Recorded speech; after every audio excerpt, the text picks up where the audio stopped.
After Rebirth I am the white moonlight of all big brothers chapter 823 to chapter 901. Yeah, you're still young.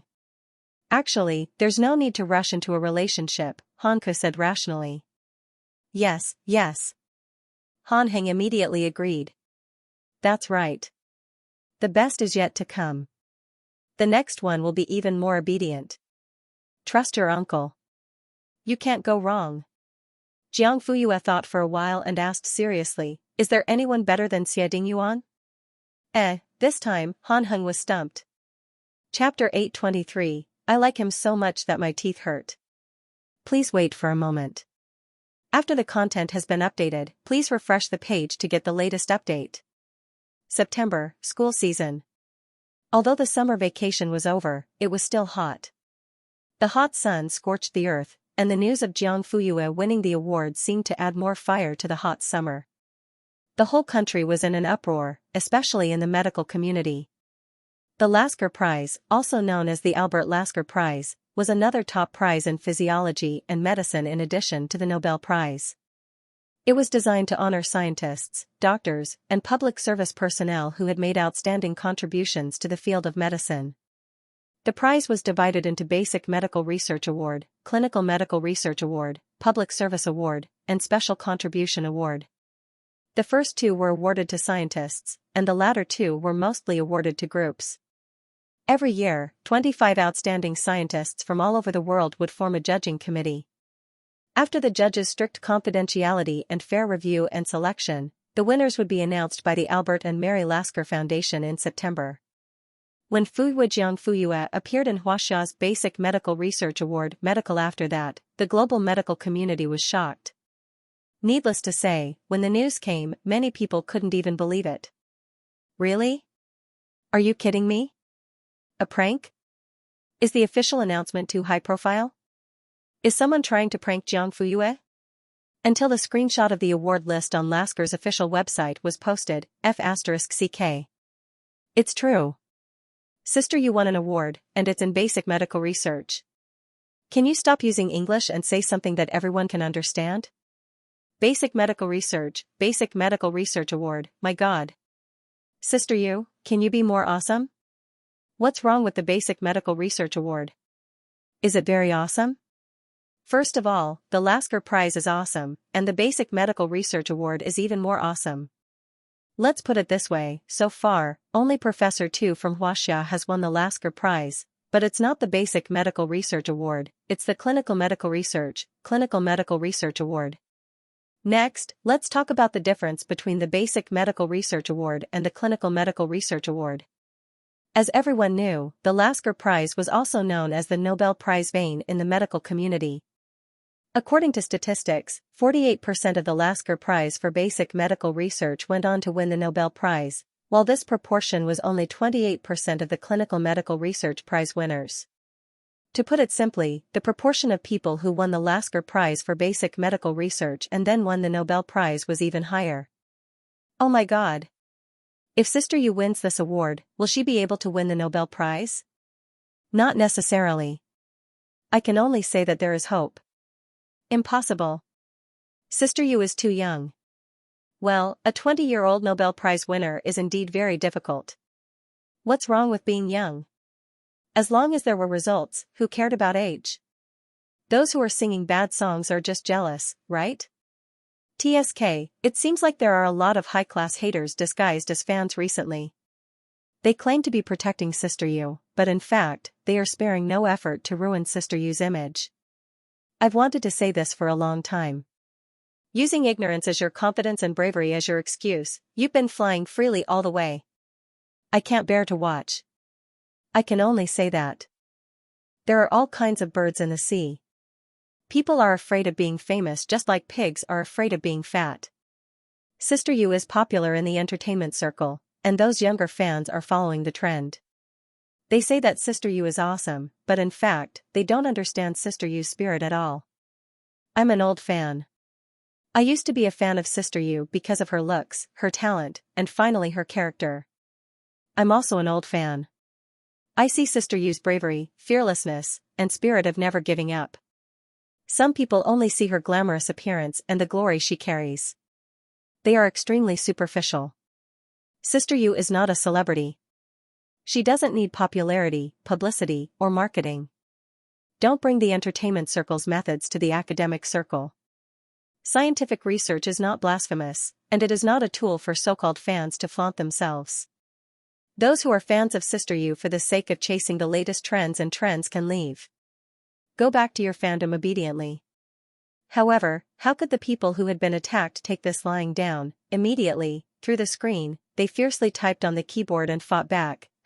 This is the first time I found out that fans have to look at age. So what if they are younger? Did being young offend you? Didn't I just refute the statement that you guys are too young to win the Nobel Prize and expose the nature of some people's jealousy? Can't help but jump up in anger? I really wonder if those so-called old fans are black or white. After all, there are too many professional haters these days. So what if you're an old fan? You're old, so you should be proud?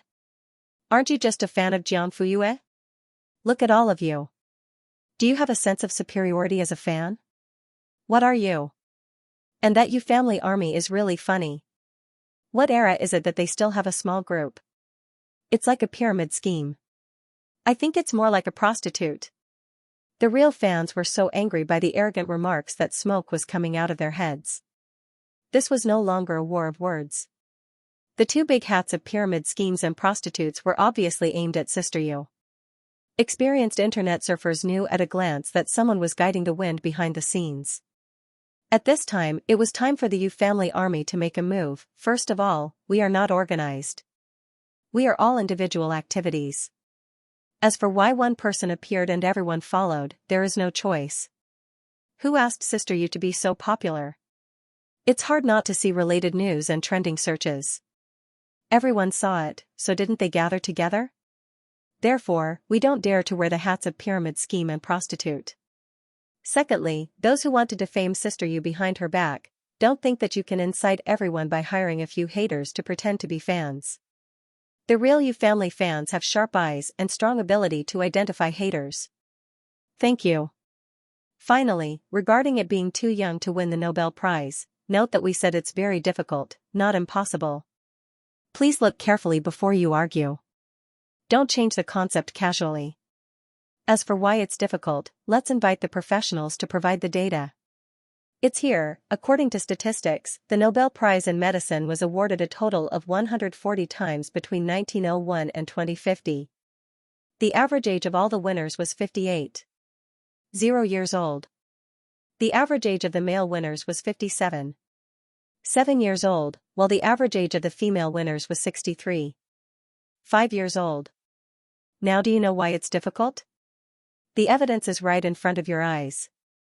Who still wants to jump out and take a look? Sister Yu taught us to be realistic. We don't care to listen to those fake fans flatter us. Do you really think that everyone is like a female celebrity in the entertainment industry who can't wait for her fans to praise her to the heavens? Sister Yu's excellence never needs exaggerated praise to prove it.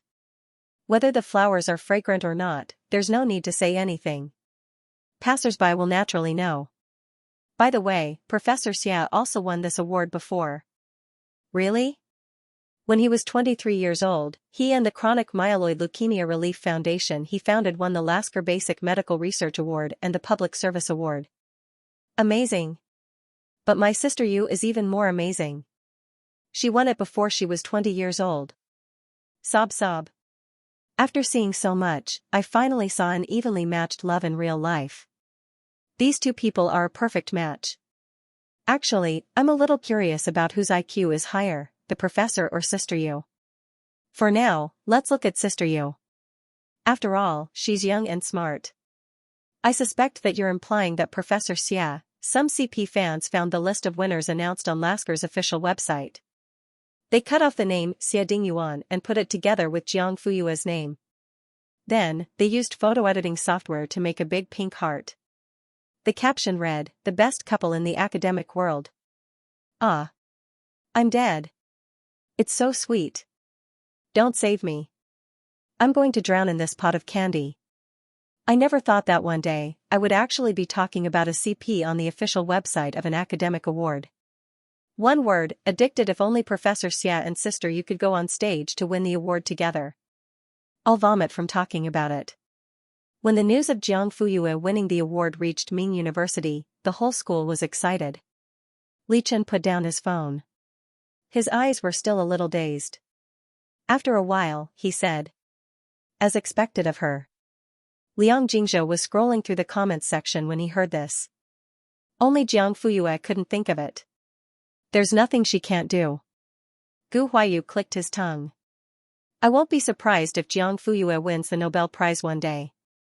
Qing Lian adjusted his sleeves. With this award, our school's ranking this year will be stable. Liang Jingzhou, actually, I've always had a question. Isn't Jiang Fuyue in the same Paya class as us? Why can she develop an A+ seedling and discover an F-active enzyme, but we can't? Gu Huaiyu, maybe, the same class, different brains? Qing Lian, I don't know if other people can develop an A+ seedling and discover an F-active enzyme, but the person who asked this question definitely can't. Liang Jingzhou, ? Is he mocking me? Girls' dormitory, block 4-3. Other than Jiang Fuyue, Xianxia, Hua Fanjin, and Lu Sisi had all returned to school. At this moment, they just saw the news online. Damn. Damn. Sister Yu is awesome again. Hua Fanjin silently closed her mouth. It's actually Lasker. Lu Sisi didn't know about this award. She looked it up online and said. Yes, she's always been this awesome. As long as Jiang Fuyue wanted to do something, she would succeed in the end. At this moment, Hua Fanjin's phone rang. She looked at the caller ID. Let me take this. She then went to the balcony and answered the call. Hello. Have you thought about it? Lin Shimo's calm voice came from the other end. Hua Fanjin pursed her lips. When they first came to Ming University, they were only temporary students. While completing their daily coursework, they were also taking language classes and taking the IELTS, TOEFL, and GRE exams to prepare for studying abroad. Now, a year had passed and it was time to make a choice. Hua Fanjin, what about you? Have you thought about it? Lin Shimo, the school has been decided. It's Stanford. Don't tell me you're still thinking about whether to stay or leave at this time. Hua Fanjin, Lin Shimo, okay. He hit the nail on the head. Didn't you tell your family that you're only going to study for a year? Hua Fanjin, that's what we discussed, but plans can't keep up with changes. Lin Shimo frowned. What changes? Hua Fanjin. Don't you think Ming University's spirit is gradually improving? This year, the ranking of domestic universities will definitely move up. Moreover, Jiang Fuyue is also there. You don't want to go abroad because of this? Hua Fanjin's eyes flashed with a struggle. It's not that I don't want to. I'm just conflicted and can't make up my mind. I think it's necessary to remind you that although Ming University is gradually improving and there's a high chance that the university ranking will move up this year, you have to know that it's a process to change from bad to good. It requires time and patience. Do you think you can wait until the day when Ming University can stand shoulder to shoulder with B University and Q University? Not to mention catching up with world-renowned universities like Stanford and Cambridge. Lin Shimo, the opportunity to reach the sky in a single bound is right in front of you, but you're conflicted about whether you should build a ladder from scratch with those people at Ming University. In the end, you might be exhausted, and the height of the ladder won't even be as high as an office building in the city center, let alone reach the sky. Anyway, I've said all that needs to be said. You have to make a decision as soon as possible. Many universities will close the application channel at the end of this month. Once it closes, you'll have to wait another year. Think carefully. Lin Shimo rarely spoke so much in one breath. It was obvious that he disagreed with Hua Fanjin's conflicted attitude. Was there still a need to make a decision? In terms of future development, famous universities abroad would definitely be better than Ming University. That night, Hua Fanjin couldn't sleep. She lay on the bed, her eyes staring at the dark ceiling, her thoughts in a mess. At 2:00 in the morning, she thought that Xianxia and Lu Sisi had fallen asleep. She couldn't help but turn over again. Suddenly, she asked, "You're having trouble sleeping?" Lu Sisi suddenly opened her mouth. Hua Fanjin was stunned. I'm sorry.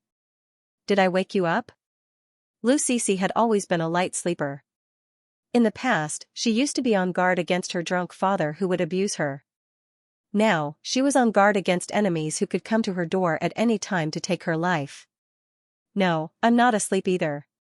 Hua Fanjin breathed a sigh of relief. Then I won't move. You can sleep.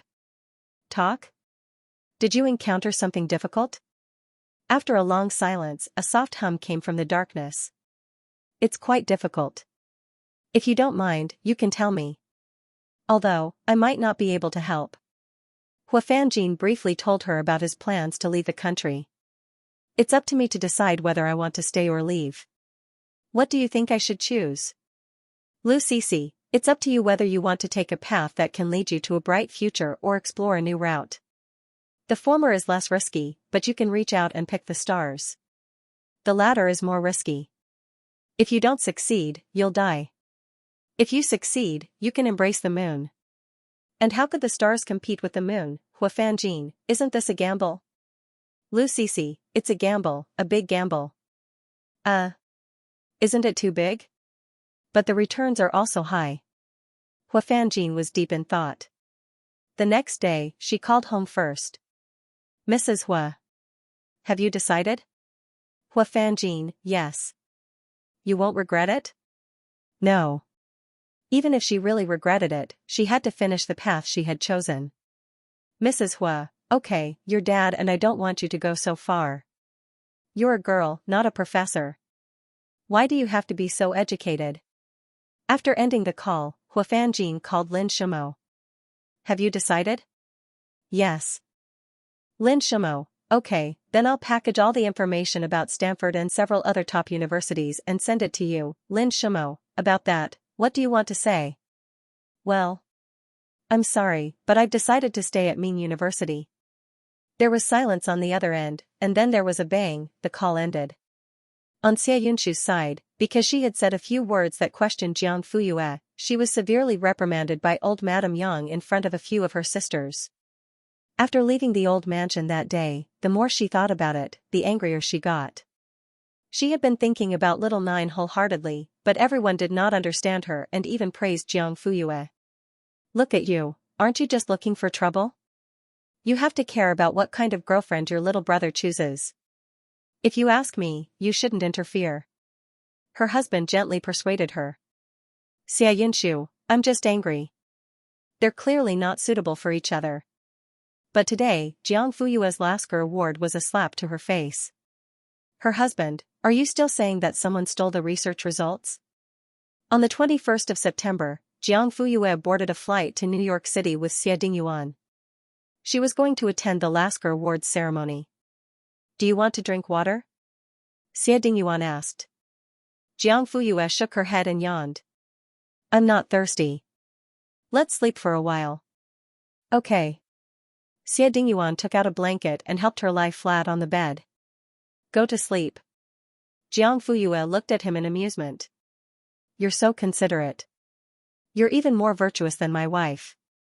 Xie Dingyuan said helplessly, I have to keep my promise to old master.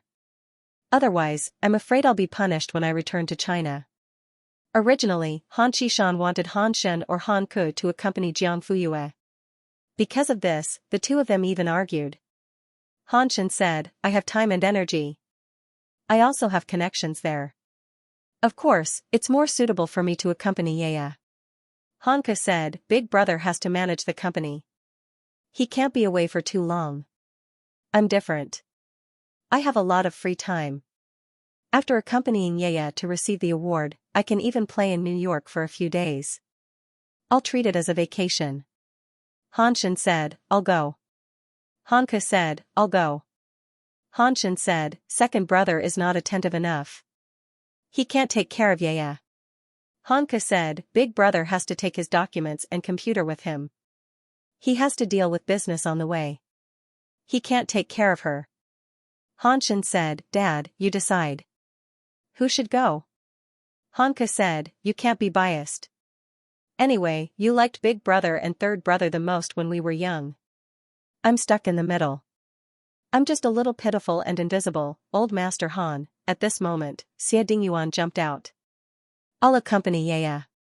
That was the first time he visited the Han family after their relationship was officially announced. The atmosphere was quiet for 2 seconds. The 4 great generals of the Han family quickly exchanged glances. Han Shen and Han Ku, who were still arguing about who should accompany Jiang Fuyue to New York, also turned their muzzles to face the enemy. "No. How can that be? Not suitable." None of the 3 uncles agreed. Even Xiaoming couldn't help but bark. But the old man didn't say anything. Xie Dingyuan's eyes flashed. He felt that there was a chance. He immediately promised, "I will be considerate and meticulous throughout the entire process."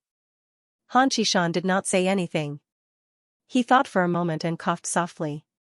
"Go to the hotel and book 2 rooms." Only then did Grandpa Sheng relent. "Okay, then you can accompany Yaya." Han Shen said, "No. Dad, how could you?" Han Ku also chased after him. "That doesn't make sense." The voices of the 3 uncles gradually faded away. Only Han Heng was still standing at the same spot. He raised his eyelids and looked at Xie Dingyuan. "Kid, you're really something."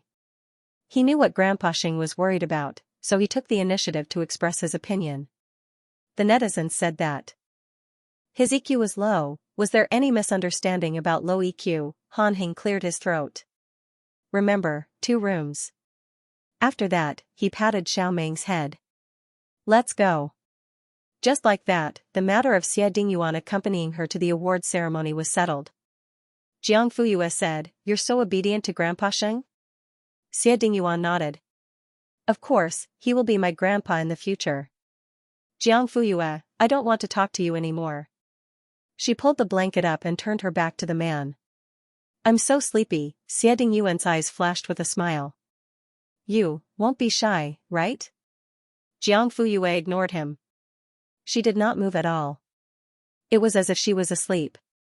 He touched his nose and muttered softly, "I didn't say anything wrong." He was indeed her grandpa in the future. "Jiang Fuyue, I can't hear you, I can't hear you." At the same time, a question flashed through her mind. When did this man become so good at it? No wonder Grandpa Sheng said that he was good. The plane flew steadily. Jiang Fuyue did not know when she fell asleep. When she woke up, it was already 2 hours later. She turned around and saw that Xie Dingyuan was not around. She was about to ask the stewardess to pour her a cup of hot water when she saw Xie Dingyuan in the service cabin being surrounded by a few beautiful stewardesses. They were talking about something. Jiang Fuyue could not see the expression on Xie Dingyuan's face because his back was facing her. However, the stewardesses were surprised and excited. "Really? That's great. Professor Xia, please." "Must. Eh? Sister you're awake?" Xie Dingyuan turned around and saw Jiang Fuyue's half-smile. He quickly returned to his seat and said, "You're awake?" Jiang Fuyue nodded. "Aren't you sleepy?" "I'm fine." "Is it because you feel refreshed talking to beautiful women?" What she said, the man pondered for a moment and was pleasantly surprised. "Yeah, are you jealous?" Jiang Fuyue, "No, I'm not." "I refuse." Xie Dingyuan looked at her as if to say, "Just admit it. I've already seen through you." At this moment, the group of beautiful stewardesses walked over. They looked hesitant and hesitant. Xie Dingyuan said, "She's awake. You guys should talk to her yourself." Jiang Fuyue was confused. The stewardess in the chief flight attendant uniform smiled and spoke. Although she tried her best to remain calm, she could not hide the excitement in her tone. "I'm your fan." The other stewardesses said, "Us too. Can you give us your autograph?" After Jiang Fuyue nodded, she was immediately surrounded by beautiful stewardesses. Fortunately, she and Xie Dingyuan were the only passengers in the entire business class, so they didn't disturb the others. They signed autographs one by one and took photos together. Jiang Fuyue smiled and cooperated throughout. 1, 2, 3, click. Finally, the stewardesses returned to their posts and continued with their work. They were as professional as they could be. However, when the curtains were put down, the scene in the cabin was, "Oh. Sister Yu's autograph. I'm going to take it back and worship it." Sister Yu is so beautiful in person. She's so beautiful even without makeup. Oh. Professor Xia is so considerate. I saw him cover Sister Yu with a blanket and adjust the air conditioner vent. He also knew that we wanted to ask Sister Yu for her autograph. In order not to disturb her rest, he took the initiative to explain and told us to wait for her to wake up. Who says the professor doesn't understand love? I promise I won't beat him to death. This trip was worth it. I'm so sweet. I'm going to keep this photo as a family heirloom for the rest of my life. Boo-hoo, at 11 o'clock in the afternoon in New York, the flight landed smoothly. 2 hours later, Jiang Fuyue and Xie Dingyuan checked into the Pierre Hotel on Fifth Avenue in Manhattan. The award ceremony would be held there tomorrow. The organizers had reserved a room for the two of them. It was on the best floor and had the best view. Jiang Fuyue looked at the room card in Xie Dingyuan's hand and asked curiously, "Why do you have one too?" Escorts had to settle their own food and accommodation. The organizers had specially called to inform them of this before they left. Therefore, Xie Dingyuan should have booked his own room. The man pondered for a moment and said, "Maybe. I'm special?" Jiang Fuyue asked, "What's special about you?" "I'm handsome." Their rooms were next to each other. After putting away their luggage, Jiang Fuyue took a shower and changed into clean clothes. Then, she went next door to look for Xie Dingyuan. The man had just taken a shower and his hair was still wet. Jiang Fuyue walked around him and swaggered into the room. She looked around and then walked to the floor-to-ceiling window. "Why do I feel that your room has a better view?" "Really?" Xie Dingyuan looked puzzled. He walked up to her and looked at the scenery outside the window. "We're on the same floor and our rooms are next to each other. It should be similar, right?" Jiang Fuyue shook her head. "It's not the same." "So?" She raised her eyebrows and suddenly leaned closer. The strong scent of citrus and shower gel assaulted his nose. While the man was in a daze, the girl opened her red lips and said, "Why don't I move in with you?" It was just a short sentence, but it was like a small hook in the man's heart. "What did you say?" Xie Dingyuan's eyes were dazed and his voice was muffled. "I said," Jiang Fuyue enunciated each word clearly. "Move in and share a room with you." "No." The man suddenly stepped back and swallowed hard. "Why not?" She took a step forward and stared at him with her beautiful peach blossom eyes. She was charming and seductive. Xie Dingyuan looked away. "I promised Grandpa to get 2 rooms." Although he could not look at her, the fragrance could not be dispersed. The man's heart was beating like thunder, as if there was a deer running around. Jiang Fuyue said, "We did get 2 rooms. You didn't break your promise." Getting 2 rooms did not mean that they would stay in 2 rooms. Xie Dingyuan swallowed. "I still can't." "Why? You don't want me to stay with you? Am I not fragrant enough or am I not soft enough? Huh?" With every question, Jiang Fuyue took a step closer, and the fragrance became stronger. The last "huh" was a little higher in pitch, but he did not realize it. "Say something." Xie Dingyuan. "I don't know what to say." "Say that you want me to stay and live with you." The man's cheeks were stiff, but he did not say anything. Jiang Fuyue did not intend to let him go.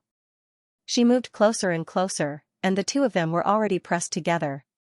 She could feel the man's hot breath and his chest heaving up and down. She wasn't that indifferent after all, why was he not letting go? "Xie Dingyuan, turn your head and look at me." Her tone was almost like a command. The man's neck was stiff, and he did not move. Jiang Fuyue simply reached out and clasped his chin, forcing his face to turn. Their eyes met. She smiled seductively, but he could not avoid it. It was as if he would be devoured by a man-eating demon if he was a second late. "Xie Dingyuan, you really look like a little wife." "Then what am I? A big hooligan? An old bully?" At this point, Jiang Fuyue made herself laugh. Her hibiscus face and dimples were like flowers, and in an instant, spring bloomed. No matter how he tried to avoid it, his soul was captivated by such beauty. While the man was distracted, Jiang Fuyue simply wrapped her arms around his neck, pulled him down, and kissed him. This kiss was completely led by Jiang Fuyue. Xie Dingyuan passively accepted it. After it was over, the girl smacked her lips like a playboy. Let's see how you can avoid it now. The man's cheeks were red, and his eyes were palpitating. Are you stupid? Jiang Fuyue stretched out her index finger and tapped the bridge of his nose. It was light and soft, like a feather. Do you agree to let me move in now? If you don't, I'll continue kissing you. Xie Dingyuan suddenly came back to his senses. No, oh. The word okay was blocked. She had already said that she would continue kissing him. Why didn't this person believe her? In the end, Jiang Fuyue still did not succeed. No matter how much she kissed him, the man would not let go no matter what. It was called guarding to the death. Forget it. Jiang Fuyue's face fell. If you don't want to be with me, then forget it. I'm going back. Little did she know that the moment she turned around, the man's eyes flashed with obvious regret. Why did she give up? Continue. On September 23, the Lasker Award ceremony officially began. There were 150 guests invited to the ceremony, including more than 40 Nobel Prize winners and Lasker Prize winners, as well as famous experts and scholars in the international medical field. When Jiang Fuyue's name appeared on the screen, it was followed by Qiming University in brackets, and behind her was a bright Huaxia flag. Congratulations to Jiang Fuyue from Huaxia. Congratulations to her for winning the Basic Medical Research Award. After saying it in English, he repeated it again in Chinese. Instantly, the audience burst into thunderous applause. The cameras kept flashing. Let's welcome the winner, Mississippi Jiang, please come on stage. Jiang Fuyue stood up amidst the cheers. After Rebirth, I am the white moonlight of all the big bosses, presenting the award to her, hugging and kissing on the spot. Please wait for a moment. After the content has been updated, please refresh the page to get the latest update. The seventh daughter of the Xie family, Xianxia, was the host of an English program. She had been filming in Europe for the past month. She received a call from Xianxia as soon as she finished filming and was about to change locations.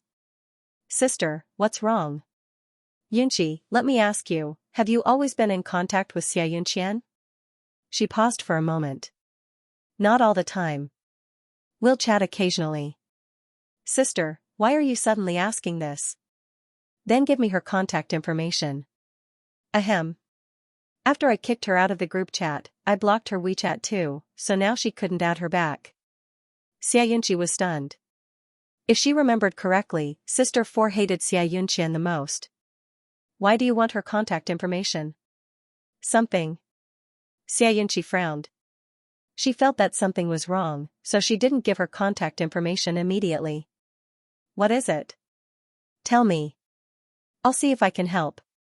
You? Forget it. Sister 4, don't play dumb. What's the situation? Tell me. You're usually cold when you mention Xianxia, but you suddenly asked me for her contact information today. You are too abnormal. If you don't tell me clearly, I'll feel uneasy. There was a moment of silence. It's okay to tell you. I'm looking for Xianxia because of Ayuan. Xiao Jiao? Didn't he go to the Lasker Awards with his girlfriend? If I didn't have work here, I would be watching the live broadcast as well. Fortunately, I can watch it online. What does he have to do with Xianxia? Xianxia couldn't help but frown. When she heard Xianxia's calm and even expectant tone, she was annoyed. You seem to like Jiang Fuyue, who wouldn't like such an excellent girl? Our mother is very satisfied. She called me yesterday and asked me to watch the live broadcast. Xianxia pursed her lips. Why didn't the old lady call her? Sister 4? Why are you looking for Yunqian? Nothing. Just a chat. She didn't want to tell Xianxia. But Xianxia wasn't stupid.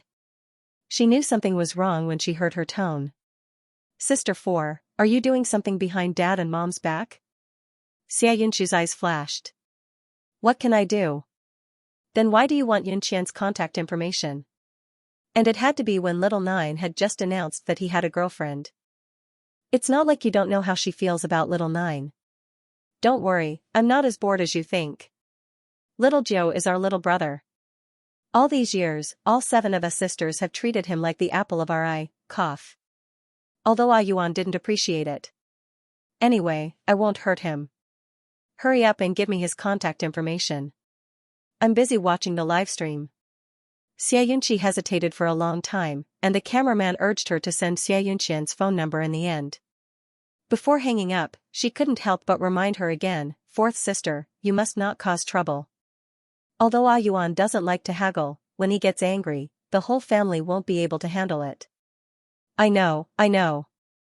Xianxia hung up impatiently. She didn't believe that a Yuan would target her family and her over such a small matter. As her own sister, could it be that she was inferior to Jiang Fuyue, an outsider? What a joke. After hanging up, she immediately called Xianxia. It's me. Fourth sister? There was a bit of disbelief on the other end of the line.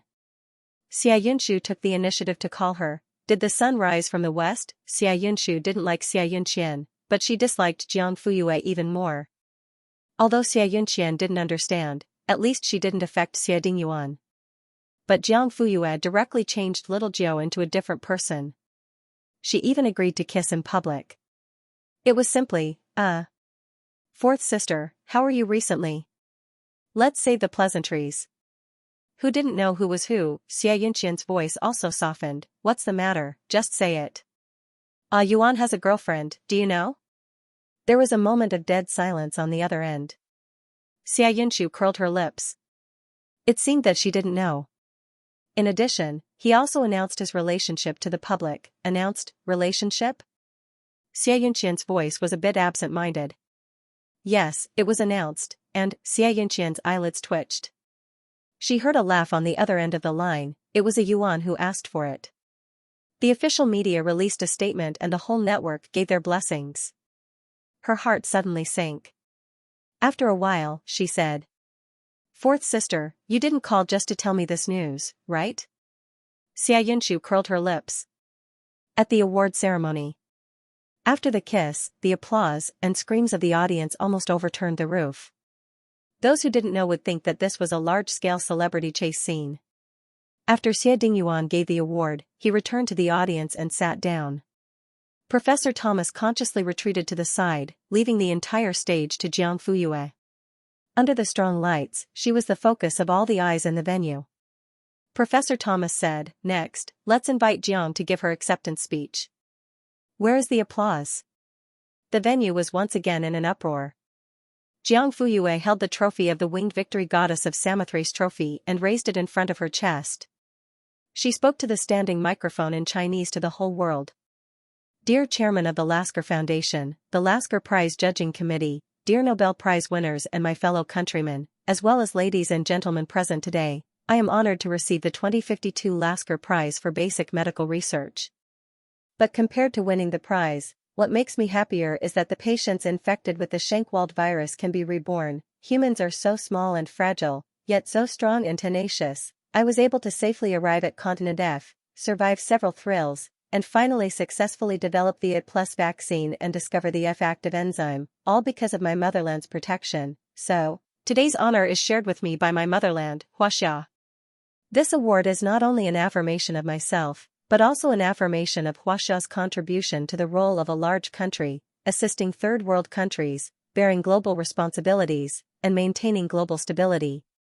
Thank you to my motherland, thank you to my fellow countrymen, and thank all the staff who worked hard for the A+ vaccine and the special medicine. Finally, I also want to thank. Jiang Fuyue paused and looked down the stage.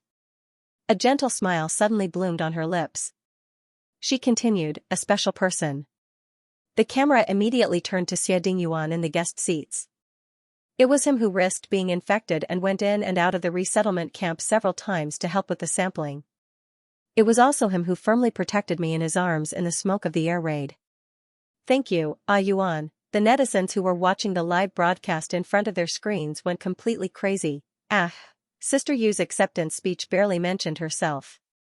It was all about her motherland and Huaxia. Looking at the national flag standing upright behind her, listening to her speak Chinese in front of almost all Americans, I instantly burst into tears. She broke through the defense. I have no regrets entering Huaxia in this life. This is the backbone of the descendants of the Yan and Huang dynasty. Sister Yu is indeed a patriot. I'm crying. This is the true power of a role model. Those so-called star halos are all overshadowed in front of her. She smiled. Sister Yu smiled at the professor. Sob sob, when it comes to her country, she is so firm. When it comes to her lover, she is so gentle. Side by side, walk side by side, have the same pursuit and ideals, share each other's safety and happiness, for the country, for the people, for the greater good. This is the most beautiful form of love. No one is more compatible with the professor than Sister Yu. No one understands Sister Yu better than the professor. She is glorified on stage. He is clapping and laughing below the stage, sob sob. Yuanyue has made me believe in love again. These two people just look at each other and it makes me so sweet. In the history of human medicine, we don't often have the opportunity to celebrate a discovery that can save millions of infected people and prevent hundreds of countries from being infected by the virus. Thank you to Jiang for your great contribution to mankind, and of course, to her beloved motherland, Huaxia. After Professor Thomas concluded his speech, the award ceremony officially came to an end. However, just as Jiang Fuyue and Xia Dingyuan were about to leave, they were stopped by the media. Jiang, can you accept an interview? How are you feeling right now? What do you want to say to the global audience? In an instant, all kinds of cameras were in front of them.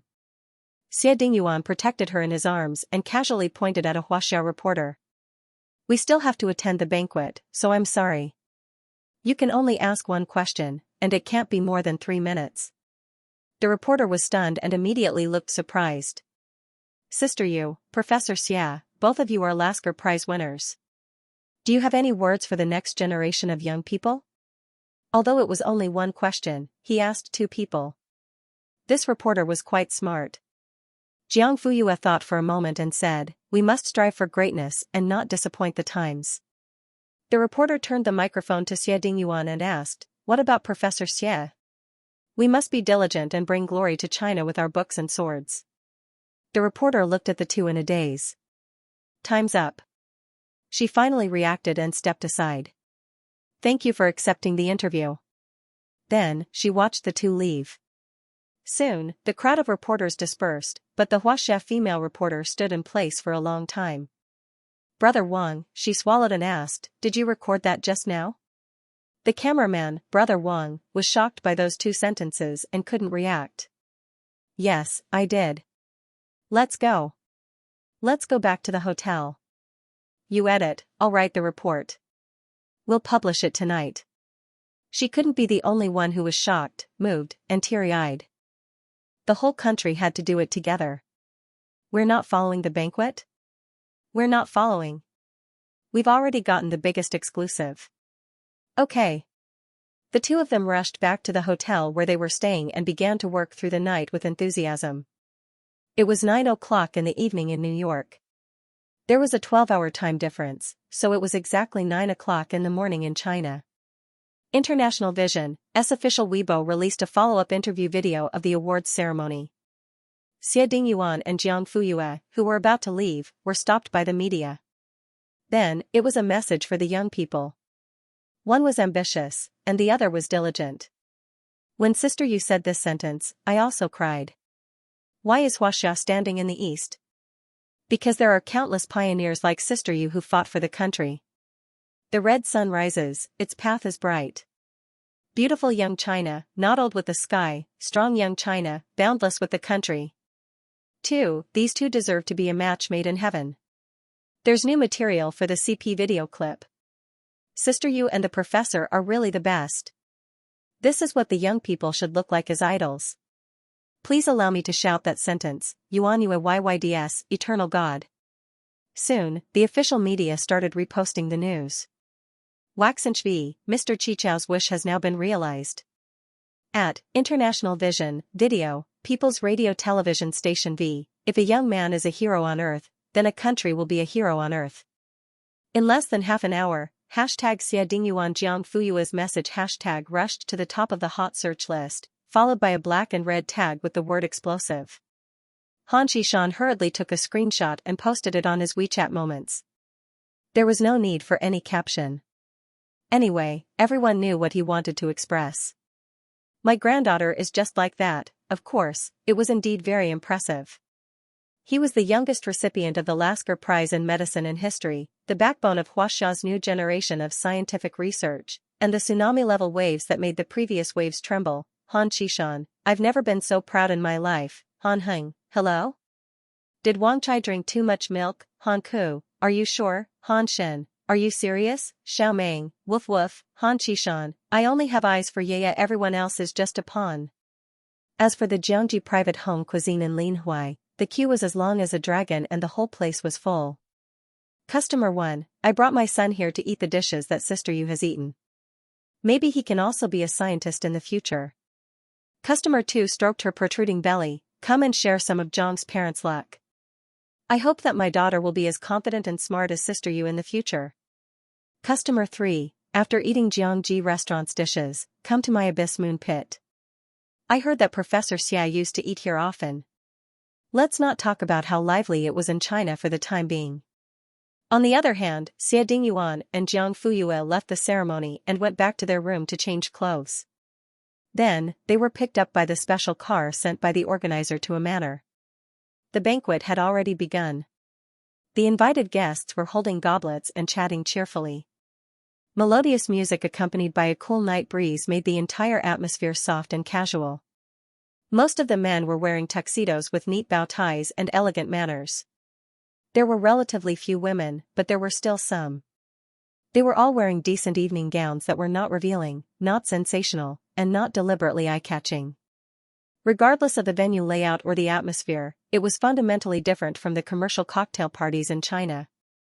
Xie Dingyuan bent his arm. Jiang Fuyue was looking around curiously, so she did not see it. He coughed softly. This time, Jiang Fuyue saw it, but she still did not react.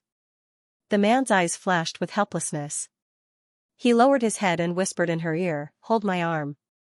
Jiang Fuyue finally reacted and reached out to hold his arm.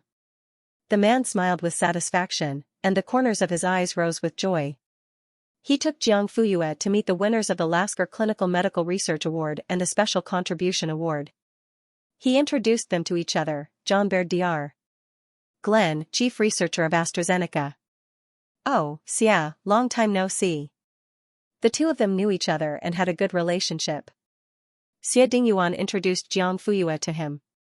This is, Dr. Glenn said, oh, I don't think there's a need to introduce her. Everyone here probably knows who she is. Jiang, nice to meet you. As he spoke, he stretched out his hand to Jiang Fuyue. Jiang Fuyue smiled and shook his hand. Nice to meet you too. Xianxia was very familiar with most of the people present. With him as the middleman, Jiang Fuyue met many big shots in the medical field.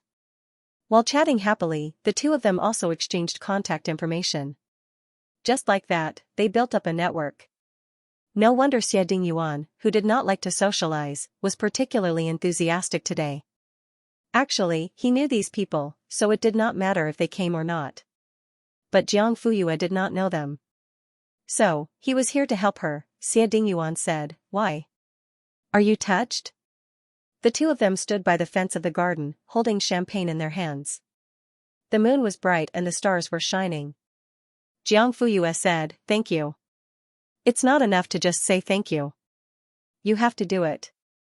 Jiang Fuyue raised her eyebrows and touched his with the champagne in her hand, making a crisp sound. Okay, then I'll toast you. After that, she raised her head and drank it. How can you thank someone for drinking all the champagne yourself? Otherwise?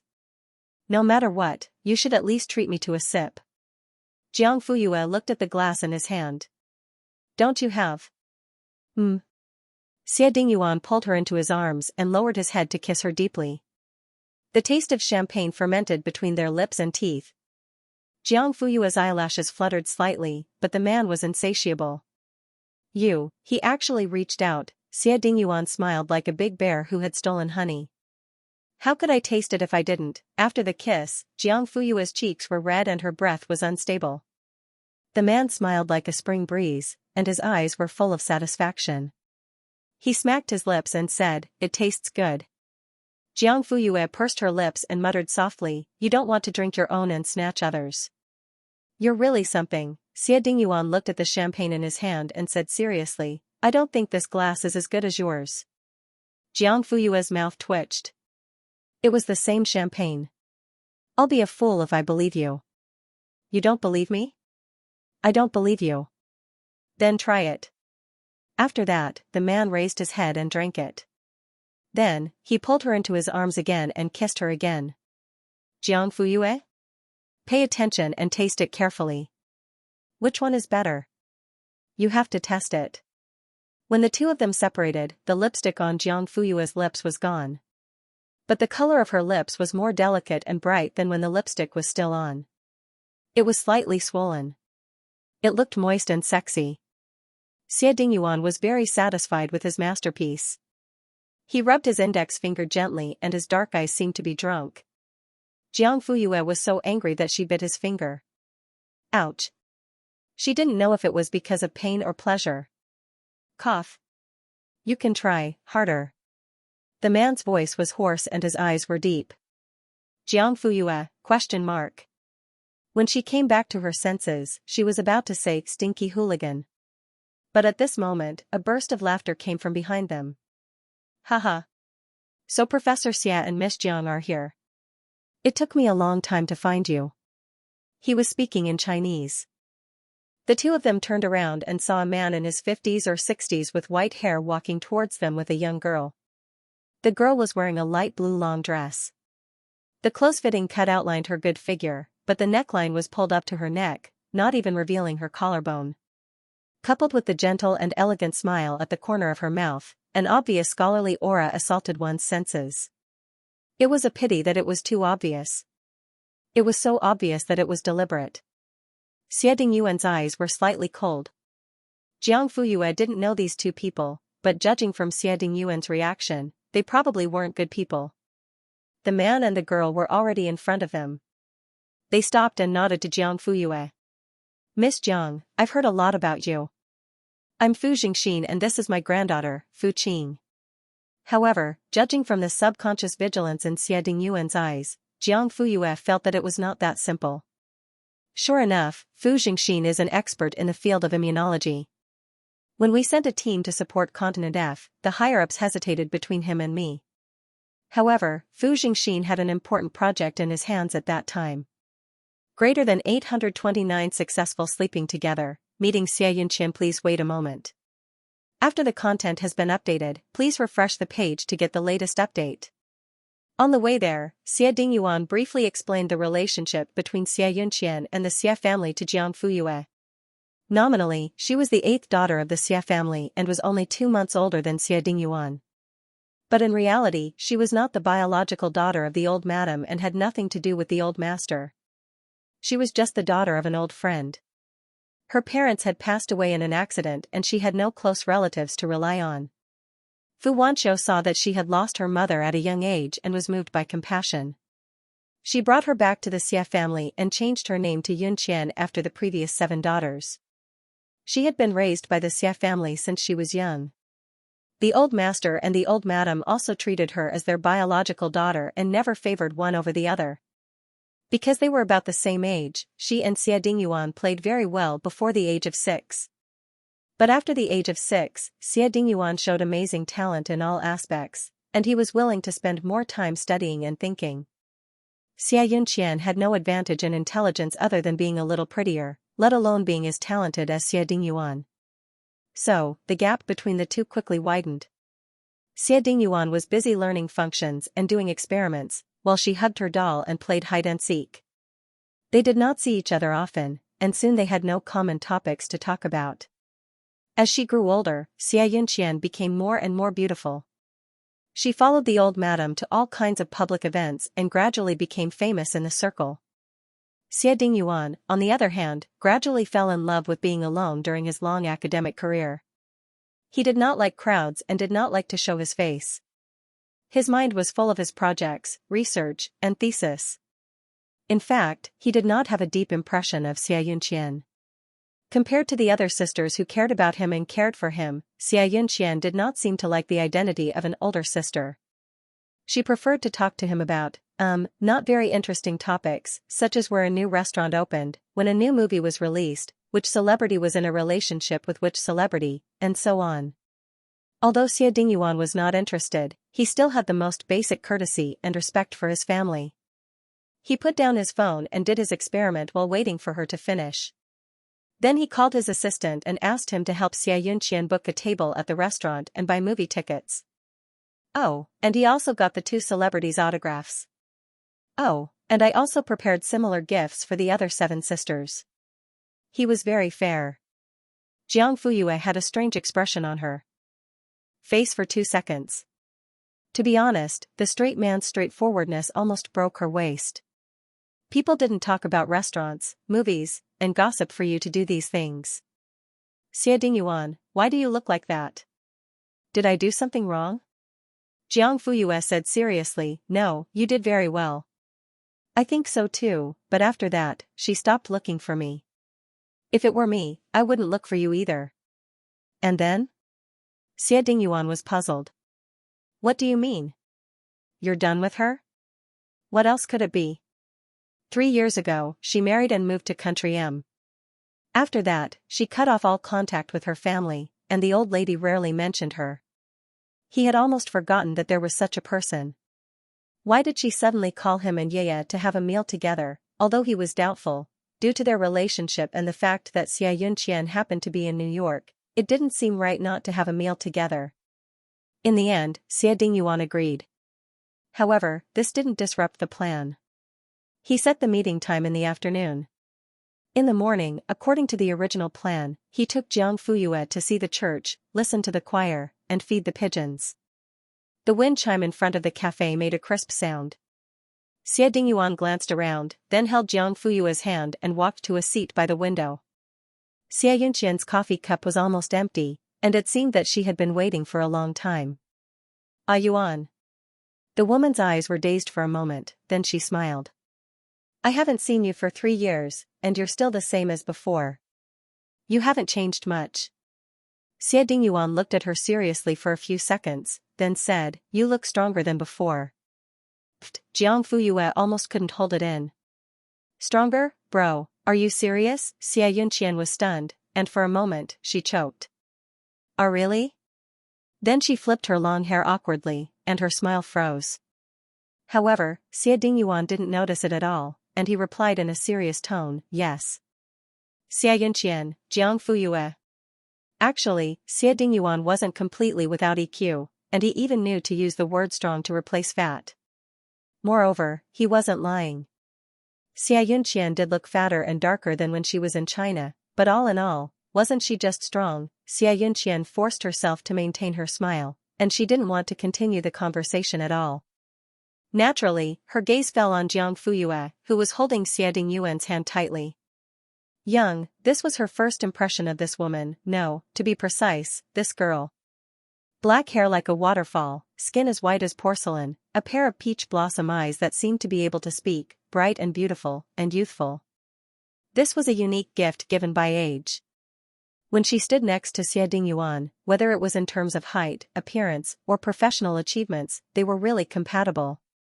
Xianxian's feelings were complicated. For a moment, jealousy, indignation, inferiority, and all kinds of emotions welled up in her head. She gritted her teeth, and her originally pretty face instantly tensed up. At the same time, Jiang Fuyue was also sizing her up. The woman was wearing a classic C-style black dress. The simple and neat style outlined her beautiful figure, and there was a belt around her waist that elongated the proportion of her legs. Her long chestnut-colored curly hair was draped behind her back, and there were double C diamond earrings on her ears. Although her makeup wasn't thick, it was definitely not light either. Her eyeliner was slightly upturned, and her lips were a matte red, which happened to match the black dress. From head to toe, the words exquisite and fashionable were written on it, and she looked like a typical city girl in TV dramas. She was still beautiful, but unfortunately, the top of her head wasn't full enough, causing her curly hair to almost touch her neck. It wasn't fluffy enough, and it looked cumbersome. Her skin wasn't fair either, and it was difficult to immediately catch people's attention in the black dress. She was about 1.65 meters tall, but her calves were too short, and her waist was too long.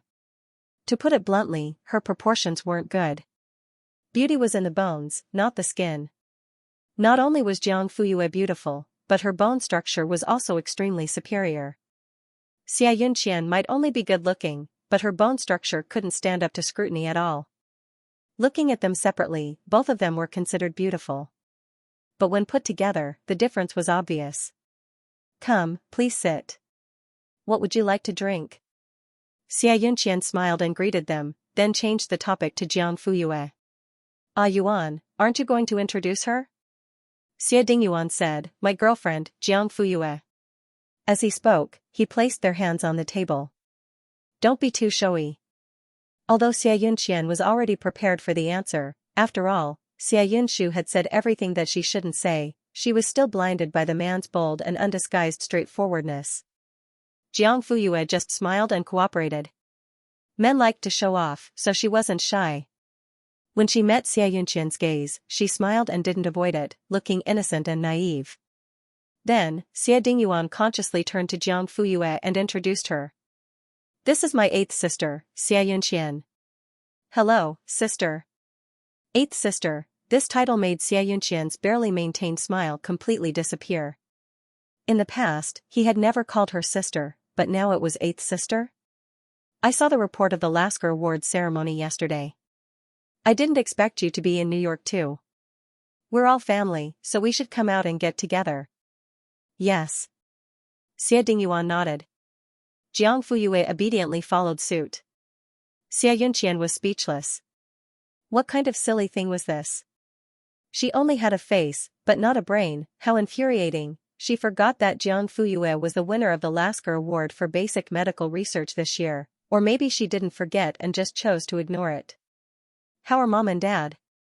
How about my sisters? Xie Dingyuan said, they're all good. He thought for a while and added, if you want to know the details, you can call them separately. Xianxian almost couldn't hold back the smile that had just appeared on her face. What did he mean? Was he mocking her for not contacting her family for so many years? God knew that Xie Dingyuan was really just giving her advice. That was all. See what you want to drink, Xianxian handed over the menu. Xie Dingyuan waved his hand and said to the waiter, 2 cups of warm water, thank you. Ah Yuan, there's tea and iced Americana. It's okay, I'll just drink warm water with her. He looked at the girl beside him helplessly.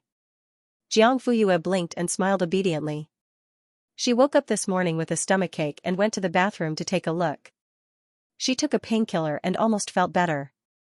However, Xie Dingyuan refused to let her drink cold water, coffee, tea, and other drinks. In order not to covet Jiang Fuyue, he simply didn't touch anything himself. Xianxian saw the two of them flirting with each other as if no one else was around. She was about to explode, digression, 0.2 of a second. Soon, 2 cups of warm water were served. Xie Dingyuan touched it to test the temperature. Then, he pushed it to Jiang Fuyue and said, it's just right. Drink it. Jiang Fuyue gently scratched his thigh under the table, meaning, thank you. The man suddenly sat up straight and his thigh muscles tightened. Xianxian laughed. Do you think I can't see it? Ah Yuan, she smiled and said calmly, there are only drinks here, no desserts. I knew you were coming, so I ordered cheesecakes from the bakery across the street in advance. It's almost ready to be picked up. This is the list. Can you help me get it? Let's make it clear. First, it's not that I want to be lazy, but it's too hot outside and the ultraviolet rays are strong. Yaya and I are both girls, so we don't have to suffer. You guys are thick-skinned and not afraid of the sun. Jiang Fuyue almost had goosebumps when he called her Yaya. Okay. Xie Dingyuan didn't refuse. Before he left, he didn't forget to remind Jiang Fuyue, don't run around and don't drink. I'll be back soon. He really treated her like a disobedient child. Jiang Fuyue resisted the urge to twitch her mouth and replied, okay. After Xie Dingyuan left, the atmosphere gradually became tense. The two women sat opposite each other, and their eyes met like swords colliding. How long have you been with Yuan? Finally, Xianxian couldn't calm down and spoke first. I haven't seen it. Sister, you should ask him. He remembers it better than I do. Why is he clear? Because he cares. Why does he care? Because Xie Dingyuan likes her, Xianxia sneered, you seem to be very proud. Jiang Fuyue asked back, isn't it something to be proud of being liked by Xie Dingyuan? The woman choked. Then do you know that he and I are childhood sweethearts who grew up together? Huh? Can siblings be described as childhood sweethearts? Xianxia raised her chin slightly and the corners of her mouth rose. You may not know, but Ah Yuan and I are not biological siblings. We are not related by blood. Oh, so you're not a child of the Xie family. Jiang Fuyue nodded as if she suddenly realized something. No wonder the other sisters of the Xie family married into the rich and powerful families in the country, but you could only leave your hometown and wander abroad. As he spoke, he could not help but reveal a look of sympathy. It can be seen that there is still a difference between biological and non-biological children. The speaker didn't mean it, but the listener's heart was pierced. Back then, Xianxia had married overseas in a fit of pique because she felt that the Xie family had treated her unfairly. Although old Madame Fu had always said that she treated her as her own daughter, she still coldly opposed her after knowing that she had feelings for Xie Dingyuan. She even warned her not to have any ideas about Xie Dingyuan. What impartiality and equal treatment. They were all lies. She even said that she treated her as her biological daughter. What a joke. Later, she quickly got married and went abroad in a fit of pique. Old Master, old Madame Fu, and even the entire Xie family never contacted her again. They were all eager for her to go far away, and it would be best if she never went back. Since they were so ruthless, why was she in a hurry to do it? She might as well completely cut off contact and see who was more ruthless. After a long time, the Xie family's indifference and old Madame Fu's unfairness became a thorn in Xianxin's heart. She couldn't think about it, couldn't touch it, it hurt as soon as she moved. Unexpectedly, Jiang Fuyue's words had lifted the lid, and the bloody mess was laid out under the sun. You don't know anything at all. No one can participate in my and Ah Yuan's past. Tisk, your past? Do you mean playing mud together before the age of 6? Or flying kites? Or jumping into the pool to see who can hold their breath longer? Xianxia was stunned. You, how would I know? Jiang Fuyue helped her ask.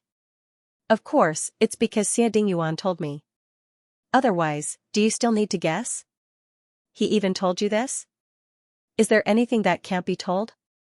It's not like it's some heart-wrenching love story or an incredible memory. It's just an ordinary plot, a plain past, and a post-meal walk. It's just something to share with each other. Is there anything that can't be said? Of course, in Xie Dingyuan's eyes, there was nothing. He also hoped that Jiang Fuyue would ask more. This showed that she was interested in him. She was even interested in learning about his childhood. But for Xianxia, those experiences were the precious past of the two of them. They were memories that she couldn't help but smile when she thought about it. But now, Jiang Fuyue regarded it as idle chatter after a meal. At that moment, she felt a sharp pain in her heart. It seemed that everything in the past was her own unrequited love. However, Jiang Fuyue's words were not finished. She calmly took a sip of warm water and continued. I can't go back to the past. Of course, I can't participate in your memories. I don't want to participate. Two little brats fooling around all day long. What's the point of participating? Playing mud together or playing hide and seek, don't be ridiculous. Xianxin's face turned blue. She was angry. Suddenly, she came to her senses. Her sharp gaze fell on Jiang Fuyue's face. She sized her up with a meaningful look and suddenly laughed. It turns out that you're not as silly and sweet as you look on the surface. You're good at pretending in front of Ah Yuan. Jiang Fuyue tilted her head and smiled. She put on the most innocent look. Xianxia gritted her teeth. Does Ah Yuan know your true colors? So what if he knows? So what if he doesn't know? It seems that he doesn't know. I've seen a lot of girls like you. They think that they can climb to the sky in one step by climbing up a big tree. Oh, naive. I don't know if I can climb to the sky, but Xie Dingyuan is strong and strong. His waist is his waist, and his butt is his butt. It's really easy to climb up. You, shameless. Jiang Fuyue's smile faded. Then eighth sister said a series of green tea words to her brother's girlfriend. Is that shameless? I don't think so. Xianxia almost choked. She took a deep breath and tried to stay calm. Then she slowly raised her right hand. The back of her hand was facing Jiang Fuyue. The latter waited quietly to see what else she could say. Xianxia, as you can see, I don't have a wedding ring on my hand. Jiang Fuyue raised her eyebrows. I'm divorced. So? I'll fight for Yuan again, and there will be no place for you beside him. Jiang Fuyue looked at her as if she was looking at a lunatic. Sister, I'm really curious. Where do you get your confidence from? Xianxia smiled confidently. I'm the white moonlight in his heart. You're a woman. You should know what the white moonlight means to a man. Jiang Fuyue's expression was complicated. You? White moonlight. Yes. She was quite confident. Okay. Jiang Fuyue looked behind her. You tell me who the white moonlight is. Xianxian's body stiffened. Xie Dingyuan happened to be standing behind her with a cake in her hand. It was as if the pause button had been pressed. Other than Jiang Fuyue, who was still smiling calmly, Xianxian was so embarrassed that she couldn't even turn around to look. She hated that there wasn't a hole in the ground for her to crawl into. Xie Dingyuan walked up to Jiang Fuyue and put down the cheesecake in her hand. Xianxian, who was sitting opposite her, lowered her head silently.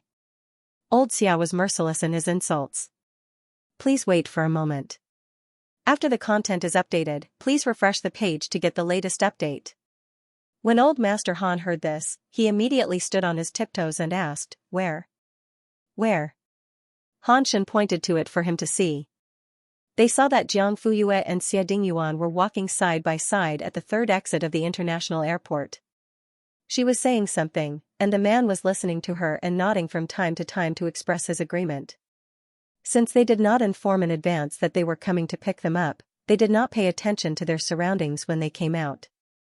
Suddenly, Jiang Fuyue said something, and Xie Dingyuan could not help but smile. One of his hands naturally and intimately wrapped around the girl's slender waist. His large palm clasped her waist, and his fingers gently rubbed against the thin fabric. Suddenly, the four great generals of the Han family were stunned. Woof, woof, woof. Xiao Meng let out an irritated bark. I want to bite. Jiang Fuyue heard the dog barking and subconsciously looked up. Coincidentally, Han Ku also said, yeah. Jiang Fuyue stopped in her tracks. She was pleasantly surprised. Second uncle. Then, Old Master Han, Han Shen, and Han Heng, who was wearing a mask and fully armed, surrounded her. Cough. Old Master Han leaned on his walking stick and coughed heavily. His old eyes seemed to have a substantial weight as they landed on Jiang Fuyue's waist.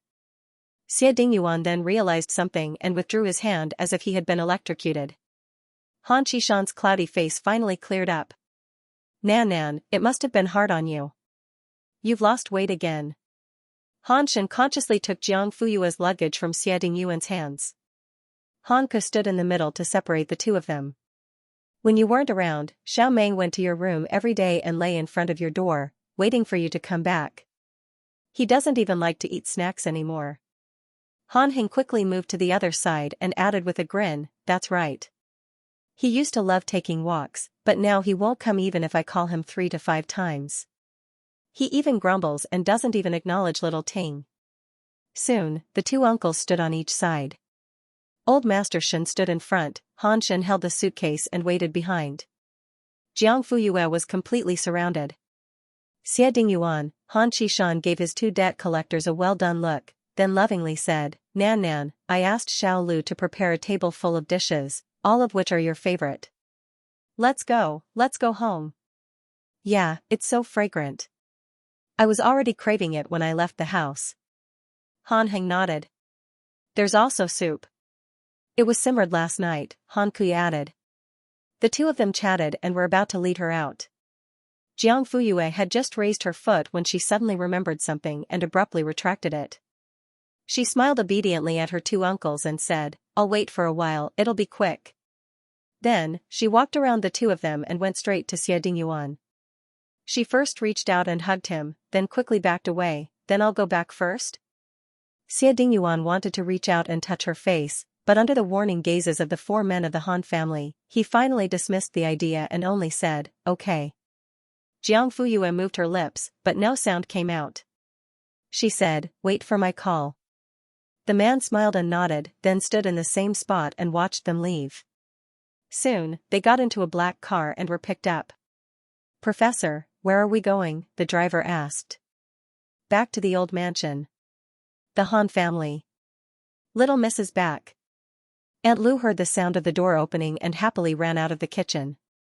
When she saw Jiang Fuyue and the others, she couldn't stop smiling. Then, she immediately turned around and went inside to prepare the dishes. 10 minutes later, the family was sitting around the table. The table was filled with dishes. There were meat and vegetables, and they looked, smelled, and tasted good. Yeah, have some pork ribs, sweet and sour. And this cola chicken wing, it's delicious too. The soup is the essence. Oh right, there's also a bowl of bird's nest, please bring it up, Aunt Lu, okay. It'll be ready soon. Sister you can't get this. Let me help you, hee hee. Jiang Fuyue became the focus of the dinner table. From Grandpa Han to her 3 uncles, then to the youngest, Han Ting, everyone rushed to put food in her bowl. Even Xiao Meng, who was chewing on a big bone in the living room, didn't forget to bring one to her. Jiang Fuyue. Burp, it was inevitable that she would eat until she was full, but it was hard to refuse such kindness. She could only walk a few more steps after the meal to aid digestion. Grandpa Han quickly took his walking stick, I'll go too. Together. Seeing this, Han Ting immediately put a leash on Xiao Meng. It's time to walk the dog. Han Heng raised his hand, I want to go too. In the end, Jiang Fuyue's walk by herself became a family's walk. Oh, no, it should be a family's walk. Aya, old Han. This is your granddaughter Jiang Fuyue, right? She's much prettier than on TV. Han Qishan immediately waved his hand, you're flattering me. She's tall and thin, and she's also very pretty. Why are there so many handsome men and beautiful women in your Han family? Han Qishan immediately replied, you're flattering me, it's not that exaggerated. Third brother doesn't look that good, he has to rely on makeup to look good on screen. Han Heng, ? My dear father, are you serious? Passerby, ? Are you sure you're not doing Versailles? Another neighbor walked over, yo, Director Han, you're so lucky. Did you bring your whole family out? Han Qishan, no, my granddaughter came back to the country and insisted on accompanying me for a walk. She even said something about walking 100 steps after a meal to live to 99 years old. Don't you think, this is still the most considerate? Jiang Fuyue, ? Didn't you insist on accompanying me, Han Shen, Han Ku, Han Heng, your granddaughter is accompanying you for a walk? So we're heir? The neighbor looked envious, you've taught them well. My children all sit on the sofa and start playing with their phones after eating. They don't even care about you. Who would accompany you for a walk? Han Qishan sincerely comforted them. If it wasn't for his grin that almost reached the back of his head, it might have been more convincing and sympathetic. The neighbor pursed his lips and walked away enviously. Han Qishan smiled and greeted the next neighbor who greeted him. Hey, yes. It's you. It's not a big deal. It's just the Lasker Prize for Basic Medical Research. What Nobel Prize? It's not even close. The child is still young. Why do he need so many honors? Instead, it's a burden. It's true that she's hardworking. As for her talent, she's a little. Although God is feeding her, it's still tough. As elders, we've worked hard for most of our lives. At the end of the day, we don't want the next generation to work too hard. But this child doesn't want the family to pave the way for her. She insists on forging her own path. Originally, I wanted to let her go and let her hit the wall and have a taste of blood. I didn't expect that she would be able to open a bright path for herself. Sigh, don't you think this is infuriating? Neighbor. I don't know if your granddaughter is infuriating or not, but you're really infuriating. Thanks to Han Qishan's recent WeChat moments, everyone in the villa district who knew him and added him on WeChat knew about Jiang Fuyue. Along the way, the old man was humbly, secretly, praising her. The smile on his face was about to fly off into the sky. Han Ke walked 2 steps behind and asked softly, "Third brother, when you won an Oscar, did our dad praise you like this?" Han Heng's face darkened. "Come on, the role I won the award for was a homicidal maniac." "Do you know what he said to his old friends?" "What did he say?" "He said that he acted so well. Maybe he really has a dark side. When I go back, I have to find a psychiatrist for him. How can he win an award for any random thing? The Oscars are too lame." The point was, after he came back, Han Qishan really found him a psychiatrist. After a series of fierce tests, he allowed him to go home after confirming his mental health. "Han Ku. You've suffered, bro." Han Heng looked at the old man who was talking and snorted. "Look at how smug the old man is. To be honest, he's really asking for a beating." Han Ke looked at him for 2 seconds. A little." After this trip, Jiang Fuyue was so embarrassed that she dug out 4 corners of the city. However, the old man still wanted to continue. "Why are all these people leaving? I'm not done yet." Jiang Fuyue, then let's go back. It's already dark." Han Qishan nodded and agreed. While he was still pondering, suddenly, I know, they're jealous. They must be secretly jealous of me. At the same time, at the Xie family's old residence. Like Jiang Fuyue, Xie Dingyuan received an unimaginably warm welcome when she returned home. Not only was there a table full of delicious food waiting for her when she entered, but her 7 sisters also surrounded her. "Ah Yuan, are you tired? You didn't eat well overseas, right? Do you want to go upstairs and change your clothes before coming down?" "It's okay, we're not hungry. We'll wait for you." The environment around Pierre Hotel is not good. There's a lot of noise. I guess you didn't rest well. The dark circles under your eyes are obvious. Have some tea first. It's freshly brewed. The temperature is just right. Xie Dingyuan. After the meal, Xie Dingyuan did not intend to stay in the living room for long.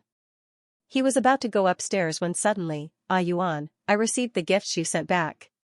Xie Yunzhao was the one who spoke. "I like the lipstick and scarf." "Thank you." As long as you like them." Xie Yunxiang, it's rare for little Ninth to be so thoughtful. She didn't forget to bring us gifts when she went abroad. That's right. Little Ninth didn't have this habit before. Why is she so thoughtful this time? "Third sister, you don't know about this, right?" Xie Yunxuan's eyes were full of ridicule. She deliberately dragged out her tone with a hint of ridicule. "Our little Ninth is different from the past." "Oh? How is she different?" Xie Yunmiao asked with a smile. "Xie Yunxian, she used to be alone. Now that she has a girlfriend, she's naturally more considerate. Don't you think so, little Ninth?" Xie Dingyuan's eyes were tinged with a hint of a smile. Her expression finally didn't look as stiff and serious as before. She picked it out with me." "Io, little Ninth is blushing. Our family's big iceberg finally knows how to be shy. That's not easy. If you ask me, it's Yaya who's capable. She even melted the iceberg. Isn't that right? How can the girl that our little Ninth likes be simple?" The few older sisters were chatting with each other, teasing each other. For a moment, the large living room was filled with laughter. "Old madam, Yaya is so thoughtful. The musk and ambergris are of excellent quality. You can't buy them in the country." Old master couldn't help but nod when he heard that. He was still playing with the Tibetan grade walnuts in his hand. This shrewd lion picked the best. "Those old fellows are dying of thirst." "Eh? Dad, Mom, the gifts you received are different from ours?" "Old madam, of course not. I got the spice, and your dad got the walnuts. Little Ninth, you're favoring one and discriminating against the other." Xie Yunlan joked. Before Xie Dingyuan could speak, Fu Wanqiu couldn't help but speak up for her son and future daughter-in-law. "Of course there's a difference. How can your dad and I be the same as you?" Parents and sisters had different statuses. It would be abnormal if they gave the same gifts. Look at Mom. She's so protective. We have to understand old Madam's feelings. She's been waiting for so many years and finally saw her daughter-in-law. Of course, she wants to grab her. Otherwise, there won't be another chance. You know how picky little Ninth is. Huh. A sneer suddenly appeared. The originally harmonious atmosphere froze for a moment. Xianxia acted as if she didn't feel anything. She couldn't take it anymore. Second sister, third sister, don't look down on the Xia family. What do you mean by there won't be another chance? With little 9th's qualifications, can't he find someone better than Jiang Fuyue? You're flattering her too much. Xianxia was stunned. Fourth sister, what nonsense are you talking about? Everyone is happily chatting. Do you have to be such a wet blanket? Xianxia, I'm not a wet blanket. I just can't stand you lowering yourselves to flatter an outsider. Xianlan frowned. How can little 9th's girlfriend be an outsider? Besides, when did we ever lower ourselves? Which one of our words isn't the truth? The argument made the atmosphere in the living room gradually tense. The smiles on everyone's faces gradually faded. Xianxia frowned. Fourth sister, you're so strange today. Little Ninth hasn't spoken since he came in. Now that he's spoken, everyone feels awkward. What's wrong? Xianmiao couldn't help but cast a puzzled look at her. She looked at old Master Xia and old Madam Xia. They also didn't understand. Xianxia stood up from the sofa. What's going on now? Are you ganging up on me? Xianzhao said, we're not ganging up on you. It's just that your words are too outrageous. Outrageous? Xianxia sneered. How is it outrageous? Aren't I speaking the truth? Xianzhao frowned. Fourth sister, why are you so angry? Wasn't everyone happy just now? You're the ones who are happy. I've never been happy. That's enough. Old Madam Xia reacted and stopped the argument between the sisters. She looked up at Xianxia. Fourth sister, tell us. What do you think? You've been holding it in for a long time. Say it in front of little Ninth today. Okay, since you asked me to say it, I'll say it. I think Jiang Fuyue isn't suitable for Yuan. As soon as she said this, Xia Dingyuan frowned. Her eyes became deep in an instant. Everyone had different expressions, but they were all surprised. Just as Xianxia was about to speak, Xia Dingyuan suddenly interrupted her. Fourth sister, did you ask Xianxian to contact me? Xianxia was stunned. Old Madam Xia gasped. Xianxian? What does this have to do with her? Fu Wanshou's eyes widened. Xia Dingyuan said, I think you should ask fourth sister about this. Yunshu? Mom, Xia Dingyuan was still guilty and showed her fear. What else was there to be confused about? Old Madam trembled with anger. Silly. If you're a little overbearing and willful, we'll try our best to tolerate it. But look at what you've done. Xianxia panicked. Mom, I know what I'm doing. You meddled in Yuan's private affairs, did some dirty tricks behind his back, and tried to drive a wedge between them. You call this knowing what you're doing? Xianxia pursed her lips. Is this what your dad and I taught you? Others don't know what kind of person Xianxian is, but don't you know? You even dared to provoke her. Are you tired of living too comfortably? Do you want to burn yourself for fun? Mom, I'm guarding against her. It's not as serious as you say. I just want to, what do you want? Xianxia gritted her teeth. I want to try, old Madam sneered. Try what? Try to see if Yuan and Yaya will break up because of her. The woman looked down and didn't say anything. She was right. Fu Wanshou didn't understand. Yuan finally has a relationship. Why are you meddling?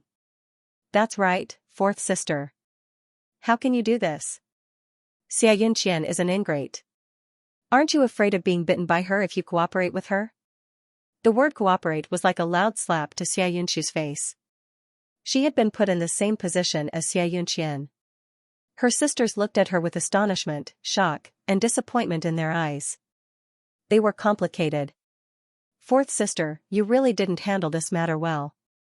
Little Nine didn't think anything of Jiang Fuyue? You meddled like this.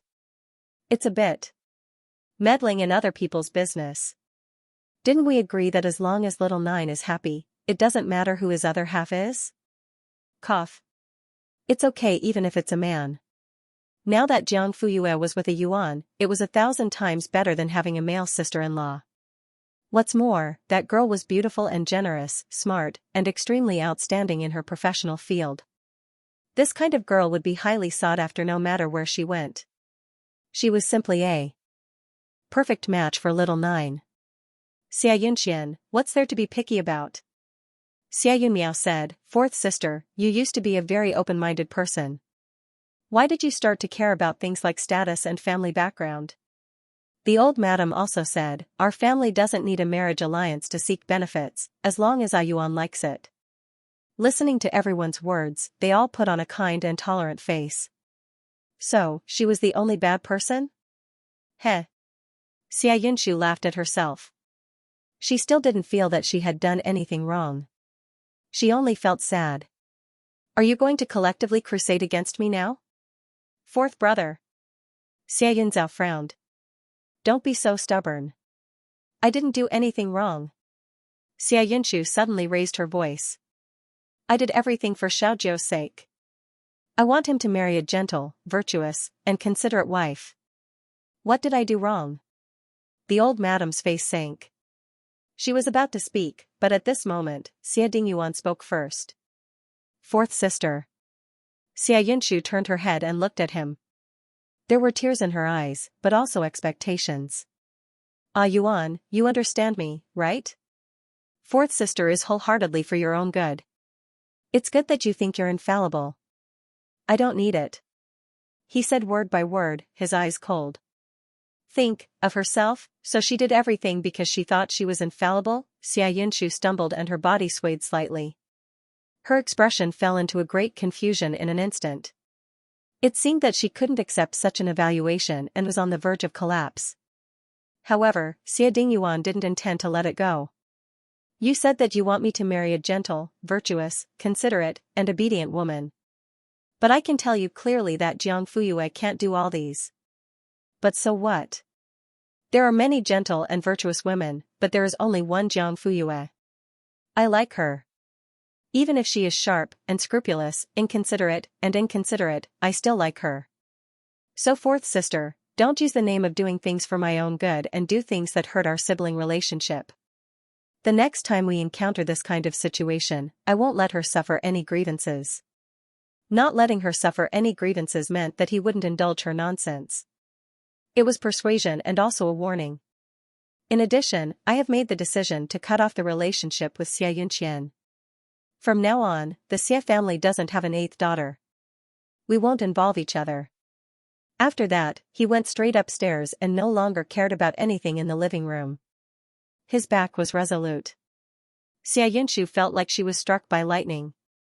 Was little Joe blaming her? He blamed her. This knowledge destroyed all the defenses of the woman. For a moment, she was utterly defeated. It turned out that everything she did was meaningless and worthless. Not only did she not win Yuan's favor, but she also damaged their sibling relationship. How could this be? Her original intention was for him to be well. This feeling was like, you tried your best to pull out the black thorn on the stem, but the rose said you touched its most precious thing. It turned out that she was a joke, he was a complete idiot. Xianxia couldn't bear it anymore. She covered her face and cried, I didn't mean it. I didn't expect it to be like this. Mom, little Joe is blaming me. He blames me. Old madam couldn't help but tear up. She was angry and sad. If you knew it would be like this, why did you do it? How can you live with your sins? The two siblings were at odds with each other. Xianxia held back the sourness in her nose and pulled Xianxia's clothes. She wanted her to think of a way, or she could persuade her, big sister, but the latter shook her head gently. Xianxia didn't want to persuade her, and she couldn't. She knew her fourth sister too well. Usually she was normal, but when it came to little Jiao, she was easily impulsive and didn't know what to do. She wanted to meddle in everything. It seemed that this was the only way to show her care and love as an older sister. In the past, it was just a small matter. Everyone saw her good intentions and didn't care even if she messed up. Xia Dingyuan never asked about it. But this time was different. She obviously touched Ah Yuan's reverse scale. Xia Yunmiao was also a little distressed. She didn't want to judge her fourth sister's actions because it had already crossed the bottom line. But she pitied her fourth sister's sincerity towards little Jiao, even though she used the wrong method. Xia Yunxu was still crying very sadly. She took 2 steps forward, wanting to say something, but she didn't know what to say. She knew very well that no matter how she comforted her fourth sister, it would only make her even more embarrassed. Xia Yunmiao pursed her lips and looked helplessly at old madam and old master. Xia Zhendong's expression was solemn and his eyes were sharp. For a moment, he looked like Xia Dingyuan when he was angry. Old four, you've stretched your hand too far. These words didn't leave any face for Xia Yunxu. Sure enough, Xia Yunxu cried even louder. Her expression was more and more broken. Dad, Xia Yunmiao wanted to persuade him. But as soon as she opened her mouth, old master stopped her. You don't have to say anything. I've taught you since you were young that you have to be responsible for every decision you make. Since Yunxu is wrong, then she should bear all the responsibility today. She's not wronged at all and doesn't deserve sympathy. While everyone is here, Yunxi is the only one missing. Old 3, remember to tell old 7 when you come down. Xia Yunlan nodded. Okay. Xia Zhendong said, today, I'll say it here. In the future, none of you should interfere in little Jiao's matters. Sister isn't like sister who colludes with outsiders to dig a hole for her brother. She's really promising. Although you sisters don't say it, I can see that you think that old madam and I are biased towards little Jiao. But let me ask you this. All these years, he has been supporting the Xia family all by himself. He has been supporting the entire family without the help of any brothers or sisters. He has been racking his brains for more than 10 years. Isn't it worth being biased? The Xia sisters were silent.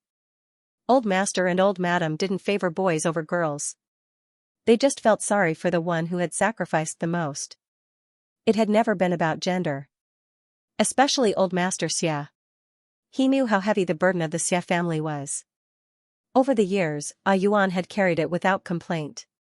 Xia Zhendong said, I don't ask you to help Ah Yuan, but he finally found a girl he likes. Don't make trouble, okay? Xia Yunzhao took the lead as the eldest. Dad, Mom, don't worry. We won't screw up. Xia Yunxiang, Xia Yunlan, and others also nodded. I've always supported little Jiao and Yaya. Yes, these two are a good match. Ah Yuan said it must be her. As his sister, we can't be happier. Jiang Fuyue is very outstanding. Only she is worthy of our little Jiao. Looking at little Jiao's current attitude, I'm afraid that he has fallen for her. That's good, that's good. Old Master Xia finished what he wanted to say and didn't stay any longer. He took old madam back to the room. Only the sisters were left in the large living room. Xia Yunxu's tears didn't stop.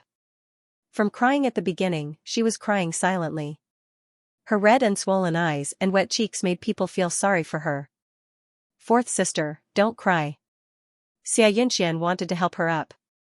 I know you want to make plans for little Jiao, but there are some things that we can't do as we want. Little Jiao has his own ideas. From now on, we have to have a sense of propriety and don't interfere rashly. Xia Yunmiao also hurried over to support the other side. Fourth sister, Ah Yuan has grown up. We can't treat him with the same attitude as when he was a child.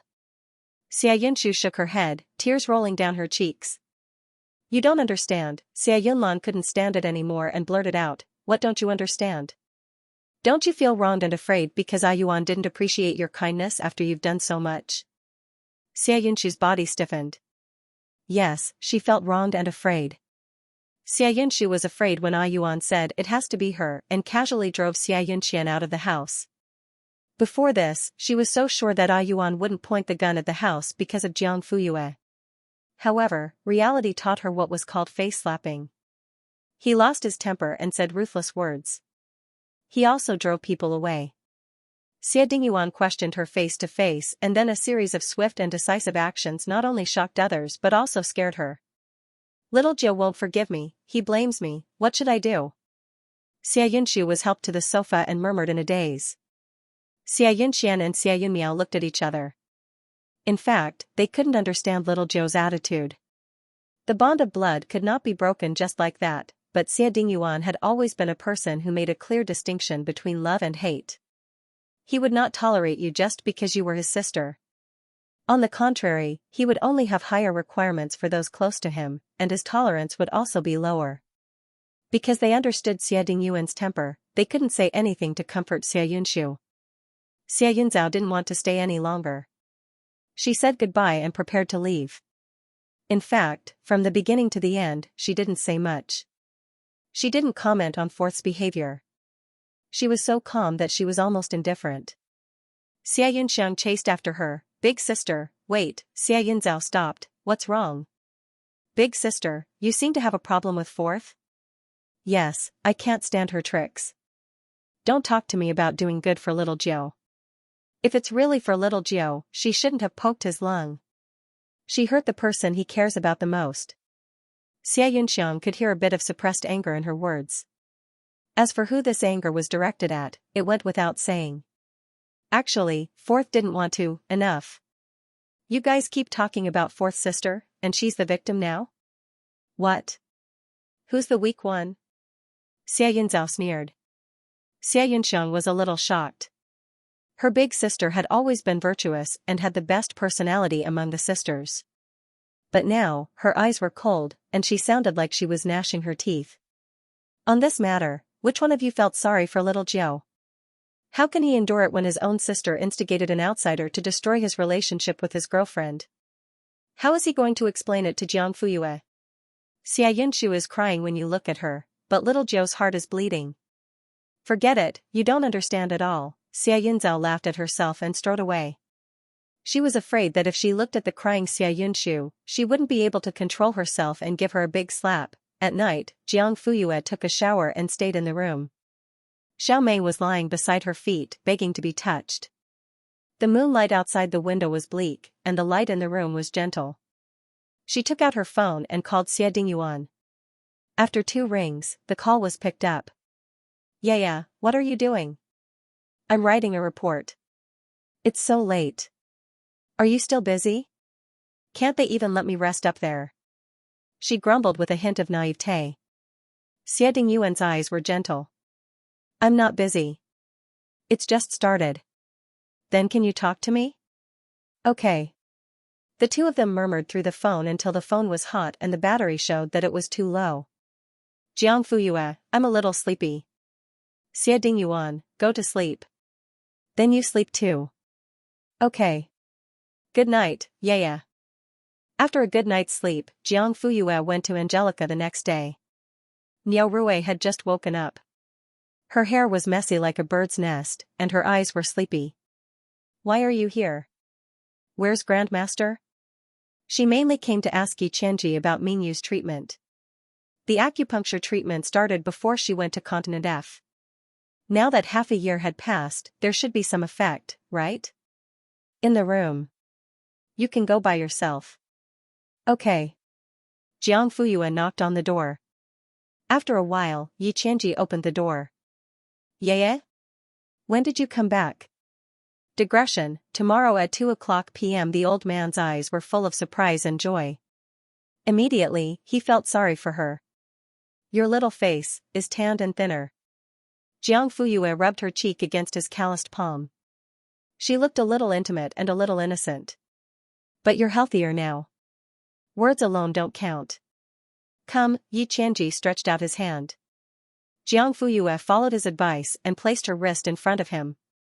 The old man focused his mind and calmed his qi before taking her pulse on the spot. A moment later, he withdrew his hand.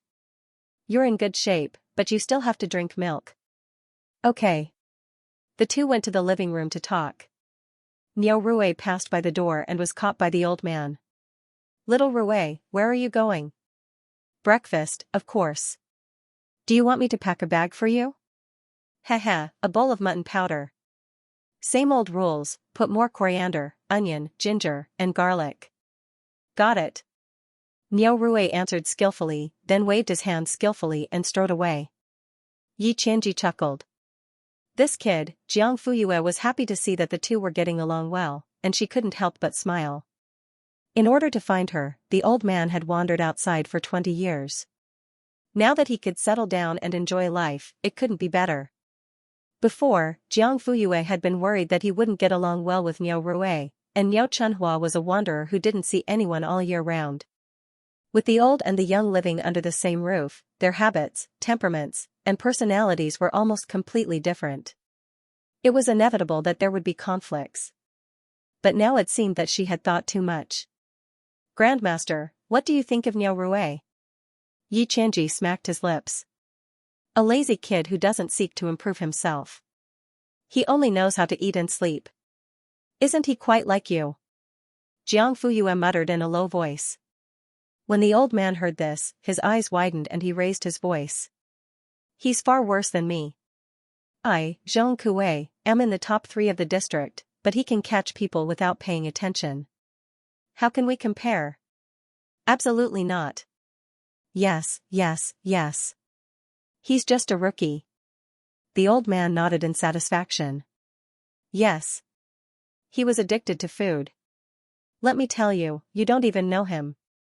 Jiang Fuyue. He didn't know how long he had been talking until a cold voice rang out, "Grandmaster, your fans." They saw Niao Rui leaning against the door frame with a bag in his hand. He stared at the two of them expressionlessly, not knowing how long he had been eavesdropping. "Yi Qianji!" Exclamation point. He walked over and put down the mutton noodles. When he turned around, he snorted and walked away. "Yi Qianji! Little Moon, have I gone a bit overboard?" Jiang Fuyue said, "It's okay. You can take him for a few rounds later. If you can't, Yi Qianji, then 4. Jiang Fuyue. As long as you're happy. "Grandmaster, how is Mingyu's situation now?" Yi Qianji's action of sucking the powder paused. Jiang Fuyue couldn't help but become nervous. "Is it not good?" "No, it's pretty much what I expected. Everything is going well. It's just that he still needs to go through rehabilitation before he can walk again." "Don't worry." "Where's Mingyu?" "His phone is off and I can't contact him. I also can't find him at his residence. His assistant has temporarily returned to the northwest and doesn't know much about the situation. He just said that he's receiving treatment." Since he was receiving treatment, Yi Qianji should know. "That was why?" she asked. "Oh, I asked your grandmaster to take him back to Qinghui Mountain." "Qinghui Mountain?" "Yes, it's a beautiful place with limpid mountains and clear waters. It's convenient for recuperation. Our Xiaoyang sect is located in a place with good feng shui." "That guy got lucky." Jiang Fuyue nodded without any doubt. No wonder she didn't Sitsun Huaishan this time. Can Grandmaster do it alone? He was already so old and still had to take care of Mingyu, who was in a wheelchair. Yi Qianji's tone was relaxed. "You don't know, right? Although our Xiaoyang sect isn't as prosperous as it was 30 years ago, we still have a few disciples. When he gets there, there will naturally be people to take care of him. Besides, that Gaitsun Huaishan doesn't lack money. It's convenient for him to go anywhere." That was true. In addition to being the 26th head of the Xiaoyang sect, Old Master Tsin was also the previous head of the Tsin family and the old chairman of the Tsin group who received dividends after retirement. It could be said that he was very rich. Besides, Mingyu was also secretly rich. Jiang Fuyue wasn't worried at all. "How long will he stay on the mountain?" "It depends on the situation. It's not certain." "Okay." After getting the information she wanted, Jiang Fuyue accompanied Old Master Tsin to have lunch before leaving. "Here, this is for you." Yi Qianji put the box on Niao Rui's table. "No, take it away." He was still angry. Wasn't it just a little bad at operating and losing 16 rounds in a row? Old Master Tsin actually called him a noob? How could he tolerate this? He, Niao Rui, had a temper too. "You really don't want it? I specially packed it for you." Old Master Tsin smiled and waved the box in front of him. "Humph." Niao Rui turned his head away. It was fine if he didn't want to look, but it smelled so good. Xianxia sighed and said calmly, "Okay, then I'll have to deal with this top-grade two-headed abalone and Australian lobster." "Wait a minute," Xianxia's old eyes flashed with a smile. "What's wrong?" Niu Rui swallowed. "Are there abalone and Australian lobster inside?" "Yeah, and they're really big. It must have cost at least a few thousand." "Oh, I don't want to talk about it anymore. I have to eat it while it's hot. It'll be fishy when it's cold and affect the taste." With that, he was about to leave. "Huh?" Niu Rui couldn't sit still. "Isn't this for me? Why did you take it away? Didn't you say you didn't want it?" Cough, "I thought about it and suddenly felt a little hungry, so I reluctantly accepted it." Xianxia stuffed it into his hand. "Eat slowly. I'm going to the basement." "You're going to see him again?" Xianxia had already walked in front of the painting. He pressed the switch and the secret door opened. When he went down, he didn't forget to remind him, "Be careful with your words. Yaya still doesn't know. Don't let the cat out of the bag." "I know. I've already warned you 800 times. Do I look like someone who can't keep his words?" But how long could he hide it, alas? Underground, in addition to the intelligence control system, there was also a small medical room. The air was filled with the bitter smell of Chinese medicine. As he got closer, the bitter smell became heavier. Xianxia pushed open the isolation door. Inside was a Chinese medicine cabinet. In front of the cabinet was a consultation table that was half the height of a person. Various instruments were placed on the side. The combination of Chinese and Western medicine was orderly in the chaos. Walking around the tall Chinese medicine cabinet, there was a sickbed inside. There was a lump on the bed, and a pale-faced man with his eyes closed was lying on the bed. Natural light sprinkled down from the patio, covering the room with a layer of gloominess. Perhaps he was alert, or perhaps he wasn't asleep, but Xianxia's light footsteps still made him open his eyes. It was Mingyu, who should be recuperating in Qinghui Mountain at this moment. "Awake?"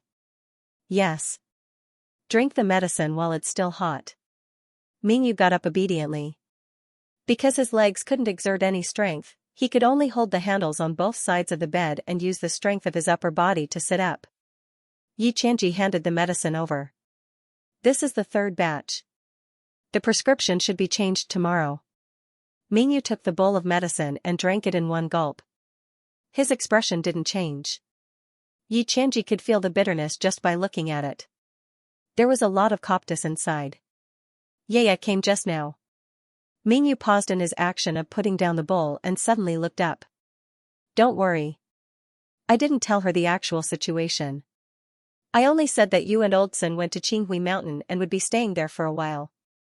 Only then did he let out a sigh of relief. But hiding it from her like this isn't a solution. "She'll find out sooner or later," Mingyu said. "We'll delay it for as long as we can. By the time she finds out, my condition will at least be better than it is now." "That's enough. If he could get better, she would worry less. Originally, I promised her that I would be able to stand and talk to her when we meet again." According to the original plan, Mingyu should have already started rehabilitation at this time. However, the plan couldn't keep up with the changes. During the second stage of the acupuncture treatment, his right leg began to deteriorate rapidly. The needle hole also showed signs of inflammation and decay. Xianxia had no choice but to stop the treatment and reduce the inflammation and decay. During this period, Mingyu was critically ill several times. Fortunately, he relied on his tenacious will to survive and survived. This delay lasted for 2 months, and the subsequent treatment became more difficult because of this. He could only be careful with the needles and lengthen the recovery time after each needle drop. Now, he was about to start the third stage of the treatment. But even so, Mingyu's body couldn't bear the burden. Now, he couldn't even get out of bed. His assistant also didn't return to the northwest. Instead, he moved here to take care of him. Yaya isn't someone who's easy to fool. You were lucky enough to escape this time, but that doesn't mean you can continue to bluff your way through next time. You've known her for a long time. You should know that she hates being lied to the most. Mingyu fell silent. After an unknown period of time, he suddenly said, Can the treatment be brought forward? It doesn't matter if the medicine is a bit heavier. I can handle it. Xianxia was stunned. Nonsense. Do you know what kind of situation you're in? You even drugged yourself? Mingyu lowered his eyes, his voice calm. I think I know. Then you still dare? Grandmaster, I want to take a gamble. He called him Grandmaster, the same way Jiang Fuyue addressed him. Although he didn't want to, Xianxia had to admit that for a moment, he did feel compassion. But, food has to be eaten one bite at a time, and illnesses have to be treated one step at a time. There are no shortcuts. You can only take it slowly. Before that, I'll try my best to keep it a secret for you. Mingyu smiled bitterly, but in the end, he replied, okay. After Jiang Fuyue left, she didn't go straight back to the Han residence. Instead, she went to the school. With her current achievements, it wouldn't be a problem for her to apply for graduation right away. However, Xiaoshan said, if you don't have a reason to graduate, it's best to take it slow and stay at Ming University for a while. Ming University had just started to improve thanks to Jiang Fuyue's fame and the efforts of all the teachers and students. Once she left, this momentum would immediately dissipate. Although the school's reputation had improved significantly in the past year, and the school's spirit had also been improving continuously, it hadn't been long enough. Jiang Fuyue's existence was like a bundle of superglue, firmly gluing Ming University to an iron bucket. Wind couldn't blow it down, and fire couldn't burn it. Once she left, the stickiness would disappear, and the school would return to its previous state of disunity. Xiaoshan, I'll report to the school board and the academic affairs office. They'll give you special permission to skip classes and only allow you to take exams. You can make your own arrangements for the rest of your time. It's also up to you whether you come to school or not. This way, not only would Jiang Fuyue have enough time to conduct research, but it would also give her a legitimate reason to stay at Ming University. It was the best of both worlds. Okay. After hearing this, she agreed almost without thinking. Originally, Jiang Fuyue did not want to graduate so soon. Firstly, it was for the sake of Ming University, which happened to be the same as Xiaoshan. Secondly, it was also because she did not want to work in the system so soon. In less than 2 days after returning to China, she received invitations from the Institute of Bioengineering, the Institute of Biochemistry, and the Institute of Biophysics of the Academy of Medical Sciences. Each of them was very sincere. Perhaps she knew that Jiang Fuyue had too many choices, and that the three of them were similar in terms of resources, treatment, and benefits. Compared to the other two, there was nothing particularly outstanding about them, so she wanted to find another way in other aspects, such as Institute of Biological Engineering, Academy of Medical Sciences. The reason they gave was that Professor Xia was also here, so the two of them could go in and out together and be lovey-dovey. It was perfect. The Institute of Biophysics claimed, all of our large farms provide milk, vegetables, and fruits all year round, and they are all of the natural green grade. The Institute of Biochemistry was even more direct. Come, we have all kinds of high-grade skincare products and essences here. It's free. Feel free to use them. But Jiang Fuyue didn't want to go. Now that she was reborn, she didn't want to be tied down at such a young age. Her future should be further away. She shouldn't be cooped up in a research institute and have an iron rice bowl, living a life where she could see the end of her life at a glance. It was boring. Therefore, she used the reason that she had not graduated yet and her studies were more important to her to decline the invitations of the three institutes. She couldn't possibly graduate from Ming University and leave right after she said that to them, right? Xiaoshan laughed and shook his head when he heard that. Ming University has become your shield? Shield? What do you mean? Don't you know how to talk? Jiang Fuyue pursed her lips. This is called being virtuous. I'm responsible. Thank you. Xiaoshan, is there any major incident in school recently? Everything is going well. That's good. Before Jiang Fuyue left, she took out 2 boxes of chocolates and pushed them in front of him. Xiaoshan was slightly stunned. Gifts? Jiang Fuyue nodded. 1 box is for you, and the other box is for Xiaoliang. Say hello to the little guy for me. Xiaoshan's heart was filled with warmth. The tip of his nose felt a little sour. That kid was still talking about Sister Yu this morning. If he knew that you brought him a gift, he would probably be so proud of you. Really? What was Xiaoliang talking about? Cough. Is it inconvenient to say? The little brat was talking about how you got a boyfriend. Doesn't that mean that he has no chance at all? As Xiaoshan said that, he couldn't help but hold his forehead. He didn't know why children nowadays were so mature. They were only 6 years old and already knew what love was. They even wanted to fight for a chance for themselves. Since Jiang Fuyue had returned to school, she naturally had to meet up with her roommates. She made a reservation at the cafe next to the school and then sent a message to the 4-3 dormitory group. Jiang Fuyue, sisters, I'm back. Then, she shared the address and told them to come over after class. However, before school was over, the 3 of them skipped the last class and rushed over. Xianxia came over and gave her a bear hug. Boo-hoo. Sister Yu, I missed you so much.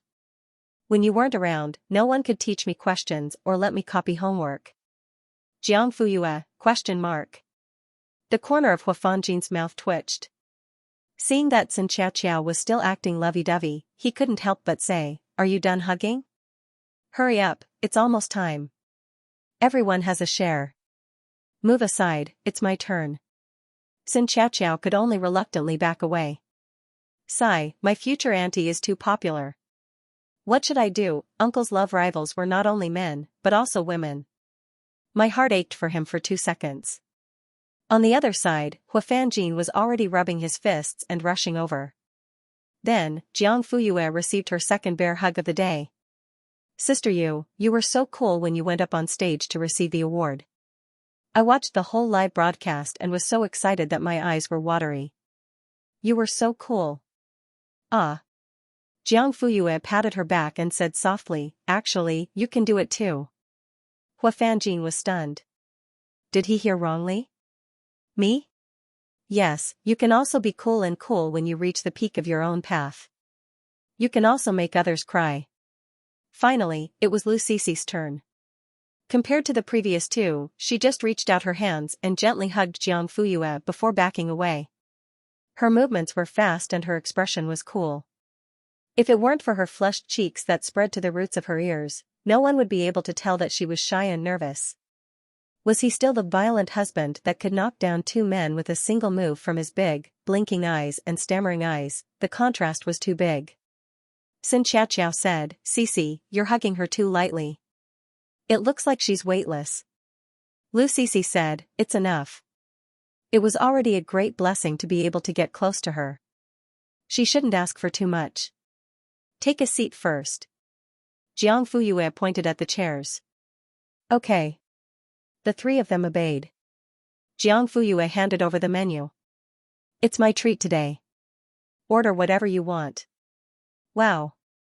Sister Yu is so generous. Okay, then I won't stand on ceremony. I must make you pay today. Soon, the dishes were served one after another.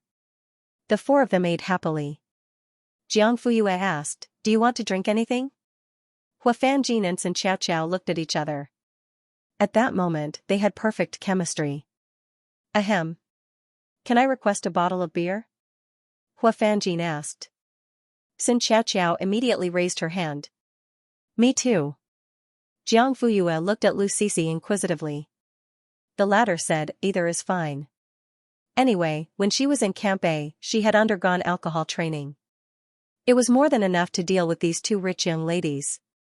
Jiang Fuyue called the waiter. 4 cans of beer, please. She hadn't had beer in a long time and wanted to try it. The 4 girls ate and drank as they chatted. Most of the time, Jiang Fuyue listened to them and rarely spoke. It wasn't that she didn't want to talk, but she had been away for half a year and knew nothing about what happened in school. Therefore, it was best to listen. Because of this, she learned a lot of new gossip. For example, XX from the modeling club and YY from the basketball club were kissing passionately by the lake. In the end, they were caught red-handed by the 4 devils of the campus supervisory board. Another example was that a guy from the finance major cheated on a girl from the computer science major. In the end, it was posted on the public account. Now, the whole school knew that he was a playboy. More importantly, his surname was really high. 2 hours later, the meal was over. The four of them had all drunk beer. They weren't drunk, and their eyes were still clear.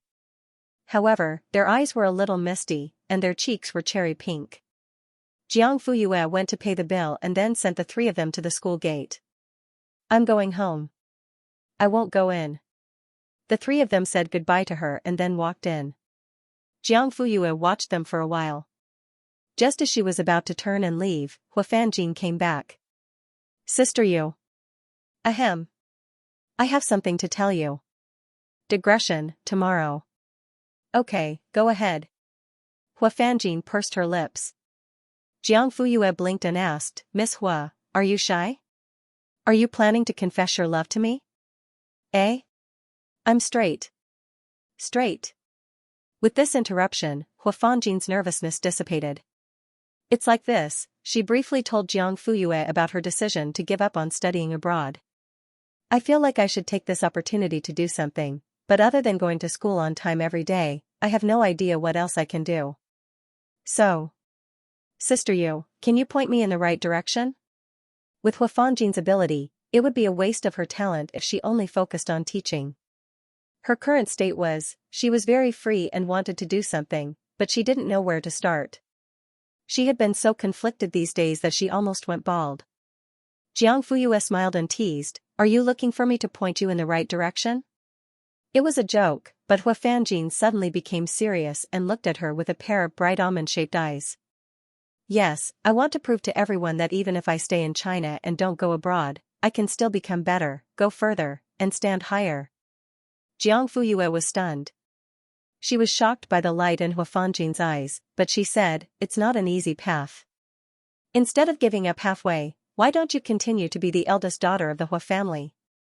You can live a rich life and don't have to worry about food and clothing. After graduation, you can find a suitable match and marry him. From a rich young lady, you can become a rich lady. After a few years, you can give birth to an heir. After a few decades, you can outlive your husband and become the Empress Dowager. You can live out your old age in peace and die of old age. Is that right?" Huafanjin took over the conversation and finished the rest of her words. Jiang Fuyue coughed. Huafanjin raised her chin slightly, and her eyes showed some pride and tenacity. "If I wanted to live like this, I would have gone abroad in my first year of university. Why would I wait until now?" In fact, before meeting Jiang Fuyue, Huafanjin's life plan was the same as most of the girls in her circle. If she worked hard enough, she would take over the company and take over her father's business. She would be a strong and resolute woman. If she really didn't have that kind of talent, then she would marry a husband who had a good family background and was capable. The marriage between the strong and the integration of resources could also be considered a success in another sense. She had been raised in a wealthy family and had been in contact with people in this circle since she was young. This kind of thinking had almost become a consensus. She didn't think there was anything wrong with that. In life, one should be more realistic. However, after knowing Jiang Fuyue, she realized that there were more than just these two paths a girl could take. She also wanted to shine and leave something behind for this world. She hoped that decades later, when people mentioned the name Huafanjin, they would not think of her as a socialite or rich lady, but of what she had done for a certain industry, for this country, for the world, and for future generations. Others may not understand, but I know that you, Sister Yu, definitely understand that feeling. The feeling of having a cluster of flames hidden in your heart that you wanted to burn and become the light that illuminated the world, Huafanjin murmured, "So I should do something, but what can I do?" She was asking herself as well as Jiang Fuyue. Suddenly, she asked, "What do you like?" Huafanjin didn't hesitate and blurted out, "Physics. I like physics." The two of them had met at the Ipo National Teen Training Camp.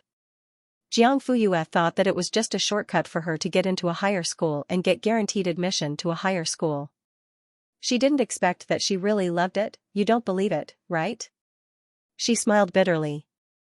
"Actually, my parents don't believe it either.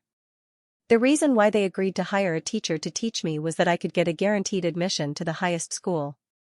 Even if I applied to study abroad in the future, it would be a highlight on my resume. However, only Hua Fanjin knew that she liked physics very much. She had liked it since she was young. Every time she was unhappy, she would quickly calm down by doing 2 physics questions. She didn't like learning the piano, but as long as she put physics behind piano lessons, she would be very happy. I might not be the most talented person, but what does liking have to do with talent? Liking something is just liking it. The feeling of being happy when you see it or hear it was much more important than whether you knew how to solve the question or whether you could complete the experiment. But my parents don't believe it, Hua Fanjin sighed softly. The light in her eyes quickly dimmed. Although they agreed to let me stay in China, they didn't approve of me transferring to the physics department. My dad even wants me to take over the company after I graduate. Originally, she wanted to rely on her family's connections to get an internship at a technology company that researched remote sensing technology. However, she didn't expect to be stopped by her own father. He even told the bosses of several technology companies in the capital not to hire her. Hua Fanjin was so angry that she didn't return home for 2 weeks. Jiang Fuyue pondered for a moment and said, "How about this? I'll write a letter of recommendation to the Biophysics Institute. You should be able to learn a lot there." As for whether or not Hua Fanjin could stay in the end, it would depend on her own ability. Biophysics Institute? Is that true? I don't know if it'll work yet. Although Jiang Fuyue was certain, she didn't dare to make any guarantees. It's okay. Regardless of whether it works or not, I'm satisfied. Sister you're so nice. I love you to death. Sob sob. Are you a fairy? As she spoke, she pounced on Jiang Fuyue and hugged her. Hua Fanjin had an indescribable feeling in her heart. It was like a lonely boat drifting with the waves suddenly found a bright lighthouse in the distance and finally found the direction to move forward. Jiang Fuyue was stunned by the hug. Her body was stiff, but her eyes were smiling helplessly. Since she had promised Hua Fanjin, Jiang Fuyue naturally had to do her best. That night, she asked Hua Fanjin to send her the resume. After skimming through it, she pointed out the areas that needed to be changed. Actually, it wasn't a big change. She just removed some unnecessary things to highlight the important points. For example, she didn't need to put the piano level 10 on the resume. The silver medal for Ipo should be written at the front so that people could see it at a glance. After the changes, it was much more refreshing and the important points were clear at a glance. Jiang Fuyue spent 5 minutes writing a recommendation letter of about 200 words based on the resume. The next morning, she called the person in charge of the Biophysics Research Institute. The other party was extremely polite. She didn't beat around the bush and directly stated her intentions. After listening to her, the other party seemed to be in a difficult position and didn't agree immediately. He only said, "We do want to recruit interns, but there is a fixed selection process." In other words, they couldn't open the back door. However, since Jiang Fuyue had called them personally, they were still willing to give face to this upstart academic and let her send Hua Fanjin's resume along with the recommendation letter. If Hua Fanjin was really as outstanding as she said, then the institute would have priority in recruiting him. This result was similar to what Jiang Fuyue had expected. She thanked them sincerely and ended the call. Then, she sent a message to inform Hua Fanjin. When he heard that there was a fixed selection process and that he might have to participate in interviews later, he wasn't disappointed. On the contrary, he was a little excited. "If I really get in through the back door, I'll feel bad. This is very good. Give me a chance. Whether I can do it or not depends on my ability." Jiang Fuyue quite admired his attitude. After sending the email and dealing with the rest of the matters, it was almost noon. Xiaomeng barked and scratched the door, calling her to eat. Jiang Fuyue opened the door, jumped in, and threw himself into her arms. All kinds of rubbing, scratching, whining, and wagging his tail. Okay. Why are you so excited every time? Woof, woof, I'm so happy." A person and a dog went downstairs and stood on the stairs. They heard the old man talking to another person. Jiang Fuyue raised an eyebrow. Was there a guest? At this time, the people in the living room also heard the footsteps and looked up at Jiang Fuyue. Yeah. Han Qishan smiled and waved at her. "Come here." Jiang Fuyue walked over, and Xiao Meng followed behind her. "Grandpa. Let me introduce you. This is your Uncle Tang. He works at the State Administration of Radio, Film, and Television." Jiang Fuyue looked at the man in front of her who was about the same age as Han Xin. He was wearing a shirt and trousers, and he had an elegant smile. At first glance, he looked quite simple, but the limited edition Earl watch on his wrist showed his status in a low-key way. She said, "Uncle Tang, nice to meet you. This is Yaya, right?" "Nice to meet you." His temperament was indeed extraordinary. This time, Tang Yutian used the excuse of visiting the old man to meet Jiang Fuyue. He didn't hide it. When he saw Han Qishan, he honestly explained his purpose of visit. This made it difficult for the old man to refuse. Firstly, the relationship between the two families was really good. Secondly, Tang Youtian's attitude wasn't annoying. Lastly, and most importantly, there were some things that couldn't be delayed. After Jiang Fuyue sat down, Tang Youtian explained the purpose of his visit unhurriedly. Back when she had developed the A vaccine, all the major media outlets in the country had wanted to interview her. However, Jiang Fuyue was far away in Continent F at that time. She still had to carry out the next step of the experiment, so the higher-ups did not send any reporters over. After that, the A+ vaccine with better defensive properties appeared out of nowhere. Her academic results were published globally, shocking the fields of biology, immunology, and medicine. The foreign media started to act upon hearing the news. Unfortunately, Jiang Fuyue had been staying at the base and was well protected. It was difficult for the domestic and foreign media to do anything. After that, the F-active enzyme was discovered, and Schenkvat's special drug was born. This time, the global media went crazy. However, Jiang Fuyue did not accept any interviews, and her family kept a low profile. The media had no choice but to go to her university and try to find out useful information about this legendary girl. For example, her classmates' evaluation of her, her teachers' opinions of her, her usual learning situation, her living habits, and so on. It was really hard for the media friends to think of going to her university when she did not appear in person and her family did not expose her. During that time, any news about Jiang Fuyue would be on the front page and trending searches. Things like "Genius girl likes to eat in the cafeteria, spends 20 hours a day in the laboratory, dug up the corner of Q University next door," and so on, attracted a lot of attention and caused a surge in traffic. Even Ming University's popularity rose to a new level. Now, when Ming University was mentioned, most people's first reaction was no longer a no-name university, but Jiang Fuyue's school. Xiaoshan did not spend a single cent on promotion, but he already had a taste of the benefits of the sky-high advertising price. One of the most obvious changes was that Ming University's admission score this year was a full 60 points higher than previous years. It was close to the benchmark. In the future, it would only be higher. It was only a matter of time before it was included in the top-tier universities camp. It might even be able to enter the ranks of top-tier universities in the future. And this was Jiang Fuyue's powerful influence. Not long ago, after the Lasker Award ceremony, Jiang Fuyue and Xie Dingyuan were surrounded by a group of reporters. The two had briefly accepted an interview with International Vision, and the words ambitious and diligent were trending. But other than that, Jiang Fuyue had not publicly accepted any media interviews. Invitations came one after another, but she didn't even bother to look at them.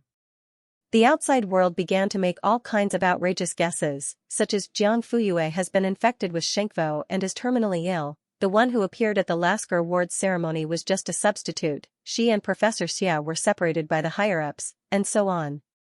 Although it was not the mainstream voice, it at least meant that someone or some force was trying to muddy the waters and take advantage of the situation to fish. Therefore, an open, direct, and in-depth interview was imminent. Even if it was not an interview, just a simple official response would be fine. Tang Yutian smiled kindly.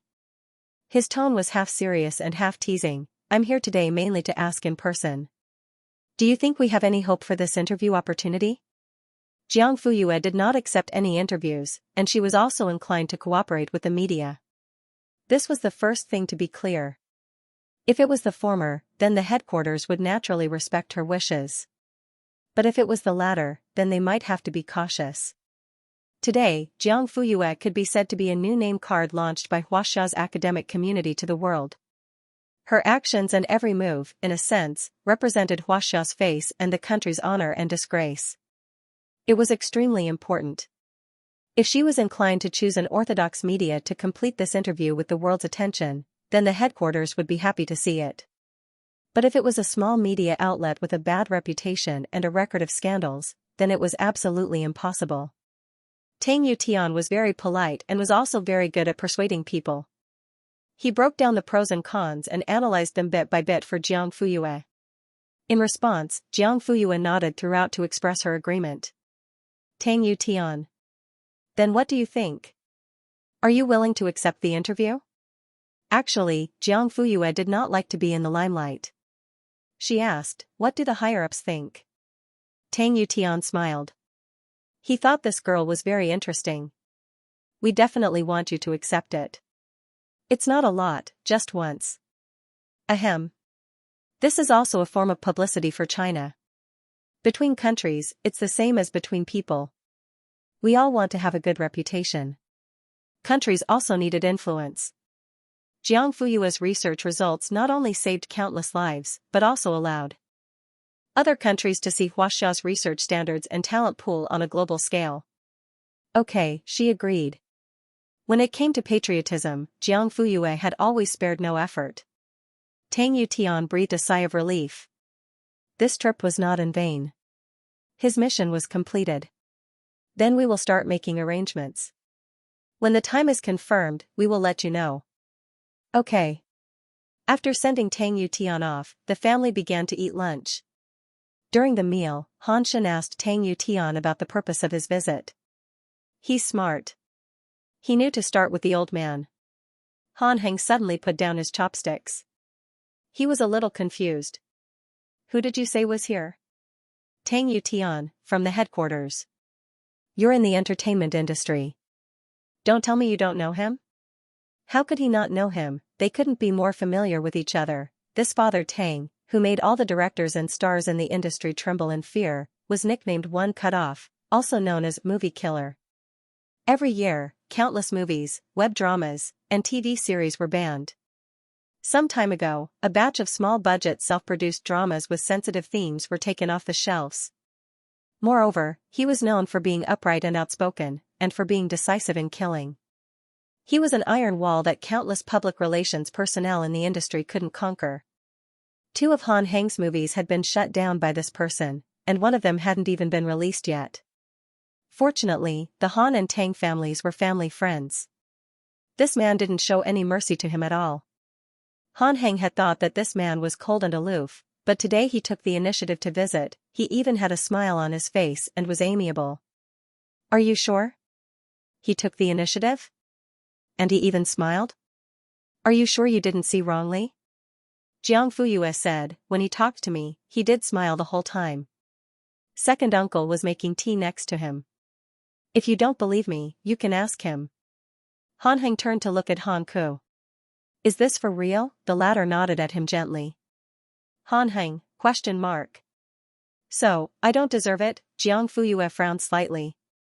Uncle, why are you looking at me like that? Shoo, I'm looking at the person who can make Father Tang smile. Then, he turned his head and looked at his face in the reflection of the wine cabinet. Han Ku asked, what are you doing?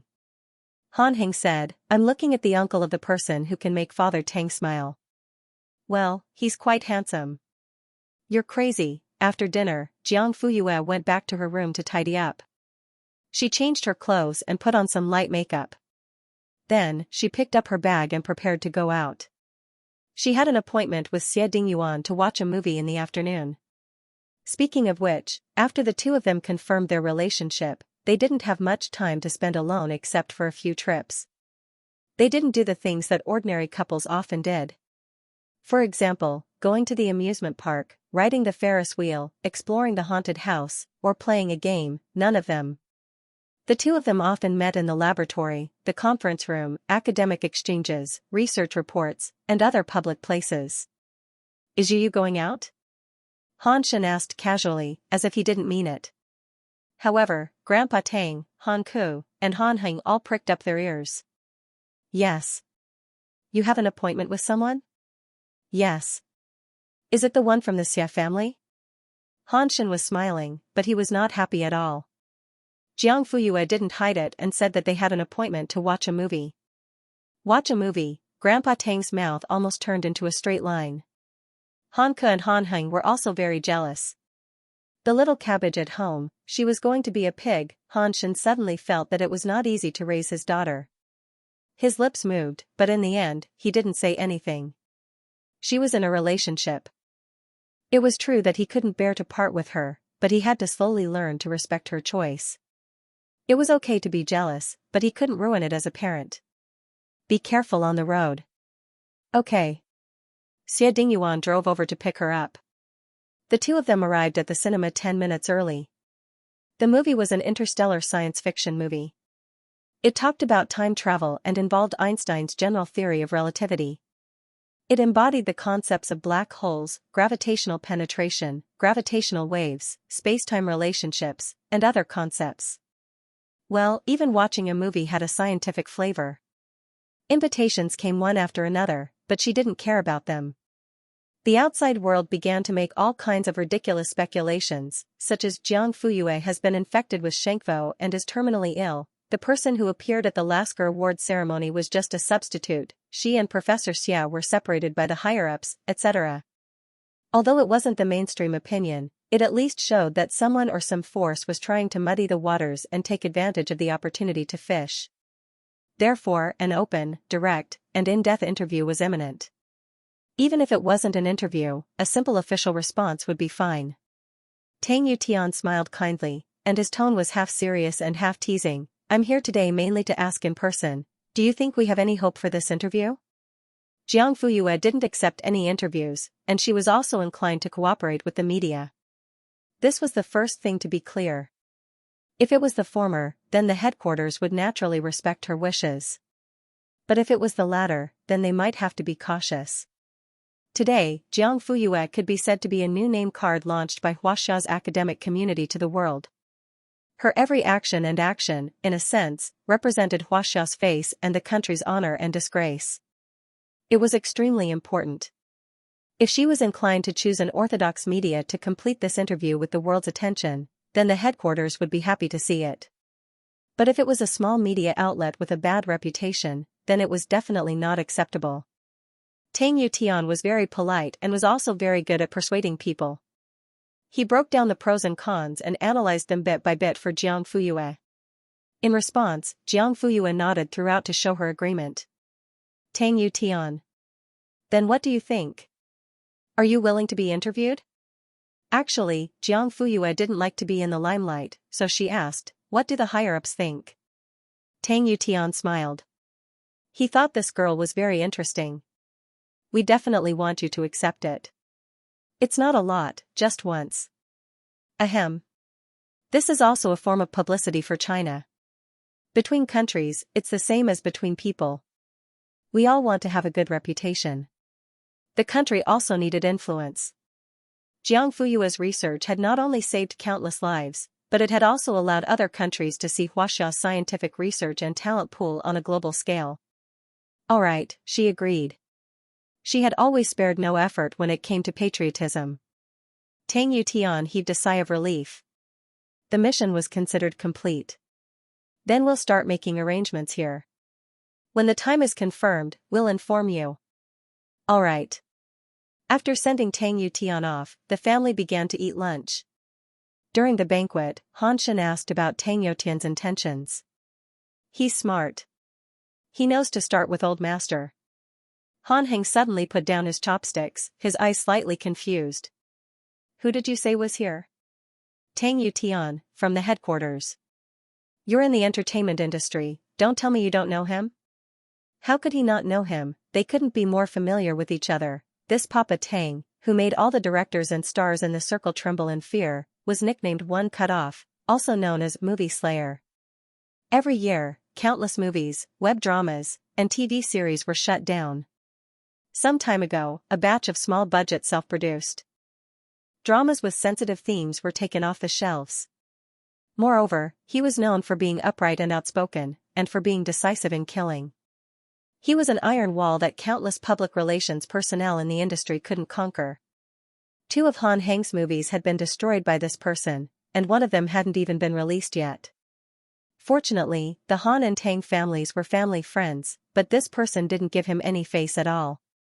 Han Heng thought that this person was cold and aloof, but today he took the initiative to come to him. He even had a smile on his face and was amiable.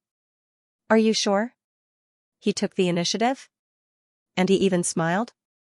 Are you sure you didn't see wrongly?" "Jiang Fuyue, when he was talking to me, he was smiling the whole time." At that time, second uncle was making tea. "If you don't believe me, you can ask him." Han Heng turned to look at Han Ku. "Is this for real?" The latter nodded at him gently. Han Heng, ? "So, I don't deserve it?" Jiang Fuyue frowned slightly. "Uncle, why are you looking at me like that?" "Shoo, I'm looking at the person who can make Papa Tang smile." Then, he turned his head and looked at his face in the reflection of the wine cabinet. "Han Ku, what are you doing?" "Han Heng, I'm looking at the person who can make Papa Tang smile." He's quite handsome." "You're crazy." After dinner, Jiang Fuyue went back to her room to tidy up. She changed her clothes and put on some light makeup. Then, she picked up her bag and prepared to go out. She had an appointment with Xie Dingyuan to watch a movie in the afternoon. Speaking of which, after the 2 of them confirmed their relationship, except for a few outings, they didn't have much time to spend alone. They almost never did the things that ordinary couples often did. For example, going to the amusement park, riding the Ferris wheel, exploring the haunted house, or playing the script, none of them. The 2 of them often met in the laboratory, the conference room, academic exchanges, research reports, and other public places. "Is you going out?" Han Shen asked casually, as if he didn't mean it. However, Grandpa Shen, Han Ku, and Han Heng all pricked up their ears. "Yes." "You have an appointment with someone?" "Yes."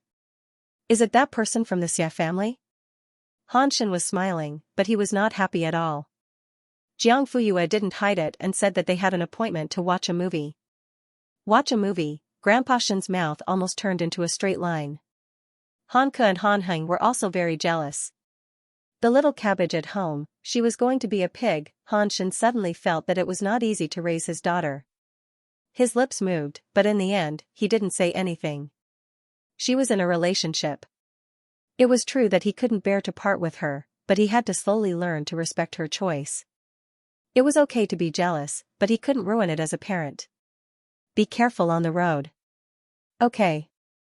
Xie Dingyuan drove over to pick her up. The 2 of them arrived at the cinema 10 minutes early. The movie was an interstellar science fiction movie. It talked about time travel and involved Einstein's general theory of relativity. It embodied the concepts of black holes, gravitational penetration, gravitational waves, space-time relationships, and other concepts. Yes, even watching a movie had a scientific flavor. 8:39 The movie was 112 minutes long, and it had 4D special effects. The graphics were not bad. However, it was just a good graphics. Many of the professional things in the movie couldn't stand up to scrutiny. Jiang Fuyue and Xie Dingyuan couldn't help but look at each other halfway through the movie. They had a tacit understanding. After the movie ended, many audience members didn't leave. They stayed in their seats to wait for the post-credits Easter egg. The 2 of them left the theater abruptly and strangely. After leaving the theater, Jiang Fuyue couldn't hold it in anymore. The universe is a 3-dimensional system. The stars are basically distributed on a plane. Why did the alien species invade through Pluto, Neptune, then Jupiter, Mars, and finally Earth? In the 3-dimensional space, there were more than tens of millions of routes from one point to another. They knew that humans had built defensive walls on the orbits of other stars, but they still attacked head-on. Wasn't it better to take a detour, or was there something wrong with the alien species IQ? It didn't make sense. If they knew to attack Earth, they couldn't be that stupid, right? Xie Dingyuan coughed lightly. The reason for the invasion doesn't make sense either. Fighting for water and iron resources, water was composed of hydrogen and oxygen elements, and hydrogen and oxygen were common elements on stars. Any star would have a lot of water resources, so why would they take the risk of being destroyed and come to Earth to rob it? The same was true for iron resources. As one of the products of stellar fusion, it could be seen everywhere. Was it worth it? Jiang Fuyue. Also, the giant pointy drill used to dig the tunnel, the torque needed to rotate it couldn't be provided at all. Even if it could, it would require a high energy consumption. However, a 3-hole plug solved it. Was this a joke? At this point, Jiang Fuyue completely lost interest in watching the movie. The heroic act of saving the world in the ending almost made the two of them laugh out loud. Earth was such a behemoth with nearly 10 billion people. How could one or two heroes save it? How could those scientists, who had racked their brains for the survival of mankind, endure this? Jiang Fuyue, for this kind of thing, it's fine to just watch. If human beings really reached a critical moment of life and death, they could only rely on powerful countries and advanced science and technology. Choose a romance movie next time? Xie Dingyuan took her hand and intertwined their fingers. Do you like to watch romance movies? It has nothing to do with the content. Then what does it have to do with? It has to do with the people watching the movie together. As long as it's you, it doesn't matter what you watch. The two of them walked side by side intimately. Little did they know that at the exit of the viewing hall, a young girl was pressing the end button with trembling hands. She was so excited that she was going crazy. I got it. I actually got it. Her best friend was half a step behind because she went to throw the trash. When she walked over, she heard her best friend screaming like a crazy chicken. She was startled. Xiaowen, what's wrong? I got it. I really got it. The girl named Xiaowen was incoherent. What did you get? Goddess. My goddess. And Professor Xia. They came to watch a movie together in the same hall as us. F*CK, her best friend was stunned. Then, she began to look around. Where are they? Why don't I see them? They're already gone. Huh? She was disappointed. Xiaowen chuckled, but I've recorded everything. Look, you can even hear them talking. That night, a Weibo user named A Little Mosquito posted a video. The caption, so this is how scientists watch sci-fi movies. She only had 500 fans on her account. 450 of them were zombie fans that she bought with money. The remaining 50 were mostly classmates, friends, family, relatives, and so on. However, she didn't expect that such an ordinary account would be forwarded 100,000 times in just 1 hour. There were 200,000 comments and 600,000 likes. Behind the screen, Xiaowen's phone was stuck. She had no choice but to log in with her computer. She gulped and turned to her best friend. The goddess's traffic is terrifying. Her best friend took a deep breath and patted her chest to calm herself down. Maybe this is the legendary, top of the academic world? The two of them looked at each other. The internet had already exploded because of this video. #Jiang. Fuyuisia Dingyuan Cinema #Moon Abyss Hand in Hand #Deadly Ridicule from a Scientist #Correct Academic Thinking for Watching Movies #Interstellar Transmigration The top 5 trending topics were all occupied. Ha ha ha ha. I'm dying of laughter. The most brutal sci-fi movie execution in history. Is the director crying in the toilet right now? At director Wang Xiaochuan, as expected of a scientist. Rigorous and incisive. I'm a little curious. Before Sister Yu and the professor have sex, do they have to discuss which position is more energy efficient, comfortable, and durable? Upstairs, are you serious? You have taken all the bamboo shoots in the world. Hello? Yao Ling? There's an LSP here. I heard every word the moon god and the professor said, but I don't understand what they mean when they are connected. Sister Yu and the professor are indeed a match made in heaven. They even look like husband and wife when they complain. Everyone seems to be discussing the conversation between Sister Yu and the professor. Am I the only one who noticed them holding hands? I noticed it at first glance. Sob. Professor, you're so cool. He's holding the powerful and fierce Sister Yu's hand. She's as gentle as a little girl. Indeed, no one can escape the wine of love. Once you drink it, you'll get drunk. Did everyone hear that? Finally, the professor said, it has to do with the people who watch the movie together. Oh my god. He's so good at it. The cold filter is broken. Professor Xia is flirting with our sister you like it's free. The scientist has a special interest. It's so romantic. The two of them did not expect that going out to watch a movie would end up on the hot search list. We're all netizens nowadays Sherlock Holmes, since sci-fi movies were too dangerous, Xie Dingyuan wanted to take Jiang Fuyue to try out a romance movie. Unfortunately, there were a lot of blockbusters in the cinema recently. There were no movies that were purely about romance. Xie Dingyuan had no choice but to invite Jiang Fuyue to his house. It was not his old house. It was a house in the third ring road of the imperial capital. During the renovation, the designer had specially set aside a room for a movie studio. Originally, Jiang Fuyue had already agreed. Xie Dingyuan had also gone to the house in advance to tidy it up. However, plans could never keep up with changes. In mid-October, Dan Pinghua and Bai Chuanhao led their teams back to China. When Jiang Fuyue and Xie Dingyuan left Continent F, the two teams could only stay behind to carry bricks because their research was not done yet. They watched the two of them return. Although they did not say anything, they were envious. Now that the two teams had achieved great success and returned in triumph, they could finally hold their heads high. Next was the exchange meeting and seminar arranged by the higher-ups. Not only did Dan Pinghua and Bai Chuanhao's teams have to be present, but Xie Dingyuan and Jiang Fuyue also had to be present. The reason was that they had all contributed greatly to the research of the Xianxia virus. Everyone had to sit down and communicate with each other. Only then could sparks of thought be created. Therefore, Jiang Fuyue and Xie Dingyuan once again met at various meetings. One day, after the exchange meeting ended, Jiang Fuyue was about to leave when Bai Chuanhao and Dan Pinghua suddenly came to her and asked to treat her to a meal.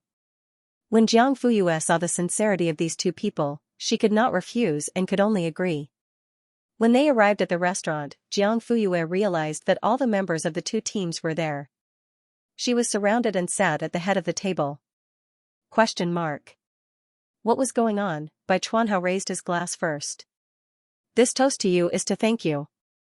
Jiang Fuyue was confused. Bai Chuanhao, if we hadn't seen the manuscript you left behind, our two teams might not have made any breakthroughs in our research.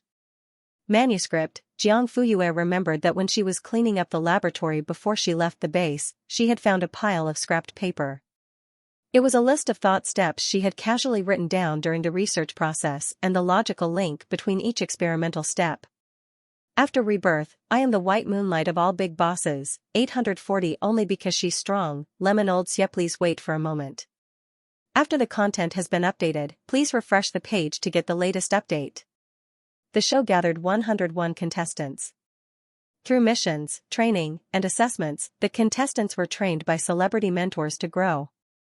Through every public performance, they would compete on the stage and finally choose 6 contestants to form a brand new idol group to debut. Xianxia was one of the 101 contestants. After Rebirth, I am the white moonlight of all the big bosses, 841 camera left out, one dance is amazing please wait a moment. After the content is updated, please refresh the page to get the latest update. Since Xianxia already had a certain fan base, and they were all crazy mom, grandma, and sister fans, the trending list actually surpassed #StarCraft and rushed to first place. Moreover, this was under the premise that no marketing account was involved, and no money was spent on trending. Soon, it attracted a group of passers-by fans. Where did this immortal brother come from? He's so handsome. This popping directly made him a god. His movements are super professional. Why is everyone only paying attention to the dance? Don't his face and legs smell good? His eyes are also super good looking. There are green mountains and clear waters hidden in them. Ding dong, they're so clean. When Su Mo praised him in the beginning, he was shy, right? His ears turned red. After the performance, he saw everyone's stunned and cute look. I love him. A new idol in the entertainment industry? Which agency is he from? Has he debuted? Why wasn't there any news before? 1 minute, I want to know all the information about this brother. After 3 years out of the industry, there's finally a new wall. Help me up, let's go for my brother. The dance proved his strength, but his looks and figure were the strongest support. Seeing that the popularity was getting higher and higher, more and more passers-by fans were accumulating. Through word of mouth, a lot of fresh water came in. When the production team saw this, they were stunned. What's going on? Who bought the trending list? Didn't we already discuss with those agencies that they can't operate in private and that they have to discuss with us before taking action? What? Are they going back on their word now? They bought the trending list before us. This is King Awesome. The director was so angry that he exploded on the spot. The staff lowered their heads, not daring to breathe too loudly. Investigate. Which company sent this Xianxia? 2 minutes later, Director Yu, I found it. He was recommended by Xianxia Agency. Xianxia Agency? Where did this small workshop come from? Why haven't I heard of it before? Could it be? Which company opened a SMUF account? Or is it a new alias? This company is registered in Linhui. It used to be an incubation studio for internet celebrities, but it later changed to an artist agency. The director frowned, rubbed his chin, and fell into deep thought. The moment the other party made a move, he became the #1 trending topic on the search rankings. With how rich he was, it would be impossible for him to not have a backer. Go and investigate the origins of this Star Moon management company, especially the shareholding structure. Alright. Should we deal with the trending searches? The director waved his hand. Don't act rashly before you figure out the other party's background. If she really had a sugar daddy behind her, wouldn't she have? Offended him, the assistant director spoke up at the right time. I think this is pretty good. Anyway, it's all positive news. It's free publicity for us, so why not? The director glanced at him and couldn't help but snort. Dream on. If only it were that simple. Otherwise? The director lowered his voice and said, now that Xianxia has stolen all the attention, what do you want those little fresh meats to do? You've already signed the debut agreement. You're not as good as others, yet you still want to take the center position? Do you think the audience is stupid? When the assistant director heard this, his expression instantly became serious. Then what can we do now? There's no hurry. Let's figure out the other party's background first. If they had a big backer and strong capital, the production team would naturally be willing to do a favor and take care of Xianxia. But if not, then they could only. The director narrowed his eyes and looked up at the handsome and tall young man on the screen. What a pity, as a nationally recognized streaming station, Blueberry TV's popularity had not decreased over the years. Other things aside, just the geographical location alone showed that it was blessed by the heavens. San Juan, where every inch of land was worth an inch of gold, allocated nearly 900 mu of land to the station. In addition to the studio, office building, and family area, there was also a townhouse built across the beautiful artificial lake. The dormitory 4-star creation training camp was arranged here. Although only the first episode was broadcasted to the public, they were already recording the third episode. The content of the second episode was, a new group was formed temporarily and began to prepare for the first public performance under the guidance of the mentors. During this time, the contestants' daily training was interspersed. The third episode was, the first public performance, then the rankings were announced. The 4 classes A, B, C, and F were shuffled. After recording the public performance yesterday and announcing the rankings, some contestants had already been confirmed to be eliminated. This morning, they packed up their things and left one after another. And Xianxia's group was the first in the public performance, so everyone was safe. He himself won the title of Popularity King with an overwhelming number of votes. Not only could he continue to stay in Class A, but he also jumped to the center of the theme dance. Originally, all of this was worth celebrating, but Xianxia gradually found that he seemed to be isolated. Hey, isn't this our Popularity King? Where are you going? A roommate suddenly asked. Xianxia saw the obvious malice in the other person's smile and swallowed the invitation that was about to come out of his mouth. He calmly said, Eat. I heard that you seem to be very good at eating, just like a rice bucket. Is it true? Jiang Chenxing ignored him and prepared to leave. Hey, you're leaving? The roommate stood up and blocked his way with wide shoulders and long legs. I asked you a question. Why didn't you answer? Jiang Chenxing was half a head taller than him. When he looked at him, he had to lower his eyelids slightly. I have the right not to answer. You're embarrassed to answer, right? Calling you a rice bucket is already very polite. I didn't call you a pig. Please pay attention to your words. He said and glanced at the camera diagonally above him.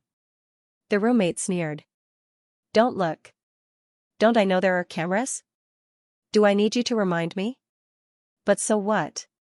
Believe it or not, even if I beat you up here today, you won't appear on the screen when it's broadcasted. The other roommates were silent. None of them jumped out to help Jiang Chenxing. They were all minding their own business, as if they didn't hear anything. Although Jiang Chenxing was quite pitiful, Xia Qingfan had a backer. They couldn't afford to offend her and didn't want to be targeted, so they could only play dead. Now you want to threaten me with the camera? Ha, you're overestimating yourself. Jiang Chenxing's mouth tightened slightly, but there was no fear in his eyes. Before he came, Uncle Wu had already warned him that there might be royalty hidden among the 101 people. They were the new celebrities that the station and the investors wanted to promote. They had a lot of screen time, good scripts, and abundant resources.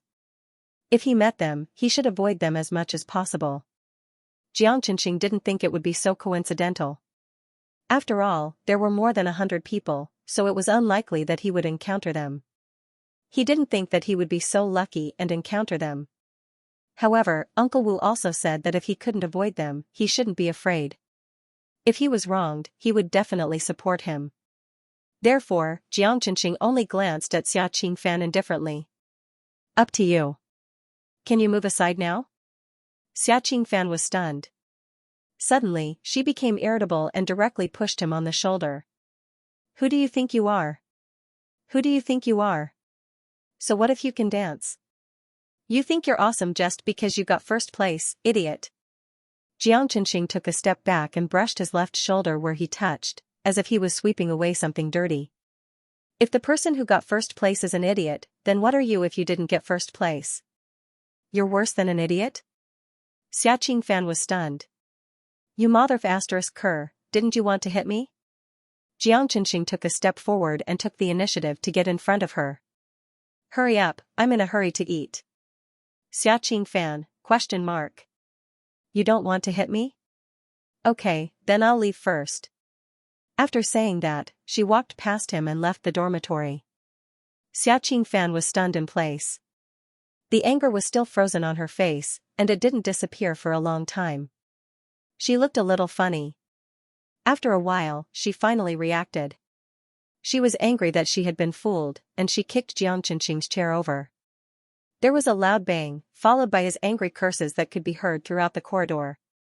However, no one dared to stand up and stop her. Her roommates were silent and became mute. The other roommates only dared to secretly talk about it. It's starting again. Jiang Chenxing is so pitiful. Xia Qingfan is such a bully. Does she have to be so mean? Shoo. Keep it down. If he hears us, we'll be in trouble. Actually, Jiang Chenxing is a good person. I've always been bad at dancing. During the performance, they all despised me for being an F and didn't want to talk to me much. They also didn't care about me during practice. Because of that, I had to figure out the movements myself. And then? And then? And then I'm bad. The teacher can teach me step by step. How can I figure out those complicated movements? There's going to be another performance soon. I was so anxious that I was about to cry. Jiang Chenxing took the initiative to help me. He took time every day to practice with me. He's really good.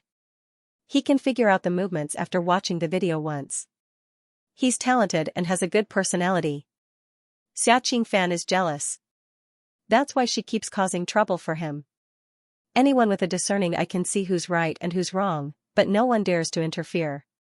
Xia Qingfan has a backer. We can't afford to offend him. Can't you think of a way? Unless Jiang Chenxing also has a backer, otherwise, we'll only be cannon fodder. However, Jiang Qinqing was gentle and calm. It didn't seem like he had a backer at all.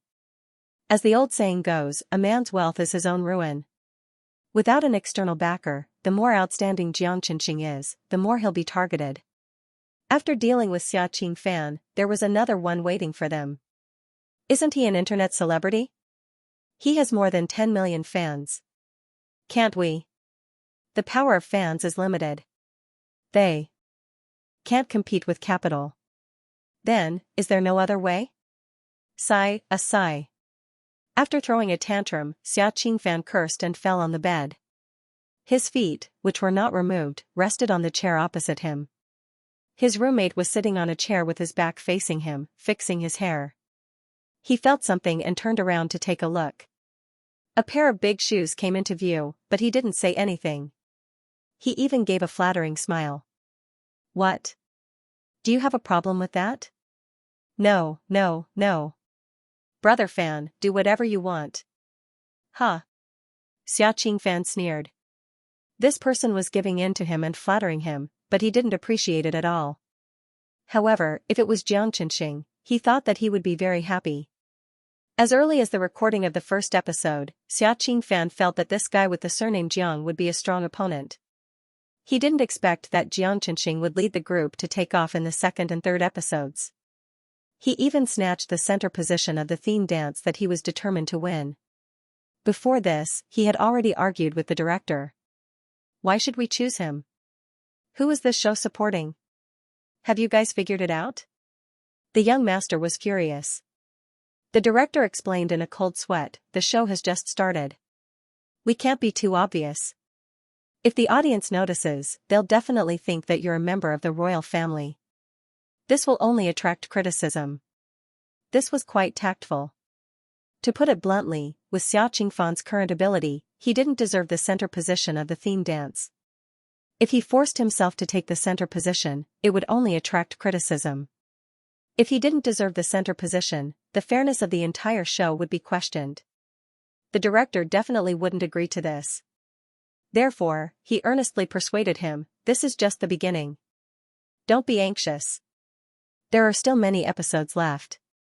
We've already given you the best script. Follow the plot and set up the custodian. Isn't it just a matter of minutes for you to attract fans? In the end, Xia Qingfan was appeased. However, he still had a grudge in his heart and began to target Jiang Qinqing. At first, this guy didn't say anything, so he thought that he was a doe. He didn't expect him to be so stubborn today. His clear, clean, and cold eyes flashed in his mind. Xia Qingfan couldn't help but be irritable.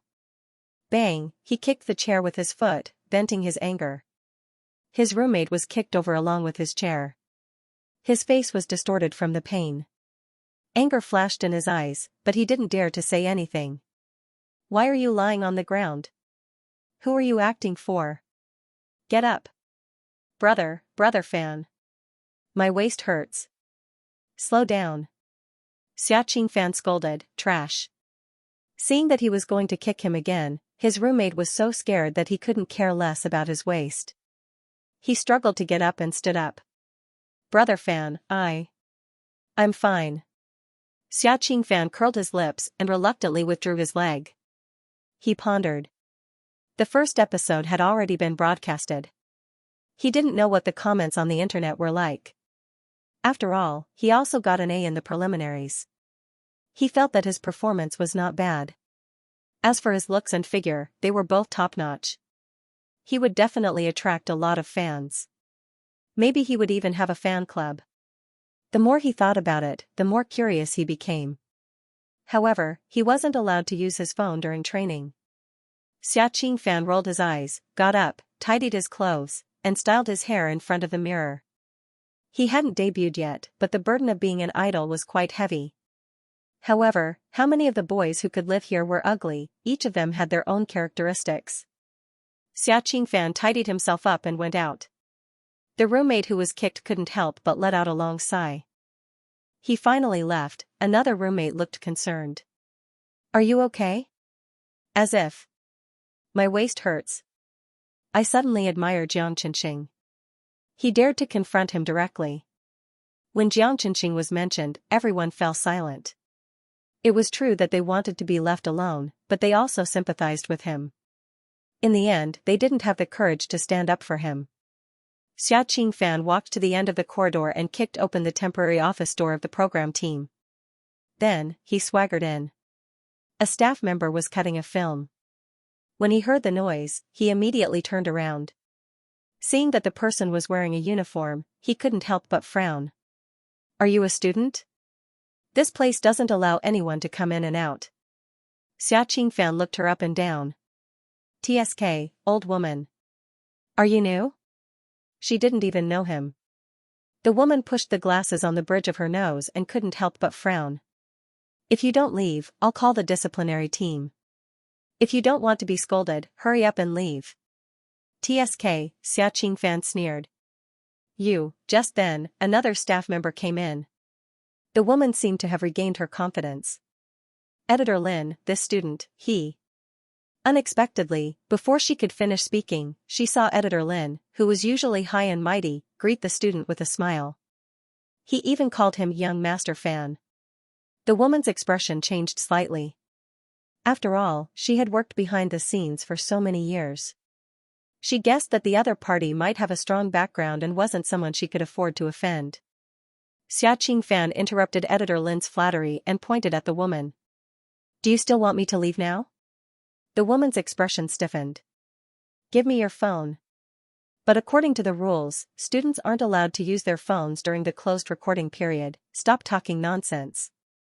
"Just give it to me." Xia Qingfan snatched it from her hand. "You're blind." Then, he opened Weibo and refreshed the trending list. The next second, his expression darkened and his gaze became extremely terrifying. Jiang Qinqing was actually the top trending topic? There was even a hashtag. He clicked on it and saw that it was full of "I'm a fan" and "My brother is so handsome." The clip of Jiang Qinqing's primary election had been reposted hundreds of thousands of times. There were even people who edited the video of him and MJ dancing with the caption, "Not losing to the classics, my brother is promising." On the other hand, there were very few discussions about him. Even if there were, they were mostly negative comments. Some people said that his face was stiff, as if he had undergone surgery. Others said that his upper body was too long and his proportions were strange. There were even people who directly complained that his strength was average and wondered why he could get an A. Xia Qingfan gritted his teeth and sneered. After exiting Weibo, he skillfully dialed a number. The person on the other end answered quickly. "Hello? It's me, Xia Qingfan." The person on the other end gasped. "Young master fan? What's the matter?" Xia Qingfan smirked and walked to a secluded corner. "I want Jiang Qinqing to not have a single scene in the next episode." "What? How is that possible?" The person on the other end was shocked. Jiang Qinqing led the team to first place in the third episode's public performance, and he himself won the title of King of Popularity. Therefore, he had to be given more scenes in the second episode's training. Even if they didn't give him more scenes, he couldn't have no scenes at all. Moreover, Jiang Qinqing had become the most popular contestant in the first episode. Under normal circumstances, there would be more scenes in the second episode. Once there were fewer scenes, the netizens would inevitably question and say that the production team was explosion-proof. It had only been 2 episodes, yet it had already attracted criticism. This was definitely not what the main creative team wanted to see. "Young master fan, aren't you making things difficult for us? Don't give me that. If we don't cut his scenes, are we going to let Jiang Qinqing rise to the top? Who does he think he is? The Star Building Camp has invested so much in this season. Could it be that they want him to freeload and reach the top in a single bound? Of course not. The station and the investors have people to support. Isn't that it? Let's kill him in the cradle before he becomes popular. Good for you, good for me, good for everyone. I have to discuss it with Director Yu."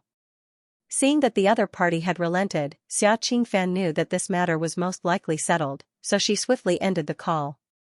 He threw the phone to the staff and left arrogantly. What kind of person is this? He's too much. Okay, we can't afford to offend the chosen royals. Let's bear with it.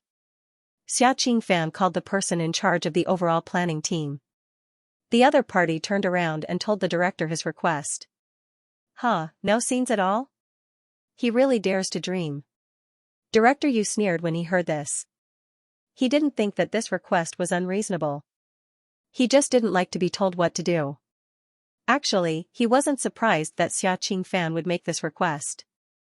For the entertainment industry that was prone to blacklisting, it was just a matter of having their scenes cut. It was too common. Director Yu had a rough idea of Xiaoqing Fan's reason for doing this. Wasn't it because he was afraid that Jiang Qinxing would become popular and steal the center position that he was so determined to get? Director Yu, from young master Fan's tone, if we don't agree, I'm afraid he won't let this matter rest. Yes, I know. So, do we agree? Director Yu waved his hand. There's no rush. There's still a week before the second episode starts airing. Just then, his cell phone rang. Hello, have you found out? Are you sure? The person on the other end of the line said something, and Director Yu's brows gradually relaxed. Alright, I got it. TSK. How big of a storm could a fan of an internet celebrity cause? Have you wasted all your years in the entertainment industry? The other party smiled apologetically and apologized. Director Yu, alright, that's all for now. With that, he hung up. He had sent people to investigate Jiang Qinxing and Star Moon Management Company, and there were already some clues. That was a small management company with only 3 signed artists. If word got out, people would laugh their heads off.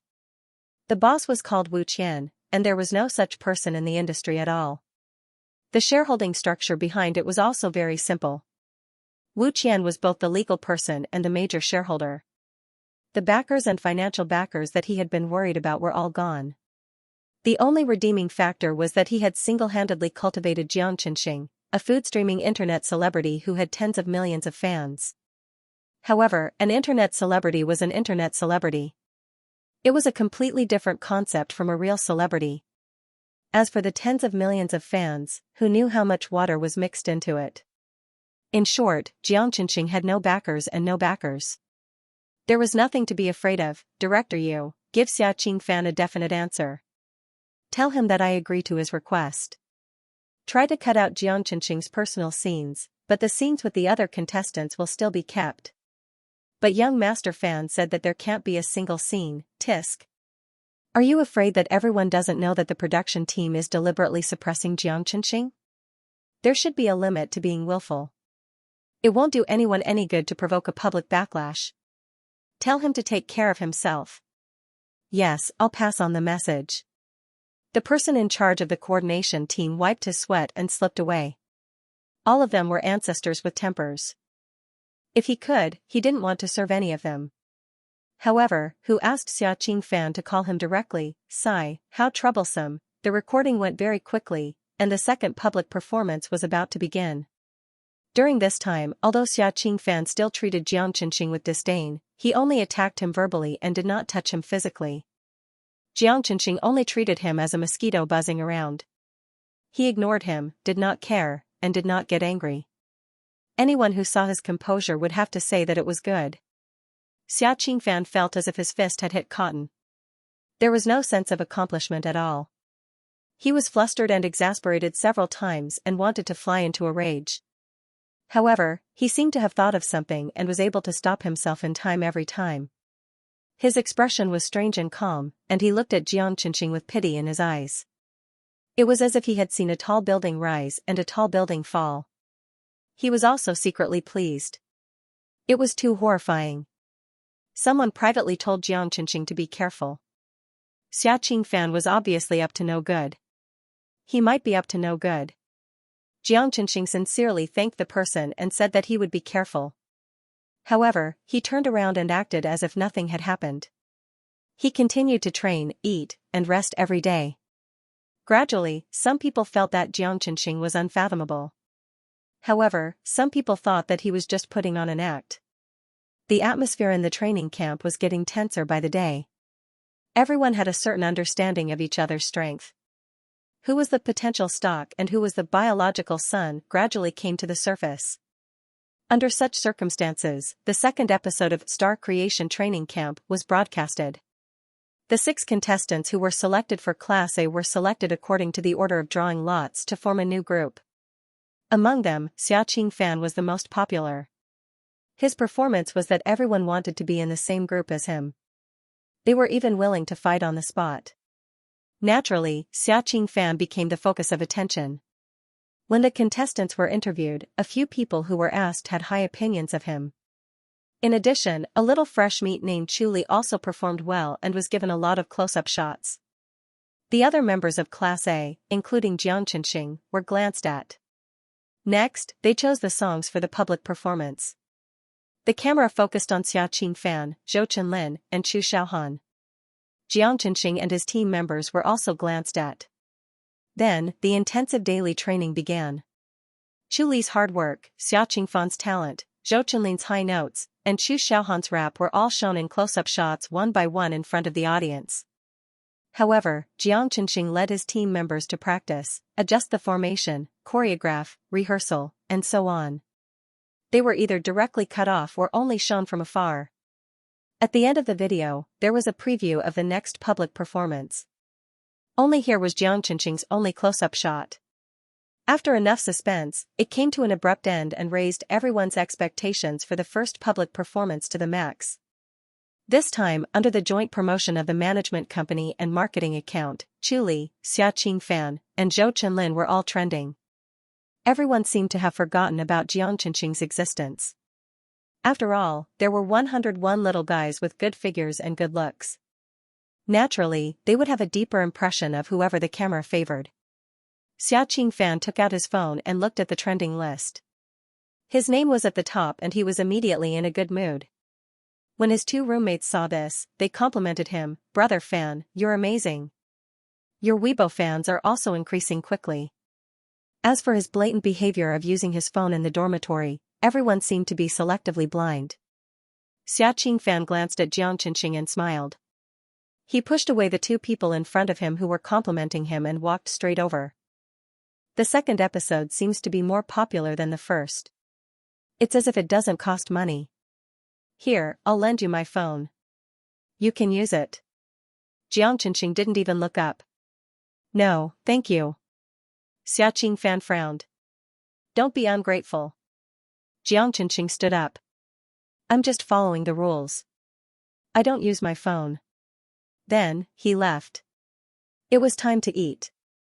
F***ck. Xiaoqing cursed and then sneered at his back. "You don't dare to watch, right? After all, you didn't even get a proper shot this time, let alone the trending list. So what if you're the first in public? No one saw it, right?" Xianxia stopped in his tracks but didn't turn around. He didn't respond either. He just realized that they had done something to the editing. They had put in a lot of effort. After getting the answer he wanted, Xianxia didn't stay any longer and left. Eating was the most important thing in life. As for other things, they could talk about it after eating. Xiaoqing was suddenly angry that he was ignored and threw a tantrum in the dormitory. He even kicked over a lot of chairs. The other roommates were so scared that they didn't dare to make a sound. However, when he saw his name on the hot search list, Xiaoqing instantly smiled again. No matter what, he won this time. Little did he know that the trending list without Xianxia had already attracted the attention of the Guardian stars. Those who gathered were the earliest, most hardcore, and most loyal fans. There were both men and women, ranging from 80-year-old grannies to primary and secondary school students. They were the earliest fans of Xianxia and had persisted until now. Most of them had been following Xianxia since he started doing mukbang broadcasts. They were also the most active on Weibo. After Rebirth, I am the white moonlight of all the big bosses, Chapter 844, Fighting for the Stars, is her brother. Please wait for a moment. After the content has been updated, please refresh the page to get the latest update. It wasn't easy. Back when we were seeking justice for our brother, every topic was restricted. Today, someone finally stood up to deal with these maggots. I just want to say, well done. Star-making camp poked a hornet's nest this time, right? Serves them right. Xianxia's brother was great in the first episode, but there was no scene in the second episode. The way they ate was too ugly. Did they really treat the audience as fools? Support the Guardian planets. Star-making camp must give a reasonable explanation. Otherwise, this matter won't end. Xianxia's brother's fans are too strong. Sister Ma's group is YYDS. The production team might be blind. They even dared to mess with Jiang Xianxia. I'm afraid they don't know who's behind him, right? Based on Yu Qian's bad behavior, if they knew, they would definitely worship him like a bodhisattva. Most likely, something went wrong in the middle. That's why they treated Jiang Xianxia as a powerless and easy-to-bully newcomer. That's really stupid. Looking at the increasing number of discussions and topics, Yu Qian was dumbfounded. How is that possible? He asked the same question as the operations editor. Wasn't he just an internet celebrity? Where did he get so many fans? It was obvious that this was an organized and strategic attack. This kind of fighting power was close to that of an A-list celebrity. Just because he was an internet celebrity, what the hell, or was there someone behind this? Did they want to kill someone with a borrowed knife? Or did they come directly for him? Did they want to snipe the entire show? All kinds of guesses appeared in his mind. The more Yu Qian thought about it, the more nervous he became. That's right. He still didn't think that Jiang Xianxia's scene being cut could cause such a huge storm of public opinion. Investigate it clearly. What the hell is going on? The assistant took the order and left. Soon, he found out the cause and effect and came back to report to him. At first, it was Jiang Xianxia's fans who wanted to seek justice for their idol. They tagged the official Weibo, but the official Weibo ignored them. Unexpectedly, this act of playing dead angered the Yu family army. The whole internet knows how strong the Yu family army is. The moment they appeared, the situation was completely out of control. Wait. You said the Yu family army? Aren't they Jiang Fuyue's fans? How is it related to Jiang Xianxia? Director Yu was at a loss. The assistant laughed dryly and braced himself to answer, because Jiang Xianxia is Jiang Fuyue's younger brother. Pausing for a moment, he added, they have the same father and mother, the biological kind. Yu Qian's eyes widened in shock. You, say that again? What is Jiang Xianxia to Jiang Fuyue? The assistant replied, my brother. Are you sure that Jiang Fuyue you mentioned is the genius scientist Jiang Fuyue? Are you kidding me? Don't they have the same name? The assistant was also stunned when he found out. Jiang Fuyue, the Jiang Fuyue who developed the A+ seedling, discovered the special medicine, and won the Lasker Prize not long ago. Jiang Fuyue was also the granddaughter of the Han family in the imperial capital. Jiang Xianxia was the young master of the Han family. In addition, Jiang Fuyue and Xie Dingyuan had announced their relationship. Jiang Xianxia was Professor Xie's future brother-in-law, so he was bound to have a close relationship with the powerful Xie family. How was this not having a backer? Clearly, he had too many backers, and every one of them was a golden thigh. Yu Qian felt as if he had been struck by lightning. He didn't know what to think, but his face turned pale and his body seemed to be unable to steady itself. He took 2 steps back and was on the verge of collapsing. In an instant, the entire studio fell silent. Even the fearless director panicked, and the others were even more unsettled. After a while, Yu Qian calmed down and opened his mouth to scold his assistant. When I asked you to investigate Jiang Xianxia, why didn't you say anything about his relationship with Jiang Fuyue? The assistant also felt wronged. I didn't think about that at that time. Actually, their sibling relationship wasn't a secret. Many fans knew about it, but they didn't talk about it often. However, they were prejudiced and saw Jiang Xianxia as an internet celebrity who couldn't be seen in public. He was weak, so they didn't dig into his family. Who knew that he was actually Jiang Fuyue's biological brother? Oh, this was the end. At the same time, the Han family men who had watched the second episode. No, the warriors were also furious. Han Heng. You go, old Master Han personally ordered. Okay, 8:45. While Yu Qian was still shocked by Jiang Xianxia's identity, a phone call came in. Hello, Director Yu, it's been a long time. Your ability to judge a person's character has improved. Yu Qian, question mark. But, is my child so easy to bully? Yu Qian quickly took out his phone and looked at the screen. Han Heng, his body stiffened and his pupils constricted. Yes, Jiang Chenxing had an award-winning uncle. Brother Heng, listen to me, we watched the second episode. It was a close-up shot from start to end. What else is there to explain? I didn't know that Jiang Chenxing is your nephew. If I knew, I wouldn't have dared to do this even if I had 10 guts. Then according to what you said, a contestant with no status or background should be unlucky to encounter such a situation? Yu Qian choked. Within half an hour, I want to see an apology from Blueberry TV. Otherwise, don't blame me for being immoral. Han Heng was talking about Blueberry TV, not the production team or Yu Qian. This was trampling on the entire TV station's reputation. Once they compromised, the leaders, superiors, and other colleagues would be embarrassed. Of course, these people wouldn't blame Han Heng. They would only put the blame on him. Moreover, Yu Qian was just a small production team director. How could he make the decision in the TV station and apologize just because he was told to? Brother Heng, aren't you making things difficult for me? He was about to cry. A sneer came from the other end. What about when you made things difficult for my child? I didn't see you showing mercy? Yu Qian was speechless. Okay, I've said what I needed to say. It's up to you. Oh, he suddenly thought of something and added, don't ask anyone to plead with me because it's useless. After saying that, Han Heng hung up the phone without giving him any chance to beg for mercy. Yu Qian held his phone and maintained his posture. The forced smile on his face was uglier than a crying face. Director Yu? The assistant asked carefully. Get out. Get out of here. A group of staff members were chased out and stood at the entrance of the studio, looking at each other. When Director Yu said that he wanted to cut Jiang Chenxing's scenes, I felt that it was inappropriate. Now, look, he's kicked an iron plate. Hindsight. If you're so good, why didn't you object at the time? What's the use of hindsight? Do you even know how to talk? At least I reacted. Do you have this awareness? Okay. If you want to argue, do it outside. No one expected Jiang Chenxing to have such a powerful background. Seriously, he's so low-key and deliberately harmed everyone. It's useless to talk about this now. The most important thing is how to solve the problem. Movie King Han has already given an ultimatum. I think Director Yu has no other choice.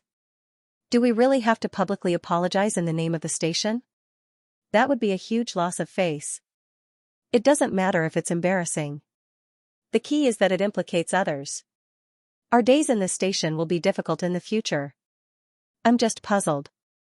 Why do you have to target Jiang Chenxing for no reason?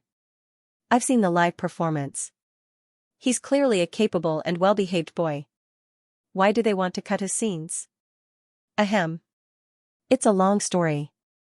It's not that simple. It's hard to say, right? Although there are new members of the royal family every year, this one is especially arrogant this year. He can't bear to see anyone better than him. Xiaxing fan? He's the one who told Director Yu to do this? Shut up, all of you. We can't afford to offend any of these little ancestors and crown princes. He's already done it. Why should he be afraid of others talking about it? The key is that he made a lot of mistakes and caused us to suffer as well. It's not like there haven't been similar situations in the past. The station and investors have spent money, so it's normal for them to want to promote someone. But have you seen them cause so much trouble? For a moment, everyone was silent. Although they didn't say it out loud, they still had some complaints about Xiaxing fan in their hearts. That's right. There were royal families in the past, but they didn't cause so much trouble. Only Xiaxing fan was special. Take for example the other people who wanted to promote this time, Zhou Chenlin and Chu Li. Look at how self-aware they were. In short, the main culprit was Xiaxing fan. Xiaxing fan sneezed 3 times in a row. He rubbed his nose, stretched out his long legs, and kicked his roommate opposite him. The air conditioner is too cold. Turn it up. Oh. His roommate took the remote control without complaint and turned up the temperature. After a few minutes, Xiaxing fan felt hot again. He looked annoyed and said in a grumpy tone, "Do you know how to turn it up? Are you trying to kill me with 28 degrees? I'm sorry, brother Fan. I'll do it right away." In the end, he turned it back to 25 degrees. Fortunately, Xiaoqing Fan didn't sneeze again. The corners of his mouth twitched as he sized up his roommate. "What's your name again?" "Mo Yunnan." "Your name is okay, but I don't think you're in the first 2 episodes." His roommate stood there awkwardly and didn't know what to do. You should know that exposure equals traffic, and traffic is the prerequisite for popularity. Without exposure, you'll be eliminated very quickly. You look good and have a good figure. Are you willing to be eliminated just like that? Of course not. Which boy who came here didn't want to be famous? Xiaoqing Fan smiled. Actually, you can come with me. I have a lot of scenes.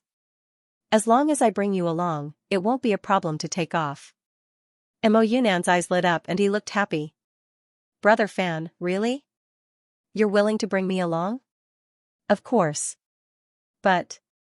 He changed the topic. You have to promise me one thing. What is it? How strong is Jiang Chenxing? Everyone has seen it in their eyes after these few episodes of recording. With such a person in front of you, you're one step away from the debut position.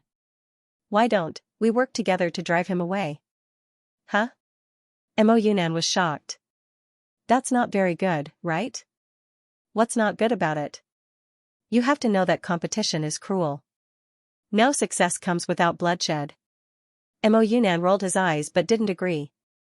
Xiaoqing Fan changed to a more relaxed sitting position. Actually, it doesn't make much of a difference to me whether he's there or not. Anyway, one of the 6 spots will definitely be mine. But it's hard to say for you. Mo Yunnan was silent. After a while, he seemed to have made up his mind. What should I do? That's right. Come, I'll tell you. Before she could finish speaking, Xiaoqing Fan's phone rang. Wait a minute. I'll take this call first. After that, she swiped the answer button. Hello? The voice on the other end was cold. Come to my office. What's wrong? Hello?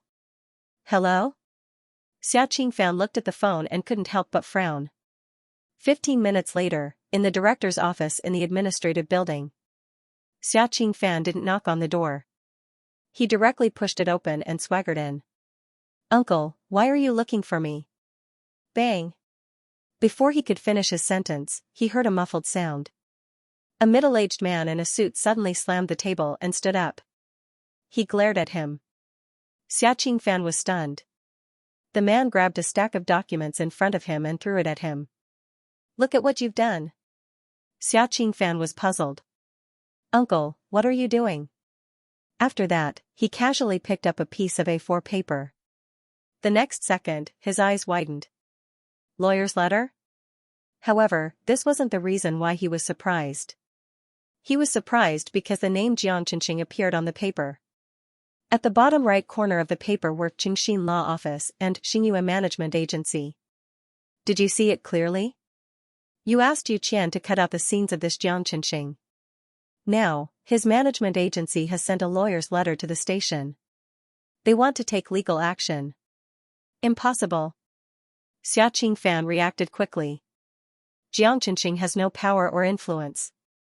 His management agency is just a small workshop. Where did he get the courage to go head-to-head with Blueberry TV? He wants to scare us with a lawyer's letter. What a joke. The man sneered. Xiaoqing Fan thought he didn't believe him. Uncle, it's true. There are too many lawyer's letter scares nowadays. Those celebrities are all using it. You're a veteran in the industry. Don't be fooled. Xianxia was extremely angry, but now he calmed down. Who told you that Jiang Chenxing has no power or influence? Oh, he's not that powerless. He's an internet celebrity with a small fan base. But other than that, he has no connections in the industry. Don't worry, I'll be controlled by him. I won't embarrass you. As he spoke, he raised his chin proudly. Idiot. Idiot. Xianxia couldn't take it anymore and scolded him. Do you know who Jiang Chenxing's uncle is? What's wrong with his uncle? Xiaoqing Fan didn't realize the seriousness of the situation. He smiled and flattered, I don't care who his uncle is. He's not as good as my uncle. Hee, Xianxia. Please, I'm guilty. Please let the law punish me. Don't let this stupid nephew of mine cause trouble. Jiang Qingqing's uncle is Han Heng, the Grand Slam Best Actor. Xiaoqing Fan was stunned. After a while, he forced a smile. Uncle, don't joke around. It's not funny at all, however, he didn't finish. Jiang Qingqing's sister is the genius scientist Jiang Fuyue. Xiaoqing Fan's body stiffened as if he was struck by lightning. He shook his head mechanically. Impossible. He's just a country bumpkin. How can he have a best actor uncle and a scientist sister? He's low-key. Do you think he's easy to bully? Look at what's going on online now. How do you expect me to clean up this mess? Xiaoqing Fan immediately took out his phone and opened Weibo. After a few hours of fermenting public opinion, apart from the Guardian Stars and Yu Family Army, there were also Han Heng's fans, Jiangji Restaurant's private kitchen customers, die-hard fans of the contestants who were treated unfairly last season, and passers-by who knew what happened and spoke up for justice. Protect your best brother. Guardian Stars, take up your weapons and charge. Who did Goose offend? He worked so hard in every performance, but he's still being treated like this. I reject the conspiracy. What a pure land for talent shows. Does the production team think it's easy to bully her brother because he doesn't have any fans? Hatue, spitting, what a blind dog. Sister Yu is in seclusion to study. We have to protect her brother for her. Where's the Yu family army? Here. Sister Yu protects humanity. We'll protect her family for her. Let's start the battle. Armed and ready, charge and break through the enemy lines. Point your guns at Blueberry. Blueberry TV and the program team are still playing dead. Are they trying to protect someone? Xiaoqing Fan saw that the public opinion was on Jiang Qingqing's side. The angry netizens looked like they were going to dig him out and whip his corpse. His hands trembled and his lips trembled. He was completely flustered. Uncle, what should we do now? I don't want to be attacked on the internet. You have to save me. Xiaoqing Fan rushed forward and threw himself on the desk. What were you doing earlier? I didn't know things would turn out like this. Uncle, I'm your nephew. Even if you don't want to give me face, you have to give my mother face. Xianxia pursed his lips. This sentence had hit his soft spot. His sister had raised him since he was young, and Xiaoqing Fan was her only son. Of course, he couldn't just sit back and do nothing. He pondered for a moment. Don't panic. I'll think of a way. Jiang Qingqing had a strong backer, but Xiaoqing Fan had his back too. As long as the SARFT was not involved, he wouldn't be implicated. Actually, long before Xiaoqing Fan came over, Yu Qian had already conveyed Han Heng's words to Xianxia. He actually wanted the station to publicly apologize to Jiang Qingqing, or else he would do this and that. He was simply dreaming and extremely arrogant. Xianxia was the head of the station, but he was actually threatened by an actor. Fine, since they wanted to start a war, then let's fight to the end and see whose fist is harder. Did they really think he was afraid? Fan, you go back first. Try not to use your phone during this time. I'll take care of the rest. Uncle, can I still clear my name? I want to debut. I can't ruin my reputation right from the start. Xiaoqing Fan thought about the attacks on him online and felt a chill run down his spine. Many netizens had already begun to suspect that he was royalty. His newly gained fans were also dropping at a speed visible to the naked eye. All that was left were zombie fans bought by the company. Xianxia saw that he didn't take responsibility at all and panicked. He suddenly felt a surge of anger. If you knew this would happen, why did you do it in the first place? Before this matter is resolved, you better behave. If something happens again, don't blame me for being ruthless as your uncle. Xiaoqing Fan hurriedly promised, I'll be good, I definitely won't cause trouble. Since he decided to protect Xiaoqing Fan, Xianxia quickly started to make arrangements. First, Han Heng wanted the station to publicly apologize. Naturally, he couldn't agree. Not only that, but he also told Yu Qian to ignore Han Heng's threats and the so-called righteous crusade online. Yu Qian immediately let out a long sigh of relief when he received approval from the higher-ups. He was completely relieved. This matter was no longer a tug-of-war between him and Han Heng. It was a game between Blueberry TV and the various forces behind Xianxia. Although he didn't agree with Boss Zhang's tough approach, when he thought about how Xia Fan was his nephew, it seemed to be understandable. Everyone had their own selfish motives. Director Yu, why are you sighing? Didn't the higher-ups already take care of this matter? We don't have to worry about it anymore. Shouldn't we be happy? This matter isn't as simple as you think. The outcome hasn't been decided yet. Don't be happy too early. That can't be, right? Didn't the station already agree to resolve it? How could this not be settled? Then how strong was Jiang Qinxing's backer? Soon, an hour had passed. Han Heng did not receive a public apology from Blueberry TV. He did not even receive a phone call from the other party. Did he just ignore him like that? Han Ke could not help but question, third brother, can you do it or not? Blueberry TV's official Weibo hasn't posted anything yet. Han Heng tapped the phone screen with his fingertips and refreshed the page. The status update was the same as before. There was no apology or statement. Han Shen, looks like the other party doesn't fall for your trick. Han Heng's first reaction was not embarrassment, but his heart sank. There are only two reasons why Blueberry TV is doing this. First, it's not that they didn't want to broadcast it. Something might have happened along the way, so there was a delay. Second, the other party didn't accept the threat and wanted to declare war. The former was fine, but if it was the latter, then the situation would be even worse. Han Ke sneered, if they want to declare war, so be it. Do you think we're afraid of them? Han Heng was not so optimistic. Blueberry TV has a lot of connections in the industry.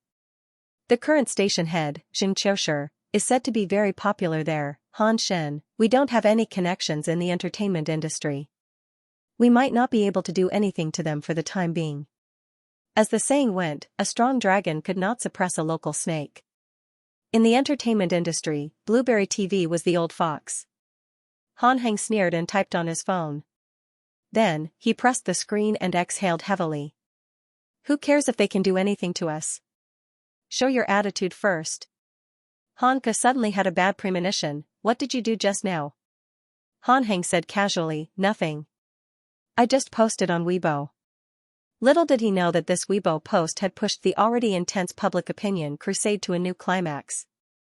Han Heng V, if you want to be an artist, you have to be a person first. Please raise the threshold for being a star. This was not enough. He also used the hashtag #StarMakingCamp conspiracy hashtag. As a top actor with more than 100 million fans, every time Han Heng posted on Weibo, even if it was just simple food and scenery, it would rush to the hot search, let alone such sharp and crusading words. The comment section exploded in a second. Brother Heng finally spoke. Sure enough, he loves his own child. Qinxing has a good uncle.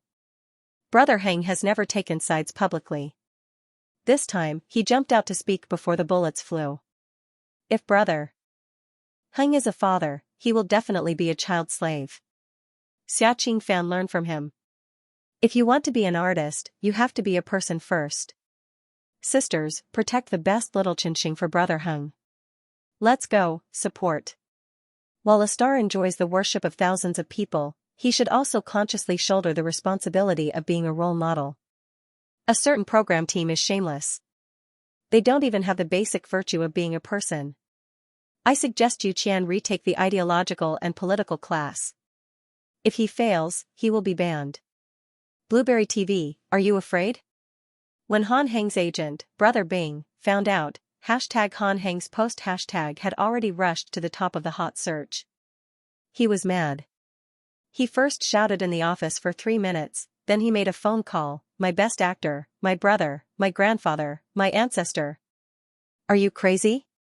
Han Heng had a hunch.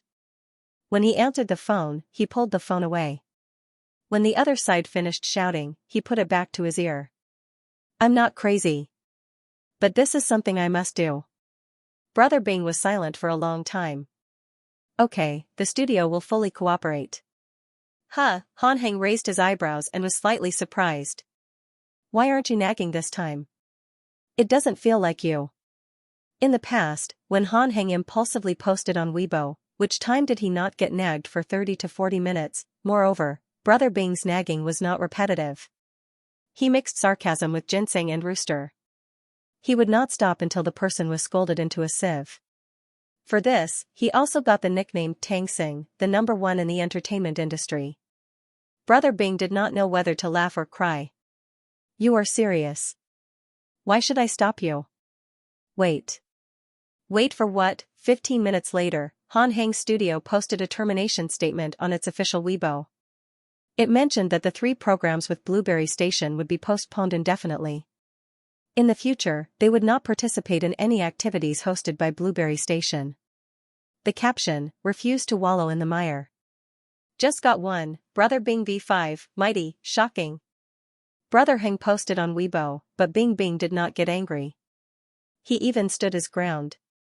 What kind of angel of justice is this? Although I used to scold Bing Bing for being selfish, our Bing Bing has never been absent from the necessary attitude and position. Okay, I will scold old Bing less in the future. Actually, Brother Bing is already very good. He never interfered with Brother Heng's choice on important decisions. He only nagged about trivial matters. Does that mean that Brother Heng is serious this time? Blueberry Station, you are doomed. Not wallowing in the mire. What a big white lotus. There is no derogatory meaning. It is just a big compliment. Since Han Heng and his studio had expressed their opinions, the fans naturally supported them unconditionally. They madly Blueberry Station for an explanation. They did not quarrel, nor did they scold. They were very gentle and stylish. However, every word was a gem. Every sentence was sharp and pointed. They did not use a single curse word to strip Blueberry Station and the Star Creation camp of their underwear. Not only that, they even paraded it through the streets, attracting all the onlookers to come and watch the show. Movie King Han's fans are amazing. They keep saying, mice have skin, people have no manners, people have no manners, people have no manners, people have no manners, why not die? I feel that they are very cultured. Students who are bad should not have clicked on this. Secondary school essay material library got. This year's fans are too sophisticated. Coy. Back in the day, Han Heng's fans raised the cultural standards of the entire fandom with the strength of a family. Are fans of idols so inwardly now? You haven't read the Book of Songs and the Analects. Then I'll leave? I feel that Blueberry Station is going to be turned into blueberry jam. It would be best if it was crushed. A long time ago, there were all kinds of legends about Han Heng's fans in the fandom. Today, I finally saw it with my own eyes. There is only one word, amazing. Back in the day, movie King Han tore apart the cast, crew, and director, all because of this group of refined fans. They are all veterans who have been through hundreds of battles. Their fighting power can be imagined. In addition to the verbal crusade, the fan club also created a large number of mocking pictures. Blueberry Rotten, JPG, Star Creation Explosion, JPG, Royal Stink, JPG, Yu Qian Pinched, JPG, are movie King Han's fans fools sent by God? They are too talented. How did they come up with these pictures? Sorry, please allow me to smile first. HHHHH. These pictures were also changed into jokes and spread widely on the internet. Everywhere they went, there was laughter. They could not stop at all. However, the condemnation on the internet was in full swing. Blueberry Station and the Star Creation Camp program team did not do anything, let alone make an effective response. The 2 official Weibo accounts seemed to be determined to play dead until the end. Why are you being a coward? Come out. Blueberry Station Star Creation Camp Yu Qian. Are you feeling guilty? So you don't even dare to fart? Blueberry Station's public relations this time is not very good. The program team is probably hiding behind Blueberry Station right now, fearlessly watching the show. I don't understand why Blueberry Station refused to respond. Is it really protecting someone? Looks like this royal family has a strong background. The entire TV station is protecting him. I'm so angry. Is there no way to find out who is in charge of Blueberry Station? The feeling of punching a corpse is really not good at all.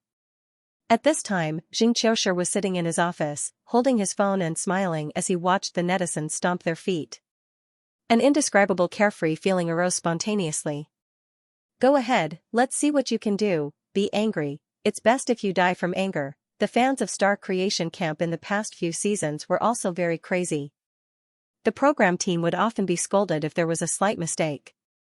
As the president of Blueberry Station, Xianxia was almost dragged out to be whipped by those brainless people. With the attitude of keeping the peace and turning big problems into small ones, he had always apologized, bowed his head, and allowed himself to be trampled on. He never went head-to-head with those fans. However, there were countless private messages insulting him every day. There were also many public ads criticizing him. There were even people who directly called him and swore to his face. However, he could not say anything. He could only endure and endure, feeling aggrieved and depressed.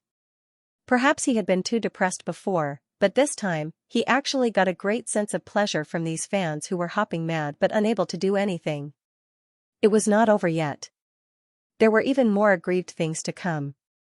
Soon, the netizens discovered that Weibo had actually started to delete posts, ban comments, ban accounts, and even explode the topic. The topic they had just created had just become popular, but it was gone just like that.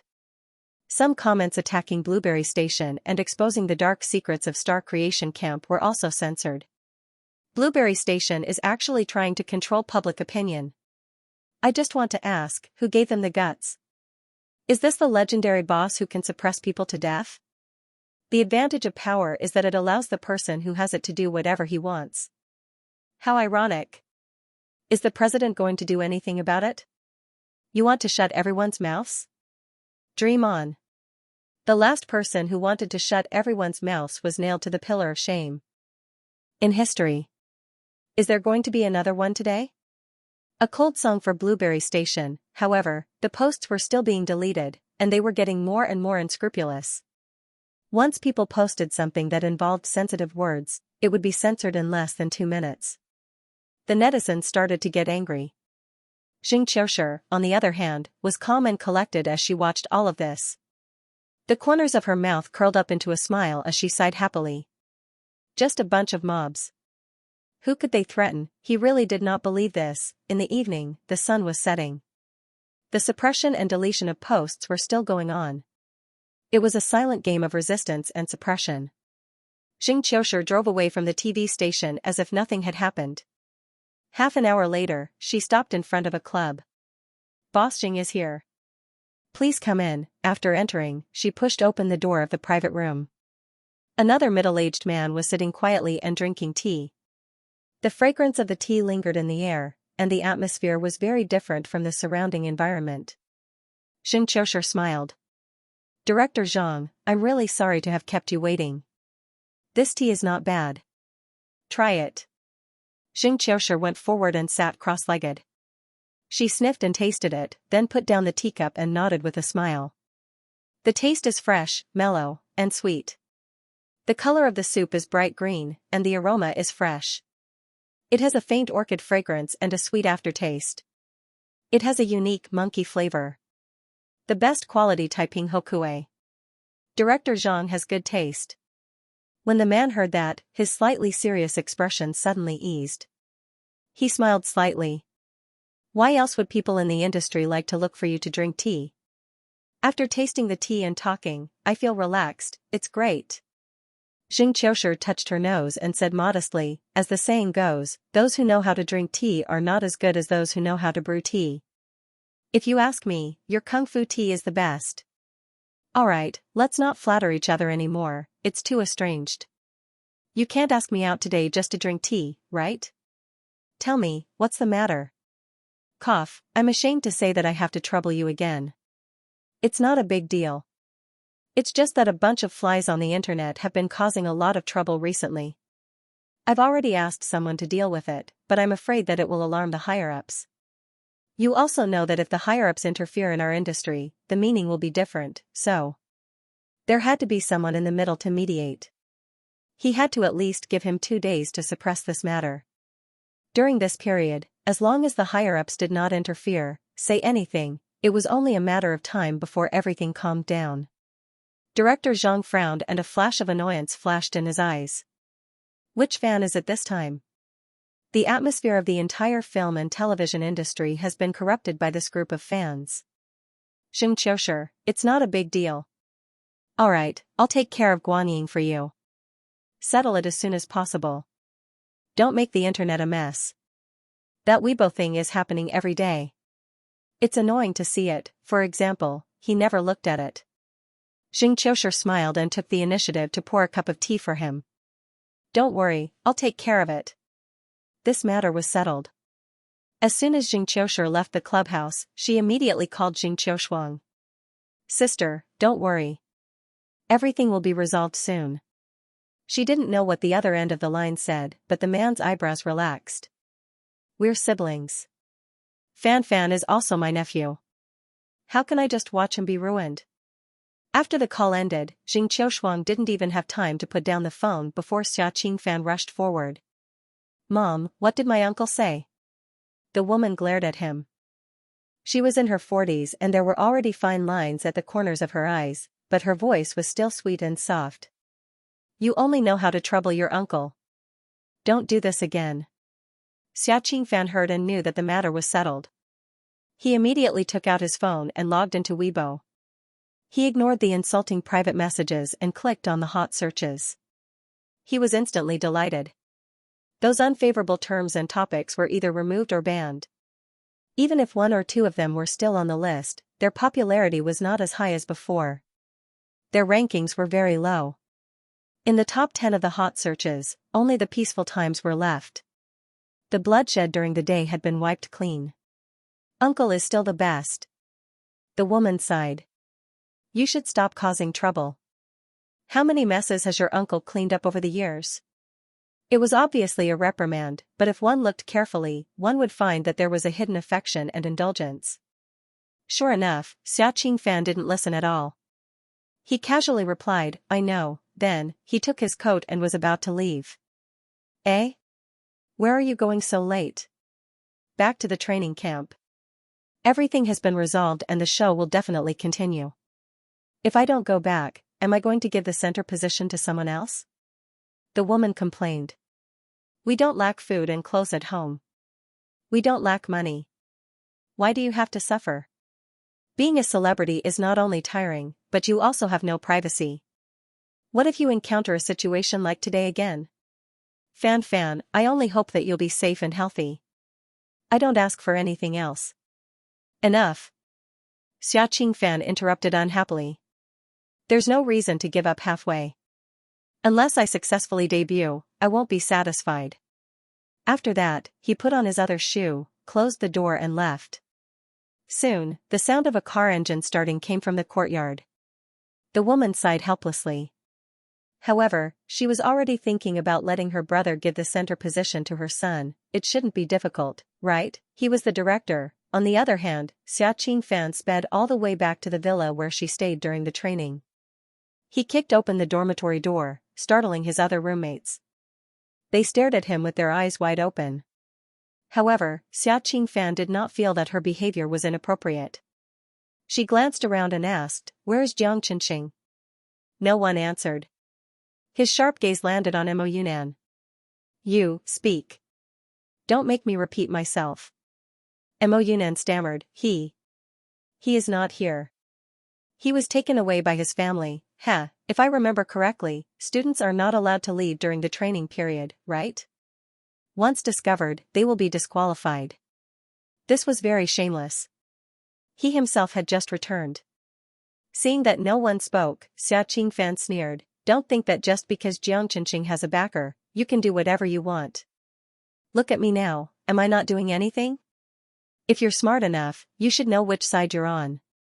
Then, he snorted and said, If you stand in the wrong place, you'll have a hard time. Everyone looked at each other, each with their own thoughts. Only Mo Yunan did not look at anyone. His eyes were lowered, and no one knew what he was thinking. The Han family. Old Master Han was so angry that he ate half a bowl less than usual. Han Shen and his brothers were also silent. For a moment, the atmosphere at the table was tense. Xianxia, who had just been taken home, was the most open-minded. He smiled and scooped some soup for Han Qishan. Then, he put some food into his uncle's bowls. This soup is very fresh. Grandma Lu said that it was stewed with mandarin fish. It's the mandarin fish with peach blossom running water, and this pork rib. It's sweet and sour. My sister and I both like it. Although it tastes different from what Dad made, it's still delicious. Only then did the four guardian deities' expressions soften slightly. Old Master Han lowered his head and drank the soup. Then, he nodded and said, yes, it's indeed fresh. Han Shen said, if you like pork ribs, then eat more. Han Ke said, I'll ask Aunt Lu to make more for you tomorrow. Han Heng put down his chopsticks and said in a muffled voice, I'm full. You guys can eat. After that, he got up and left. Xianxia's toughness and Blueberry TV's stubbornness gave him a big blow. During this period, Han Heng and his manager, Brother Bing, tried to take control of the public opinion from the other party, but they were unsuccessful. Weibo directly sided with Xianxia. Even if they spent a lot of money on marketing and trending, Xianxia could easily settle everything by deleting the post, banning the account, and banning the account. F***ck, this is so infuriating. Yes, Xianxia's way of fighting was no different from sewing the opponent's mouth in a debate. If I don't let you speak, I'll make you anxious. Too mean. Is there no other way? This Xianxia has been in the industry for many years. The network behind him is huge and complicated, and he doesn't reveal himself. Old Master Han also has connections with the higher-ups? Why don't we try making a call? Han Qishan immediately prepared to take out his phone. Han Shen shook his head and stopped him. The few people you know don't have connections with the entertainment industry. It's useless to call. They don't care about this area. Han Ku, after all, their positions are there. It's not like they can't even say a word, right? Han Shen, do you think you can use a kitchen knife to kill a fly? Only a mosquito swatter would be useful. The key is that we can't find a mosquito swatter now. Why don't we ask Xia Dingyuan? He has a lot of connections. Maybe he can. Han Shen's mouth twitched. With Xia Dingyuan's character, do you think he will make friends with people in the entertainment industry? Eh? Then what should we do now? Are we just going to watch Blueberry TV flatten this matter out and forcefully shut everyone's mouth? Han Shen gritted his teeth. As long as Cyberletter and PR can say something, Blueberry TV won't dare to be so arrogant. As soon as he finished speaking, Han Heng suddenly looked up. Boss, what did you just say? As long as Cyberletter and PR, stop. PR is a suitable swatter. I think there's someone who can definitely use this swatter to kill those flies. Who? Han Heng curled his lips and directly took out his phone to call. Yeah, our Qingqing is being bullied. Are you going to do something about it? Jiang Fuyue received the blood samples from the recovered patients from Continent F a week ago. She was holed up in the Ming University laboratory, researching and analyzing them day and night. Every day, other than the cafeteria, there was only the laboratory. She didn't even go back to the dormitory. When Han Heng called, she had just finished eating and was about to walk around the laboratory table a few times to digest her food. If he had been a few minutes late, Jiang Fuyue might not have been able to answer the call. When she entered the enclosed area, she never brought her phone with her. She always left it on the laboratory table outside. The words "little uncle" lingered on the tip of her tongue.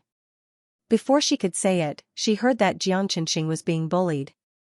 What was going on? Who bullied him? How did he bully him? 5 minutes later, Jiang Fuyue, who had already understood everything, said in a low voice, "Okay, I understand." It was 8 o'clock at night. The moon hung on the branches, and a cool breeze blew. In a conference room in Guanyin headquarters. After Tang Yutian shut down 2 shoddy web dramas in succession and banned a third-rate TV channel, he finally waved his hand and said, "Meeting adjourned." Everyone heaved a sigh of relief as if they had been pardoned. Director Tang is too scary. The intern's hands couldn't help but tremble as he held the computer. Get used to it. Do you think Father Tang is for nothing? Now you know what it means to act swiftly and decisively, right? Young man, learn from it. The intern almost cried.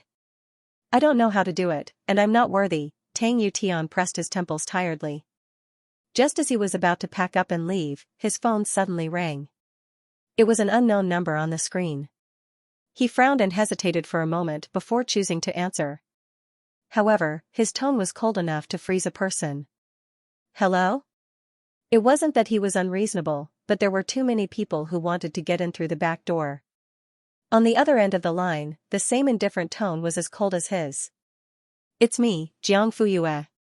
Tang Yutian was stunned for a moment. Then, he smiled and his voice became gentle. It's you. Everything is ready for the interview. I was about to contact you, but you, sorry, Jiang Fuyue interrupted him. I'm afraid I can't accept your interview. Tang Yutian was shocked. What's going on? Why aren't you accepting the interview? Mr. Tang, who usually kept a straight face, was anxious. Jiang Fuyue told him about Jiang Chenxing and the current situation on the internet. I don't think Guangying is a good person who pretends to be deaf and mute. People of different paths can't make plans together, so there's no need for an interview. Tang Youtian's first reaction was confusion. Logically speaking, there was no way he wouldn't report such a big public opinion. However, he knew nothing about it. His second reaction was panic. They had already prepared for the interview, but the subject suddenly refused to do it. How could this be, not to mention that they had already invested a lot of manpower and resources? Now that the news had been released, all the major media outlets also knew that Guangying's official media would be conducting an in-depth one-on-one interview with Jiang Fuyue. If they were to leave a window open in the end, they would lose all their face. Let's talk about it. Everything can be discussed. In short, there's nothing that can't be solved. Jiang Fuyue was silent. Tang Yutian said in a fawning tone, Little ancestor, I'm begging you. Please don't say that you don't accept the interview, okay? My heart can't take it. Don't worry, I'll immediately investigate the matter online. If it's true, Guangying will give you a satisfactory explanation. Jiang Fuyue, I want to see the results within 12 hours. Tang Yutian gritted his teeth. Okay. 5 minutes later, everyone who was happily preparing to get off work suddenly received a message. Gather in the conference room. There's an important announcement. Suddenly, there were howls. What's going on? Didn't the meeting already end? Guangying, a place that treats women like men and men like livestock. General Chrysanthemum, the haunted house of the producers, the graveyard of the workers. Strange, going back on his words and deliberately not letting us off work is not like Chief Tang. There must be an emergency. Director Zhang? Director Zhang, huh? How many times have I called you? Why are you so absent-minded? Am I? Maybe I didn't sleep well last night. It's just a small problem. By the way, why are you looking for me? Oh, Chief Tang told us to gather in the conference room. Hurry up, I think he's in trouble. At this time? Zhang Huai's eyebrows twitched as a sense of unease welled up in his heart. That's right. You're in charge of public opinion online, so you have to be there. Zhang Huai's heart sank slightly, but his tone remained relaxed. Why does it feel so serious? Did something happen? I'm not too sure about the details. You'll know when you get there. Oh, I can't talk to you anymore. I still have to inform the office next door. 15 minutes later, the heads of the various departments gathered in the conference room. Tang Yutian crossed his arms and sat at the head of the table with a gloomy face. He raised his head and swept his gaze across the crowd. Everyone was confused. But they quickly exchanged glances with each other. Looks like things aren't that simple. I smell the scent of a reckoning. Who's going to be unlucky this time? When Director Tang is angry, millions of corpses will fall and blood will flow like rivers. Just as everyone was panicking, Tang Yutian opened his mouth. Who can tell me about the recent news about the Blueberry Channel and the Star Creation training camp on Weibo? Zhang Huai's heart skipped a beat, and he almost slid to the ground. Did Tang Yutian find out? How did he find out? The trending topic had already been removed, and the popularity had also decreased. Director Tang. I know about this. I was still gossiping about it this morning, but things seemed to have calmed down in the afternoon. The amount of discussion also decreased sharply. Oh, is that so? Tang Yutian sneered. Zhang Huai, tell me, is it really as calm as it seems? Zhang Huai's heart skipped a beat, and he met the director's questioning gaze. He knew this matter couldn't be covered up. The next morning, Xianxia called Zhang Huai immediately after arriving at the office. Sorry, the number you have dialed is temporarily unavailable. What happened? He frowned. Fortunately, after a night, the matter had been completely suppressed. Weibo was now peaceful. Guardian Star, You Family Army, and Best Actor fans were just SOSO. Uncle, the trending topic is gone. Those accounts that scolded me have also been blocked. The door was pushed open from the outside, and a figure rushed in. He couldn't hide his excitement and pride. Xianxia frowned and reprimanded him. Why are you so impatient? Xia Qingfan disagreed. Uncle, you're too amazing. How did you do it? Don't ask what you shouldn't ask. Why didn't you stay at home early in the morning? Why did you come to the station? I moved back to the villa at the training camp last night. Cough. I don't have the freedom to stay at home. Well, that's good. Xianxia nodded. Anyway, we have to continue filming. Xia Qingfan's eyebrows moved slightly. Uncle, Jiangqinxing caused such a big trouble this time, and it has caused an extremely bad impact on Blueberry TV and the program team. According to the rules, he can't continue with the competition, right? Xianxia suddenly looked up. Xia Qingfan gulped and took half a step back. Uncle, why are you looking at me like that? I'm looking at how ambitious you are and how ruthless you are. Now that he had the upper hand, it wasn't enough. He had to kill Jiangqinxing. Fan, I underestimated you. Hee. Didn't you teach me to cut the weeds and dig up the roots? Besides, since I've already offended him, I might as well do it thoroughly. Jiangqinxing has a lot of supporters behind him. If we don't get rid of him now, he might become a big problem in the future. Xianxia narrowed his eyes and suddenly smiled. Fan, if you can think of this, it means that you've really grown up. I'm very pleased. However, he also felt an inexplicable chill. Uncle, does that mean my position as the center is secured? Bang, before he could finish speaking, 3 middle-aged men in suits pushed the door open and entered. Xianxia recognized the person in the lead. Secretary Tang? Why are you here? Please sit down. The middle-aged man raised his hand and said expressionlessly, no need. We're here today to follow orders from our superiors and officially start the investigation process. Come with us. Xianxia froze on the spot as if he was struck by lightning. When he finally reacted, the other two had already clamped down on his arms. They were ready to take coercive measures at any time. What are you doing? You can't arrest me. I'm not guilty. The other party turned a deaf ear. Secretary Tang, Xianxia's hopeful gaze fell on him. You know that I'm not a scheming person. I'm conscientious in my work. All these years, I've worked hard at Blueberry TV. You can't arrest me just like that. This is the investigation document. It's in black and white. Look carefully. Xianxia glanced at the A4 paper in front of him and his pupils constricted. No. Impossible. Secretary Tang did not waste any more time. He raised his hand and said, take him away. I didn't. You can't do this. It was working hours now and there were so many people outside. If he was arrested in public, how could he continue to work in the TV station? He didn't even know whether he would be in the future or not. Secretary Tang only wanted to laugh coldly. Xia Qingfan, who had witnessed the entire process, was dumbfounded. When he finally reacted, Xianxia had already been taken away. He fled the office in a panic and ran around like a headless fly. Uncle was taken away, he was still under investigation. Did this mean that the big tree was about to fall? What about him?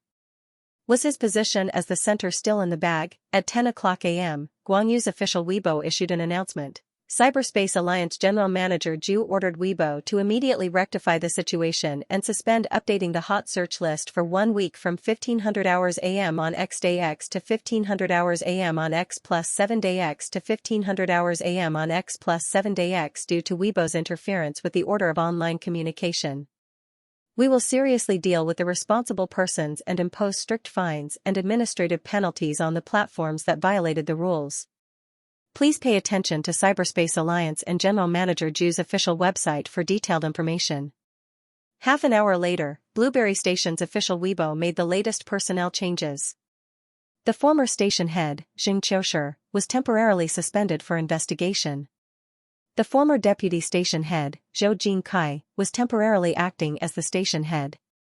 Serves him right. He's been fired. No one who tries to shut the mouths of the public has a good ending. Do you see those big capitalists who tried to manipulate public opinion? This is the outcome. Isn't it exciting? Isn't it exciting? Congratulations to station head Zhou. Please be a good person in the future. Zhou Jinkai actually appeared and replied to this comment, okay. F***CK. Is it the real deal?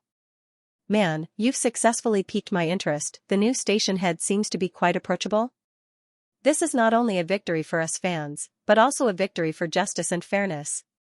After the personnel changes were announced, Blueberry Station's official Weibo immediately posted an apology statement. Among them, it first reflected on its own lax supervision, its failure to deal with the situation in time, and its dereliction of duty. Then, it sincerely apologized to Xianxia, who was hurt in the incident. The wording was humble and the attitude was sincere. It's quite sincere. Justice is late, but it has arrived. Our efforts were not in vain. Our grievances were not in vain. Thank you to the united fans. The Guardian Stars bow to everyone, thank you. I announce, the Star Defense battle is a success. Digression, tomorrow at 2:00 p.m. Before the 3:00 in the afternoon, the netizens did not disappoint and posted the related topics on the list. Hashtag the hot searches are gone. Hashtag the hot searches will stop for a week. Hashtag Blueberry TV's apology statement. Hashtag Xianxia is suspended for investigation. Hashtag the victory of the fans. Hashtag at 3:00, the list was fixed. At a glance, it was all related to the Blueberry TV incident. The netizens are too mean this time. Rub the blueberries on the ground like the devil steps. The other channels are probably laughing secretly. Speaking of which, all the fans have gathered in this battle. Sister Yu's fans, Brother Heng's fans, Jiangji Restaurant's fans, Yuanyue CP's fans, and a huge number of passersby's fans. Brother is the center of attention. Is Brother not worthy of love? He is good-looking, has a great body, and is super capable. Xianxia is not popular, okay? Really popular. Star. I suddenly realized that Brother's agency is called Star Moon. Did they take a word from Sister Yu's and Brother's names? Yes. Star Moon, Xianxia and Jiang Fuyue. I'm looking forward to the 4th episode of the star-making camp. I want to see Brother kill the audience.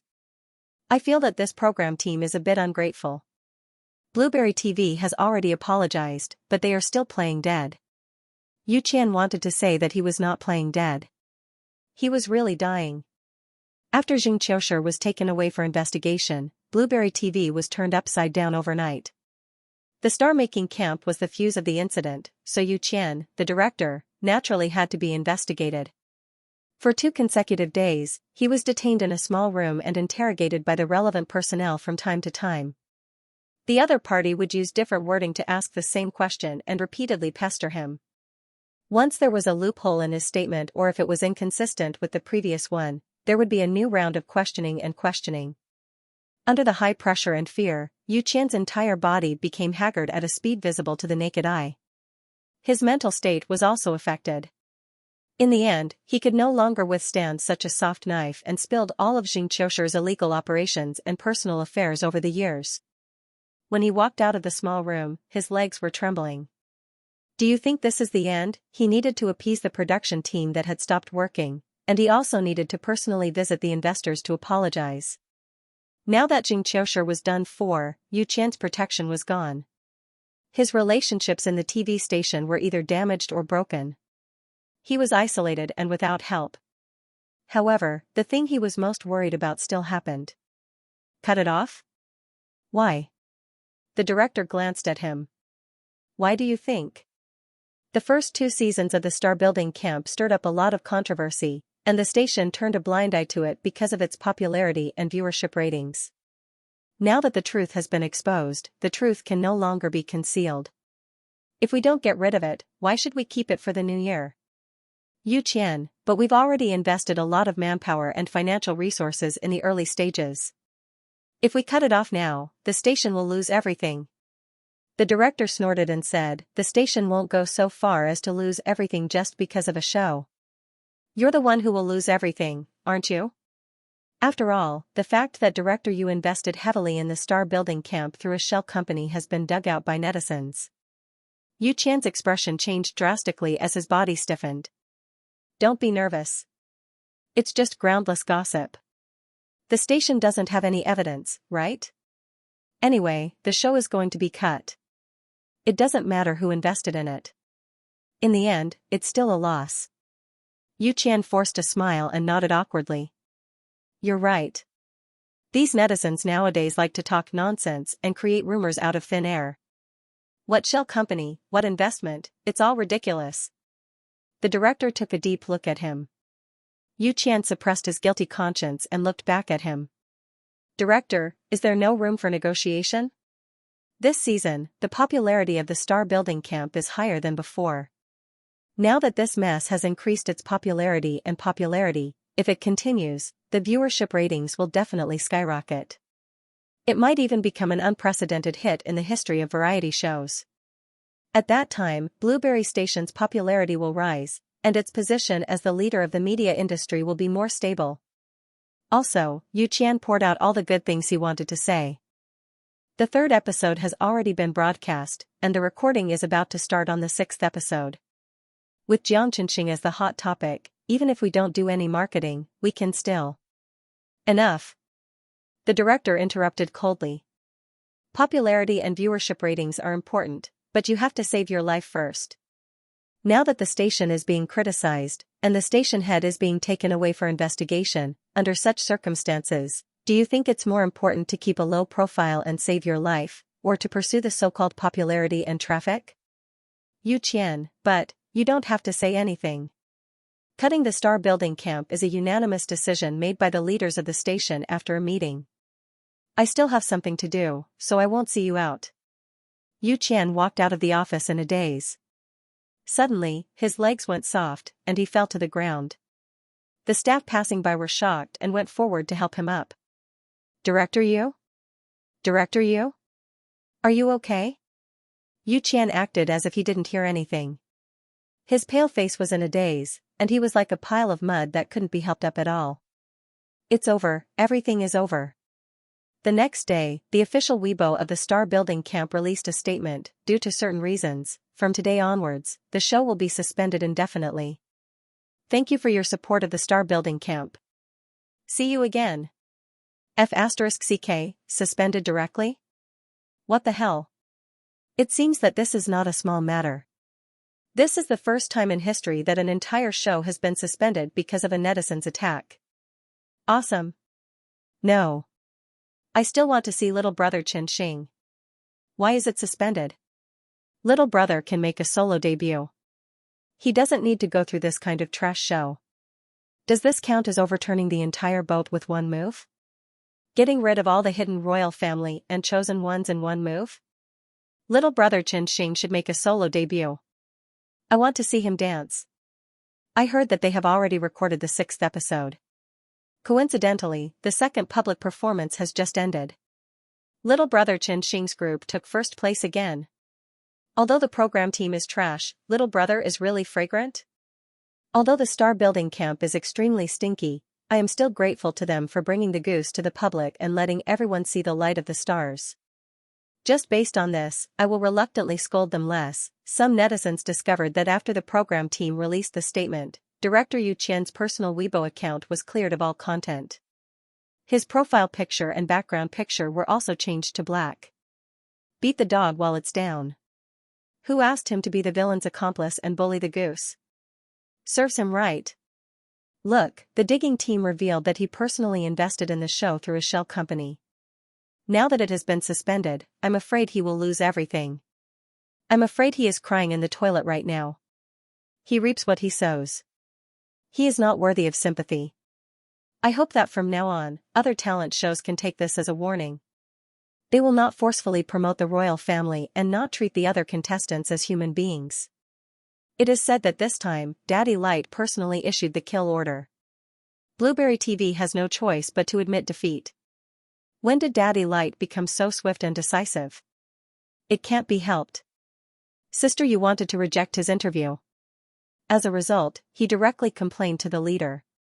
So, the most awesome person is still my moon god? The punishment for Yu Qian was not as simple as stopping the show. In the internal work meeting, he was criticized as a negative example. After he came back, the station made the decision to ban him for 3 years. For the next 3 years or even longer, Yu Qian could no longer plan or direct shows. He could only stay in the station as the most ordinary behind-the-scenes staff for a basic salary. Jiang Fuyue did not even need to ask around to know all of this. Because, Tang Yutian. The director has probably received the punishment notice by now. Based on my many years of work experience, it won't be long before he resigns. It was usually difficult for a person who was used to standing at the top to accept the fact that he had fallen into the dust. As the saying goes, there is no harm without comparison. In this case, 99% of people would choose to escape. Once Yu Qian resigned, there would be no place for him in the entertainment industry. Ruthless, really ruthless. But it was indeed satisfying. Even Tang Yutian felt a sense of satisfaction. However, Jiang Fuyue's voice was still calm and steady. Through the phone, there was not the slightest ripple that should be heard. Got it. Tang Yutian, ? That's it. He called every day to report the progress, but Jiang Fuyue was not moved at all. To be honest, he had never been so tired when wooing a wife. It was too difficult to get on the good side of this genius girl. Then the interview. As soon as he started, he was interrupted by Jiang Fuyue. I have something to do. Talk to you later. Then, she hung up. Father Tang, ? Who the *CK is my father? I'm more like a grandson. Just then, the head of the news department knocked on the door and came in. Chief Tang, have you and Jiang Fuyue agreed on a specific time for the interview? The day after tomorrow or the day after tomorrow? I'm going to schedule it in advance. Tang Yutian, the head widened his eyes and raised his voice. Don't tell me you haven't finalized it yet? Cough, it's almost the end of the month. If the interview doesn't come out, we'll be laughed at. Tang Yutian, I'm also anxious, but I have no choice. She's an ancestor. On the other end, Jiang Fuyue had just ended the call when she saw Jiang Xianxia walking out of Blueberry TV with a suitcase in her hand. Her fair cheeks were rosy from the sun's rays. The young man was like a painting, tall and straight. Why aren't you wearing a sun hat? Jiang Fuyue went up to him and moved the umbrella in her hand halfway over his head. Jiang Xianxia rubbed his nose. I forgot, ultraviolet radiation can cause cancer. I'll definitely remember next time. He smiled. Jiang Fuyue nodded and glanced down at the suitcase in his hand. Have you finished packing? Yes, elder sister, let's go. Get in. The main purpose of this trip was to pack up. The star-making camp stopped broadcasting and recording, and all the contestants were dismissed. Although Jiang Xianxia had been living with the Han family for a long time, he still had to pack up his things and take them away. Originally, Old Master Shen had asked Han Ke to accompany him here and act as a free driver and porter. Han Ke also agreed. Just as the niece and uncle were preparing to leave, who knew that Jiang Fuyue would return at this time? Elder sister, Jiang Xianxia rushed up like a pug, his 2 eyes filled with little stars. If he was given a tail, he would probably be able to wag it like a flower. The siblings had not seen each other for over a month. Looking at her younger brother who was a head taller than her, Jiang Fuyue suddenly remembered how he used to be malnourished and skinny. In less than 3 years, he had already turned into a teenager. Why did she suddenly feel proud of the fact that my family's little pig is white and fat? Elder sister, have you eaten breakfast yet? There are ingredients in the kitchen. How about I make you a sandwich? Then, without waiting for Jiang Fuyue to reply, he rushed into the kitchen and began to get busy. Yeah, you're back. Hanke smiled and walked up. What happened to Qinxing? Didn't he want to go out? Why did he go to the kitchen? Go out? Yes, he went to the blueberry terrace and brought back the things he left in the dormitory. Right, didn't you go into seclusion to do research? Why did you come out? Jiang Fuyue looked towards the kitchen. I came back to take a look. Hanku understood. Don't worry, this kid is very steady. Even with all the commotion online, I haven't seen him eat a single mouthful of rice. At first, Jiang Qinxing's appetite had truly shocked them. Although they knew that he was a mukbang streamer and had seen his short videos, it was not as shocking as watching him empty 3 rice cookers when they ate together. The old man had even secretly stared at his belly several times, as if he was trying to determine whether or not it would explode. Then, after the incident online, public opinion was suppressed, the hot searches were removed, and a large number of accounts were blocked. It seemed that the matter was about to be suppressed. How helpless and aggrieved was this, but Jiang Qinxing was the same as usual. He ate and slept well, and he could even accompany the old man for walks and play checkers. Once a person had something to worry about, their appetite would inevitably be affected. But what about him? He was never sloppy with his rice, and there were no shortage of good dishes. Fine. They had worried for nothing. After hearing this, Jiang Fuyue's eyes flashed with satisfaction. The timid little boy had indeed grown up. Sister. It's done. Jiang Qinxing ran out of the kitchen with a sandwich in his hand and stopped in front of her. It's still warm. Do you want to try it? There's also milk. It's already been warmed. I put a mint leaf in it. Hanke looked at it eagerly. To be honest, she was a little jealous. What about mine? Jiang Qinxing scratched his head and looked puzzled.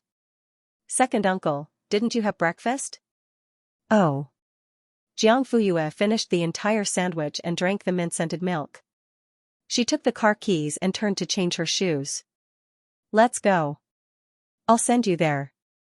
Jiang shouty, exclamation point. Happiness came too suddenly, Hanku, question mark.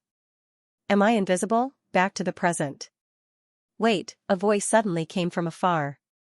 Jiang Qinxing paused in his actions of opening the car door and turned to look. Under the scorching sun, a figure jogged over and stopped in front of him. Are you leaving? It was Mo Yunnan. Yes, I'm about to leave. Jiang Fuyue had already gotten into the car. Jiang Qinxing was a step behind before he was called out. Otherwise, he would have left long ago.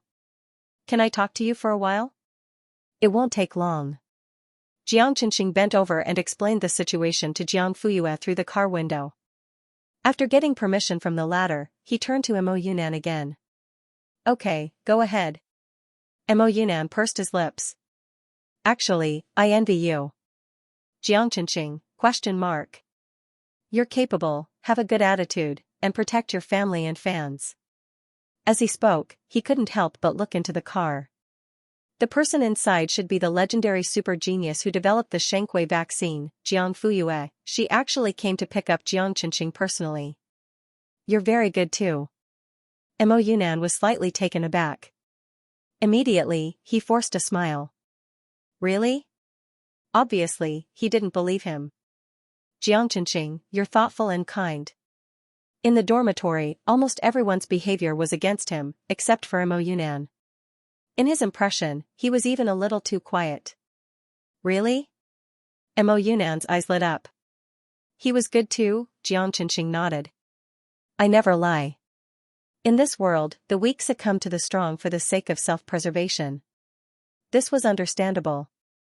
However, there were some people who, after receiving the protection of the strong, turned around and trampled on others who were also weak. Although Mo Yunnan had never helped him, at least he was not like the other roommates who attacked him verbally in order to please Xia Qingfan. Neither did he do anything nasty behind his back.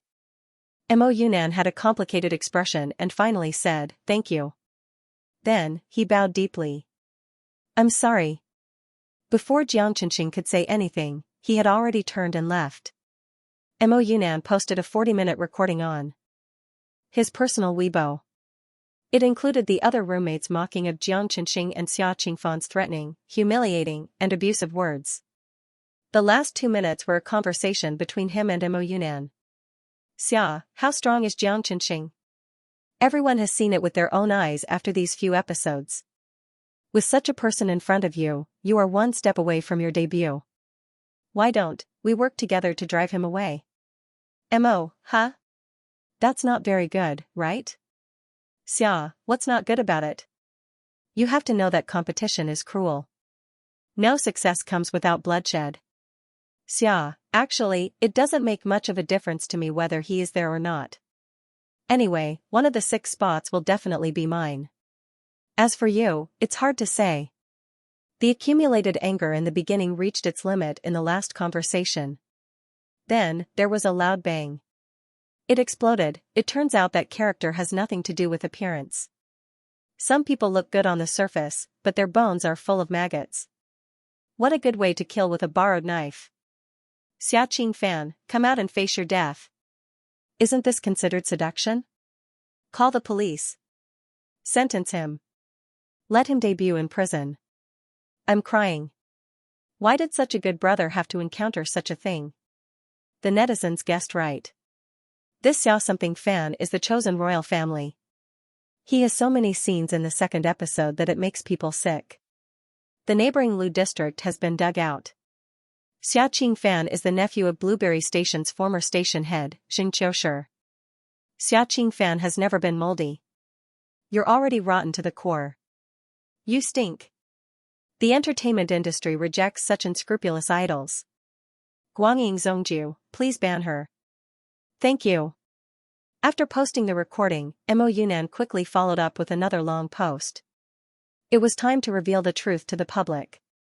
At first, we lived in the same dormitory as people from all over the country. Everything was harmonious until Jiang Qinqing showed great talent and strength in the subsequent training. In the article, Mo Yunnan described in detail how Xia Qingfan had maliciously targeted and humiliated Jiang Qinqing and several other strong contestants during the training. This included framing, malicious editing, and so on. Everything matched up with the relevant facts and indirectly verified the authenticity of Mo Yunnan's words. Although the trending searches had stopped, the majority of netizens needed to vent their anger. Hence, Xia Qingfan's Weibo became the main battlefield. Countless private messages flew in like snowflakes. The words that he had used to ridicule and insult Jiang Qinqing were now returned to him 1,000 times over. Xia Qingfan became a street rat that everyone wanted to beat up. He could only curl up at home and did not dare to go out. The small-budget web drama that he had originally agreed to play as the 3rd male lead was also gone. Jing Qiushuang was so worried about her son that she could not sleep at night. She washed her face with tears every day. She wanted to ask her brother for help like she used to. However, when she picked up her phone, she remembered that Jing Qiushuang had been taken away for investigation and could not even protect herself. She was originally a village girl who dropped out of school early to support her family. Fortunately, her brother was successful, and after he became successful, she also lived a good life. In the end, she successfully married a rich man and raised an outstanding son. Under Jing Qiushuang's protection, she had a smooth life and was a winner in life. The new batch of girls in the village all looked up to her as a role model. When her son became a big star in the future, she would be the star's mother. She would be even more successful. Unexpectedly, there was a sudden change. Her brother was investigated and his future was bleak. Her son was exposed and reviled by thousands of people. However, her husband did not care and was intimate with his lover outside. Jing Qiushuang's sky collapsed. Her ostentatious performance was torn to pieces, and the son she was proud of also fell into a quagmire. She sat in the empty villa and burst into tears. If she had known this would happen, she would not have spoiled Xia Qingfan. Now, she had harmed others, herself, and her family. Unfortunately, it was too late to regret. There was nothing she could do, At the end of October, the results of the investigation on Xianxia were released and announced on the internet. In summary, it could be summed up in one sentence: she was removed from her position, investigated, and transferred to the prosecutor's office. When the sun shone on the earth, no shadow could hide. On the same day, Guanyin made the decision to permanently ban Xia Qingfan. From then on, there was no such person in the entertainment industry. 2 days later, Jiang Fuyue's personal interview appeared on the headlines of major newspapers and magazines. It quickly spread across the internet. The host was the famous Beijing TV host, Xianxia. He was known for his sharp and professional interview style and was good at death questions. What did that mean? The guests who had a one-on-one question-and-answer interview with her would usually be shocked by her professionalism and seriousness, and then guard against her. But in the end, without exception, she broke through their line of defense, and they were left speechless and died on the spot. The most famous was the video of her interview with a professor from the Chinese department. At first, the atmosphere was very harmonious. The two talked about poetry and life philosophy. They were close friends and became sworn brothers on the spot. Xianxia suddenly asked, "Do you think Yang Jiang invited Wang Bo to tea with green tea or black tea?" The professor was stunned and took a few seconds to react. Yang Jiang and Wang Bo were referring to the Wang and Yang of the 4 heroes of the early Tang dynasty: Wang, Yang, Lu, and Luo. They were all great poets in ancient Huaxia. The professor smiled calmly as if he had a card up his sleeve. "Of course it's green tea. There was no black tea in the Tang dynasty." Xianxia also smiled. Because the answer was, Yang Jiang would not invite Wang Bo to tea. The two of them were famous at a young age. They were both high-spirited and talented in poetry. However, Yang Jiang was ranked behind Wang Bo. Of course, Yang Jiang was not convinced. He said, "I'm ashamed to be called a queen." How could Yang Jiang, who was so dissatisfied with Wang Bo, take the initiative to invite him to tea? The professor was stunned. The audience was stunned. Only she, as the host, was still smiling. Since then, Xianxia became the mudslide of the hosting world and the ghost frowns of the academic world. No one knew who would be the next authority to be sniped by her. However, the higher-ups especially liked to ask her to interview scientific and academic figures. The reason was to give the pedants a little stimulation to wake up the academic world. And Xianxia did not disappoint. She asked one question after another. Now, when the big shots in the academic world heard her name, they all ran away. Who dared to accept an interview? Xianxia was very lonely. Over the years, there were fewer and fewer scientists who were willing to be interviewed by her. Originally, the interview with Jiang Fuyue was not assigned to her. After she found out, she went to the higher-ups to fight for it.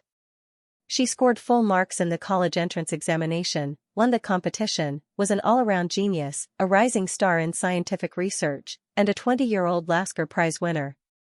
Oh, and she was also the girlfriend of Xia Dingyuan, Professor Xia. No matter what identity she had, she was very exciting. Xianxia had interviewed so many elders and old men, and the youngest one was already in his 30s. Unexpectedly meeting such a young and beautiful girl, Xianxia had long been itching for a fight and was ready to make a move.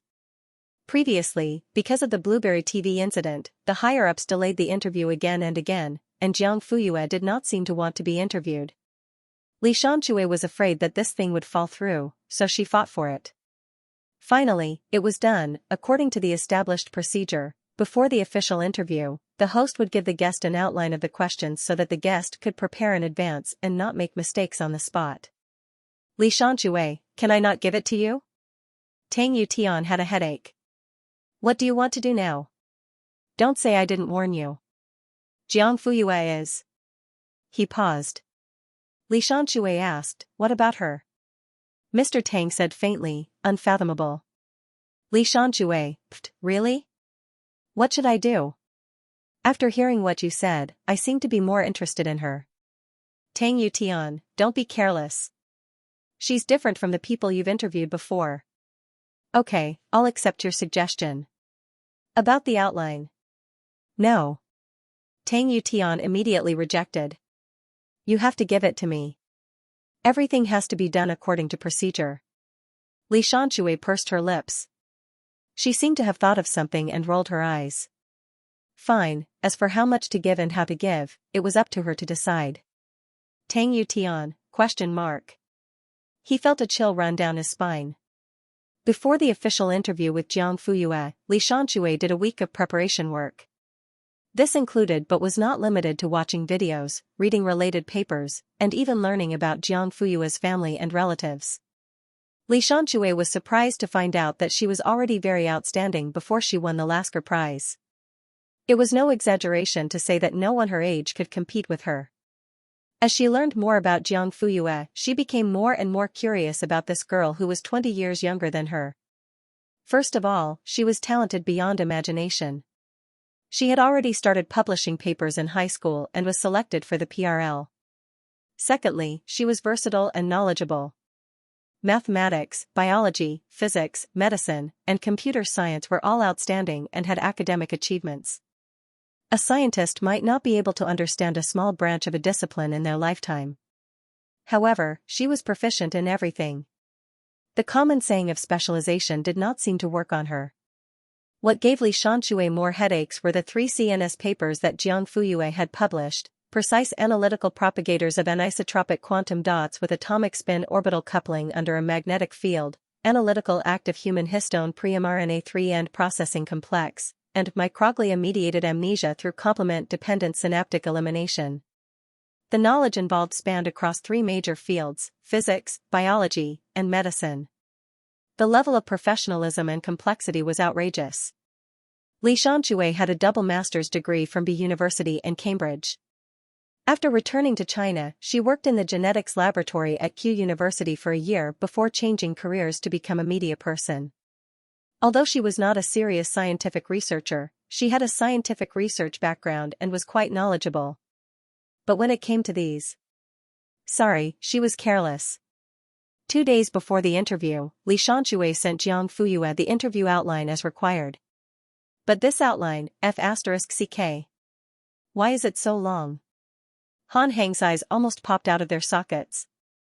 A full 10 pages with 100 questions. Did the host make a mistake? Han Heng looked at the densely packed technical jargon, mixed with symbols and formulas from time to time, and was almost blinded by it. Usually, an interview outline would have at most 10 questions. The host or the program team would send them over first so that the guests could be mentally prepared. You brought out the entire question bank, haven't you? Han Heng was surprised. However, just as he was lamenting, Jiang Fuyue had already flipped through the first 5 pages. On average, she paused for less than 20 seconds per page. Han Heng said, "That's right. It's never wrong to take a look. Maybe you'll find out." If Han Heng knew Jiang Fuyue well enough, he should know that the word maybe did not exist in her dictionary. Only, yes or no. Absolute extremes and absolute power.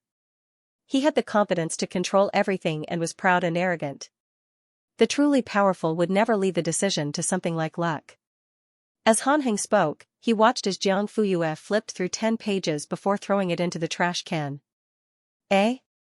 Yeah, why did you throw it away? Isn't this just printed? Of course I have to throw away useless things. Han Heng, ?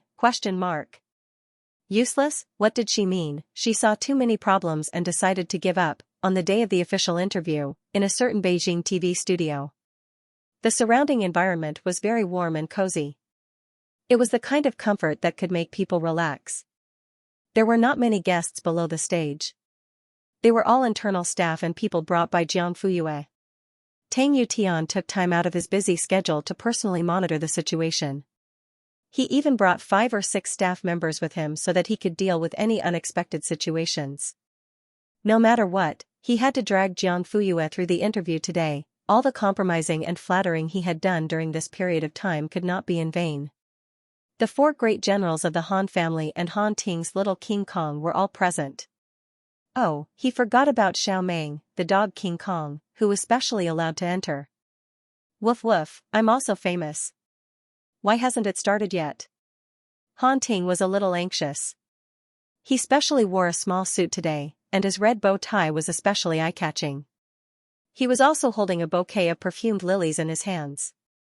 He was prepared to rush up once the interview was over to give his sister flowers and take a photo with her openly. When he went to school tomorrow, he would show the photo and become the most popular kid in the class in minutes. Nice, Han Shan frowned. Don't move around. Behave. Han Ting pouted and looked fierce. Han Ku, it should be soon. Han Heng glanced at the lilies in his nephew's hands. Good, you're well prepared. Hee. At 10 a.m., the recording officially started. With Li Xianxia, there was never a re-recording or re-recording. You could perform however you wanted. There was once an interviewee who was speechless and panicked by Li Xianxia's questions on the spot. He even kicked over the table in a fit of anger. When he calmed down, he asked to cut out this part of the interview and re-record it, but Li Xianxia directly rejected him. Then, his irritable and angry appearance appeared in front of the national audience. His gentle and elegant image was completely destroyed. Han Heng, I heard that this host is quite something. Before he came, he did some homework. Han Ku, what do you think? Even the big names in Wall Street don't dare to accept her interview. The old man coughed and said, shut up. It's starting. On the stage, the lights were turned on. The 7 cameras were working at the same time. The atmosphere instantly became lively. Li Xianxia, hello, Jiang Fuyue. It's an honor to have the opportunity to interview you. Jiang Fuyue, I'm also honored to have the opportunity to be interviewed by you. Their eyes met. The two women had already silently exchanged blows. Li Xianxia smiled and said, I heard that when you were in high school, you published a paper called Physical Research on Bacterial Movement, an analysis from the perspective of space biology and condensed matter physics.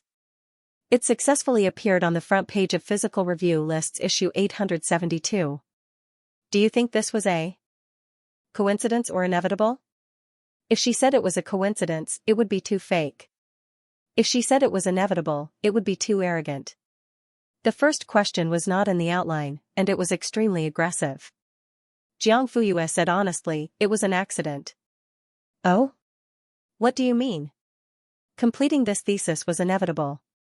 Being listed on physical review pages was a coincidence. So, you think that theoretical review letters chose your paper because of luck, right? Jiang Fuyue shook her head and said, physical review lists didn't choose me. I chose it. It's common sense that academic papers can't be submitted multiple times. If I didn't choose physical review letters, this paper might have ended up in Nature or Science. Li Xianxia narrowed her eyes and said, you think the quality of this paper is enough to be on CNS? Jiang Fuyue, it turns out that another paper derived from this paper, called Accurate Analytical Propagator of Anisotropic Quantum Dots with Atomic Spin Orbital Coupling Under a Magnetic Field, has already been done, right? This paper was on Nature. Li Xianxia was speechless. She realized that this girl was a bit arrogant and crazy. However, her achievements were worthy of her arrogance and craziness. Therefore, her arrogance was justified and her craziness was justified. How could she use this as an excuse? Li Xianxia was a bit anxious. Next was the second question. What's the biggest problem you've encountered in the process of developing the vaccine? This was a fairly normal question. Jiang Fuyue, looking for a new mutated strain. What's the problem? Sample collection. Li Xianxia, isn't this the simplest and most brainless task? Not brainless doesn't mean it's simple. Oh? What do you mean? For example, our country conducts a census every year. To put it simply, it's counting the population of every household and making a proper registration. This work doesn't require much brainpower, but it's not simple at all. Li Xianxia, then can I interpret it as a lack of manpower during the vaccine development period? Jiang Fuyue, not accurate. Li Xianxia, can you explain in detail? Jiang Fuyue, sampling requires entering the resettlement camp and coming into contact with infected patients. This isn't a problem that can be solved with more people. It requires the participants' medical literacy and personal ability. If you can have helpers or a professional team to complete this with you, will the vaccine development progress faster? Jiang Fuyue, maybe. You don't sound too sure? Mathematically, you can say that 1 + 1 = 2, but in practice, who can guarantee it? So when I say maybe, there's a possibility that it's greater than 2, but there's also a possibility that it's less than 2. Xianxia's eyes flashed and she began to dig a hole. So, you don't think teamwork is that important? Very good, another question that wasn't in the outline. If she answered yes, she would inevitably give the impression that she was conceited and unsociable. But if she said no, then her previous answer would seem too fake and empty. Jiang Fuyue looked at her deeply. Xianxia smiled and met her gaze. She didn't avoid it and was quite proud of herself for successfully digging a hole. Are you panicking? Panicking, that's right, little girl, now you know how powerful I am, right? But at this moment, Jiang Fuyue suddenly smiled back. Xianxia's heart skipped a beat. The next second, she heard her say lightly, I don't think this question should be asked like this. What? Xianxia was stunned. This was the first time someone had told her that she shouldn't ask such a question. She was a host, a famous Beijing TV host. If she still needed a guest to teach her how to ask questions, where would she put her old face? However, at this time, in front of the audience and all the cameras around them, she had to bite the bullet and ask, then how do you think I should ask? Jiang Fuyue, I won't ask. Huh? I don't think teamwork is important. And I don't think it's of any reference value to others. What was the point of asking then? That's right. Sisterly, why are you asking such superficial and irrelevant questions? After a photographer heard Jiang Fuyue's words, he smacked his lips and couldn't help but scratch his head and mumble. In fact, how could it be as simple as superficial and insignificant? Xianxia's plan was very good. At the beginning, he threw out some simple questions to lower Jiang Fuyue's wariness. At the same time, he was also looking for an entry point on the surface. Once Jiang Fuyue stepped in, he would throw the sharpest questions at her and catch her off guard. For example, regarding teamwork, whether Jiang Fuyue answered important or not important, as long as she answered the question, Xianxia would ask. During the research and development process, Jiang Fuyue was almost single-handedly doing it herself. Did she look down on the role of a team, or did she think that other people were not worthy of being her teammates? With this, the topic of discussion and debate instantly arose. What a good question. What a wonderful plan. However, Xianxia never expected that Jiang Fuyue would not play by the rules. She didn't answer important or not important, but instead said that her question was not good. She shouldn't be too wild.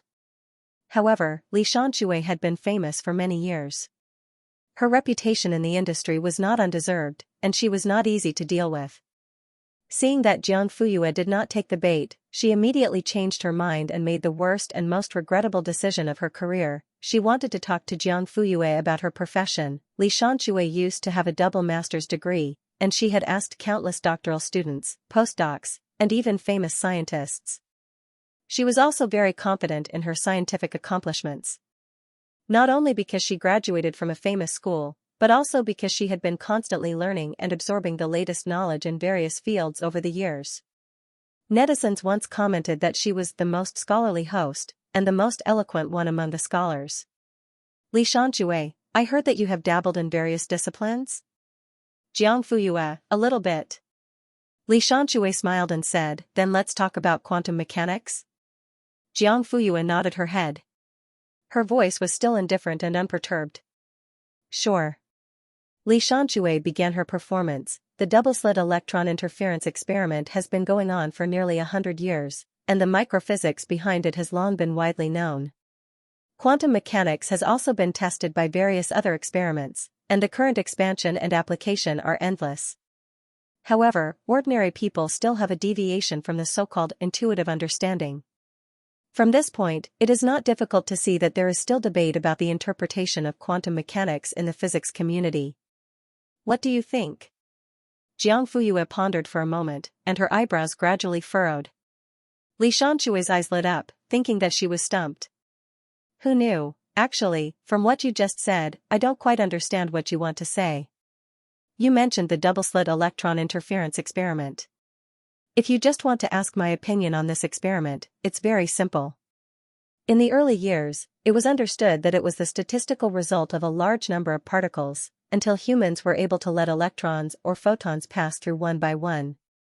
As a result, people found that single electrons could also produce interference fringes. However, when an instrument was installed behind the slit to try to observe which slit the electrons passed through, the interference fringes of electrons disappeared. Li Xianxia, ? Jiangfuyue, if you want to ask about the significance of this experiment for quantum mechanics, the debate on interpretation you mentioned, then I personally think that the traditional Copenhagen interpretation believes that the measurement itself will affect the observation system. Before the observation, the electron wave function pervades the entire space, reflecting the wave nature, so there is an interference effect. The electron wave function undergoes so-called instantaneous collapse and is projected to a certain location space, reflecting the so-called particle nature. In fact, there is no need to debate these issues at all. Just use the theories that can be used, and the ones that have been verified in the experimental operation are correct. There is no need to be too much of a debate on the representation. Li Xianxia, ? Who am I, where am I? The quantum mechanics she mentioned and the quantum mechanics I know are the same thing. The atmosphere was a bit tense. Li Xianxia was dumbfounded on the spot. He could only stare blankly at Jiangfuyue's eloquent speech. At this moment, everyone in the audience started to discuss it. They whispered to each other. The staff, what is she saying? Do you understand? I don't deserve to understand. I don't want to understand. I want to listen, but I don't understand. I feel that Sister Li's smile is starting to freeze. Don't you feel that the initiative of the entire interview was in Jiangfuyue's hands from the beginning? From the physics research on the movement of bacteria, from the cross-condensate paper to her directly saying that Li Xianxia shouldn't have asked such a question, she had already led Li Xianxia by the nose. Wow. This is the first time in history that Sister Li made a mistake. This is going to be interesting. Why is she still talking? Those professional words are jumping out of her mouth one after another as if they are free. It's over. I feel that I won't be able to add subtitles when I do post-production. At the Han family, Han Qishan, my sweetheart is awesome. Although I don't understand, my head is buzzing. Han Ting's little mouth directly became an O shape. Sister is awesome. Although I have never heard of any of the effects and properties that she talked about. It's not even in the middle school physics textbooks. Han Shen, as expected of Yaya. Sitting here and listening to this is really difficult for a businessman like me who stinks of money. Calm down, although I don't understand, I have to pretend to listen carefully. Han Ku, only one word, awesome. Oh, no, 2 words. From now on, if I boast that I am a top student again, I will twist my head off. What is a top student? Look. This is it, Han Ku was enlightened. So all these years, I was nothing. Han Heng forced his eyelids open, but he couldn't help but yawn. I don't know what to say. Anyway, it was awesome. What Jiangfuyue said was no different from what the monks in the temple recited. I'm a local dog, and I don't deserve to hear such high and mighty things. Actually, I don't understand. Xiaomeng, Wuji. I don't know either. I only know 66666, on the stage. Jiangfuyue. That's my personal understanding. 2 seconds later, Li Xianxia said. Oh. Thank you. It's very useful. She didn't know what he was referring to, but she really didn't understand. At first, she tried her best to listen and analyze at the same time, but as time went on, she simply gave up. Forget it, I can't roll it anymore. I'll just lie down. After being a host for so many years, this was the first time she wished that time could go faster. It would be best if it ended immediately so that she could escape from this suffocating atmosphere. However, the staff member shook his head at her from below the stage and made an okay gesture. Then, he thumped his chest, which meant, hang in there are still 30 minutes left. Li Xianxia, at this moment, Jiangfuyue said considerately, do you have any other questions? Li Xianxia looked at her smiling eyes and felt her chest tighten. Of course, let's continue talking. She could only put on a smile again. After that, Li Xianxia didn't dare to be presumptuous. She followed the outline and asked a few conventional questions. For example, how did she feel about her current achievements, what interests and hobbies she had, and so on. Did you see that? Sister Li is listless. Her spirit has been taken away. She won't be able to recover for a while. This Jiang Fuyue is quite amazing. If she wasn't amazing, how could she become the youngest Lasker Prize winner? You don't know anything about a scientist's powerful logic.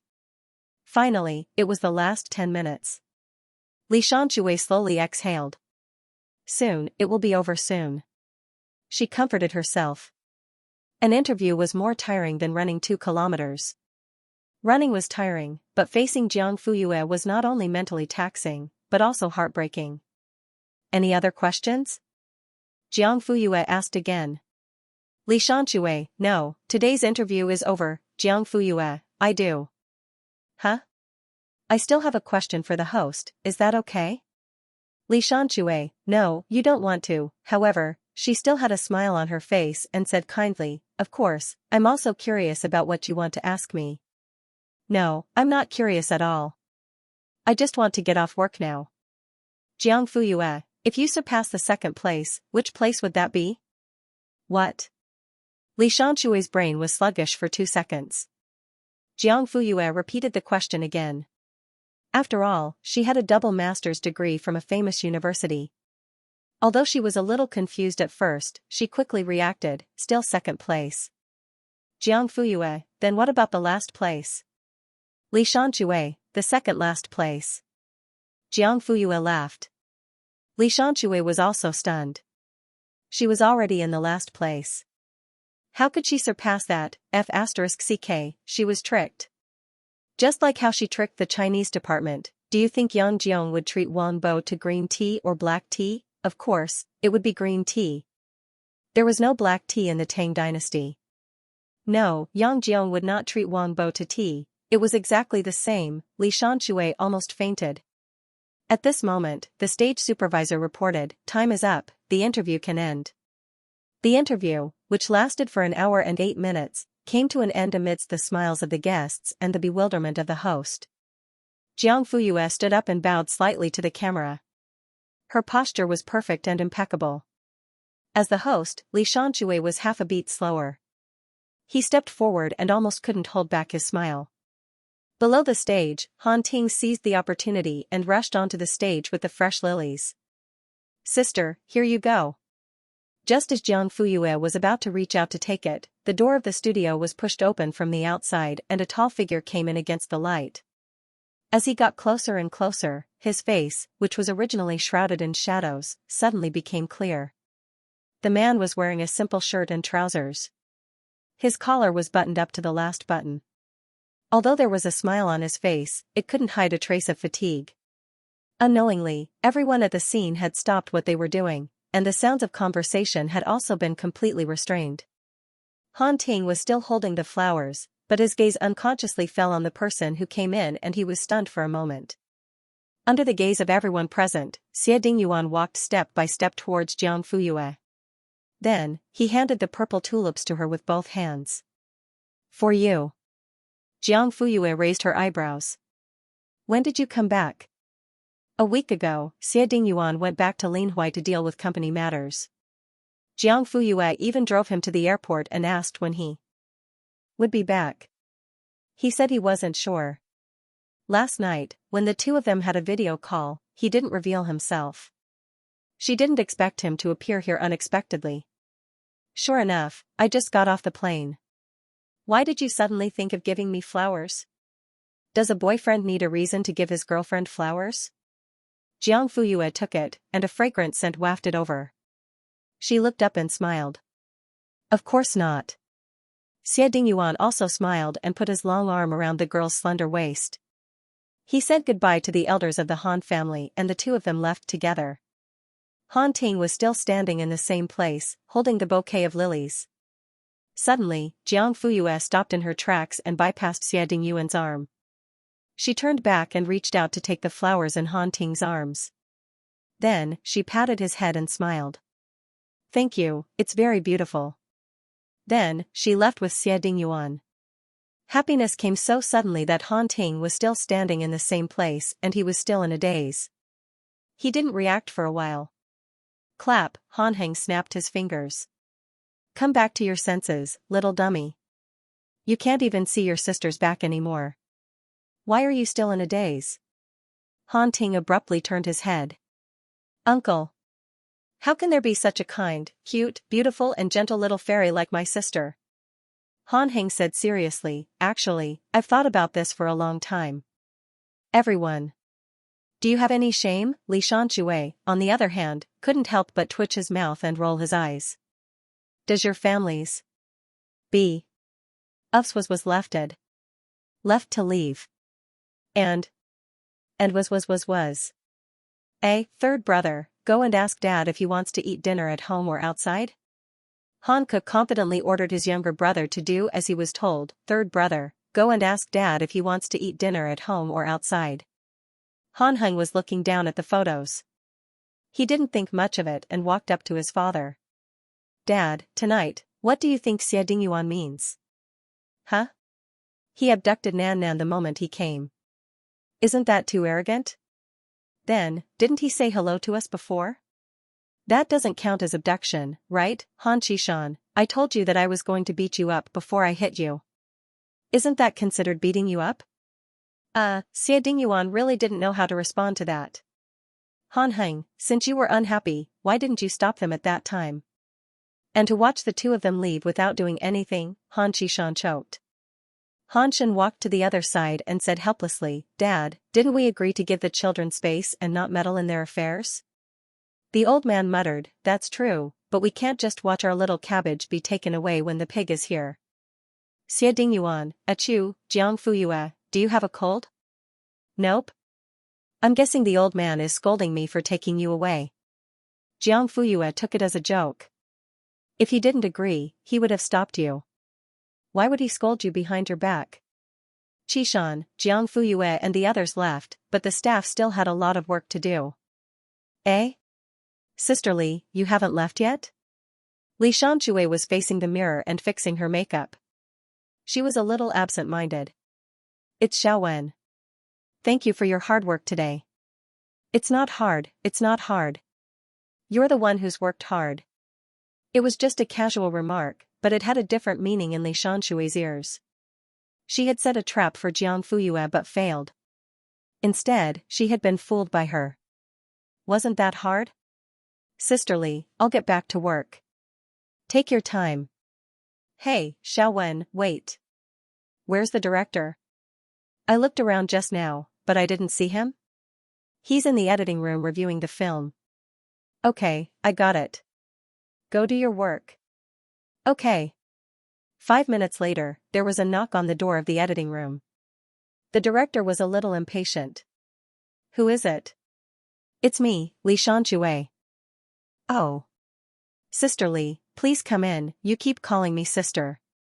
Are you making fun of me? Li Xianxue smiled and sat beside him. Looking at the unedited video on the monitor, he was shocked to find that he was completely suppressed by Jiang Fuyue on stage, doing his old job as a host. The more she watched, the more she couldn't help but feel regretful. How could she have asked the other party that question? The order of the questions was also wrong. How could she have answered Jiang Fuyue's question that way? It felt like, when two people were quarreling, they were in a hurry. After the quarrel, they realized that they had a lot of witty remarks that they hadn't used. Director Kwang, what do you think? Could you edit it? Before she could finish, Xiaowen pushed the door open and came in. Ah. Sister Li, you're here to look for the director? Yes. Li Xianxue forced a smile. The subtitle team is looking for you everywhere. They've searched the entire floor except for the editing room. After all, everyone knows that you never edit an interview. You want the original flavor of the interview, you're really amazing. Li Xianxue, Director Kwang, by the way, Teacher Li, what did you want to say just now? No, I'll go to the subtitle team to take a look. Okay. Li Xianxue left with her tail between her legs. When she closed the door, she heard Xiaowen say to the director, Sister Li is too daring. She said that she wouldn't edit it and she didn't cut it. In the past, so many big shots pleaded for her, but it was useless. Director, cough. The audience likes to see those scientists fail. Otherwise, where do you think the ratings come from? Xiaowen, but this time, the moon god didn't fail. On the other hand, Sister Li. Cough. The car overturned. The moment the door closed, Li Xianxui's face was completely dark. It was no different from the bottom of a burnt pot. She stomped on her high heels, suppressed her depression, and went to the subtitle team. "Oh. Sister Li, you're finally here." The subtitle team leader eagerly greeted her as if she had seen her own father. "Thank God you're still here, what's wrong? Come, sit down.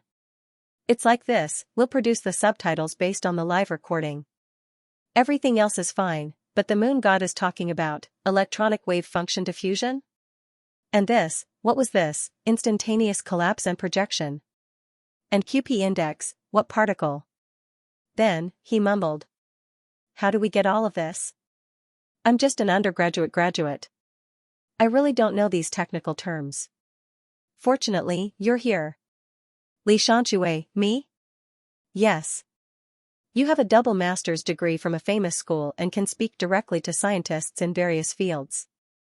You shouldn't be like us and not know what Jiang Fuyue is talking about, right?" Li Xianxue laughed awkwardly. "I understand a little. But it was really just a little." She couldn't go any further. The team leader thought she was being modest. "You're too low-key. Come on, we can start." Li Xianxue was slightly confused. "Start what?" "Start translating the subtitles." "No, I don't want to start." After nearly 3 hours, the subtitle work was finally completed. When Li Xianxue left, she wished she could grow wings and fly away instantly. If she stayed any longer, she was afraid she would die here. "Team leader, why do I feel that Teacher Li is strange?" "Yes, she doesn't look too good either.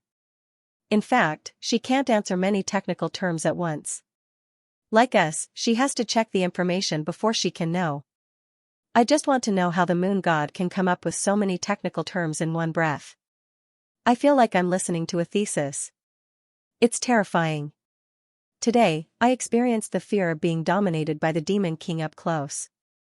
What do you think? It's a great honor to be able to breathe on the same earth as her." "Pfft. You're too much of a bootlicker. If she's the moon god, I'm happy to lick her until my tongue breaks." "Humph." On the other side, Xie Dingyuan picked up Jiang Fuyue and took her to eat hot pot first. Now, Professor Xia had already mastered the art of ordering and cooking. He was an expert at it. Jiang Fuyue didn't have to worry at all. She just sat down and ate after entering the restaurant. Her boyfriend served her the entire time. She smelled the spicy hot pot aroma and ate the food that Professor Xia put in her bowl. That feeling was amazing. After eating, it was still early, so the two of them went shopping. Xie Dingyuan queued up to buy her favorite dessert. During this time, 2 female university students recognized the two of them. They were so excited that they covered their mouths and screamed. Their feet kept jumping up and down. "Sister Yu." "Professor. We're a member of the Abyss Moon CP team, and we're actually seeing each other in person." "Ah, I'm a little dizzy. Can I have Chocho and Chocho's autographs?" Jiang Fuyue agreed. When Xie Dingyuan heard that they were CP fans, he immediately agreed. Their names were next to each other on their school bags. Not to mention, it was quite pretty. In the end, the 2 university students posted a picture on Weibo that night with the hashtag AbyssMoonCP. A group of mathematicians was instantly envious. "Moon moon, I don't sleep," be queuing up to buy desserts and bumping into the moon goddess and the professor. "They're so compatible. Autographs? Give them to me." Some people can meet a CP in their dreams just by buying desserts. I've been waiting in front of Ming University and Q University for 2 weeks and didn't see them. You don't have to carry your school bags anymore. Find a display window and put them up for future generations to see. Am I the only one who noticed that Sister Yu and the professor were queuing up at the dessert shop? Then here's the question, does Sister Yu want to eat it, or does the professor like it?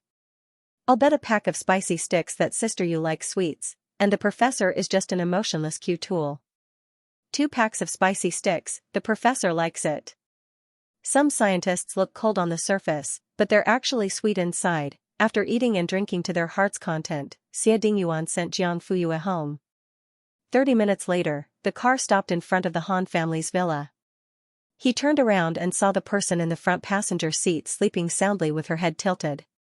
Jiang Fuyue was woken up by a kiss.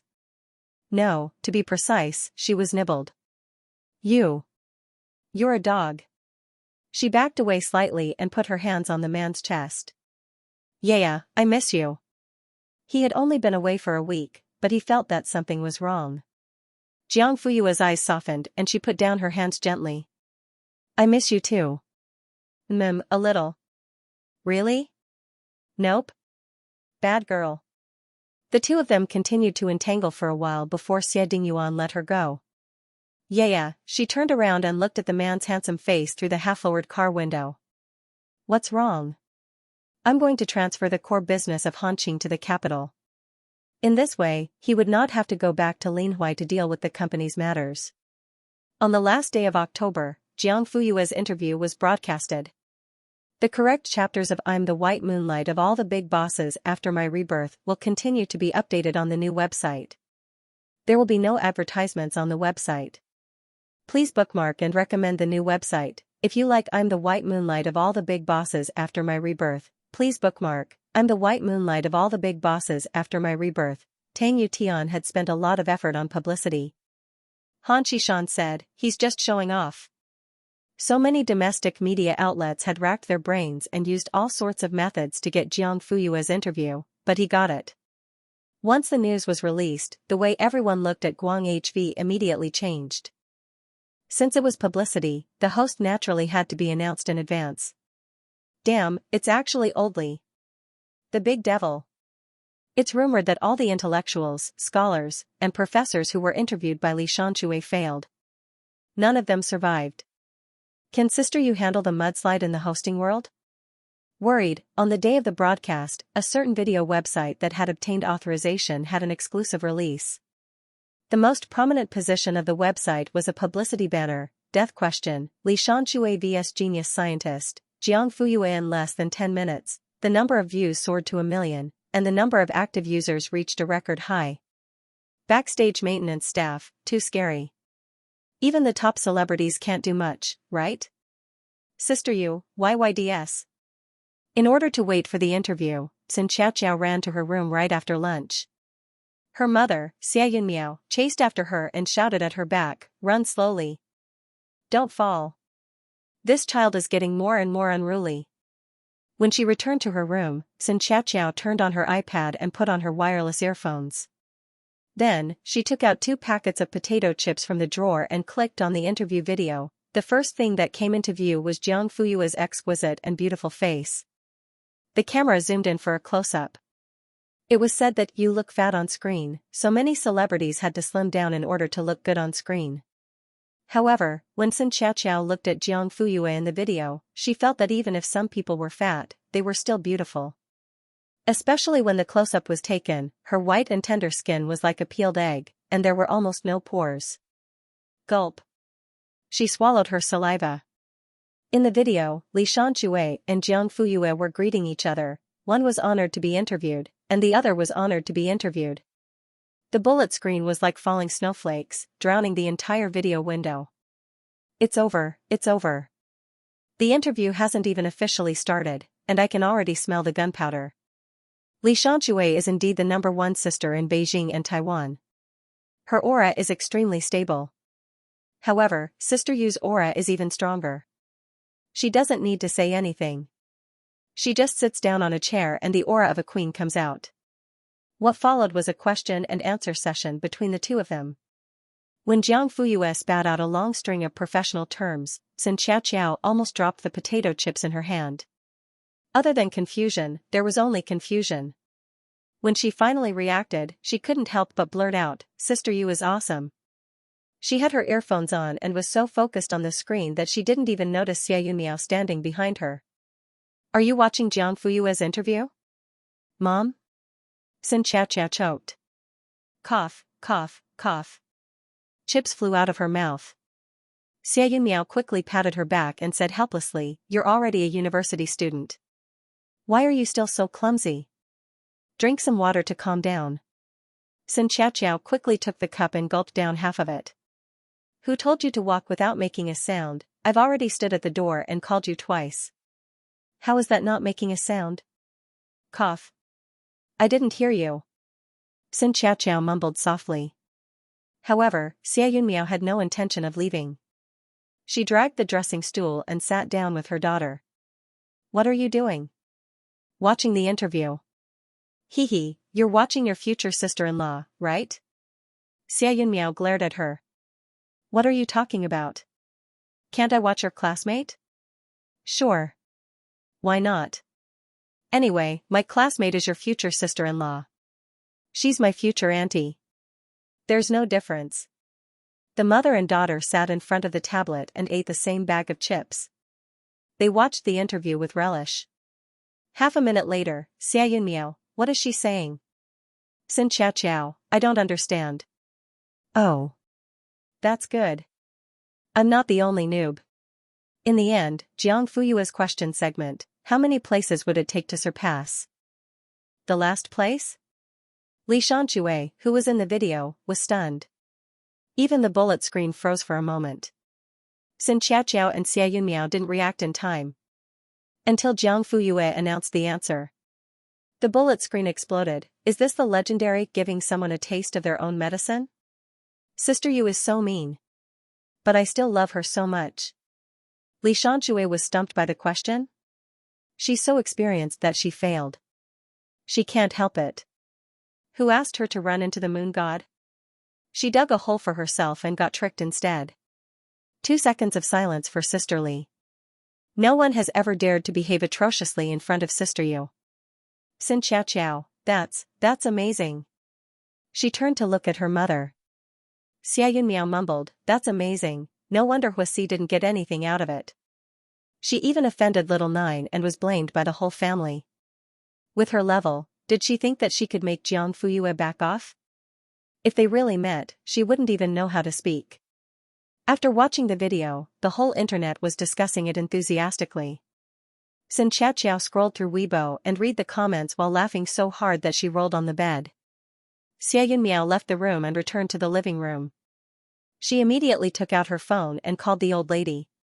Mom. Guess what I saw just now? The old lady, what did you see? Jiang Fuyue's interview video. Huh? Where is it? Why don't I know about it? XX video website. There's a big banner on the homepage. You can see it when you click on it. Okay. I'll get it right away. The old lady started to instruct Xiaozhendong. Log into this, and click on this. No, it's beside it. Hey. Yes.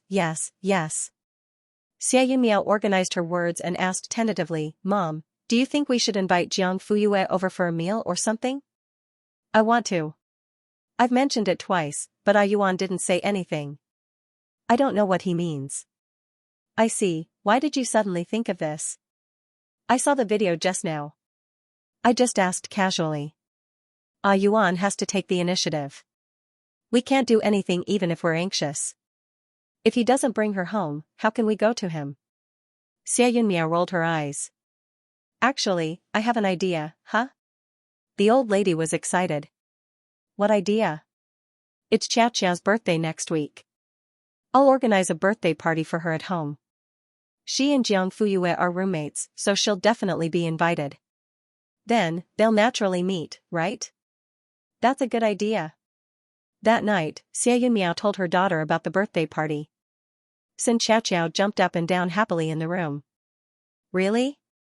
Then I can invite my classmates and friends to celebrate at home? Of course. It's for you to invite your classmates. Yay. That's great. I love you, my dear mom. The next day, Xianxia sent out an invitation in the dormitory group. Unfortunately, Xianxia's plan failed. Jiang Fuyue didn't agree to attend. To be precise, she didn't have time to attend. In early November, Hamasaki Kawashima, a famous genetic expert, psychiatrist, pediatrician, and mathematician in country R, published an article in the famous medical journal Lancet, which was often referred to in China as the Lancet, published an article titled Study on the Harm of Schenkvat Drugs to Pregnant Women and Their Fetuses in Clinical Trials. Among them, the Xianxia drug developed by Jiang Fuyue was analyzed in a pulling out tendons and peeling off skin manner. Then the relevant clinical trial data was listed. The final analysis concluded that the so-called Xianxia drug was a strong teratogen and urged all countries to use it with caution.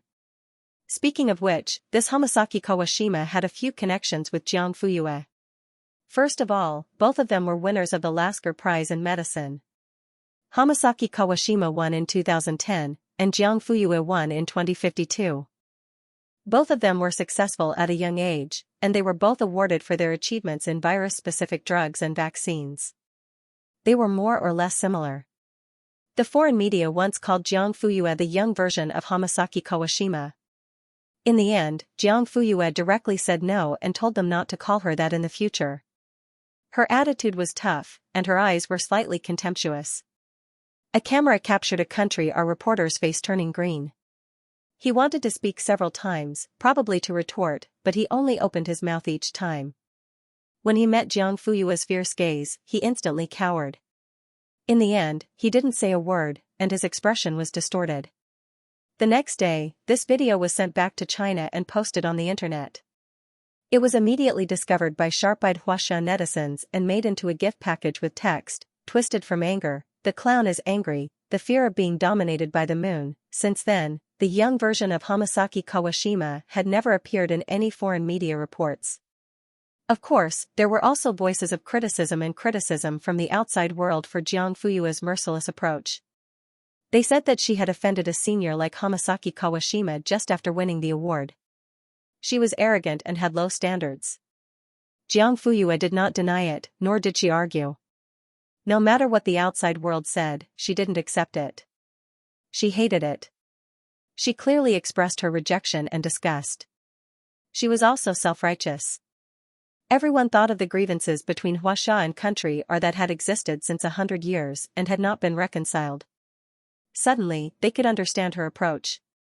The Chinese netizens shouted, relief, foreign netizens praised, so strong. However, for the sake of the current harmonious relationship between the two countries, at least on the surface, this matter was left untouched and not exaggerated.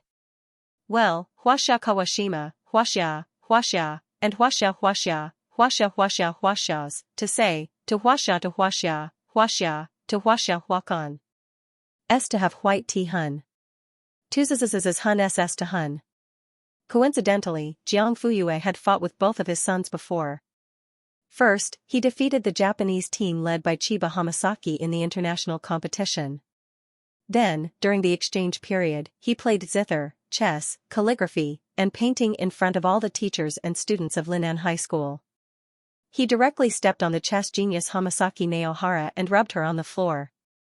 So this time, his father had come out in a menacing manner. It seemed like he was going to take revenge. Finally, as a mathematician, Hamasaki Kawashima proposed a new conjecture about the J equation and the supercritical Hermite-Yang-Zhenning-Mills equation 10 years ago. However, due to logical problems in the proof steps, the world-renowned mathematics journal, New Advances in Mathematics, rejected his manuscript. Hamasaki Kawashima was unconvinced and appealed many times. Unfortunately, it was not approved. New Advances in Mathematics was determined not to publish his fallacy. However, Hamasaki Kawashima insisted that his steps were correct and even slandered advances in mathematics. He scolded the editorial team in front of the media for having poor taste and standards. At that time, the mathematics community was in an uproar because of this incident. Mathematicians from all over the world poured in to verify this conjecture and were divided into two camps. One side believed that since there was no sufficient evidence to prove that Hamasaki Kawashima was wrong, he should be judged to be right. The other side felt that even though there was no sufficient evidence to prove that Hamasaki Kawashima was wrong, there was no accurate evidence to prove that he was right. Therefore, they could only treat it as a mistake. Seeing that so many scholars and experts could not definitively say that he was wrong, Hamasaki Kawashima became more confident. In order to save his reputation, he even tried to sue New Advances in Mathematics. Fortunately, he stopped in time and did not go too far. However, New Advances in Mathematics still blacklisted him and announced that they would never accept Hamasaki Kawashima's submissions. However, Hamasaki Kawashima did not care at all. After all, no one could prove that he was wrong. That was enough. Until Jiang Fuyue's thesis, the J equation and the deformation of the supercritical Hermite-Yang-Zhenning-Mills equation, was published in the most prominent position in new advances in mathematics. There was sufficient theoretical evidence to prove that Hamasaki Kawashima's original conjecture was wrong. This was a slap in the face. Hamasaki Kawashima was mocked by the entire mathematics community because he was worse than a little girl. After that, he kept quiet and never spoke publicly again. The outside world speculated that he was embarrassed, so he decided to hide like a turtle. Laboratory. Sukai-ching, Hamasaki Kawashima is not easy to deal with. Old Peter, now that he said that there is a problem with the special medicine and even showed the data, he obviously came prepared. Sukai-ching, he came prepared, not prepared, thank you. It's the same anyway. The point is, the Lancet has already published this thesis. I don't need to explain what it means, right? This proved that the Lancet agreed with the thesis's point of view.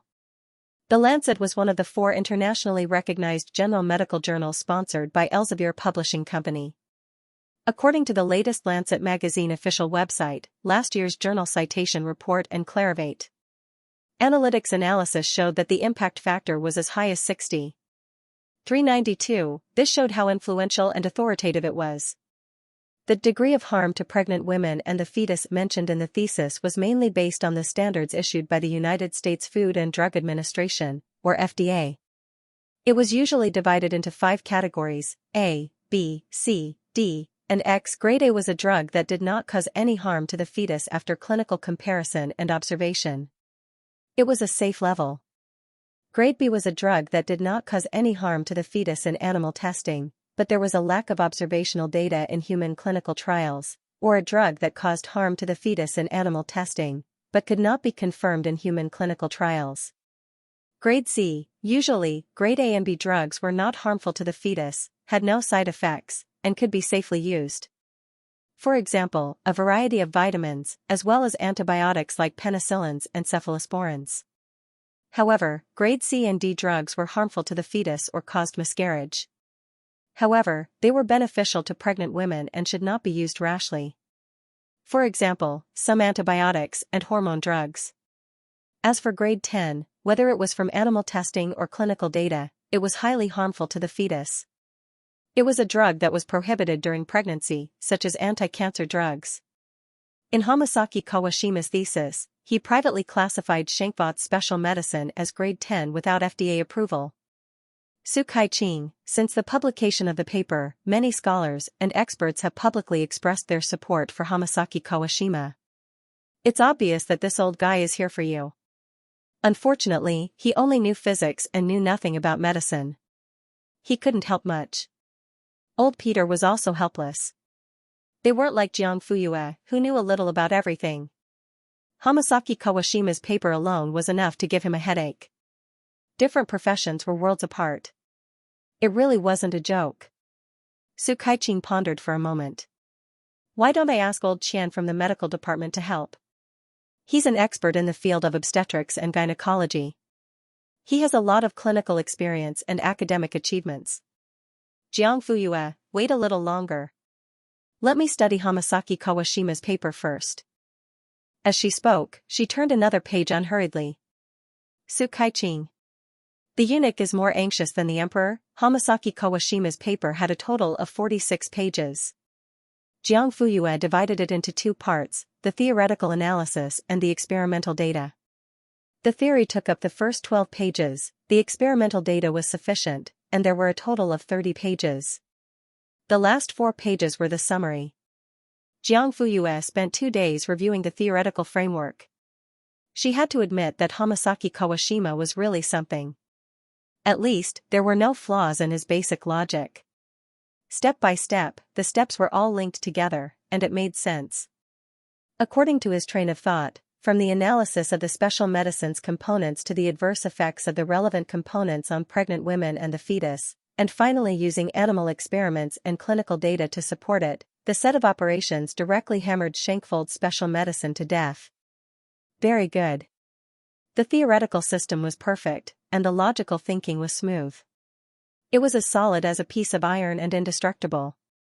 Very good? You actually said that he's very good? Han Heng paced back and forth behind Jiang Fuyue, scratching his ears and cheeks. He looked more excited than she was.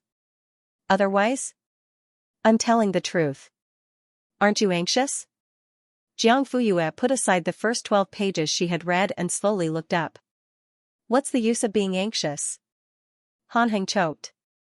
All right. Remember to eat while it's still hot. I'll bring you a glass of milk later. Jiang Fuyue hadn't come downstairs for a whole day. She had been staying in her room.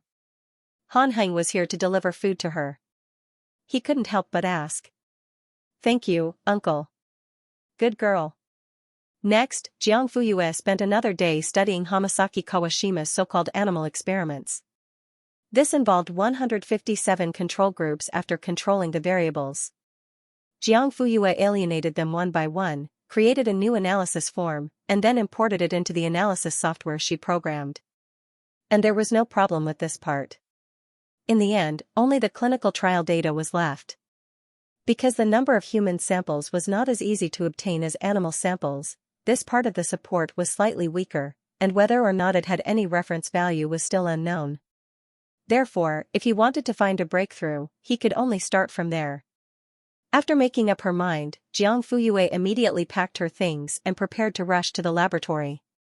When she walked out of the room, she realized that the corridor was pitch black. The lights in the living room downstairs were not turned on either. The entire villa and outside the window were pitch black. There was a flash of confusion in her eyes.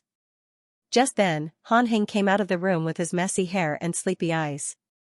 He was about to go downstairs to get some water. Suddenly, he saw a dark shadow in the corridor. He was so scared that he loosened his grip. The water glass fell to the ground with a clang and instantly shattered into glass shards. He screamed at the same time. Ghost!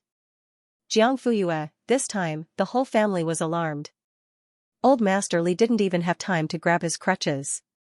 He ran out of the room in his pajamas. Han Shen and Han Ku were a little slower.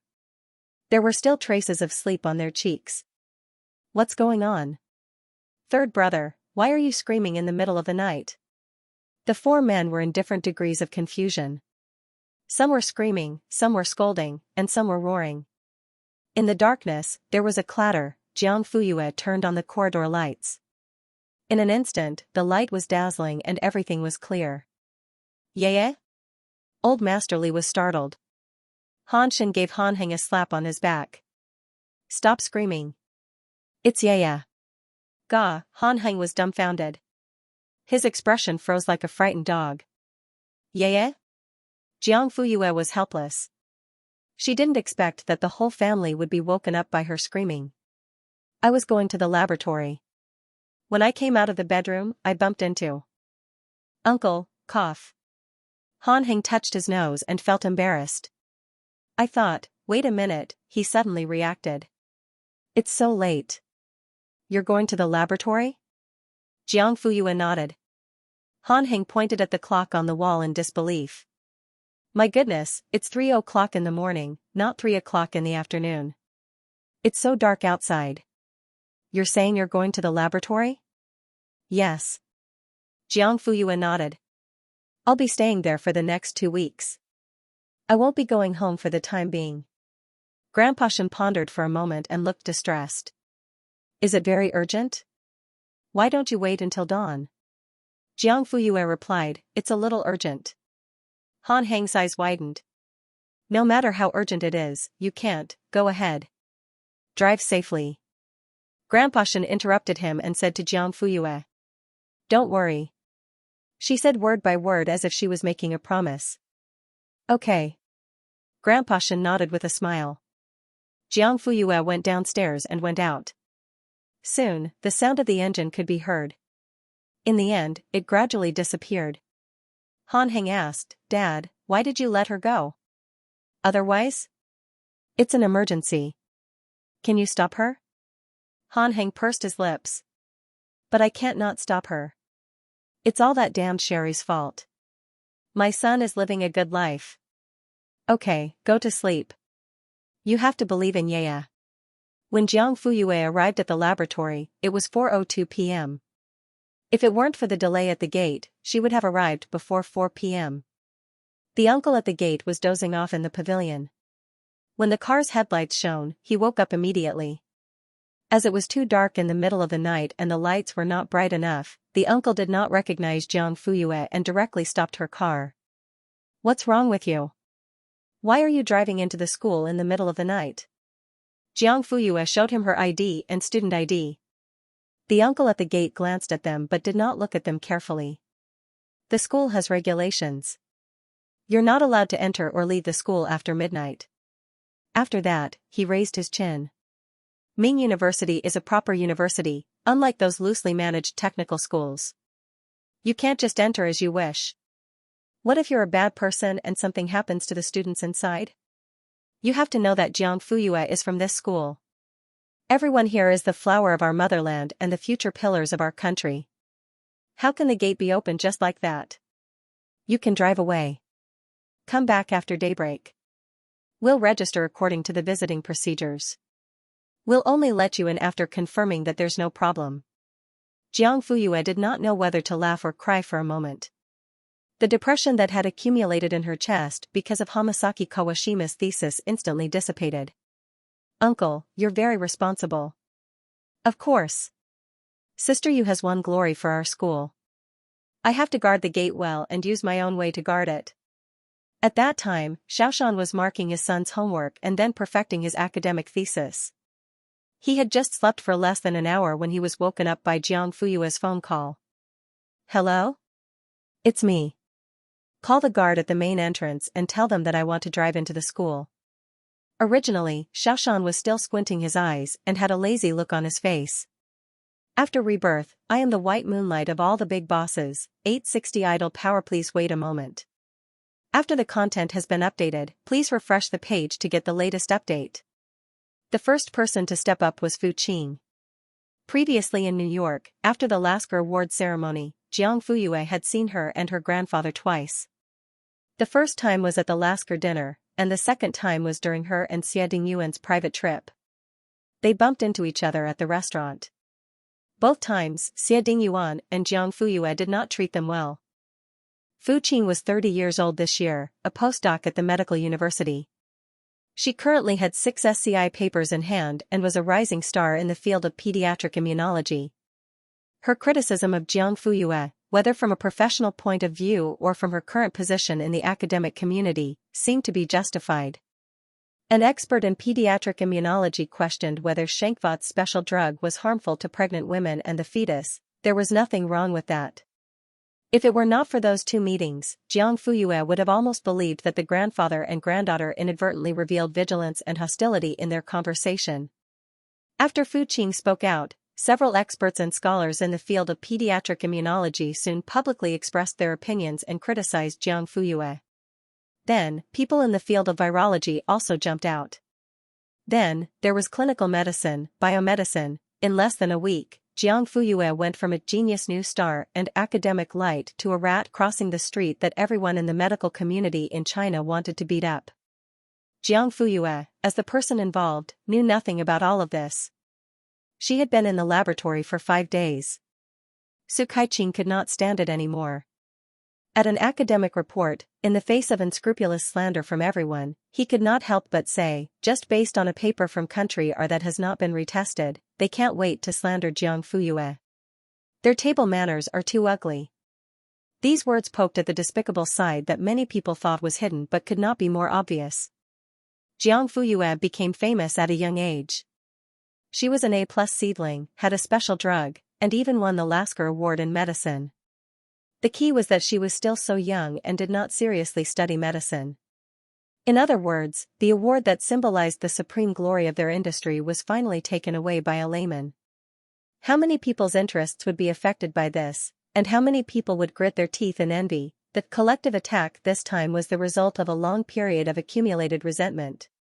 As early as when Jiang Fuyue became famous all over the world, hidden dangers were buried. Hamasaki Kawashima's thesis was just the fuse. Don't think that the academic world is really just a bunch of nerds. Where there are people, there will be rivers and lakes. The water here is not shallow compared to other industries. Professor Su, we respect you as a leading figure in the field of physics and are willing to give you face. However, it's better for you not to interfere in the affairs of the medical field. There is no need for a monk to preach to a Taoist priest. Everyone is quite courteous. If it were up to me, I'd say that they're like dogs trying to catch mice, meddling in other people's business. In the end, Su Kaiqing was so angry that his face turned green. He stormed off in a huff. He stormed into the laboratory angrily and complained to Jiang Fuyue when he caught her. You don't know how ugly those people are. It's as if they're afraid that they won't be able to trample you to death. They look like humans, but they don't do human things at all. I'm so angry. I'm so angry. He walked in circles on the spot, unable to vent his anger. That guy with the surname Zhao or Sun actually said that I'm a dog trying to catch mice? Who is he calling a dog? I really wanted to rush up and kill him at that time. Let me tell you, if I met a doctoral student under me with such a disgusting appearance, I would have kicked him out of the school long ago and never hired him again. How would I have the right to jump around here? The threshold of the medical field is low. For a few theses and a few awards, they don't even care about their reputation. They don't even think about how to save the dying and heal the injured every day. Instead, they engage in internal strife one after another. Su Kaiqing's short temper couldn't be suppressed at all when he started complaining. Jiang Fuyue derived the analysis results while listening to him pacing back and forth and complaining for nearly half an hour. Finally, cough cough. My mouth is dry. Do you have water? Jiang Fuyue didn't even raise her head. On the left, counting from top to bottom, the second closet. Su Kaiqing took out a bottle of mineral water and gulped down half of it. Then, he dragged a chair and sat down. Then, he heaved a long sigh of relief. This feels better. Suddenly, he paused and looked at Jiang Fuyue with a little confusion and disbelief. I say, why aren't you anxious at all? You're still in the mood to play Sudoku?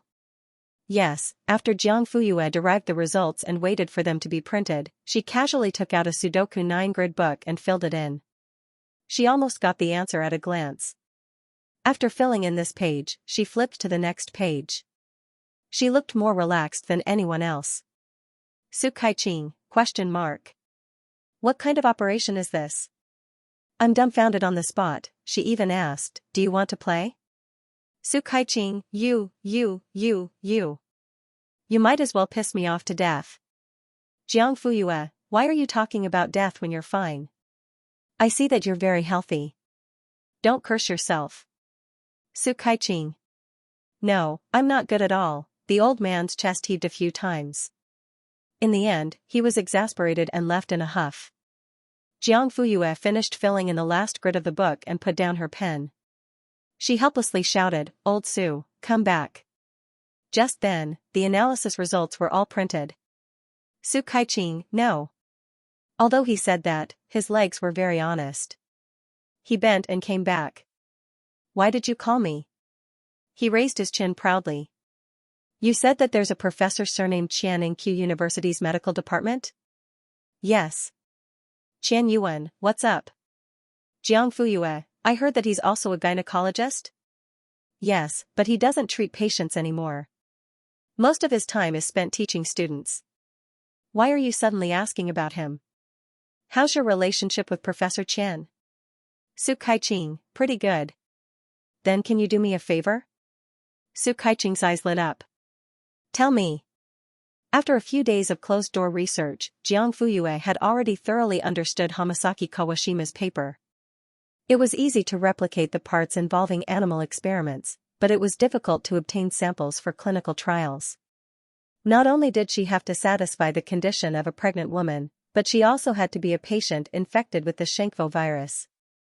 Where was she going to find them in such a short time? Fortunately, according to Hamasaki Kawashima's point of view in the paper, the reason why the Xianxia drug was harmful to pregnant women and the fetus was because it contained two hormone components, SAP and GEP.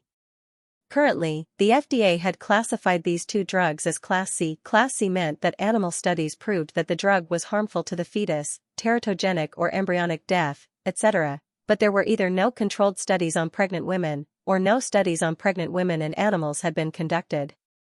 They could only be used after weighing the benefits to the pregnant woman over the harm to the fetus. The key point was that they could be used, therefore, according to the International Classification of Drugs, SAP, and GEP did not belong to Class X with serious harm like Hamasaki Kawashima's private classification in the paper. But what point did he make? He said that under the simultaneous action of the two hormones, the harm caused by the drugs, which were originally Class C, would eventually reach Class X in the mother's body. Therefore, if Jiang Fuyue wanted to refute his point of view, she had to prove that under the combined effects of SAP and GEP, the level of harm to the mother and fetus was not X when replicating the clinical trial. However, she was not a doctor, and she did not have that much time to find qualified patients. Su Kaiqing. You mean, ask old Qian for help and ask him to give you the information of pregnant women who have used both SAP and GEP at the same time during pregnancy? Yes. Jiang Fuyue nodded. Use existing clinical cases to get relevant data and analyze them. This was the only way she could think of to quickly obtain clinical trial data.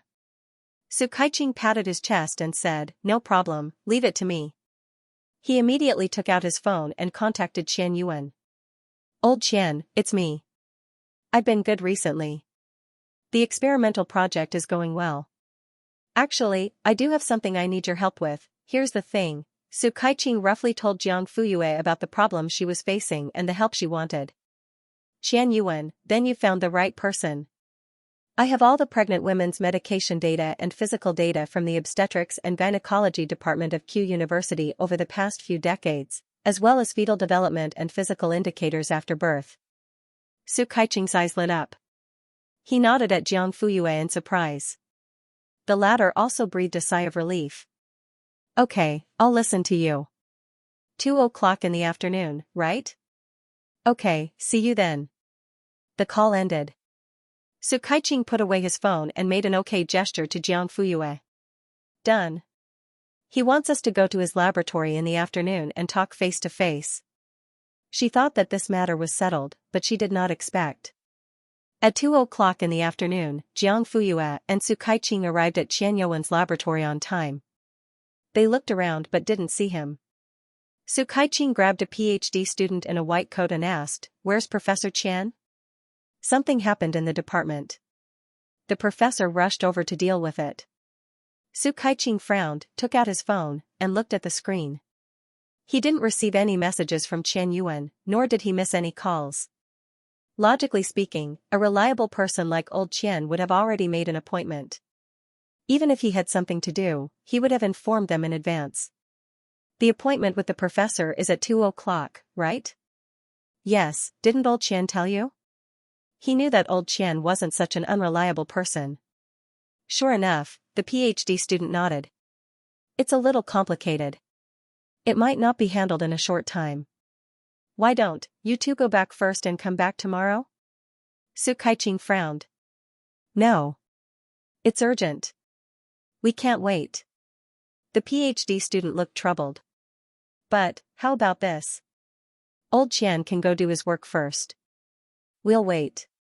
"That's not good, right?" Su Kaiqing sat down on the chair. "What's not good about it?" Okay, go do your work. Don't worry about us." The PhD student left dejectedly. Jiang Fuyue and Su Kaiqing waited from 2:00 to 3:00. Su Kaiqing called Qian Yuan halfway, but the other party didn't answer. Su Kaiqing said, "Maybe he's in a surgery or a meeting. It's not convenient for him to answer. Let's wait a little longer." Jiang Fuyue didn't say anything. They waited from 3:00 to 4:00, but Qian Yuan still didn't come back. Su Kaiqing couldn't sit still anymore. He found the PhD student from before. "Young man, your professor is in the obstetrics department, right? I'll go directly to him."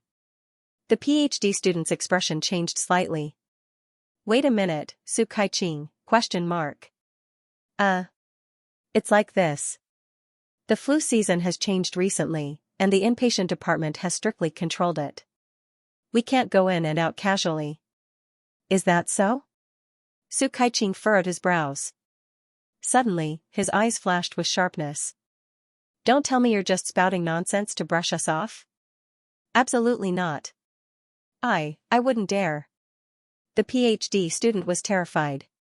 Then why did you stop me from looking for old Qian? The professor is really busy. Why would I lie to you? There's no benefit at all. Actually, I personally suggest that you two go back first. It's already so late. You'll definitely see him tomorrow. Su Kaiqing still wanted to say something, but he was pulled back by Jiang Fuyue. She's right. It's already 4 o'clock. Professor Qian probably won't return to the laboratory. We'll come back tomorrow. That was called being reasonable. After that, Jiang Fuyue turned around and left. Hey, why are you leaving just like that? Su Kaiqing quickly chased after him. Wait for me. Little did they know that after the two of them left, the doctor heaved a sigh of relief, as if a heavy burden had been lifted off his shoulders. They're finally gone. Professor Qian's laboratory was in the Hongji building of Q University's medical department, and the Hongji building was only a wall away from the affiliated hospital. It was so close. Was it so difficult to find time to come over and meet him? Jiang Fuyue was as calm as ever. No one knew what she was thinking. Anyway, Su Kaiqing was now full of complaints. What the hell is this old Qian doing? He told us to come over at 2 o'clock, but he ran away without a trace. He didn't even call or send a message. I told him it was very urgent, but he didn't listen at all. He even put on airs. No, I have to call and ask again. Did something happen to him? Su Kaiqing followed Jiang Fuyue as he picked up his phone, found the contact, and dialed it. After a long beep, there was still no answer. He was a little discouraged. Suddenly, he felt a chill in his face. He looked up instinctively and saw that he had already followed Jiang Fuyue into a dessert shop. The air conditioner inside was on full blast. Why are we here? He stopped in his tracks. Jiang Fuyue, I'm hungry. Su Kaiqing, the two of them found a seat by the window and sat down. Jiang Fuyue passed the menu to him. This shop is not bad. Order whatever you want. It's my treat. Su Kaiqing swallowed. Actually, he quite liked desserts. 2 minutes later, Jiang Fuyue ate the durian layer by layer spoonful. Su Kaiqing ate Ceylon black tea with macarons. Jiang Fuyue glanced at him, especially the cup of tea. You're quite good at eating. Experts knew that Ceylon black tea, Darjeeling tea, and smoky tea guanyin were the best to complement the delicate and elegant taste of macarons. Su Kaiqing, hee. The satisfaction brought by the dessert extinguished his anger. When he finished eating and came out, he completely forgot about being stood up. Eh? Ming University is this way? Why are you going back? Jiang Fuyue didn't respond. No. If we go further, we'll enter Hongji building. Su Kaiqing was a little anxious. Could it be that the durian layer was so sweet that it made her stupid? Jiang Fuyue, I'm going to Hongji building. Didn't we just come out of the laboratory? Yes, let's go back. Maybe Professor Qian is already back? Su Kaiqing was confused. In the laboratory. They've all left? The PhD student looked at his supervisor who walked out of the lounge and nodded hurriedly. They've left. Qian Yuan nodded with satisfaction. Well done. You can report to the department next week. After studying for so long, it's time to get some experience. The PhD student's eyes lit up. Thank you, Professor Xia. He had worked hard for half a year and still couldn't get an opportunity. But he got it just because he chased away 2 people, lucky and ironic. Qian Yuan waved his hand and motioned for the student to leave. Then, another person came out of the lounge with him. Old Fu, have a seat. Don't be polite. I'm sorry for making you stay in the lounge for so long. As he spoke, he walked to the cabinet and opened it. He turned around and asked, What do you want to drink? Coffee? Orange juice? Mineral water? Fu Jingxin sat on the sofa and waved his hand. We're all old friends. Why are you being so polite? Qian Yuan also laughed. Okay, then we'll follow the old rules. Mineral water. You've improved your health again. Here, Fu Jingxin reached out and took it. I'm old. I still can't compare to the young people. Qian Yuan walked to the opposite side and sat down. What's the situation between you and Su Kaiqing? He even made a special trip today and asked me not to provide him with clinical data. I have nothing to do with him. The boundary between medicine and physics is clear. Well, water doesn't interfere with river water. Then what about you? Fu Jingxin smiled. What do you think? The matter of Xianxia's special drug has already caused a stir in the industry. I don't believe you haven't heard anything. Qian Yuan's eyes flashed. In fact, he had guessed it. Su Kaiqing asked him for the data to help Jiang Fuyue. Jiang Fuyue suddenly emerged in the first half of the year. She developed an A+ seedling and discovered a special drug. She successfully won the Lasker Prize. But the most popular candidate for this award was originally Fu Jingxin. He had been in the industry for decades and worked conscientiously from a young boy to a white-haired old man. Success was right in front of him, but it was intercepted by a little girl. Who would be convinced? Why? Do you want to teach her a lesson? Fu Jingxin shook his head. You're wrong. It was clearly Hamasaki Kawashima who started the war first. At most, I'm just watching from the sidelines? Qian Yuan said, but I heard from Su Kaiqing that Jiang Fuyue seems to have found an entry point to refute Hamasaki Kawashima. So what if she found an entry point? Aren't the clinical data in your hands? Oh, so I'm the key person? Fu Jingxin looked at his relaxed appearance. His smile didn't change, but his eyes suddenly turned cold. Old Qian, we've been friends for decades. How can we not know each other? Don't make it sound like you're just helping me. Originally, we were all grass in the field.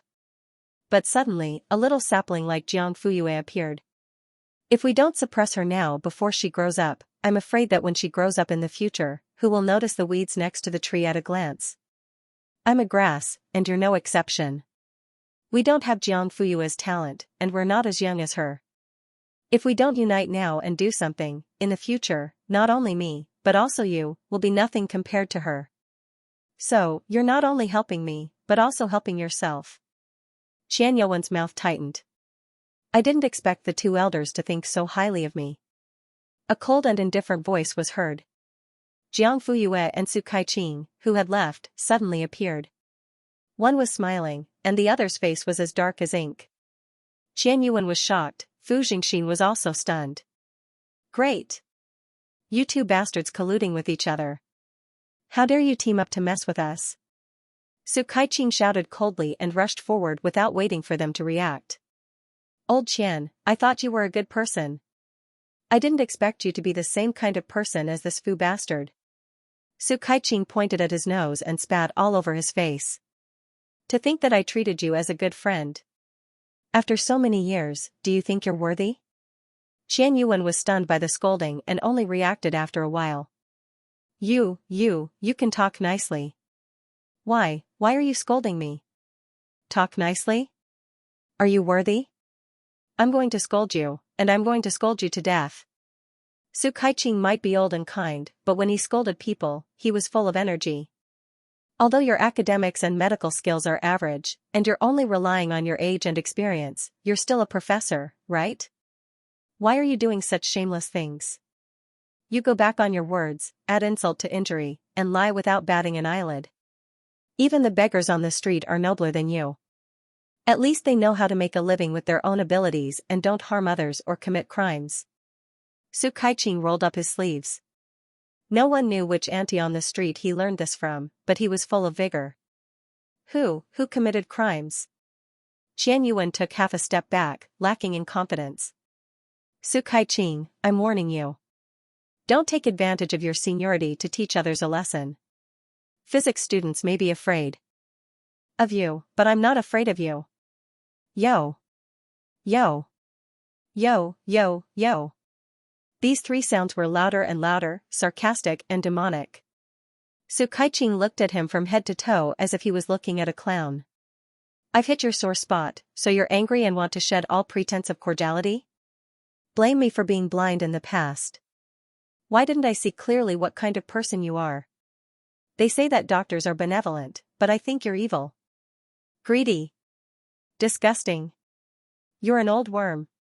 Qian Yuan wasn't as eloquent as him, and on top of that, he was more or less guilty. Since he couldn't retaliate, he was so angry that he was trembling. Soon, the doctoral students who heard the commotion gathered around. Some of them even hid behind them and took pictures with their phones. What's the situation? Isn't that Elder Su from the School of Physics? I know that Elder Su's academic skills are impressive, but it turns out that your scolding skills are also second to none. I've learned it. An expert from the medical department and a leading figure from the physics department. What kind of shocking gossip is this? Fine. I'll go back and talk to my mentor later. God knows why a man like him likes to watch the fun. Aren't Elder Qian and Elder Su good friends? I used to see them eating together in the cafeteria. I bet 100 yuan that something big must have happened this time. Everyone was talking at once, discussing animatedly. Among these people were not only Qian Yuan's graduate students and doctoral students, but also interns from other departments of the affiliated hospital who came to borrow experimental equipment. He could control his students' mouths, but he couldn't control others. Especially when there were a few proud students of his competitors. He was afraid that before tomorrow, the entire first affiliated hospital and the medical department would be in an uproar. As a university mentor these days, once his personality was denied, his ethics as a mentor would also be questioned. To put it nicely, he didn't care about his reputation. To put it bluntly, he didn't have a good standing and didn't deserve to be a mentor. How could this be? Qian Yuan blurted out in fear, "Shut up." Su Kaiqing didn't fall for his trick. You've already done it, so why are you afraid of others talking about it? Are you worried that it will affect your reputation if it gets out? You don't even care about your morals, and you still want to save your face. How can you be so shameless? You're talking nonsense. Hiding secretly and lying to us that you're not around, is this nonsense? There are so many pairs of eyes watching, and you still say that you're going to the department to solve the problem? I think there's something wrong with your brain. Qian Yuan almost cried from the scolding. It's my clinical data to begin with, so what if I don't give it to you? Don't tell me you want to rob me? Su Kaiqing, bah, you're not the only obstetrics professor in the country, and you're not the only one who has those data. If you don't want to give it to us, you should have said so earlier. You tricked us to come here, and then you hid and didn't want to see us. Was it fun? If you said you didn't want to give it to us over the phone, I wouldn't have come here even if you asked me to carry a palanquin with 8 people. Oh, now we're here, and you took the initiative to ask us, saying that you wanted to communicate face to face. What happened in the end? You made us sit here like idiots and wait for 2 hours in vain. Are you proud of that? If you could have stood up immediately after we came and said that you didn't want to give it to us, you wouldn't have given it to us. I, Su Kaiqing, would have respected you, Qian Yuan, as a man. It's a pity that you don't want to be a good person and insist on being a coward. In the end, it's just the actions of a despicable person, shameless and immoral. Su Kaiqing's scolding left the other party speechless. At this time, the onlookers were dizzy from the huge amount of information revealed in the conversation. Hide, make us wait for nothing, be a coward, the actions of a despicable person, shameless and immoral. The last sentence was said with a powerful and resonating voice. In terms of momentum, Su Kaiqing had won completely. Suddenly, someone said, "Look, isn't that Yueshan in the corner? F***CK. It's really her." So, Yueshan didn't say anything during this time because she was studying Hamasaki Kawashima's thesis? I came here today to ask Elder Qian for the clinical data, but in the end, it said that the academic world is so dark. They fight and dig holes for each other. So it's true. Not only did Professor Qian refuse to provide the clinical data, but he also tricked people here to humiliate them. What a dirty move. In any case, I don't believe that Hamasaki Kawashima's *T thesis. Little Ri. He just can't stand Huaxia's scientific research results and insisted on interfering. Support Sister Yu. Actually, even if the special medicine really causes harm to the fetus, it can't be banned. If the fetus is infected with Xianxia, the mother will die. At this time, survival is the most important thing. Of course, I still believe that since sister you didn't disclose that SAP and GEP caused abnormalities in the beginning, there should be no problem with this medicine. I also support Yueshin. I don't understand what those people in the country who jump to conclusions and can't wait to kill Yueshin are thinking. What else can they do? Jealousy is acting up. You're jealous. They feel threatened, right? Yueshin's first move was Lasker. I saw foreign media reports that there is hope for a Nobel Prize at the end of the year. Some people in the country are starting to feel restless. They can't do it themselves, so they're thinking of ways to make others fail. How can they be so despicable? The country's honor and the global situation of fighting the epidemic can't compare to their own gains and losses in front of these people. What a joke. Sister Yu, we all support you. Someone suddenly shouted at the top of their lungs. Someone immediately echoed, yes. Wait until you smash Hamasaki Kawashima's face. Even his own mother won't recognize him. Support Yueshin. Protect Huaxia's academic light. Jiang Fuyue looked up and swept her gaze across the crowd.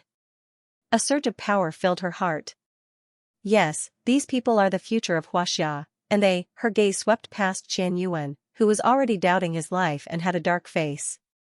Finally, her gaze fell on Fu Jingxin, who was sitting on the sofa and hadn't spoken since he came in.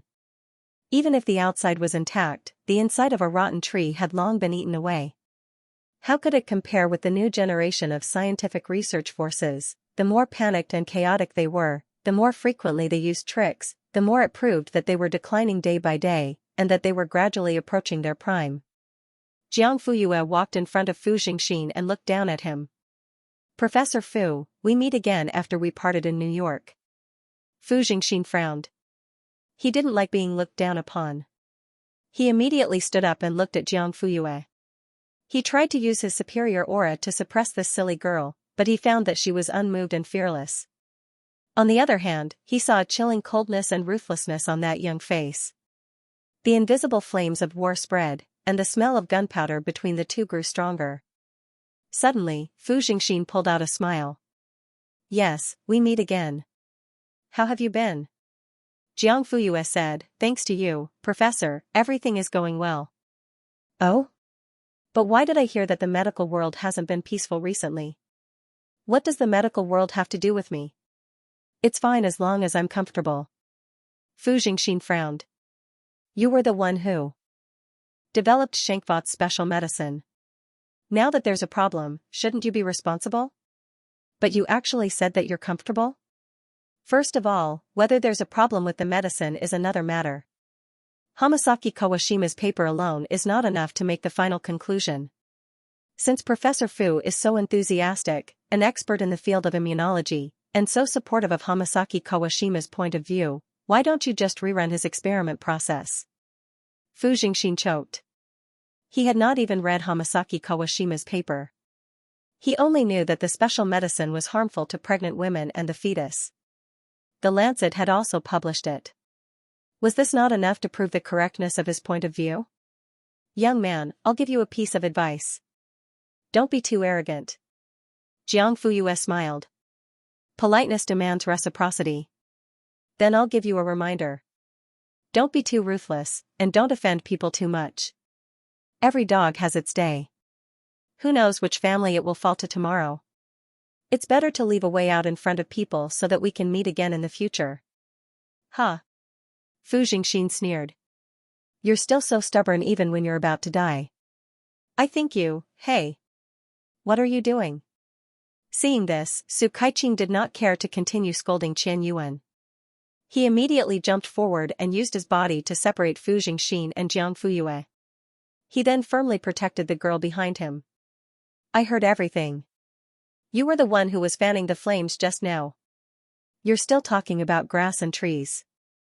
I think you're the grass that's a bag of grass. It began. After Su Kaiqing finished scolding Qian Yuan, he began scolding Fu Jingxin.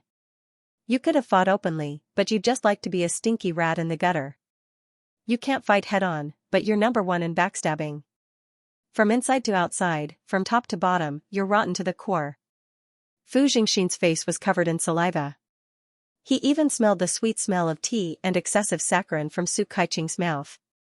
But every time he opened his mouth to fight back, Su Kaiqing's next sentence followed, not giving him a chance to talk back. F***ck, compared to Qianyuan's confusion, Fu Jingxin was more irritable, but he could not show it on his face. He was at a disadvantage. So, he could only grit his teeth and endure until he suffered internal injuries. Actually, the most insidious people are petty people like you. You play tricks, and you only know how to play tricks behind people's backs. You're narrow-minded and narrow-minded. It's really unfortunate for the industry to have experts and scholars like you. Finally, after Su Kaiqing spat out the last sentence, jackals of the same tribe, wallowing in the mire, it all came to an end. He left a disdainful snort and strode away with Jiang Fuyue with his head held high. Fu Jingxin, whose face was covered in saliva, and Qianyuan, who had lost face, were left behind, as well as a group of dumbfounded and worshipful onlookers. Swoosh, I'm sorry. I didn't know that old Qianyuan is a two-faced bastard. I made you come here for nothing. After leaving Hongji restaurant, Su Kaiqing withdrew his combat state and only had guilt in his eyes. He personally apologized to Jiang Fuyue. Jiang Fuyue just waved her hand and looked much calmer than Su Kaiqing. It's okay, I'll go back to the laboratory first. Back in the laboratory, Jiang Fuyue sat on the chair and leaned back. Her eyes were blank and she rubbed her temples tiredly. The next second, a pair of long legs wrapped in suit pants came into view. Jiang Fuyue sat up straight and quickly turned her head to meet Xie Dingyuan's gentle and smiling eyes. She smiled too. Why are you here? I didn't even make a sound. You were too focused. You didn't even hear the door opening and closing. Xie Dingyuan stepped forward and put the thermos in his hand on the square table in front of her. Jiang Fuyue blinked. For me? Of course. I knew you wouldn't eat well. She touched her stomach.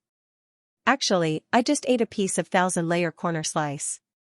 Can I eat until I'm full? A little. Xie Dingyuan knocked on the thermos. Do you want to eat now? Jiang Fuyue agreed immediately. She couldn't wait. Okay.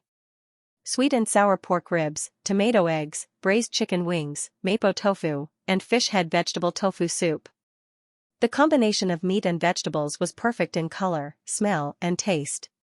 Moreover, they were all Jiang Fuyue's favorite dishes. Xie Dingyuan opened the thermos and took out the small compartments inside. He laid them out in a row, then aligned the two chopsticks and handed them to Jiang Fuyue. Next, he aligned the spoon and placed the square napkin under it in an extremely neat position. Okay, let's eat. It was his usual obsessive-compulsive behavior, but Jiang Fuyue had long been used to it. Looking at the neatly arranged dishes, she even felt that it was a little pleasing to the eye. Jiang Fuyue began to eat. Xie Dingyuan just watched her eat. Occasionally, the girl would feed him with chopsticks, and the man would open his mouth and eat it. He didn't care at all whether the chopsticks were used or not. Good fellow, his mysophobia was cured in an instant. Even elixirs were not so effective. Jiang Fuyue, who made it? Xie Dingyuan, the housekeeper of the old mansion. How does it taste? Haven't you tasted it yourself? Can't you tell if it's good or bad? My taste is different from yours. His low, disappointed, and aggrieved tone sounded as if someone had bullied him. Jiang Fuyue was helpless. It's delicious. I like it a lot. She wasn't lying. The ratio of sugar and vinegar was just right. A little more sugar would make it greasy, and a little less vinegar would make it salty. If you like it, eat more. Take your time, don't rush, just like that. One of them ate while the other watched. Occasionally, they would even play feeding. The atmosphere was pleasant and a little ambiguous, until Hamasaki Kawashima's thesis. Xie Dingyuan couldn't help but mention it. Jiang Fuyue looked up as if nothing had happened. She even picked up a chicken wing with her chopsticks. What about the thesis? Yeah. A sigh escaped from his lips. There was disappointment in the man's eyes, and he was a little depressed. Do you think I'm a failure? Jiang Fuyue was surprised and couldn't hide her confusion. Why do you say that? Every time you encounter difficulties, your girlfriend doesn't think of you first and doesn't ask you for help. She doesn't even mention it. She's shouldering it all by herself. Isn't that a failure as a boyfriend? Jiang Fuyue understood and burst into laughter. Maybe this girlfriend is so powerful that she doesn't need her boyfriend's help to solve all her problems? Then what's the use of her boyfriend? Talk about love and procreate. Cough. Cough, cough. Xie Dingyuan's cheeks were red from choking, and the heat burned all the way to his ears. He didn't dare to look at her directly. At this moment, Jiang Fuyue had finished the last mouthful of rice and swept the meat clean. Then, she put down her chopsticks in satisfaction. Suddenly, she leaned forward and got closer. Her peach blossom eyes were clear and bright, and there was a seductive charm lingering around them. Then, she said word by word, "Isn't it? Talk about love, procreation, well, there didn't seem to be anything wrong with it." Just when the man was in a daze, Jiang Fuyue took the opportunity to touch him.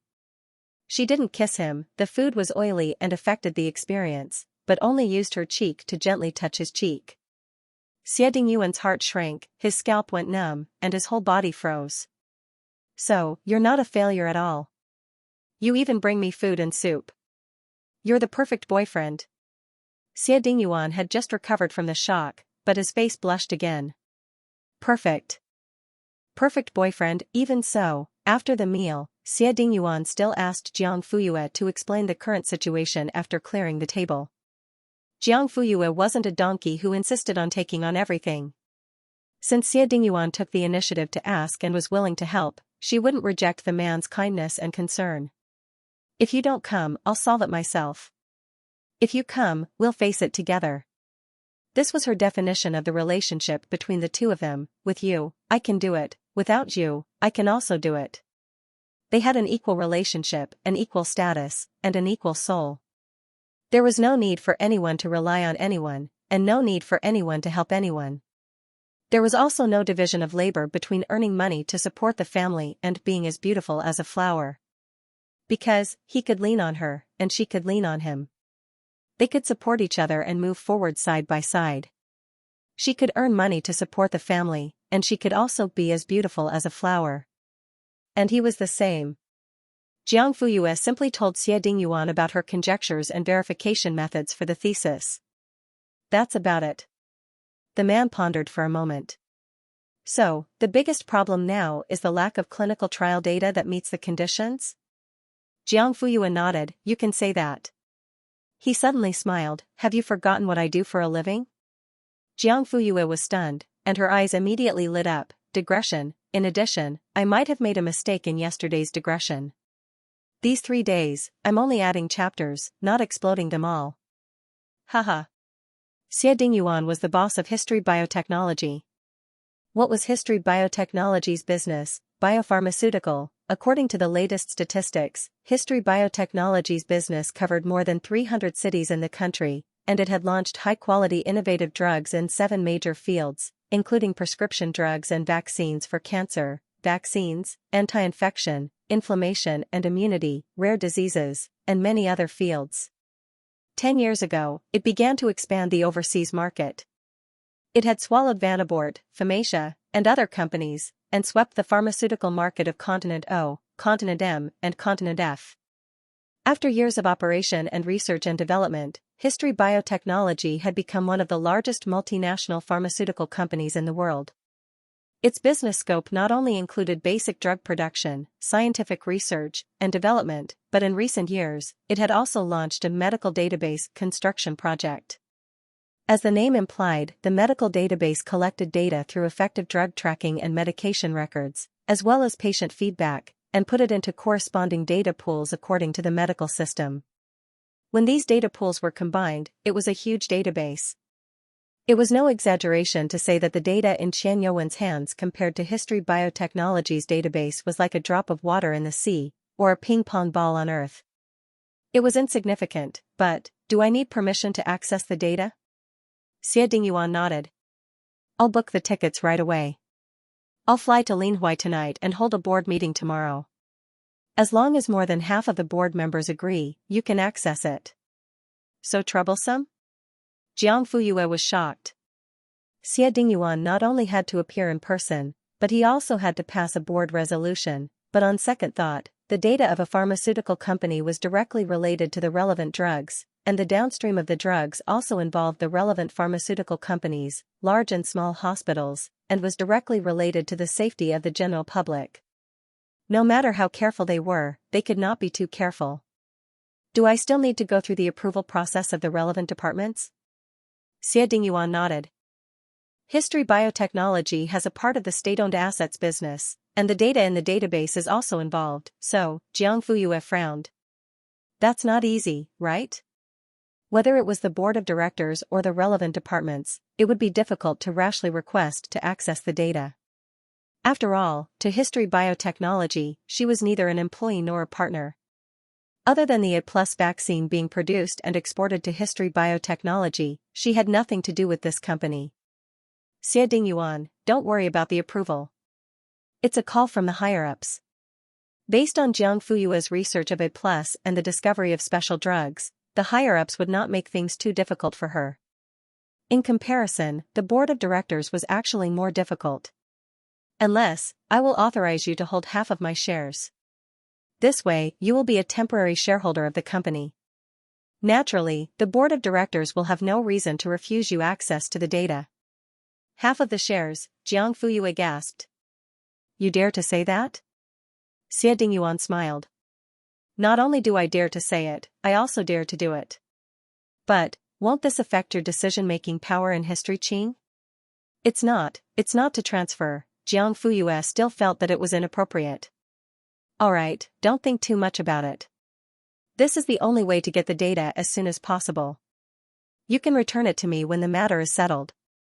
Jiang Fuyue rolled her eyes and smiled slyly. What if I don't return it? Alright, I'll transfer it to your name as a betrothal gift. So, the man curled his lips, his dark pupils rippling with a faint light. When are we going to get our marriage certificate? Jiang Fuyue, exclamation point.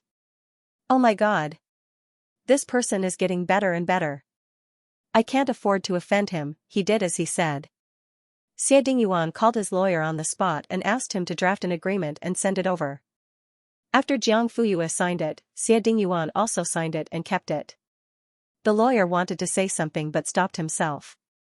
However, Jiang Fuyue was present, so he had to swallow his words. I'll get going first. Rest well and don't stay up too late. There's no rush. Jiang Fuyue nodded. Okay. After they left Ming University, Xie Dingyuan and the lawyer got into the car.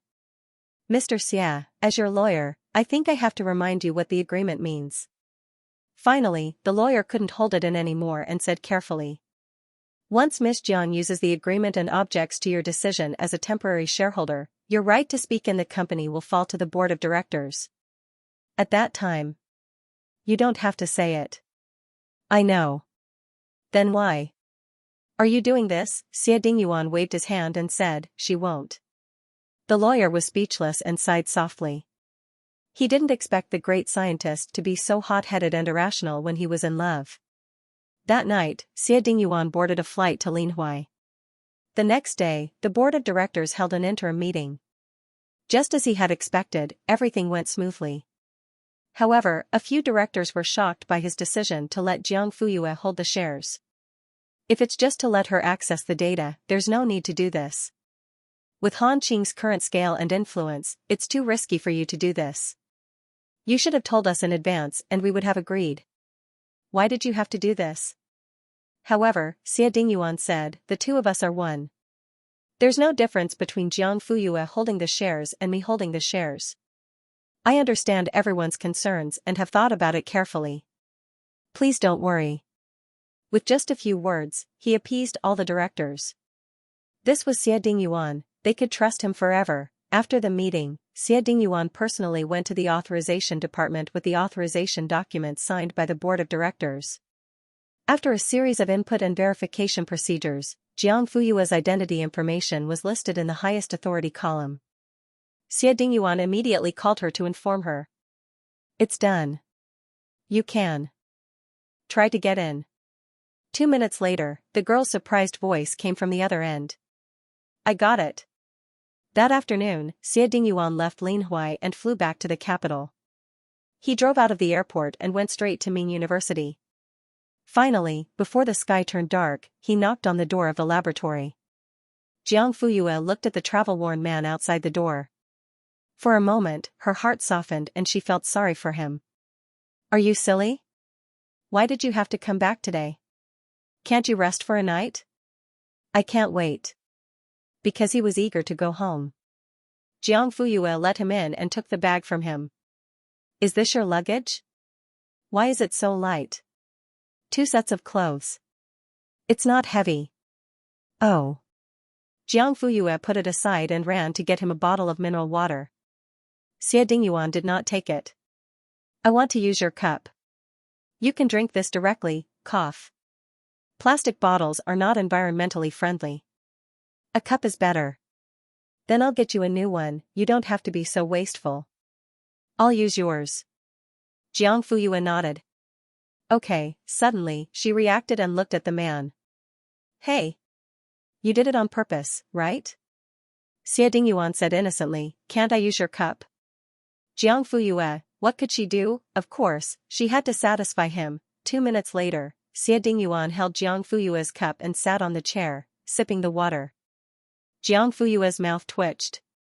Come on, that was room temperature, not hot tea. Was there a need to sip it one mouthful at a time, Professor Xia? Of course. Ah. My wife's cup is so fragrant, if you have something to do, go ahead. Don't worry about me. He was quite understanding. After all, he was a certified perfect boyfriend, wasn't he? Jiang Fuyue was skeptical. Can you? I'm not a child. Why can't I be watched? Fine. Jiang Fuyue sat back down on the experiment table. Before Xie Dingyuan came, she was deep in the database, searching for useful data. Suddenly, she was interrupted by a knock on the door. Now that she was back in the zone, Jiang Fuyue only took a few seconds. She was fully focused and did not have any distractions. After some time, when she looked up again, the clock on the wall was already showing 12 o'clock. Good heavens! She had been working for 4 hours. Jiang Fuyue raised her hands and stretched. At this moment, she heard a light cough. Is it over? She was shocked. She turned around and met the man's smiling eyes. You. Why haven't you left? Xie Dingyuan was stunned. Are you chasing me away? That was too much. Jiang Fuyue had already smelled the invisible scent of tea, but she fell for it. She blurted out, of course not. What the hell? Xie Dingyuan, I'm not going back. I'll stay and help you. With so much data, not to mention importing it for analysis, just filtering and sorting it out would take a lot of time. Now that the discussion about the special medicine was getting louder and louder in the outside world, the longer they delayed producing strong evidence. After Rebirth, I am the white moonlight of all the big bosses, the whole school takes action, my blood is invincible. Please wait for a moment. After the content has been updated, please refresh the page to get the latest update. The results showed that the combined effect of the 2 hormone components, SAP and GEP, in Xianxia's special drug, only caused grade C harm to the mother and fetus. It was not grade 10 as mentioned in Hamasaki Kawashima's paper. Grade C, as defined by the FDA, meant that animal studies proved that the drug was harmful to the fetus, teratogenic or embryonic death, etc. But there were either no controlled studies on pregnant women or no studies on pregnant women and animals had been conducted. SAP and GEP belonged to the latter category. No studies on pregnant women and animals had been conducted. In other words, these 2 hormone components belonged to grade C, but it was not certain whether they were harmful to livestock and human fetuses. During this period, they had successively analyzed a large amount of clinical data provided by the World Biological Database through animal experiments and analysis. They found that SAP and GEP did not cause teratogenic or embryonic death to both livestock and human fetuses. For example, there were common cases in the database where pregnant women suffered from acute herpes zoster during pregnancy and needed to use the 2 hormones, SAP and GEP, but in the end, they all gave birth to healthy babies. The key point was, yes, there were no babies that were deformed or died due to the use of SAP and GEP, even if there were premature deaths, it was due to other reasons. In addition, when several people analyzed the clinical trial data listed in Hamasaki Kawashima's paper, they replicated the analysis method he mentioned in the main text one-to-one. To put it simply, they went through the analysis process according to his method. However, the final conclusion was very different from Hamasaki Kawashima's conclusion. At first, everyone thought that there might be a problem with one of the steps in the middle when they were operating, so they were divided into two groups to retest. However, the final results showed that their steps were not wrong. It was indeed Hamasaki Kawashima's conclusion that was wrong. There were only two possibilities for this situation: either the original data was falsified, or the data was true, but the conclusion was artificially altered. It was a blatant lie, but no matter what the above situation was, it was called academic fraud. For a researcher, academic fraud was equivalent to a doctor prescribing fake medicine, a judge being biased, knowingly committing a crime, and a bad case. It was a behavior that lost professional integrity and moral standards. It was not as simple as degrading or losing face, but it was directly related to the person's character and virtue. As the old saying went, conduct yourself before doing anything, and conduct yourself with virtue first. How could a person who had even lost basic morals let the outside world believe that he could do good scientific research? Academic achievements? Humph. Hua Fanjin sneered. Let's see how Hamasaki Kawashima can still jump around.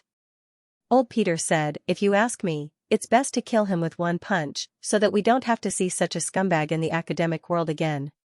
Speaking of which, Hamasaki Kawashima is also a famous scientist in the industry. I didn't expect him to. Sukaichin curled his lips and shook his head. This is a complete loss of professional ethics. Since we've discovered it, we can't let it go. Everyone looked at Jiang Fuyue inquisitively, meaning, what do you plan to do next? We're all at your disposal. Before making a decision, Jiang Fuyue took the initiative to learn about the outside world for the first time since the thesis incident. The first was the medical community of Country R. After Hamasaki Kawashima spared no effort in giving several lectures, the knowledge that Xianxia's special medicine was harmful to pregnant women and fetuses had been deeply rooted in the minds of many local scholars. Ironically, none of these people doubted the correctness of the thesis. Naturally, no one was willing to stand up to review the experiment and verify the conclusion. In addition, the university students of Country R also believed it. They were brainless and did not have any scientific spirit. Just because of Hamasaki Kawashima's series of remarks, they had completely lost their basic judgment and were following the crowd with certainty. Many of the articles scolding Jiang Fuyue on the internet were their masterpieces. Secondly, Country M and Country C were also hit hard. Compared to Country R's doubts about the special medicine, they were more inclined to lead the public to believe that there was a problem with the A+ seedlings. It was as if Jiang Fuyue's research was wrong, so the other research results were no longer credible. Hua Fanjin said, these white people are so funny. Do they think the whole world is blind and can't see their selfishness? The live attenuated vaccine developed by Jiang Fuyue was currently the most effective vaccine against the Xianxia virus in the world. Country M and Country C had been working together to develop an adenovirus vector vaccine, but the process was not smooth. It was not easy for it to be released, but the efficiency was not high, so many people were unwilling to be vaccinated. When their vaccine was produced, they originally planned to sell it to the infected areas of Continent F, which would not only increase their international influence, but also make a small profit. However, they did not expect Jiang Fuyue to appear halfway. Finally, there was the domestic medical community, which was even more lively. At first, it was Fu Jingxin and Fu Qing who were jumping around. Later, Qian Yuan also joined in and began to criticize Jiang Fuyue. With the big shots in the industry taking the lead, more and more so-called professors and experts stood up to question, but they were basically unknown small fries. However, there were too many of them. Some people who did not know what was going on were immediately misled as soon as they stepped in. They could only be led by the nose by the so-called general trend. Speaking of which, Fu Jingxin had put in a lot of effort. At first, only his granddaughter, Fu Qing, stepped forward, but after all, Fu Qing was not qualified and did not have enough weight in this industry. Many people held a skeptical view. Later, Fu Jingxin felt that the effect was not obvious, so he decided to step forward himself. With his current status and qualifications in Huaxiao's medical community, he had many supporters. Coupled with the celebrity effect, many scholars chose to stand on his side. Originally, he hid behind Fu Qing and commanded. Although the effect was not as good, as long as he had enough patience, he could still gather a lot of supporters. In this case, Fu Jingxin was completely clean. Only his granddaughter stepped forward. If there were any accidents in the future, he could still get himself out of it. However, the bad thing was that he was too impatient and could not wait, so he took the big shot. Now, his carefully cherished feathers were stained with dust. Unless he could win this battle, he would be completely black in the rain. It was not an exaggeration to say that he could not protect his integrity in his old age. Xie Dingyuan, what do you want to do? Jiang Fuyue, I plan to send out invitations to experts and scholars in the global medical community, inviting them to participate in my face-to-face debate with Hamasaki Kawashima. The so-called debate was actually an academic discussion where two or more parties held their own views. Looking at the history of modern science, the most famous one was the great debate between Einstein and Bohr on the interpretation of quantum mechanics. It had an indelible significance to the creation and development of quantum mechanics. November 2052 was destined to be an extraordinary month for global virology, immunology, pharmacology, biological agents, and other fields. Later generations even called the Jiang Fuyue Hamasaki Kawashima debate the pioneer of Kesenkopf virus immunology research. In the decades since, countless immunology experts, pharmacologists, and biological agents had devoted themselves to it. Under the intense collision of ideas, it finally led to the birth of human virus immunology. Of course, this was a story for later, so let's not talk about it for now. In early November, when autumn was deep, snowflake-like invitations were sent out from Ming University and flew to the desks of top scholars, experts, professors, and industry leaders in the medical field. This invitation was signed at the bottom right corner, Qiming University, Jiang Fuyue Personal Laboratory. It was stamped. If this had happened half a year ago, such an invitation would have been a laughingstock. Even if Jiang Fuyue was the so-called genius girl, had won several gold medals in competitions, had many fans, and scored full marks in the college entrance examination, these were not worth mentioning in front of the real big shots in the academic world. It was like a rich tycoon meeting a little girl selling popsicles to show off that she had earned 100 yuan that day. Such naivety and ignorance were not even worth the tycoon showing any contempt. Because she was not even an opponent. At most, she was a little brat who had not seen the world. They were not on the same level, nor were they on the same level. However, this situation completely changed after Jiang Fuyue won the Lasker Prize in one fell swoop. With the A+ seedlings and the special medicine in hand, she directly went from a little girl selling popsicles to a popsicle monopoly and controlled the world's popsicle resources. Who dared to look down on her? Of course, the invitation sent out was also quite important. The next day, nearly 100 replies were received in China. 95% of the invitees clearly said that they would come, and the remaining 5% were basically uncertain. And almost no one directly rejected him. Even scholars in the industry would secretly feel proud of receiving an invitation. When an important person sent out an invitation, under the premise that everyone at the same level received an invitation, if this person did not receive an invitation, it did not mean that he was lucky. It only meant that the host looked down on him and did not take him seriously. Therefore, those who received it were relieved, while those who didn't receive it had their own ideas. Because of this, even the invitees who couldn't attend the conference politely replied to the email and explained their reasons to show their respect. Soon, the news of Jiang Fuyue's invitation to the Guanghai University's battle spread to the top. Her actions were no longer purely personal. Because it involved scientists from other countries, many of whom were national treasures. With such a large-scale gathering, whether from a legal point of view or from an administrative point of view, she should take the initiative to report to the relevant departments. Jiang Fuyue did follow the rules. As the organizer, Ming University needed to take on the responsibility of receiving the guests. Long before the invitation was sent out, they had already started to go through the procedures and wait for the approval from the higher-ups. During this time, there were also some obstacles because the relevant links had not been cleared. Xiaoshan personally handled most of the issues, but he was still stuck at the final approval link. It's not that I don't want to do it, but I really can't. From what I heard from the other side, they probably want you to go there personally. Jiang Fuyue raised an eyebrow. I'll go? Xiaoshan nodded. From their tone, I don't think I'm wrong. As long as this is approved, all the procedures will be completed. Xie Dingyuan, who was beside her, gave her a comforting look. I'll accompany you tomorrow. The next day, the two of them came. When they went in to take a look, wow. They were all old friends, old leaders. When they saw each other, they were both stunned. Jiang Fuyue did not expect to meet an acquaintance, and the other party did not expect Xie Dingyuan to come along. Why? Are you afraid that us old men will bully her? Xie Dingyuan, you're joking. We wouldn't dare. Although he said that he wouldn't dare, that was exactly what he was thinking. Don't think that these old men's eyes were not good and their hearts were blind. Because of their old age. This protectiveness of his was really, forget it. The young couple had a good relationship. Their ideas would collide in work, and they would support each other in life.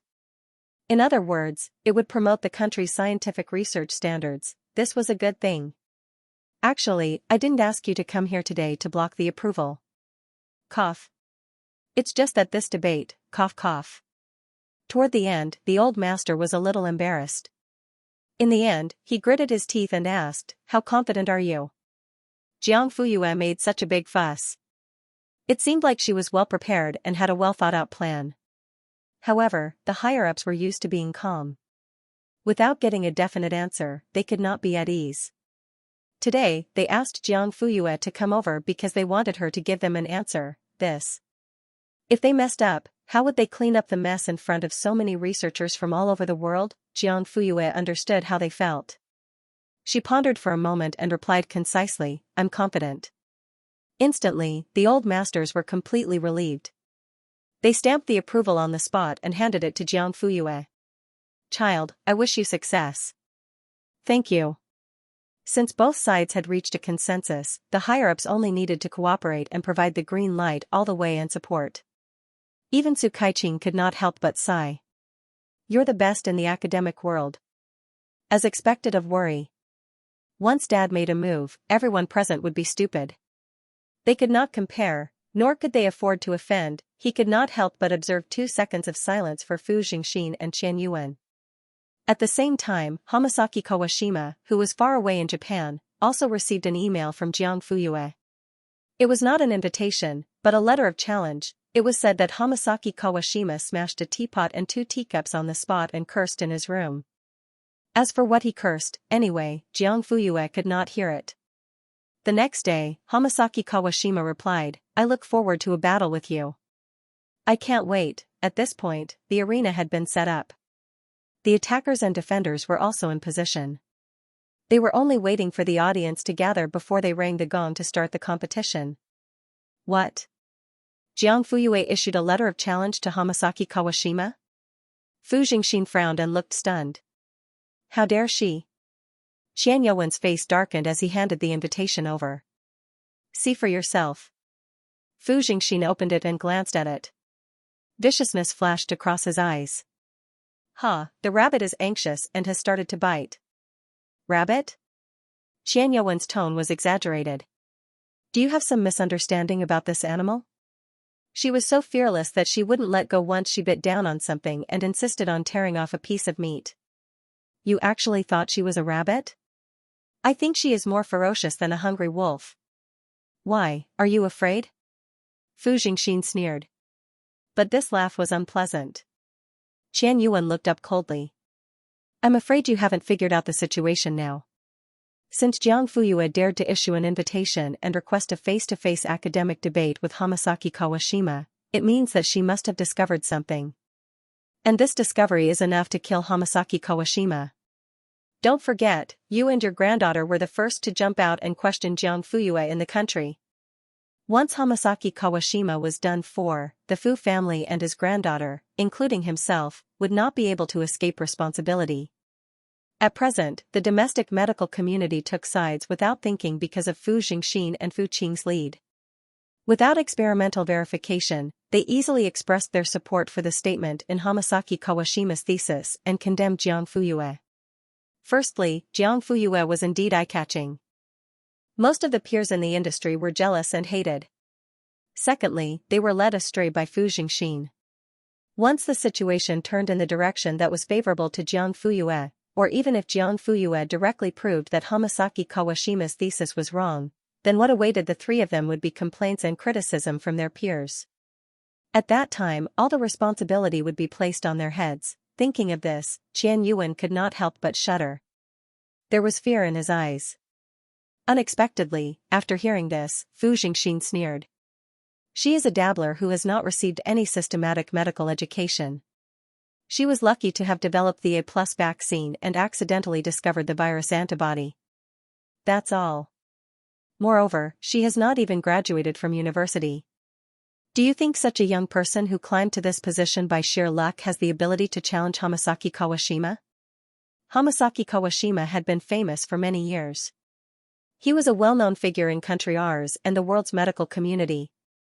Would the thesis he wrote be so easily refuted? Old Qian, you are too nervous. You don't have to be so paranoid.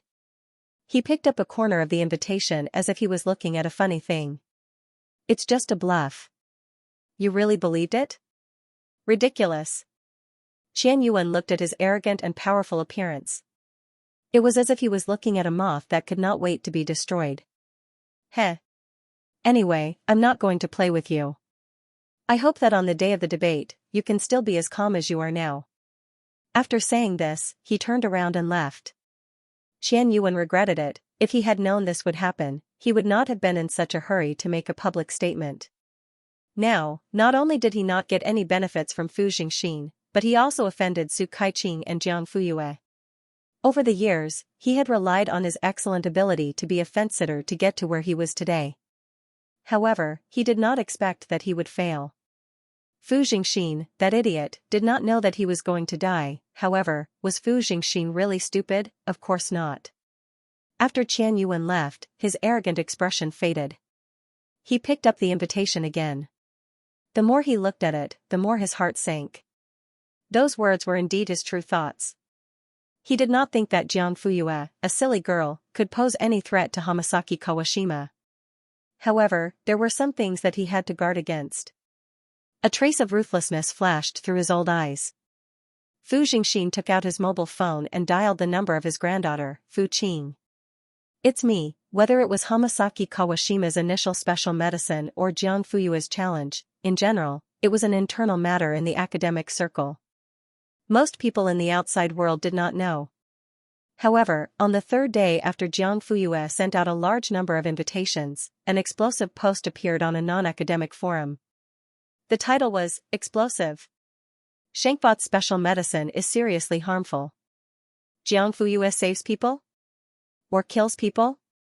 At first glance, it was obvious that it was written by a professional. Every word was taken out of context to create explosive news.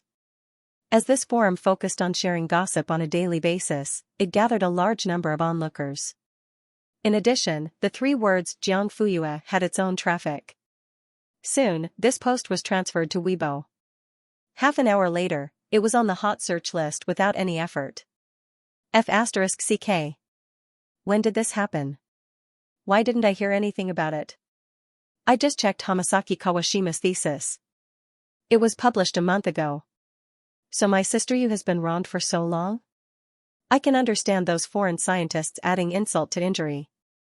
After all, they have different standpoints. However, why is there still internal friction in the domestic medical community? Why are they attacking Sister Yu, who is also a citizen of Huaxia and has brought glory to the country?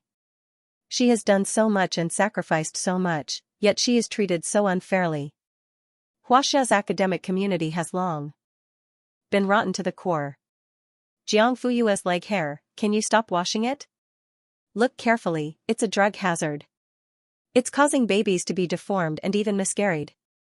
Are you all blind? There's nothing to wash. In the face of global drug safety, Jiang Fuyue is nothing. No matter how great her contributions are, she should pay for her mistakes.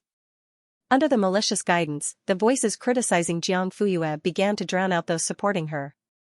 Because it involved drug safety, it was different from the small squabbles in the past. Was the special medicine really harmful? Should Jiang Fuyue be responsible for it? These questions were all in the hearts of the fans. Before the answer was clear, they did not dare to argue. To put it bluntly, they did not have the confidence. They could no longer argue as confidently as before. At the same time, they did not want to make things worse for Jiang Fuyue. I'm a medical student. Before the official disclosure, I don't know if Xianxia's special medicine is really harmful to pregnant women and the fetus.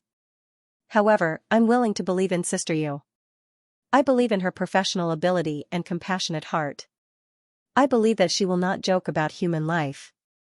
Yes, that's it.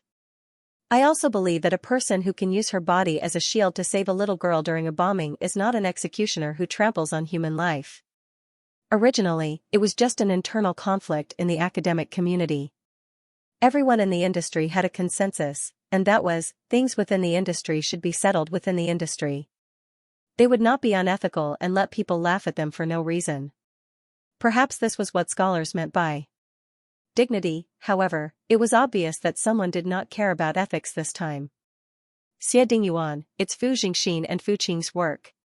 Su Kaiqing was shocked by this action. Why did they do this? Aren't they afraid that things will get out of hand? Jiang Fuyue, maybe it's the opposite? What do you mean?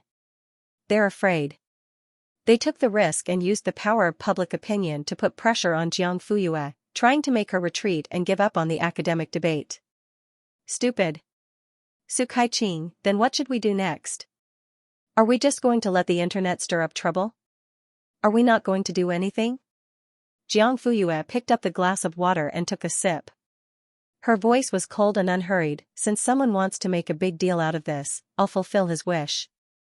That afternoon, Ming University's official Weibo posted, Qi Ming University student V, on November 23, at 10 a.m. in Xianxia, our student Jiang Fuyue and our nation's medical expert Hamasaki Kawashima will have an academic discussion on the series of questions about Xianxia's special medicine. It will be broadcasted live. Please look forward to it. In addition, 10 lucky netizens will be selected to watch the competition live. First place, pick me, pick me. Knocking on the blackboard, the class representative highlighted the key point, watch the competition. Is this a head-on confrontation?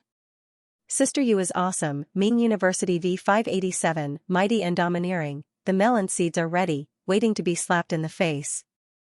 Ever since I became a fan of Sister Yu, I've become a big fan of melon seeds. I don't know if everyone has noticed, but little Ming University, really dotes on Moon Goddess. Every time something happens, he'll always be the first to express his support. Ming University and Sister Yu have always been mutually beneficial. I can only say that Sister Yu made the right choice back then. Little Ming, you've never left me, and I repay you with all my heart. Defense broken. What kind of heavenly friendship is this? Ming University is worth it, but Sister Yu is even more so. Sister Yu and Little Ming. There's another weird couple added. Professor Xia expresses his strong dissatisfaction. There's no choice. Professor Xia belongs to Sister Yu, but Sister Yu belongs to everyone? Hands up, the autumn wind rustled, and the sky was high and the clouds were light. It rained twice in a row in the imperial capital, and the temperature dropped day by day. Just as everyone put on their trench coats and wrapped their jackets tightly around themselves, November 23 arrived. Under the attention of the entire internet and the global medical community, this long-brewing academic debate finally arrived as promised. The day before the debate, the researchers who received the invitations arrived at imperial capital one after another. For this, the higher-ups even sent elite troops to guard the airport and high-speed rail stations. It was no wonder that the higher-ups were so cautious. The people who came this time were all big shots in the medical field. It was not an exaggeration to say that the people gathered in imperial capital today were not old men and women, uncles and aunties, but half of the world's medical field. Even if it was just a knock, a corner of the world would collapse.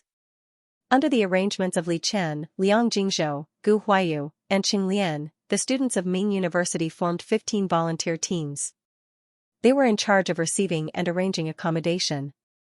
Before this, these people had gone through strict selection and training. At first, Ming University's official Weibo did not say anything, so no one knew about the academic debate. They only said that signing up for the volunteer teams would give them extra credits. What volunteers and service teams? To put it bluntly, weren't they just serving people? Which one of the young masters and young ladies of Ming University wasn't the darling of their family? Who didn't do any household chores, therefore, no one signed up at first. But later, this matter became a trending topic. Ming University's official Weibo made a statement. Only then did everyone know that Sister Yu was making a big move. Li Chen also confirmed that the volunteers were gathered to serve the invited guests for the academic debate. In other words, it was to help Sister Yu and run errands. What were they waiting for? That night, the registration process was overcrowded, and there was a steady stream of students coming in. In the end, the number of people who signed up far exceeded the requirement. Most importantly, no one was willing to withdraw. Li Chen had no choice but to start the selection process. First, they had to have good spoken English. Second, they had to have a good image. Finally, they had to give priority to the freshmen. Qing Lian said, "Everyone, you have to give the newcomers more chances. This is what seniors should do." This time, no one had any objections. At the reception site, the outstanding volunteers smiled the entire time and provided considerate service. Chairman Li Chen said, "You have to let the young cough." The professors felt at home. For this, the school even booked an intercontinental hotel nearby and arranged for the invited guests to stay there. They had 5-star meals, massages, essential oil spa, and other free services. This was called being rich and overbearing. The invited guests were also stunned by this tycoon's operation. Is a university in Xianxia so rich? Oh. My God. I can't believe that an academic conference would receive such a high standard of reception. I'm curious what the highest standard of reception in Xianxia is like. I think this academic trip to Xianxia will be very enjoyable. Xianxia has always been a country of etiquette since ancient times. We've always treated our foreign friends warmly, so there's no need to make a fuss. It was the person who said this. When he found out that Ming University had arranged a 3-day tour of the capital for them after the debate, and all expenses were covered, he exclaimed on the spot and almost lost his composure. What happened to not making a fuss over nothing, thanks to the excellent reception, service and top-notch accommodation? The next day, the experts and professors were led to the venue by the volunteers in high spirits. Oh. Which school is this? It's too beautiful. Yes, these people stayed for a night, and it was still unknown which school hosted them. A perfect combination of European and Chinese styles. It's both beautiful and practical. I think the person who designed and built this school must be a famous designer. So, this is Q University? Or B University? I heard that these are the 2 best universities in Xianxia. The volunteers maintained their smiles and spoke in fluent English loudly. No. This is Chi Ming University, or Ming University for short. Oh. Mie, right? Ice. It was not Q University or B University, but Ming University. He believed that in the near future, Ming University would definitely become the first university that foreigners would think of when they mentioned Xianxia. After these people entered the campus, they were led by the volunteers to a fixed location and boarded more than 20 minibuses. They lined up in a row and drove towards the back of the teaching building. Oh, friend, where are we going? Shouldn't we be going to the venue? The volunteer, this is the way to the venue. But I saw on the itinerary that the venue should be on campus, right? The volunteer nodded. It's on campus. Everyone was confused.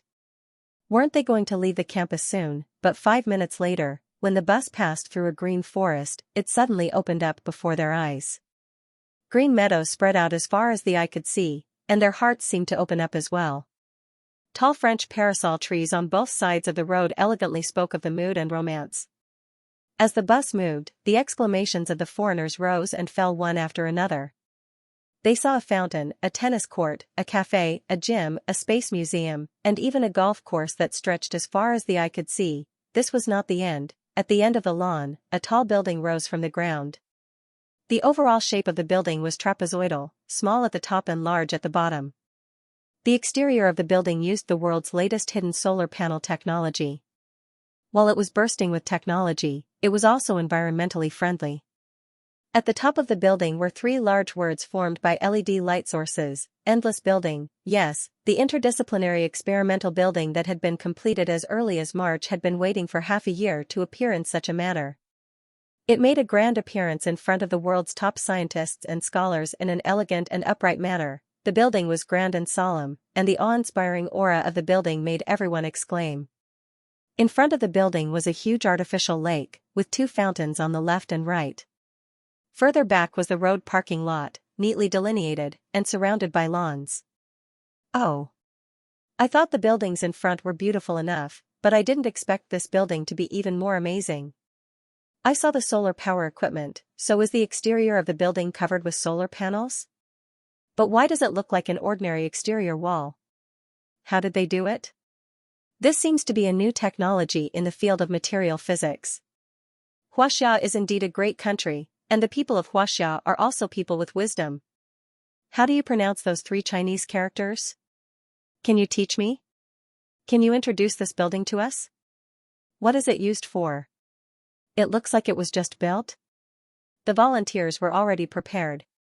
This building is called Endless Building, also known as Building X, which means that science is boundless and exploration is endless.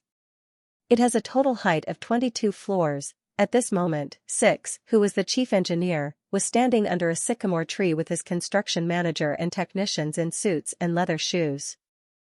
He had a panoramic view of the enthusiastic scene in front of him. Although he couldn't understand what the foreigners were saying, he could guess from their expressions and body movements that they were praising and exclaiming. "Brother Liu, we've done a great job in building this building. Look at those foreigners, they're all so excited. Although we have seen this building thousands of times when we were building it, we are still shocked when we see it again." "Oh, why is that?" Six raised his hand and adjusted his bow tie. His movements were a little awkward. In fact, compared to a suit, he preferred to wear a blue construction uniform and a safety helmet as he shuttled back and forth between the construction sites. He coughed softly. "Sister Yu said that this is called an academic atmosphere. The charm of science gives the building a soul. Just wait and see, in the future, countless scientific research results will be born in this building and affect the whole world." Wow, since we built this building, does that mean that we can indirectly affect the whole world? TSK, now that you mention it, it seems to make sense. Little brat, your reaction is really fast. Another man who looked more honest was a little confused. Huh? I'm just a bricklayer. One day, I can affect the whole world? This. Why does this feel unreliable? Bricklayer is nothing. Six snorted softly, but his eyes flashed with emotions. Back then, I was still a hooligan. If he could build such a majestic and beautiful building, what else was impossible in this world? Suddenly, Jiang Fuyue's face flashed across his eyes. That's right, she was the one who had bestowed everyone with endless possibilities. The one who had bestowed everything with grandeur. The venue was on the first floor of the Endless Building, which was also the bottom of the trapezoid. Because it was big enough. The venue was big enough to accommodate 10,000 people. At this moment, the reporters and media were already present and were adjusting the live broadcast equipment. The representatives of the 10 selected netizens had also arrived early. They were holding their phones and taking pictures everywhere. Everything was new to them. Oh my God! It's so beautiful inside. I must apply to Ming University for the college entrance examination this year. In the future, I will be schoolmates with Sister Yu. I'm so excited. In the past, I could only see Sister Yu in high spirits in videos. Today, I can finally see her in person. After hearing what you said, I wasn't nervous at first. Now, I'm starting to get nervous. Annoying. Sister Yu in the flesh. Sob, in my lifetime. Do you want to take a picture later? Yes. Even in my dreams. But wouldn't it be bad? At 9:30 in the morning, under the guidance of volunteers, the experts and professors took their seats according to their names. At 10 o'clock, Jiang Fuyue and Hamasaki Kawashima appeared on the stage. There were 2 lecterns, 2 microphones, and a 4D display wall behind each of them. At this point, the debate officially began. Hamasaki Kawashima first repeated his views in his paper, Study on the Harm of Xianxia Drugs to Pregnant Women and Fetuses in Clinical Trials. Then, the relevant experimental data were displayed on the screen. The final result was, the SAP and GEP hormones in Xianxia drugs cause serious harm to pregnant women and fetuses. Therefore, the FDA should classify this drug as grade 10 and restrict its export and clinical use. Once the conclusion was out, his ambitions were laid bare. First, he wanted the FDA to classify the drug as grade 10, which would seriously hinder the use of the drug. Furthermore, he wanted the patients in continent F who were already infected with the virus to be unable to use the drug. What was the difference between that and immediate death? Next, he proposed to restrict the export. Now, the whole world knew that the patent for the drug was in Xianxia. Only Xianxia could export the drug. Once the export was restricted, Xianxia's international influence would be weakened. Finally, when all this was achieved, Jiang Fuyue would be nailed to the pillar of shame forever. What a vicious scheme. Most of the media reporters were sitting in the first row, and the live broadcast was ongoing.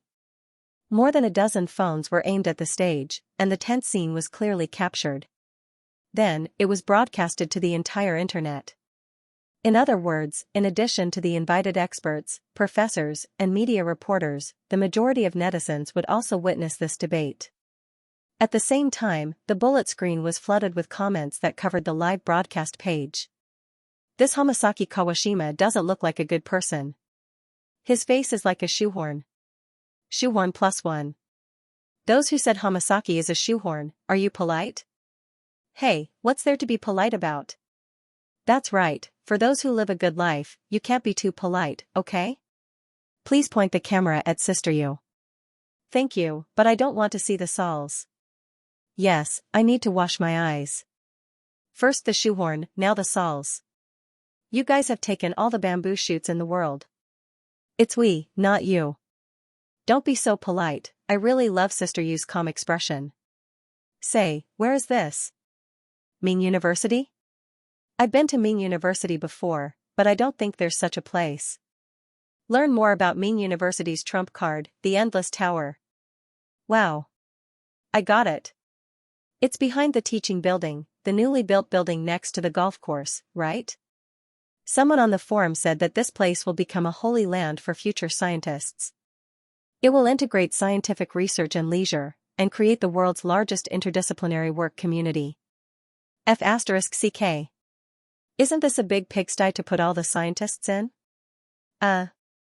This analogy seems to be, okay? The bullet screen flashed by, and the experts from all over the world were also focused. Some of them took out their work computers and started summarizing, while others used the most primitive method to record the key points with pen and paper. After Hamasaki Kawashima finished speaking, some of them nodded, while others shook their heads. However, most of them remained neutral and did not express their opinions. From time to time, they would whisper to each other and discuss. If Hamasaki Kawashima's experimental data is correct, then the final conclusion won't be too far off. Therefore, whether the experimental data, especially the human sample data from the clinical trial, is reliable or not is the key to determining whether the final conclusion is valid. I agree. But the problem now is that clinical experimental data is not like animal experimental data. It is much more difficult to obtain, and it is greatly affected by individual differences. It is not easy to eliminate interference during the analysis. Therefore, the focus of the discussion became whether the clinical data was credible. Note that it's trustworthiness, not authenticity. So far, no one suspected that Hamasaki Kawashima's experimental data might be problematic. After all, no matter how mediocre and unaccomplished a researcher was, as long as they had the slightest bit of professionalism, they should know that the most basic thing in the experiment process was to ensure the authenticity of the data. Only then could he begin to analyze. Otherwise, everything would be just a castle in the air. Hamasaki Kawashima was a scientist who had been famous for a long time. It was impossible for him to not know this basic knowledge. Due to everyone's subconscious trust in Hamasaki Kawashima, they were destined to be shocked because Jiang Fuyue spoke. Before I start to refute Professor Hamasaki's point of view, I'd like everyone to take a look at these 2 clinical trial data analysis reports. As soon as he finished speaking, the screen immediately showed it. As you can see, this sample report is compared to sample number A mentioned in the paper. Pregnant women of the same age, similar physical indicators, and the same amount of drugs. Under the premise of being 5 months pregnant, the replication effect was basically achieved. All variables were controlled. However, the final result is completely opposite to the conclusion shown in Professor Hamasaki's paper. Wow, everyone present was an expert in the industry. No one was more stupid than anyone else. As soon as this statement came out, the audience instantly exploded. How could this be? The data is the same, the analysis method is the same, but the final conclusion is opposite? What kind of logic is this? It shouldn't be, there must be a problem here. Anyway, it's either the paper is wrong, or the replication sample is not rigorous enough. Logically speaking, Hamasaki Kawashima is a veteran in the medical field, and Jiang Fuyue is a rising star who just won the Lasker Prize. With their achievements and standards, they shouldn't make such a low-level mistake. Yeah, a low-level mistake. Someone sighed and mocked, it's so low-level that it's a bit illogical. There must be a reason for this abnormality. On the stage, Hamasaki Kawashima's expression was slightly sluggish.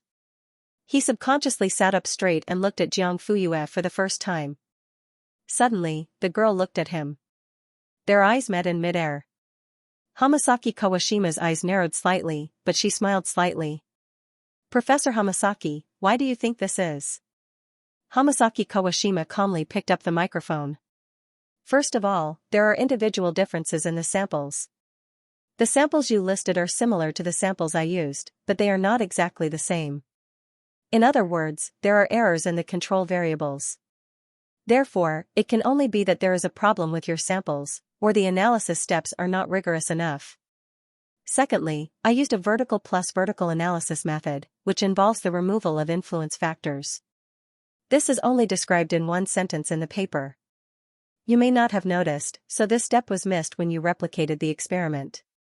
In the end, whether it was the problem with the sample itself or the failure to remove the influence factors, the root of the problem was Jiang Fuyue. Is that so? Being questioned on the spot, Jiang Fuyue was not annoyed. Instead, she smiled playfully. But I have a second, third, and even more sample reports that are replicated 1-to-1. If there is an individual error in 1 or 2 copies, then there shouldn't be an error in hundreds or thousands of copies, right? What do you think is the probability of this? Almost 0. However, the conclusion obtained is opposite to your paper. Why is that? As Jiang Fuyue spoke, a second, third, and even more data reports appeared on the screen. Although they flashed by, they were not fake. Everyone knew at a glance. Time is limited, so it is difficult to show them one by one. If you are interested, you can come down and find me to make a copy. Of course, you can also do so, Professor Hamasaki. In fact, the clinical observation samples I provided are even more comprehensive than the ones that appeared in your paper. Hamasaki Kawashima frowned. He suddenly had a bad feeling. The next second, he heard Jiang Fuyue say word by word, loud and clear, "Why are you not speaking?" It's okay, then I will answer for you. The reason why the conclusion is completely opposite is because your data is fake. Impossible. The first person to refute was not Hamasaki Kawashima himself, but another expert in the audience. Jiang Fuyue knew him. He was Dougal Dixon, a famous pharmacologist in Country E. He had been friends with Hamasaki Kawashima for decades. Miss Jiang, you know about academics. After Rebirth, I am the white moonlight of all the big bosses, defeated Hamasaki Kawashima, invited to join the academy. Please wait for a moment. After the content is updated, please refresh the page to get the latest update. After Jiang Fuyue finished speaking, there was an even louder discussion in the audience. Did I hear that right? Interdisciplinary? Open the door to the world? That's crazy. Compete for the position? Will anyone really fight for it? Providing the venue, funding, and experimental equipment sounds good. Most of the famous scientists have their own personal laboratories. Why would they move all the way here? As for those who haven't achieved any academic results, they are easily attracted by external conditions such as the venue and funding. However, the ability of such teams is usually limited. They haven't been able to make any waves before. Do you think they can soar to the sky by moving to another place? Too naive. I don't think so either. Interdisciplinary is a mess. How can it be that simple? Different professions are like different mountains. What's the point of forcing people from different fields and disciplines into the same building? Do they visit each other every day? Or do they play golf together? Most of the people present subconsciously felt that it was not very reliable. A small number of people did not express their opinions and decided to observe for the time being. Only a small group of people seriously considered the feasibility and weighed the pros and cons. Jiang Fuyue saw everyone's reaction and did not say anything else. Her attitude was just right. She did not seem too cold, nor did she make people feel uncomfortable by being overly attentive. Finally, I would like to thank the following people: Su Kaiqing, Professor Xia, Professor Peter Drucker, Xie Dingyuan, Huafan Jin, Fu Qingjia. Because of their help, I was able to find the loopholes in the thesis in the shortest time possible. In addition, I would like to thank the professors and students of Ming University for their support in our work.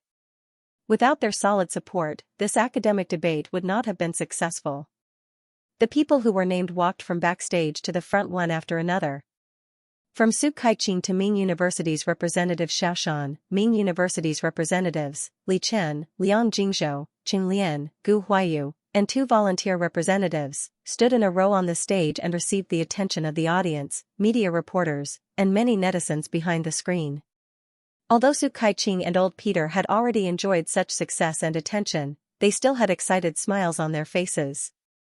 We've participated in so many academic conferences and won so many awards, but we've never had such a good opportunity to diss country ours ghost.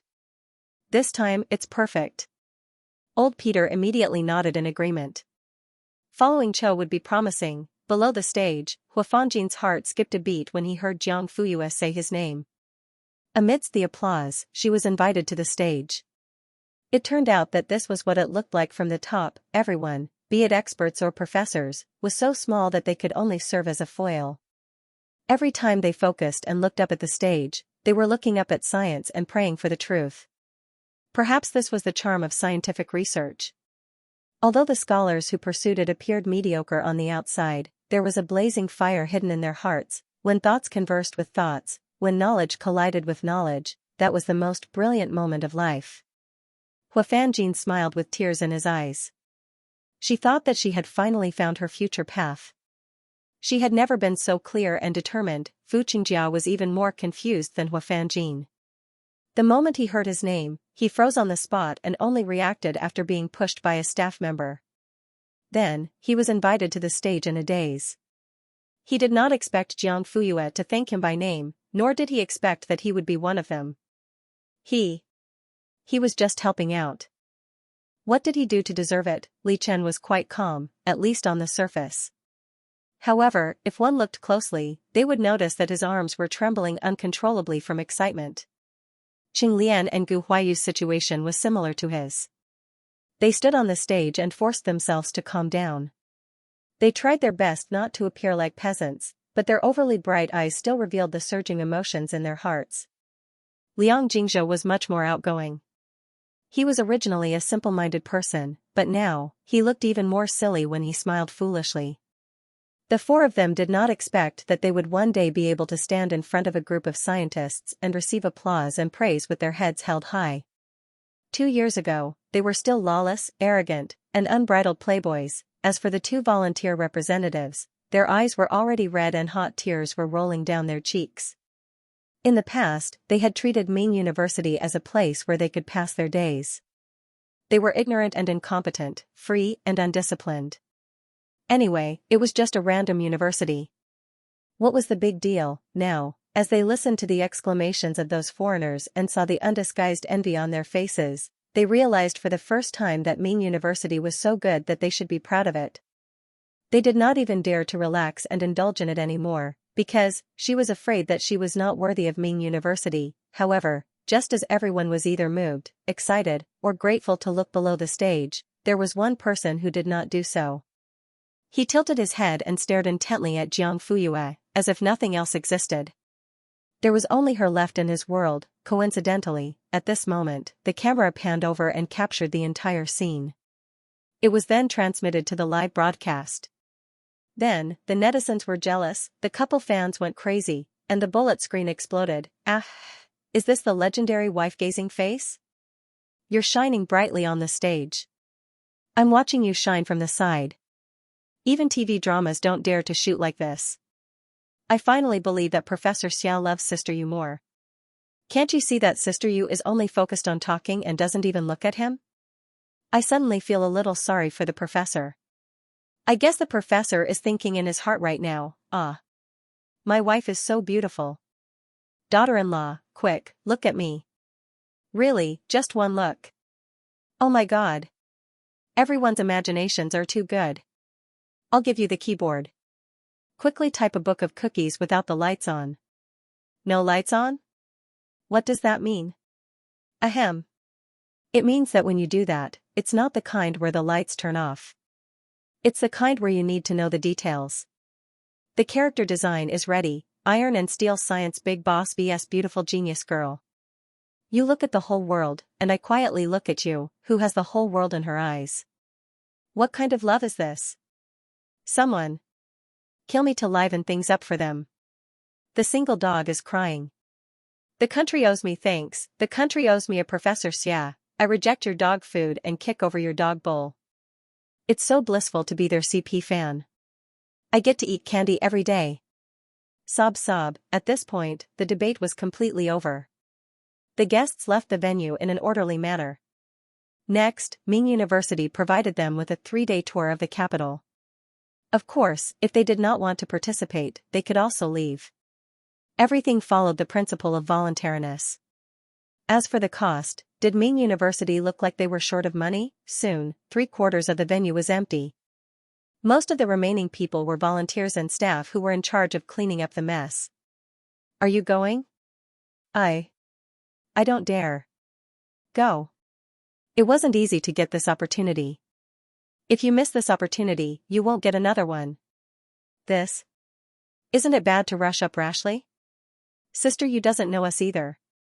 A few girls pushed and shoved each other, hesitating. Finally, one of them gritted her teeth and made up her mind. Forget it if you don't want to go. I'll go by myself. After saying that, she ran off in a whoosh. How could the rest of them sit still? They hurriedly followed her. Yeah. Sister Yu. Can I have your autograph? Help me? The girl was so nervous that she stuttered the moment she opened her mouth. In the end, she even put on an act. Us too. A few others also came up to her. Their eyes revealed their shyness and anticipation. At this time, Jiang Fuyue and Xia Dingyuan were preparing to leave. They had only taken 2 steps when they met this girl rushing over, followed by a few others. Are you the netizens who were selected for the Weibo lucky draw? Yes. That's us. Sister Yu, we really like you. Why are you so awesome? Sister Yu, you're the idol of our class. Everyone will look at your photos or videos before the exam. Sister Yu, the girls chattered about their admiration and adoration. Their eyes were filled with little stars of excitement. They all looked young. One of them was even wearing a high school uniform. Their innocent little faces were filled with the purest of expectations. Do you want my autograph? Jiang Fuyue smiled. There's no rush. Take it one by one. Sister Yu, I love you. I love you too. Mwah. After signing their autographs, they asked for a group photo. Jiang Fuyue gladly agreed. After taking their photos one by one, the group of girls finally asked, Sister Yu, can you take a photo with the professor? Xia Dingyuan, who had been ignored, was speechless. In fact, they had already seen Professor Xia. Indeed, he was even more aloof and serious than the rumors said. Looking at him was like looking at a towering iceberg.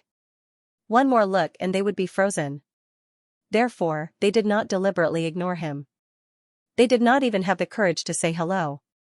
Jiang Fuyue looked at Xie Dingyuan inquiringly. Should they take the photo? The man coughed softly and nodded. Yes. Then, Sister Yu, come closer to the professor. Professor, you can actually hug Sister Yu's waist. Sister Yu's head is leaning on the professor's shoulder. Professor, look down at Sister Yu. Sister Yu is so beautiful. Finally, with a click, the photo was taken. Ah. They're so compatible. What do you mean by a talented man and a beautiful woman? This is it. Greetings to Yuan Yue. From now on, celebrity couples are no longer popular. Everyone got the autograph as they wished and took a group photo. They even managed to get the professor and Sister Yu as a couple. It was simply too awesome. We'll get going then. Okay. Sister Yu, goodbye. Professor, goodbye. As they watched the two of them leave, the girls looked at each other and screamed again. Sister Yu is so beautiful. So skinny. Her waist is so thin. When the professor put his hand on it, I was worried that it would break. They're so sweet. The way the professor looked at Sister Yu was like honey. I've decided to apply to Ming University for the college entrance examination. Not only do I want to be Sister Yu's fangirl, but I also want to be her junior. Ming University is getting better and better. In the past, everyone looked down on it. In the future, no one can match up to it. Look at the photo of me and Sister Yu. Don't we look like a beautiful big sister with a silly little sister? And this photo of me. Beauty and the Beast. Ha ha ha ha, I'm the Beast.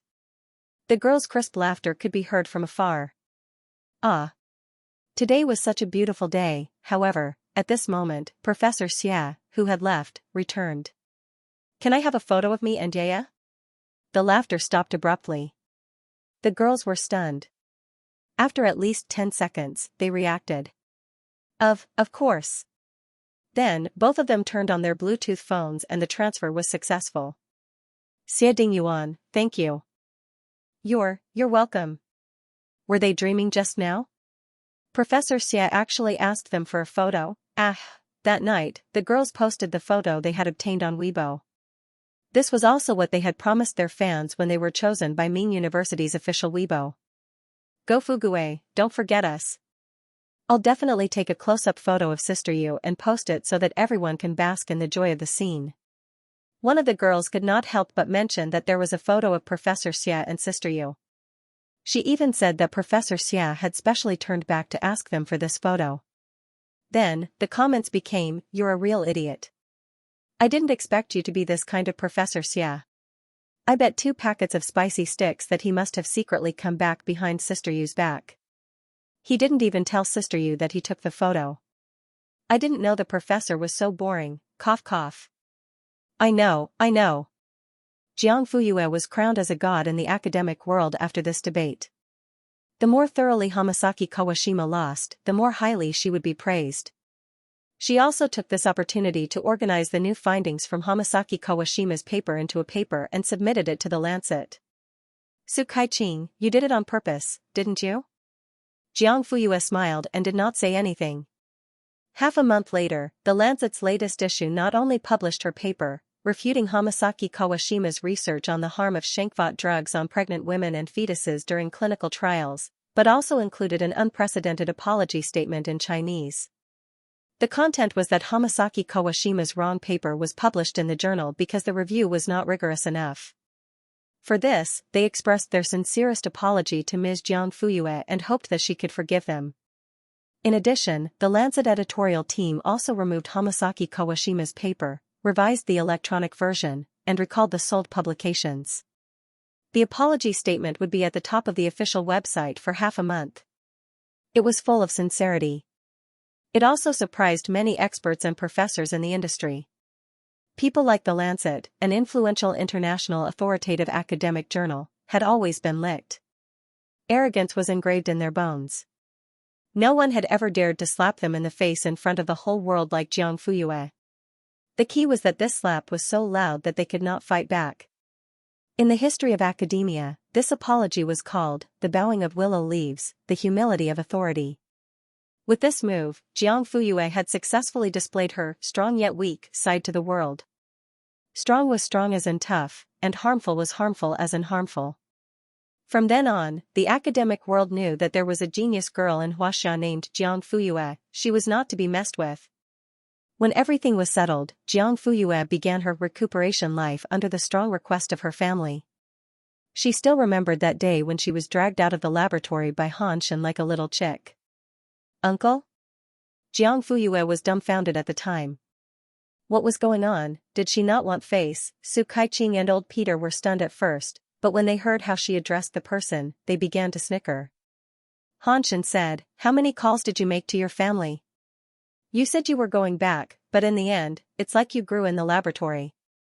The old man said that he would bring you back even if he had to tie you up. Jiang Fuyue felt inexplicably guilty and whispered, "I was going to go back. It's not like I suddenly had a flash of inspiration and had a new idea, so I wanted to finish it first." In the process of reviewing the Hamasaki Kawashima experiment, Jiang Fuyue made a lot of new discoveries. When she reorganized these discoveries, she seemed to have touched on something new about immunology.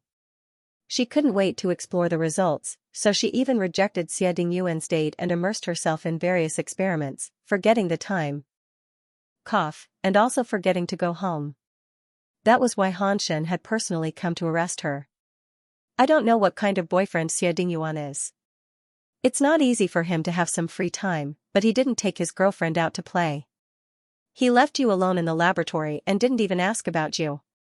After Xianxia finished speaking, he snorted coldly to show his dissatisfaction. Then you've wronged him. I was the one who didn't want to go. If he couldn't make an appointment with you, it only means that his ability is lacking. He's still not qualified. Jiang Fuyue was speechless. This accusation, I think he can't do anything about you, so how can he be your boyfriend? Yeah, I have a better one in my hands. Why don't we change to another one? Xie Dingyuan, who was in the middle of a video conference, sneezed. Why did he feel a chill on the back of his neck? On the other side of the camera, the entire conference room was silent. He waved his hand. Next one, continue. At this moment, Jiang Fuyue immediately shook her head. No. I'm not exchanging. Xianxia pursed his lips and drawled, "You're quite protective of him." Jiang Fuyue was not shy and said generously, "He's good to me, so I'm protecting him." What's wrong with that? Xianxia. No problem, just a little sour. In the end, Jiang Fuyue got into Xianxia's car and sped all the way home. Su Kaiqing and old Peter stood at the entrance of the laboratory and watched as the car drove away until it finally disappeared from sight. Su Kaiqing retracted his gaze and heaved a sigh of relief. We're finally back. Peter, let's go back and rest too, let's go. The two of them quickly packed up their things and left without looking back, as if they were afraid that Jiang Fuyue would come back. God knows, competing with young people, especially those who are more talented than you, is torture. Old Peter, I told you not to compete with her, but you didn't listen. The point is, she doesn't even know, so what are you after? You even made me a model worker with you. I'm so tired. Su Kaiqing, shut up. Your Chinese is getting better and better these days. Your little mouth is so big. The two of them gradually lost their voices. Under the setting sun, their shadows were elongated by the afterglow as they gradually walked away. As soon as Jiang Fuyue got home, Xiao Mei was the first to run out. Woof woof, it bit the corner of her clothes like a resentful little dog. Why are you only back now? Jiang Fuyue pinched its dog head, and in return, it rubbed against her affectionately. Old Master followed closely behind. He walked as if he was flying and did not look like someone who used crutches at all. Nan is back. Hanke and Hanheng also followed. It's good that you're back. You've worked so hard for so long. Rest well at home for 2 days. Xianxia, alright, don't just stand outside. Let's talk inside. Dinner was already prepared. The table was full of dishes that Jiang Fuyue liked to eat. Han Ting came in with a basketball and was sweating profusely. He was about to rush upstairs when he suddenly stopped. Then, he turned around and walked towards Jiang Fuyue. Sis. You're back? His expression was excited, and his tone was joyful. Han Shen, hurry up and go upstairs to change your clothes. Wipe off your sweat and get ready to eat. Han Ting ran upstairs. In less than 5 minutes, he had already showered, changed his clothes, and ran down clean. He was also holding a red booklet in his hand. He stammered as he walked to Jiang Fuyue and scratched his head shyly. Sis, I won the Math Olympiad award. Although it was only the city's second prize, for him who used to be a bad student, it was already very, very satisfying. Jiang Fuyue took it from him and flipped it open. It was the award certificate. Not bad, keep up the good work. She didn't know how to praise people. Not bad was her evaluation of Han Ting. Keep up the good work was her encouragement and expectation for his future. Those who knew Jiang Fuyue knew that sister you never said nonsense, let alone words that went against her heart. Han Ting was so happy that he opened his mouth and said foolishly, hee hee.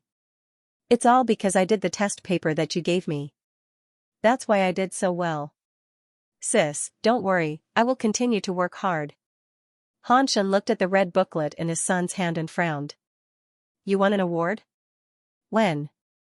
Why didn't I know about it? Han Ting was confused. Why do you want to know? Han Shen. You rascal. That, you didn't ask. Han Ting mumbled softly. You won't tell me if I don't ask? That's right. He was quite self-righteous. Han Shen, your sister didn't ask, so what did you say? Han Ting looked at him with disdain. How can you compare to my sister? The older you get, the more ignorant you become. Han Shen? This little rascal is asking for a beating. When Han Ting saw his father's murderous gaze, he felt that something was wrong. He immediately hid behind his grandfather. Grandpa, look at him. He must be thinking of hitting me again. Finally, Han Qishan said, all right, why are you all quarreling? Xiao Ting is right. How can you compare to Yaya? Han Shen, question mark. Han Ku, cough, cough. Han Heng, ah, this ceiling is so beautiful. Now, go and eat immediately. The family sat around the dining room. Come, Nan Nan, eat this. It's been hard on you to deal with Hamasaki Kawashima. You must have a drumstick. The chicken wings are more tender. Eat too. Sis, let me get you some rice, and a bowl of soup. It was already a routine for her to be passionately fed every time she returned home. Jiang Fuyue was already used to it. She didn't care about anything else. She just lay down and started eating. Anyway, they only gave her food that she liked. After the meal, Jiang Fuyue accompanied the old man for a walk to aid digestion as usual. Han Ting also followed along excitedly and walked little Mang along the way. Jiang Fuyue didn't notice it before, but when she took a closer look, she realized that Xiao Meng had gained weight again. Its black and yellow fur was shiny and smooth, and its dog face was a size bigger. Perhaps because Jiang Fuyue was back today, it was especially excited. It rubbed here and there, and its tail didn't stop wagging. After the walk, the 3 people and the dog went home. Grandpa asked the servants to bring out the chessboard. He was itching to play a few rounds with Jiang Fuyue. Jiang Fuyue was also interested, but she didn't know that the phone in the room upstairs had been ringing again and again. This was the second time Han Ting watched his sister play chess with Grandpa. He moved a small stool and sat at the side to watch the game. There were a few times when he wanted to speak, but Han Qishan said, don't say anything. Fine. If he didn't say anything, then so be it. He wasn't the one who was going to lose anyway. Sure enough, in less than 2 minutes, Grandpa was checkmated. Han Ting said, I was just about to remind you not to get on the horse. Just fly the elephant and then get on the carriage. This way, you can still hold on for a while. Grandpa was angry. Why didn't you say so earlier? Too late. Han Ting said, didn't you ask me to watch the game in silence? Did he give in? No way. After 5 rounds, Han Qishan had lost 4. In the last round, Jiang Fuyue had subtly given him a handicap. Only then did he manage to win a round. I'm not playing anymore. Anyway, he won the last round, so it was a win. He might lose if he played any more. Jiang Fuyue said, "Little Ting, you want to play?" "Huh? Me?" He widened his eyes. Originally, Han Ting didn't know how to play chess. However, he happened to see Jiang Fuyue playing chess with Grandpa some time ago, so he went to understand the rules. Jiang Fuyue nodded. "Want to play around? Then, okay. But I'm not very skilled." "Don't laugh. At me." Jiang Fuyue raised her eyebrows. The two moves just now didn't seem like bad skills. 20 minutes later, the game was still going on.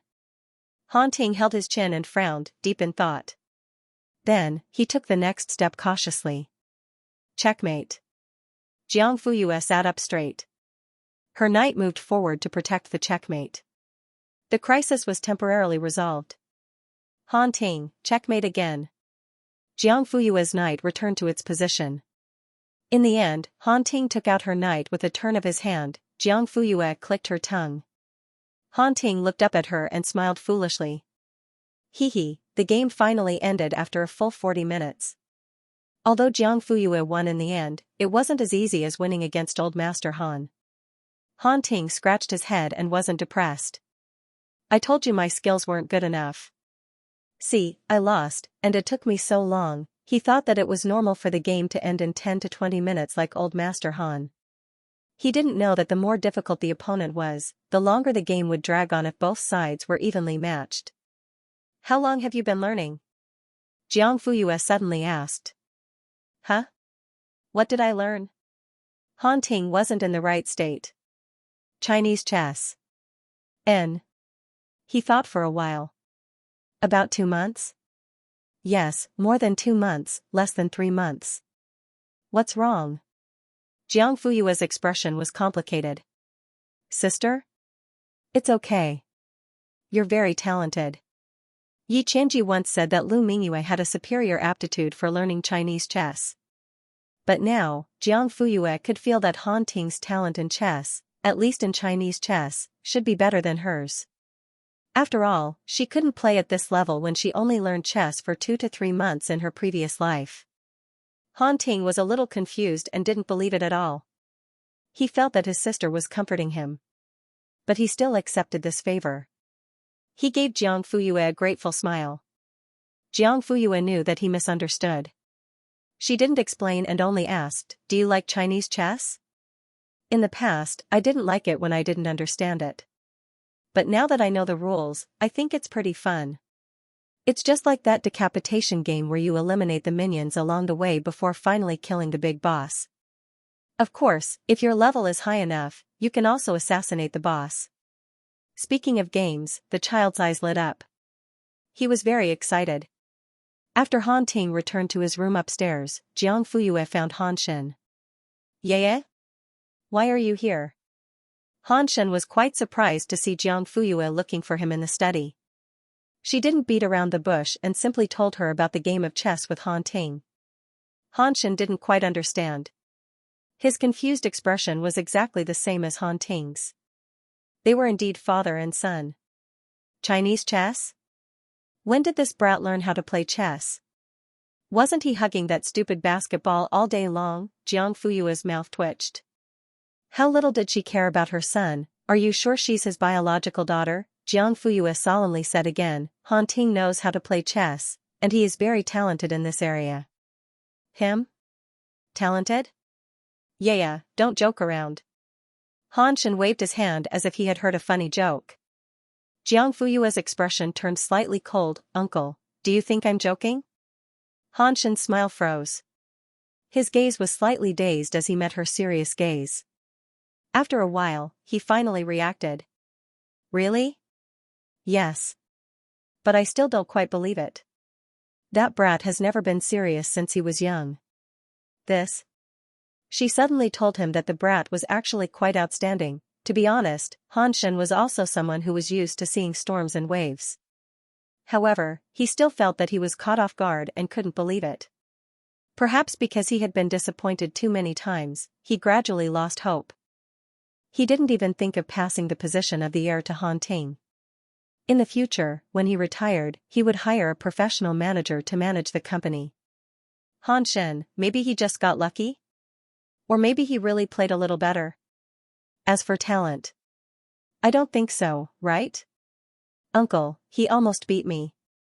Jiang Fuyue reminded him word by word. Han Shen froze. Then, he looked down and fell into deep thought. After a long time, he looked up again. His dark pupils were faintly glowing. Yeah, you said that Ah Ting is very talented? Yes. How talented? He can be a national champion. Han Shen was shocked. After saying what needed to be said, Jiang Fuyue left the study and went back to her room. After taking a shower, she changed into her pajamas.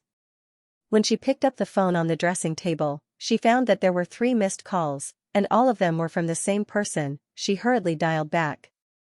After the beeping sound, the call was quickly connected. However, he didn't take the initiative to speak. Fine. He was angry. Professor Xie? Jiang Fuyue asked tentatively. Her cold and sweet voice carried a hint of cautiousness. Are you asleep? No. Look at the moon tonight. The moment Jiang Fuyue looked at the sky through the window, her words came to an abrupt halt. Because there was no moon tonight. Apparently, the other end of the line also noticed it. He sighed softly. You don't even know how to find a better topic to brush me off. How is this brushing you off? I'm obviously trying to coax you.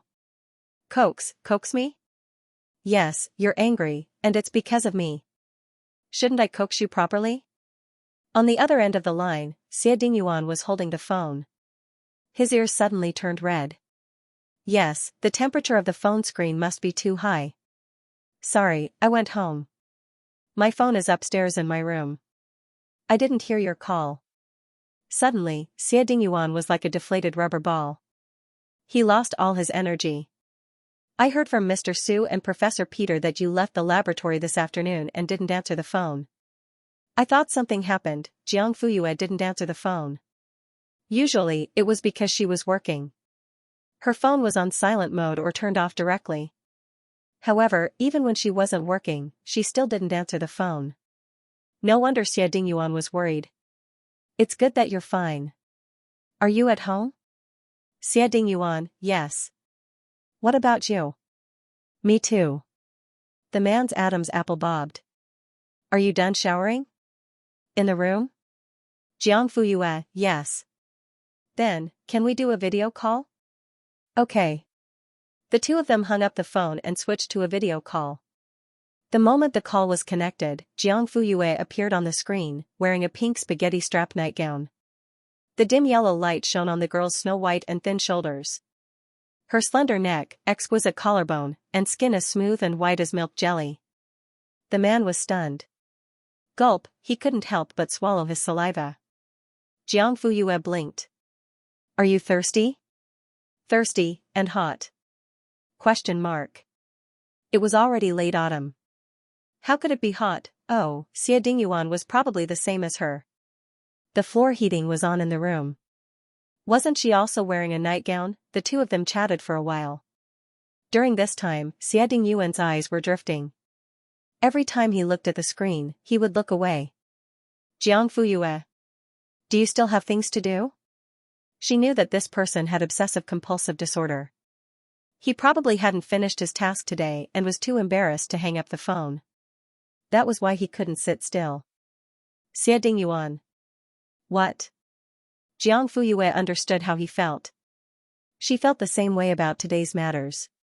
Then go and do your work. Sleep early after you're done. Good night. After that, she ended the call. Xie Dingyuan, ? The next day, when Jiang Fuyue went downstairs, Han Shen and Han Ting were already eating breakfast in the dining room. Han Ting grumbled, Dad, where are you taking me? I have something to do.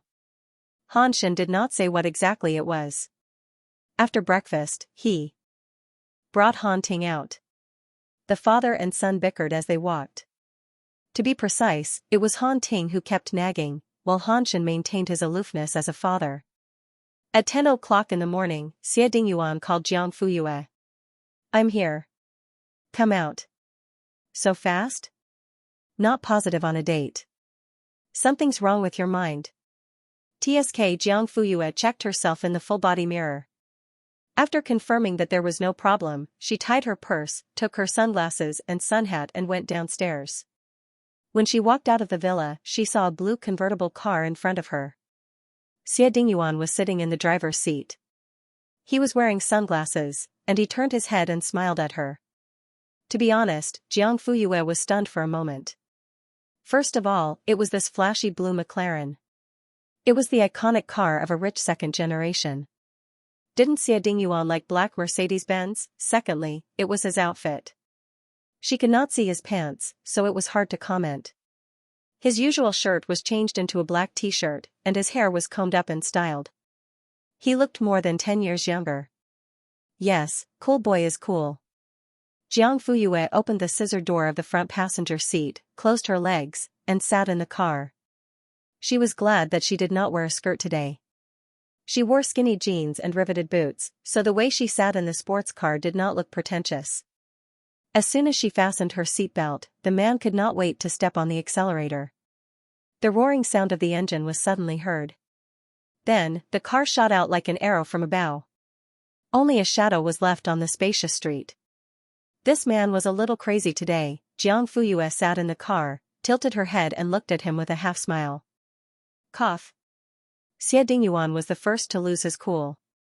What are you looking at? I'm looking at the professor driving a sports car.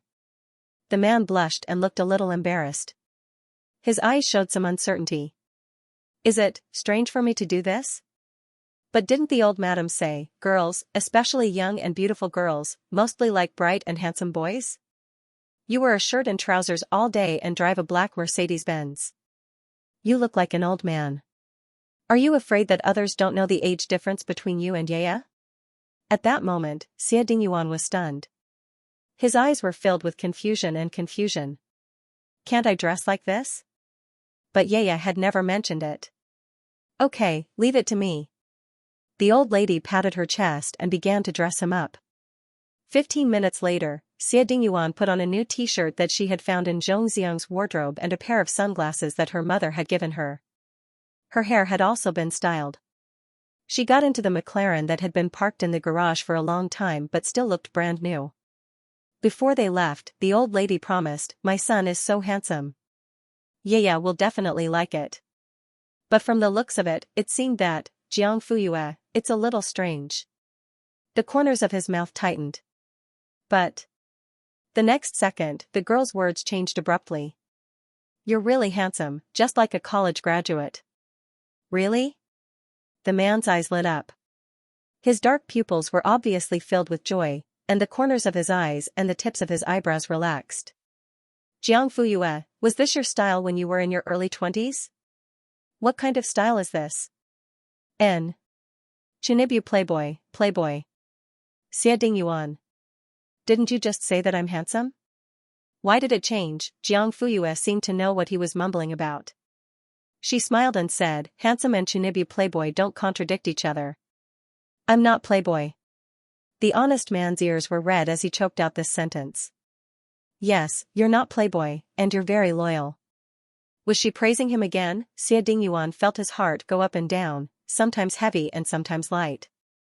He realized that it was very difficult to understand a woman's words. Anyway, just tell me if you like me like this. Xie Dingyuan couldn't take it anymore and threw a straight shot at her. I like it. I like it very much. Jiang Fuyue blurted out without hesitation. The man couldn't help but smile. Cough. Actually, sometimes, a woman's words weren't that difficult to understand.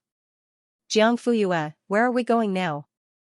Xie Dingyuan, where do you want to go? It's a pity that I can't drive around Binjiang Avenue.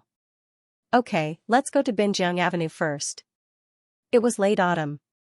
The sun wasn't hot, and there was a gentle breeze. Binjiang Avenue welcomed the moist river breeze, and it was even cooler.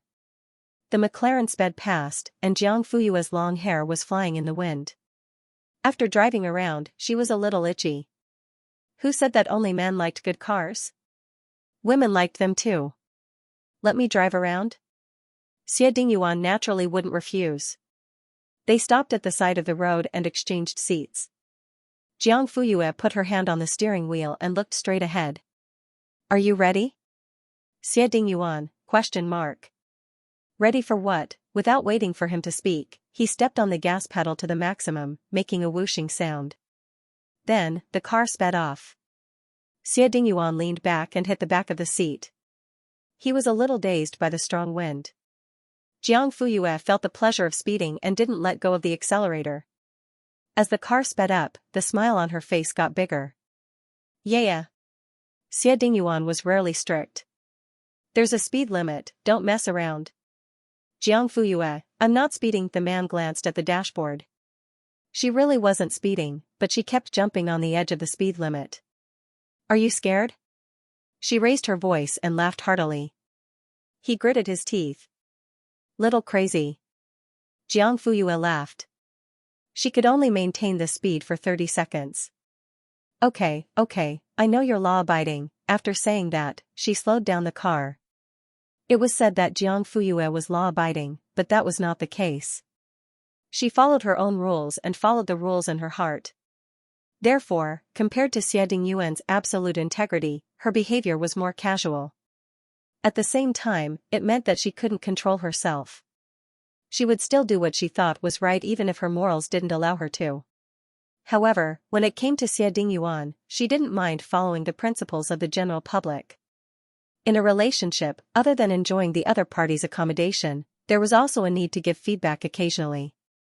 Even if Xie Dingyuan liked her more, it wasn't advisable to give one-sidedly. Soon, the car slowed down. Xie Dingyuan didn't dare to let her drive. Let's change back? No. Yeah. He looked helpless. Jiang Fuyue stopped the car by the roadside. After getting out of the car, she didn't change to the front passenger seat. Instead, she went straight to the riverbank. As she walked, she turned around and said to Xie Dingyuan, "You've had enough of the wind. Come down for a walk." After saying that, she ran towards the most crowded place. Xie Dingyuan was stunned. He quickly locked the car and followed her. The place was crowded because there was a large group of people around. When they squeezed in, they saw that it was a shooting game stall. A group of young parents were shooting balloons with their children to win stuffed animals. Hey! Why didn't you hit it? Boss, is there something wrong with your gun? A young father couldn't help but complain. The boss took the air gun from him and aimed at the balloons on the board. Bang! Bang! Bang! All 3 shots hit. After that, the boss sat back on the small bench and leisurely smoked 2 puffs of tobacco. He snorted. Don't blame the latrine if you can't poop. Pfft. The people around couldn't help but laugh. Ha ha ha, it doesn't hurt much, but it's very insulting. The young father held his son's hand and squeezed out of the crowd. I don't want to play anymore. I don't want to play anymore. The child was still unwilling to give up. I want a bear, let's go to the shop to buy one later, okay? I want a large one. After the father and son left, another person paid for the game. It's just a test of accuracy. I practiced arts before. I don't believe it's so difficult. It turned out that one couldn't be too confident, or their faces would hurt. This father, who had practiced darts before and was full of pride, was worse than the previous one because all of his shots missed the target. Boss, there's really something wrong with your gun. I can't hit it no matter how hard I try. The boss took it and demonstrated it twice. He muttered, another weird latrine. The man's cheeks turned red. His 5-year-old daughter grabbed his hand and said sensibly, "It's okay, Dad. The teacher said that participation is important. It doesn't matter if you win or not." Sigh. The man sighed and patted his daughter's little head. Let's go, Dad will take you to eat hamburgers. Really? Of course. Let's go. Mom, follow me. Dad's treating today. The family of 3 also left. However, there were still some who didn't believe it and wanted to try. The boss didn't refuse anyone. He signaled them to scan the QR code and pay. Then, he reloaded the magazine and handed it to the new customer. Xie Dingyuan and Jiang Fuyue stood in the crowd and whispered in each other's ears. Why do people still want to try if they can't hit the target? Xie Dingyuan didn't quite understand. He felt that a person should learn to learn from their mistakes, not only their own, but also others. Jiang Fuyue's mouth twitched. Not everyone has self-awareness. Most people often couldn't see their own mediocrity. Instead, they held the hope that maybe I'm an exception and participated in some uncertain risks. In fact, to put it bluntly, they were gambling. What if, Jiang Fuyue said, of course, there's also an objective factor. What objective factor? Didn't you notice that the line drawn by the boss is closer than the others? Xie Dingyuan looked at the other stalls. Sure enough, the distance between the shooting line and the balloon board was further than this one. Jiang Fuyue said, closer means that it's easier to hit the target, and the possibility of hitting the target is higher. That was why everyone wanted to try because it didn't seem difficult. Xie Dingyuan asked, is there a problem with the distance? There's no problem with the distance. However, some things may seem easy, but it may not be easy to actually hit the target. The man's eyebrows moved slightly. He leaned close to her ear and said, did you see something? Jiang Fuyue said, according to the sun's current height, the position where the line is drawn is in the refraction area. If people stand there, their eyes will be blinded by the sunlight. How can they hit the target if they can't see clearly? Sure enough, another person returned empty-handed. He didn't dare to complain that there was a problem with the gun. He was afraid that the boss would scold him. Jiang Fuyue rolled up her sleeves. Let me try. She was wearing sunglasses and a flouncy hat on her head. Her face couldn't be seen clearly, but she had long legs and a slender waist. She was tall and dressed very fashionably. Xie Dingyuan took out his phone and scanned the QR code to pay the bill. The boss's smile widened. Young couples like this were the most willing to spend money to play. Jiang Fuyue took the gun and retreated away from the line. Eh? Why are you retreating? It's easier to hit the target if you're in front. Also, aren't you going to take off your sunglasses and hat? What if you block the view? Eh? Why is she still retreating? Does she even know how to play? Why don't we let our boyfriend decide? I feel that girls don't know how to play this kind of shooting game. Jiang Fuyue turned a deaf ear to these doubts and discussions. Only the boss couldn't help but frown when he saw her movements. After retreating to a certain position, Jiang Fuyue felt that it was about time. She stopped, stood still with her legs apart, and then raised the gun and aimed. Good girl. Her skills don't seem very good, but her movements are beautiful. There's something going on. Could it be a celebrity posing for a shoot? I don't see a cameraman. Shoot. Shoot. Bang, bang, bang, more than 10 shots were fired.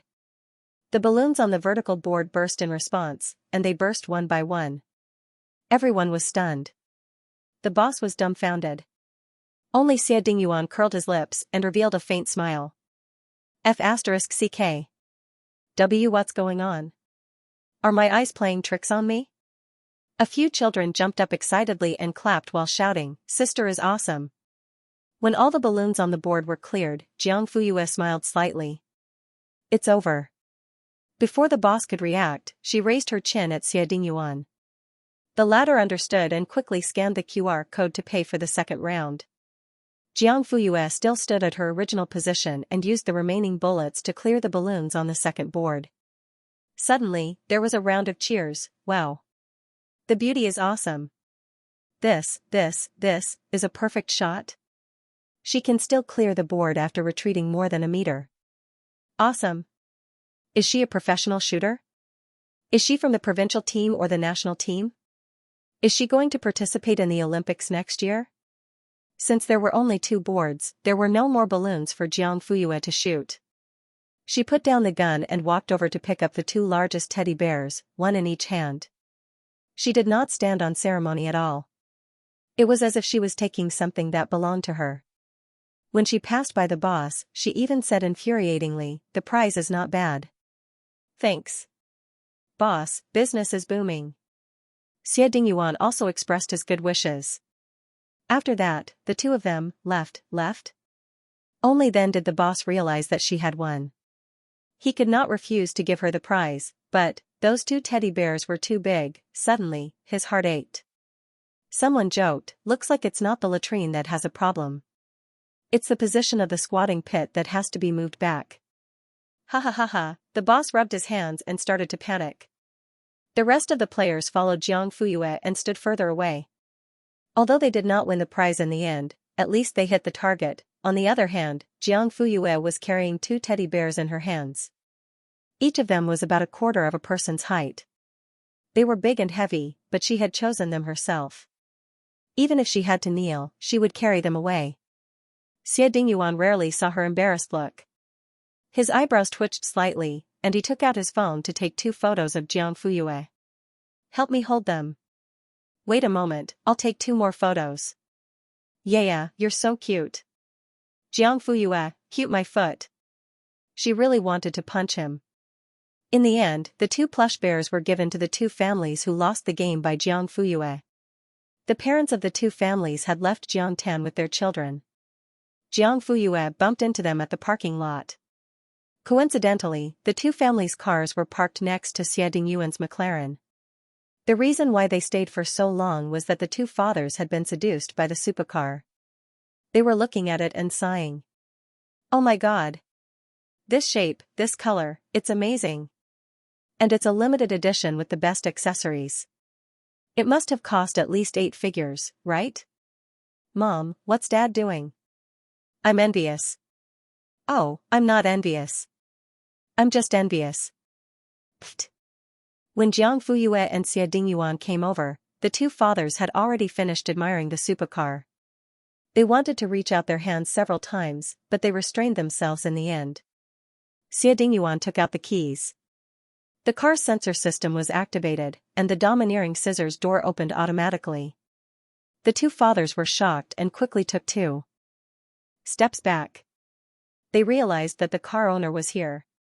It was awkward. Bro, I'm so embarrassed. Your car is so cool. I couldn't help but take a few more glances. Xie Dingyuan waved his hand. It's okay. Everyone likes good cars. I agree with that. We men love cars just like women love bags. Xie Dingyuan didn't comment. After all, Jiang Fuyue didn't like bags. She only liked laboratories. Whoosh. So cute. At this moment, 2 little voices sounded at the same time. For the children, no matter how luxurious the car was, it couldn't compare to the 2 plush bears in Jiang Fuyue's hands. She saw the 2 little kids walking over with their short legs and circling around her legs. Jiang Fuyue gave one to each of them. The little boy got a brown bear, and the little girl got a pink bear. Thank you, sister. Then, they said to Xie Dingyuan, thank you, uncle. The children's mother reacted the fastest. No, you should call him brother. The little boy, ? The little girl, thank you, handsome brother. Xie Dingyuan's stiff lips slowly relaxed. Good girl. They got into the car and the McLaren drove off. The man is handsome, and the woman is beautiful. Most importantly, he even won the doll. Amazing. Luxurious cars and beautiful women. What a winner in life. After leaving Binjiang Avenue, Xie Dingyuan took Jiang Fuyue to the book fair. How did you know I wanted to come? As early as half a month ago, Jiang Fuyue was tempted when she saw the promotional poster. It was said that this book fair was the last one of the year, and it was also the biggest one. It was divided into 12 exhibition areas, and the newly added Scientific Research Works area was not available in previous years. Xie Dingyuan, among the works on display this time is Newton's Mathematical Principles of Natural Philosophy. He paused and then added, the 2nd edition. Jiang Fuyue's eyes lit up. I knew you would be interested. Xie Dingyuan's fingertips moved slightly. He couldn't help but tap on the bridge of her nose. Everyone knew that Newton was a great physicist, but at the same time, he was also a theologian. Especially in his later years, when his scientific research reached its peak, he began to turn to theology. In the 2nd edition of Mathematical Principles of Natural Philosophy, he proposed the anti-Trinity theory. At that time, this view was regarded as a heretical view of extreme theism that was more dangerous than atheism. Maybe Newton himself realized that this view was not suitable to be published publicly, but he couldn't help but mention it in the second edition of Mathematical Principles of Natural Philosophy. The two came to the front of the exhibition and looked at the old, yellowing out-of-print book in the vacuum glass cover. Xianxia suddenly said, "Einstein said that the end of science is theology." Newton also wrote in this book that all perfect large systems, including the sun, planets, and comets, were created by the Almighty God. Do you think there is a God? Xie Dingyuan laughed. I'm a materialist. Xianxia asked, aren't Newton and Einstein like you? But didn't they all study theology in the end? The man raised his eyebrows. You believe in God? Xianxia nodded, then shook her head. Maybe God is not a person, but a mysterious force in the universe that has yet to be discovered. It has the magical ability to create things, making the earth so suitable and humans so exquisite. Xie Dingyuan smiled. What are you laughing at? I'm laughing at you for being like a child, curious about everything and daring to think about anything. One measure of youth is active thinking. TSK. It sounds like there's a hidden meaning in your words? The man rubbed his chin. Xianxia blinked. You're mocking me for being old? Lazy thinking? If you insist on taking it as a given, I can't do anything about it. After saying that, he strode away. Hey! I can't catch him. Xie Dingyuan looked helpless and chased after him. Finally, he caught him in front of a row of bookshelves. Why are you attacking me personally? You should be punished. Xianxia laughed and leaned back. When she was struggling, she accidentally knocked a book off the shelf. The two of them squatted down at the same time, one grabbing the head and the other grabbing the tail. At this time, the cover and title of the book inevitably came into view. The cover was warmly colored and had cute artistic fonts. The cover was a picture of a man and a woman. They should be a couple because they were hiding under the window and kissing. Outside the window, the willow branches drooped and the petals fell. The title of the book was, Young Master Quan, Please Take Care of Me. There was a small line of words below, in this life, she came for revenge. Step by step, she turned Peace City upside down but unintentionally provoked the devil. Yes, that's right. Xianxia and Xie Dingyuan had mistakenly entered the youth romance section. Xianxia wanted to take the book and put it back on the shelf. However, no matter how hard she tried, it didn't budge. Xie Dingyuan held the other end and refused to give it to her. There was a hint of laughter in his eyes. Just now, you said you should be punished. How should I punish you? Xianxia, ? Why don't we just do this? The man lowered his head and looked at the man and woman on the cover. Before Xianxia could react, the kiss came one after another. The man and woman on the cover were under the window. And they were between the bookshelves. When they left, Xianxua's mouth was inexplicably red and a little swollen. Perhaps it was because of a guilty conscience or because of guilt. Xie Dingyuan not only took the initiative to take the pile of books she chose to the counter to settle the bill, but also bought her milk tea.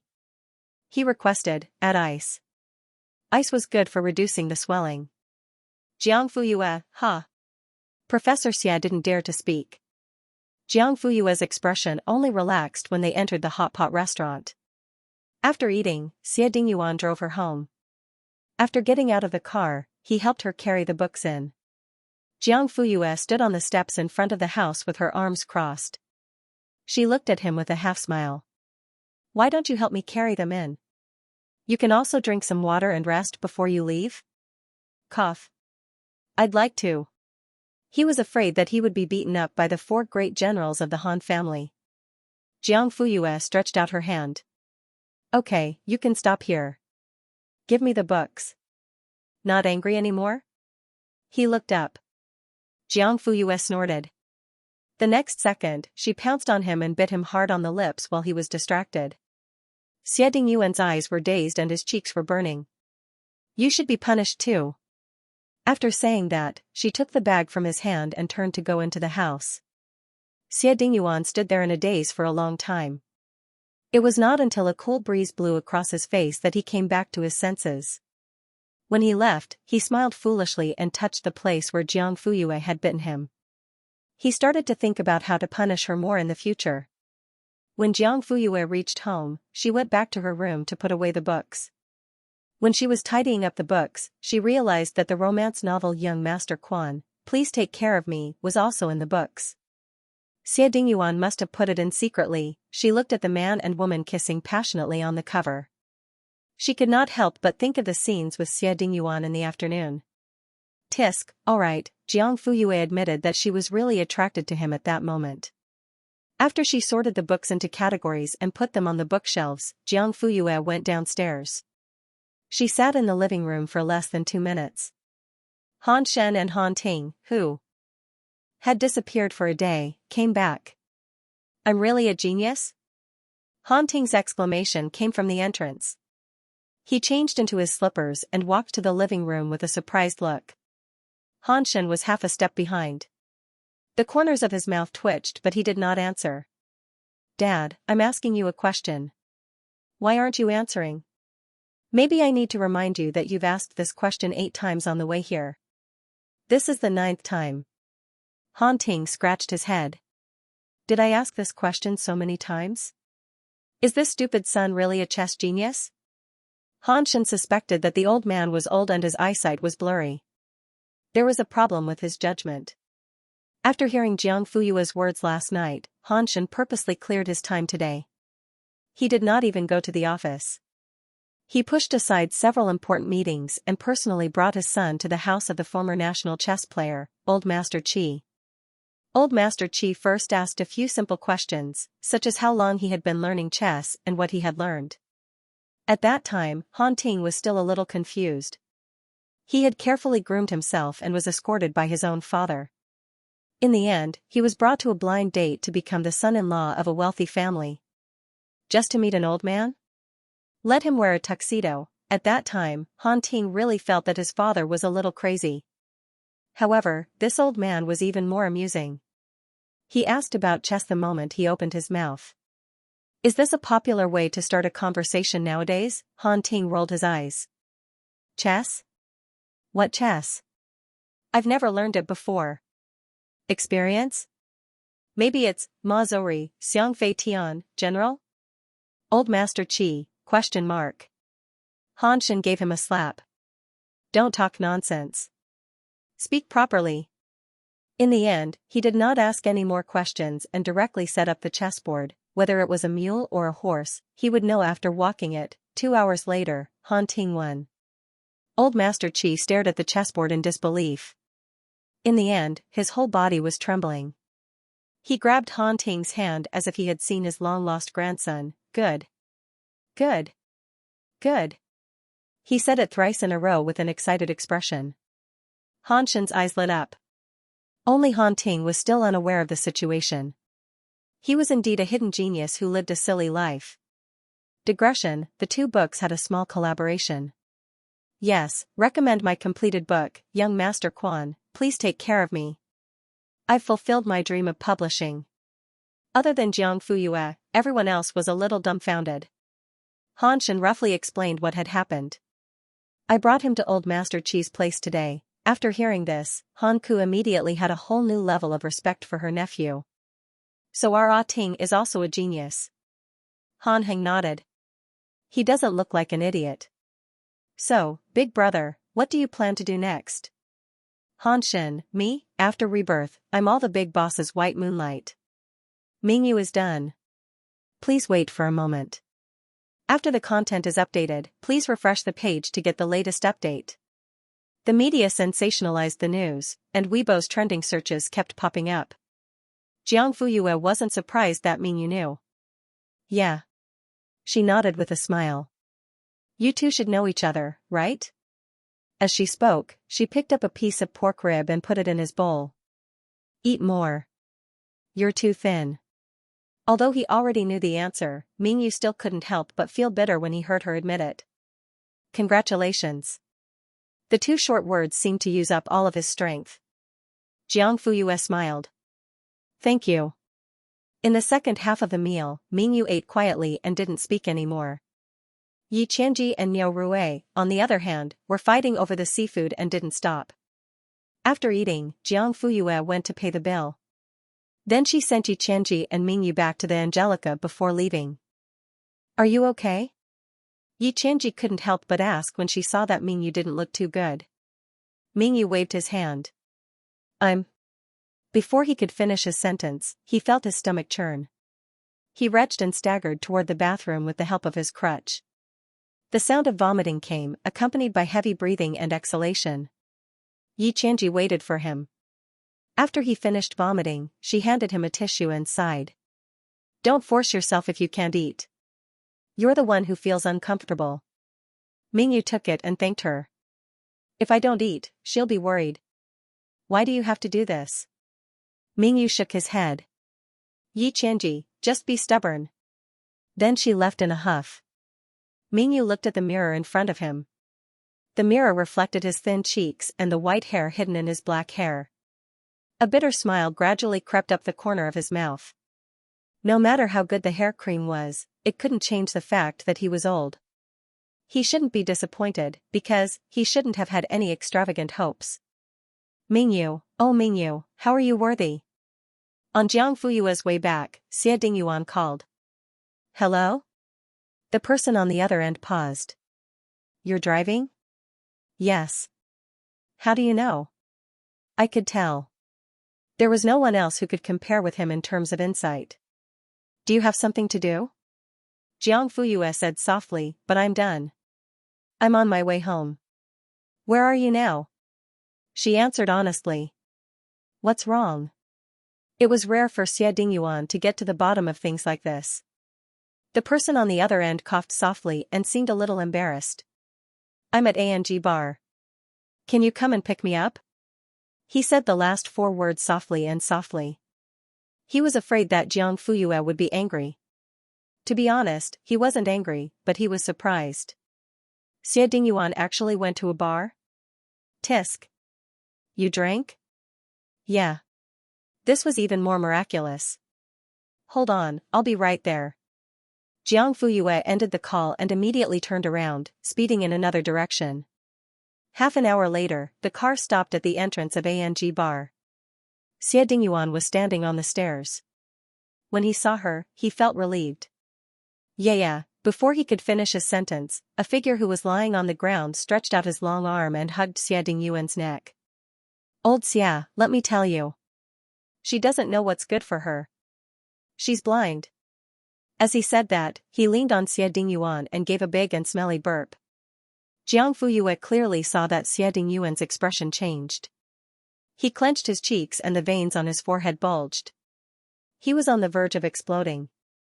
What's wrong with him? Jiang Fuyue went forward and took a look at Shen Qiannan, who was drunk and talking nonsense. He's out of love and he's drunk. Who's out of love? I'm not out of love. Absolutely not. Shen Qiannan couldn't take it anymore. He stood up straight and shook his finger in a daze. In the end, he stared too hard and mistook himself for someone else. Xie Dingyuan, Jiang Fuyue. She wanted to laugh, but she had to hold it in. Alright, get in the car and send him back first. Shen Qiannan, back? Back where? I'm telling you, I'm staying here and I'm not going anywhere. As he said that, he reached out to grab Jiang Fuyue. He looked obsessed and murmured, Wei. Wei. Don't go. If you dare to go, I'll *CKU until you cry. Before Jiang Fuyue could react, Xie Dingyuan slapped the back of his hand and pushed Shen Qiannan away. Thud, he fell to the ground and looked up in a daze. He blinked as if he didn't understand what had happened. Xie Dingyuan bent down and grabbed his collar. With a cold face, he said word by word, I don't care how crazy you are. If you dare to talk dirty to my woman again, I promise I'll beat you up until your parents can't recognize you. Shen Qiannan, ? Do you hear me? He tightened his grip. Cough. Let go. Let go. You're strangling me. Speak. Do you hear me? I hear you. I hear you. Shen Qiannan yelled. Maybe Xie Dingyuan was holding him too tightly, or maybe he choked and broke his voice. Get up.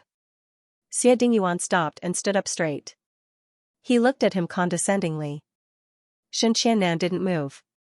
The handsome guy, who was more than 1.8 meters tall, sat on the ground like a homeless man. It was a funny scene. Jiang Fuyue couldn't help but take out her phone and take a picture of him. Xie Dingyuan, I'll say it again. Stand up. Xianxia was stunned for 2 seconds. F***ck. You should at least help me up. Xie Dingyuan didn't move at all. He cursed and patted the dust off his pants. Now you know how to behave? Xie Dingyuan sneered. Xianxia, get in the car. Okay. Jiang Fuyue sent Xianxia home first. He sat in the back seat, leaning back and forth. She didn't know if he was really drunk or just pretending to be drunk. If he was really drunk, he would open the window for ventilation. If he was pretending to be drunk, he would say something that couldn't be said when he was sober. For example, who does she think she is? Oh, she slept with me like I was a high-class prostitute and then left without paying for the prostitute. Is there such a good thing in the world? Jiang Fuyue's hand slipped and she almost lost her balance. What kind of ridiculous gossip was this? I, Xianxia, am a man who has been with a lot of women. I didn't expect that I would be scum by a female prostitute. I was F***king scum? Ha ha ha. Old Xia, do you believe it? What kind of joke is this? Why would I be scum? I slept with her enough and didn't want her. Yes, I didn't want her first. Who does she think she is? Fortunately, you didn't board her pirate ship at that time, but I did. Xianxia said with sorrow. He didn't notice that Xie Dingyuan's face was as dark as ink and his eyes were filled with rage as if he couldn't wait to devour him. Wouldn't it be great if you went on a blind date with her? I don't need to be cannon fodder. I don't usually mess with that kind of girl, why did she? Screech, the car came to a stop on the side of the road. Jiang Fuyue's cold voice sounded, blind date? Who went on a blind date with who? Xie Dingyuan felt his scalp go numb and his body stiffen. Xianxia shuddered and completely sobered up. Then, what? I'm fine now. I don't need you to send me home. I can take a taxi home. Then, he opened the car door and rushed to the middle of the road to stop a taxi. Sir, let's go. Drive forward. Go wherever you want. It was as if there was a ghost chasing after them. The taxi sped away, leaving only Jiang Fuyue and Xie Dingyuan in the car. The cold wind blew, making their necks feel cold. Yeah, listen to me, you went on a blind date? When? With that. Wei? Xie Dingyuan was speechless. Does silence mean you admit it? No, okay, Jiang Fuyue waved her hand. Forget it if you don't want to talk about it. I don't want to hear it either. You, get out of the car now. Xie Dingyuan was confused. 2 minutes later, the car drove away on the brightly lit road, leaving a gust of wind behind. Xie Dingyuan stood alone on the side of the road, his eyes blank. Who am I? Where am I? Is she angry? Just then, a taxi drove over and stopped next to him. Xianxia, who had already slipped away, poked his head out of the back seat window. Hee. You didn't expect this, right? I'm back. Are you surprised? Come on, get in the car. The woman left you behind, but it doesn't matter. You still have me. Xie Dingyuan sneered and jumped into the car. He raised his fist and punched him. I'll teach you a lesson. Ouch. Don't hit my face. Lin Weiwei likes my face the most. F***ck. You're really hitting me? When she got home, Jiang Fuyue changed her shoes and walked to the living room. The person playing chess with the old man was now Han Qishan, but the situation was not good because Han Qishan was frowning and scratching his head. Sister. You're back. There's lotus seed soup in the kitchen. Mrs. Lu made it and left a bowl for you. Thank you. After drinking a bowl of sweet lotus seed soup, Jiang Fuyue was in a good mood. That night, she had a good sleep. Some poor people tossed and turned in bed, gritting their teeth until dawn. She regretted it. She should have killed Xianxia. On the last day of Jiang Fuyue's rest at home, she received an email from Country E. The sender was Dougal Dixon. He was the first person who jumped out to support Hamasaki Kawashima in the academic debate. It was said that he and Hamasaki Kawashima met when they were young when they were studying in Country M. After that, they maintained a deep friendship for decades. In the end, they fell to pieces in a debate. At first, Dougal did not believe that Hamasaki Kawashima would commit academic fraud, but the evidence was in front of him, and he had personally verified it. In the end, he had to face the truth. Half a month ago, in an interview, he publicly stated that he was very disappointed in this friendship. In the future, he would completely cut off his relationship with Hamasaki Kawashima and no longer contact him. At the same time, in front of the media, he bowed to Jiang Fuyue and apologized for his blind obedience and arrogance. However, this kind of apology shouting across the air did not get a response from Jiang Fuyue. It was reasonable to say that the attitude was enough, and the outside world could not blame him, so he should stop. But she did not expect this person to send an email. The first half of the email was a deep and sincere apology to Jiang Fuyue. Between the lines, she could see that he was very humble and sincere. The second half expressed his desire to apply to live in Ming University's Endless Tower and hoped to be qualified. Although Jiang Fuyue tried her best to promote after the debate, no one was really willing to move the laboratory into the building except for Su Kai-ching, Old Peter, and Mingyu. Dougal was the first foreign scientist to apply to live in the Endless Tower. Jiang Fuyue immediately contacted Xiaoshan and asked him to help Dougal with the follow-up matters. The approval was quickly approved. The news that Dougal was about to move in quickly spread. Other than that, the relevant departments in Xianxia had also provided him and his team members with long-term residence permits. A week later, Dougal brought his team straight to Xianxia and took root in Endless Tower without hesitation. The entire process was smooth and unhindered, and everything was arranged for him. Translator, Endless Fantasy Translation Editor, Endless Fantasy Translation After Rebirth, I'm all the big bosses White Moonlight, please wait a moment. After the content has been updated, please refresh the page to get the latest update. I gave him a good scolding, and he didn't even dare to talk back. In the end, he left with his tail between his legs. Impressive, right? His tone was smug, like a child who wanted to be praised in front of an adult. Jiang Fuyue naturally had to support him. You're still the impressive one. Of course. To deal with this kind of scum, I'll scold whoever comes. After Rebirth, I'm all the big bosses White Moonlight, 879 Scumbags End, Old Xia is here, please wait for a moment.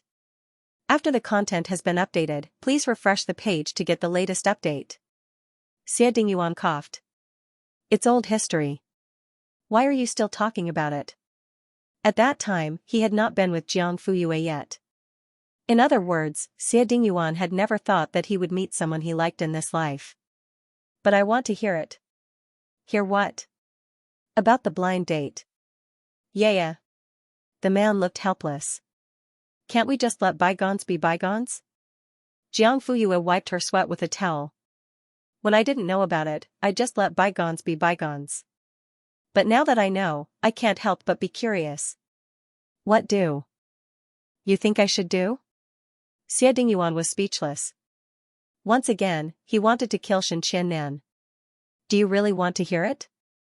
Jiang Fuyue poured him a cup of tea and leaned back against the railing. He meant, take a sip of tea and tell me slowly. I have plenty of patience. Xia Dingyuan had no choice but to start from Xia Yunlan's intention to introduce a girlfriend to him. We only met once, less than 5 minutes. Then, I rejected her directly. Jiang Fuyue rubbed her chin thoughtfully. I don't know what happened, but Shen Qiannan got involved with her. It really has nothing to do with me. After that, he thought for a while and added, I'm innocent. Jiang Fuyue said, Lin Weiwei, surnamed Lin. What's her relationship with Lin Shumo? They're cousins. Oh. Jiang Fuyue nodded. Why did you mention Lin Shumo? The man whispered. If one listened carefully, they would find that he was not just jealous. Jiang Fuyue understood and smiled. What's wrong with mentioning him? Can't I? No. She laughed at him. Narrow-minded. He replied, same to you. When their eyes met, Jiang Fuyue choked. Okay. Xie Dingyuan stepped forward and put his hands on her shoulders. He turned her face to face. It's all a misunderstanding. Don't be angry, okay? Who's angry? She didn't. The man chuckled. Then who didn't answer the phone? Why are you so angry when you see me? Jiang Fuyue said, no, I'm just curious. If he hadn't pretended to be angry, would Xie Dingyuan have told him everything so easily? She wasn't going to kick up a fuss over a blind date that didn't end well. So, are you trying to get information out of me? Xie Dingyuan's eyes darkened. Jiang Fuyue leaned forward and breathed on his chin. What's wrong? You don't want to give me a condom?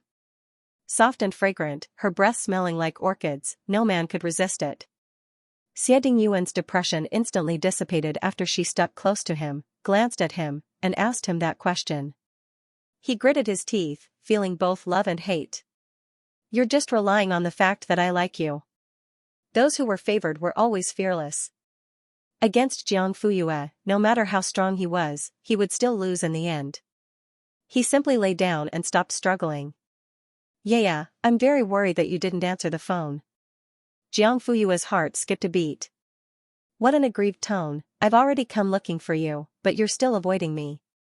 Jiang Fuyue said, I didn't know that you're here. After the two of them talked things out, all the awkwardness disappeared and they resumed their sweet relationship. Xie Dingyuan poured a cup of tea for her. Have a sip? Thank you. Jiang Fuyue took the cup and finished it. I want another cup. He poured another cup of tea for her. Do you want more? Jiang Fuyue shook her head. It's enough.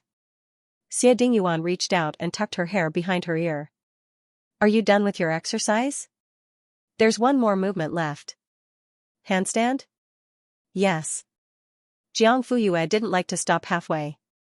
In this aspect, she was a little similar to Xie Dingyuan. They both had obsessive-compulsive disorder. Okay, I'll wait for you to finish. The man stepped aside. Jiang Fuyue stood back on the yoga mat, took a deep breath, and put one leg on the wall. Then, the other leg followed suit. She did it, Xie Dingyuan's gaze inadvertently swept across her chest. The next second, he felt as if he was scalded and couldn't avoid it.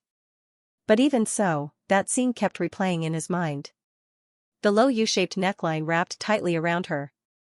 The action of doing a handstand didn't cause any changes to the elastic fabric, but it caused some parts of the human body to reveal two faintly discernible arcs under the effect of gravity. Jiang Fuyue persisted for 30 seconds before it was over. As her head was facing down, her cheeks were a little red. Her eyes were also filled with physiological tears, which made her pair of dark pupils look even darker and brighter. Xie Dingyuan picked up the towel before her and wiped the sweat off Jiang Fuyue's face, neck, and back. At this moment, in the living room, through the floor-to-ceiling windows, they could see the two's every move. Hanke said, TSK. I didn't expect that kid from the Xie family to be so attentive. He poured water and wiped her sweat. He bet a packet of spicy sticks that this guy was definitely peeking. Han Shen pursed his lips. The two brothers had the same thought.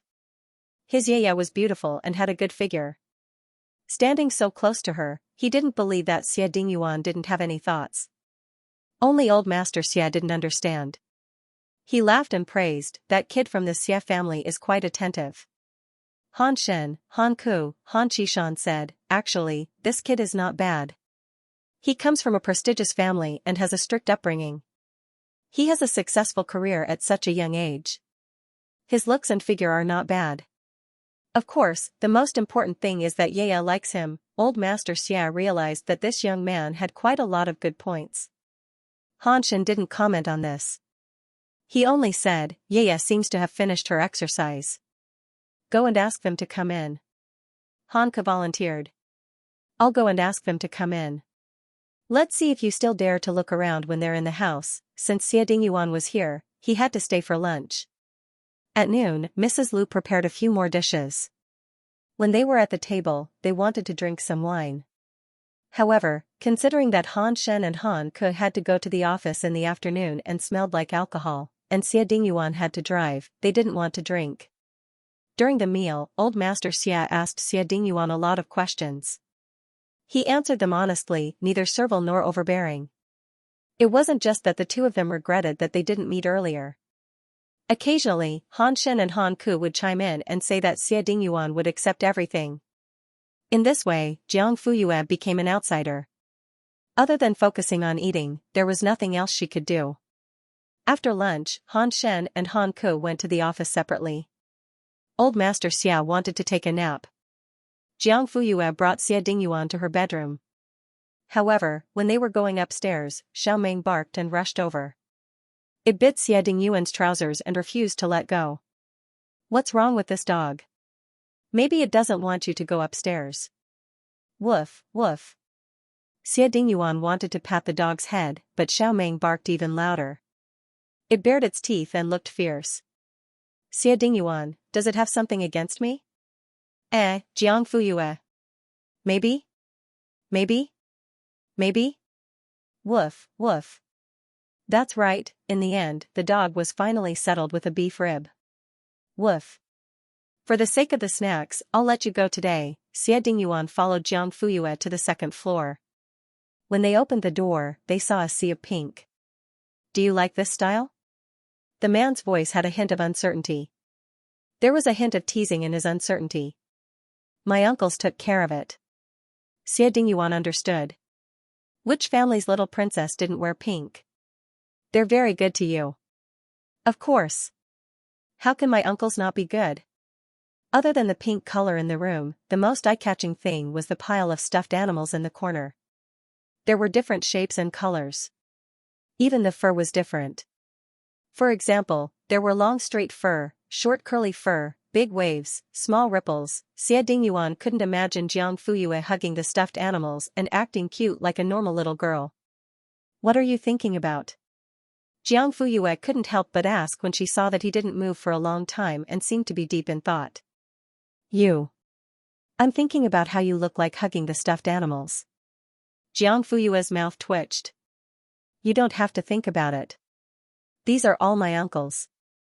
Xie Dingyuan obviously didn't believe her. They really are. His old master didn't let him touch them, so he moved to my place and came to play whenever he was free.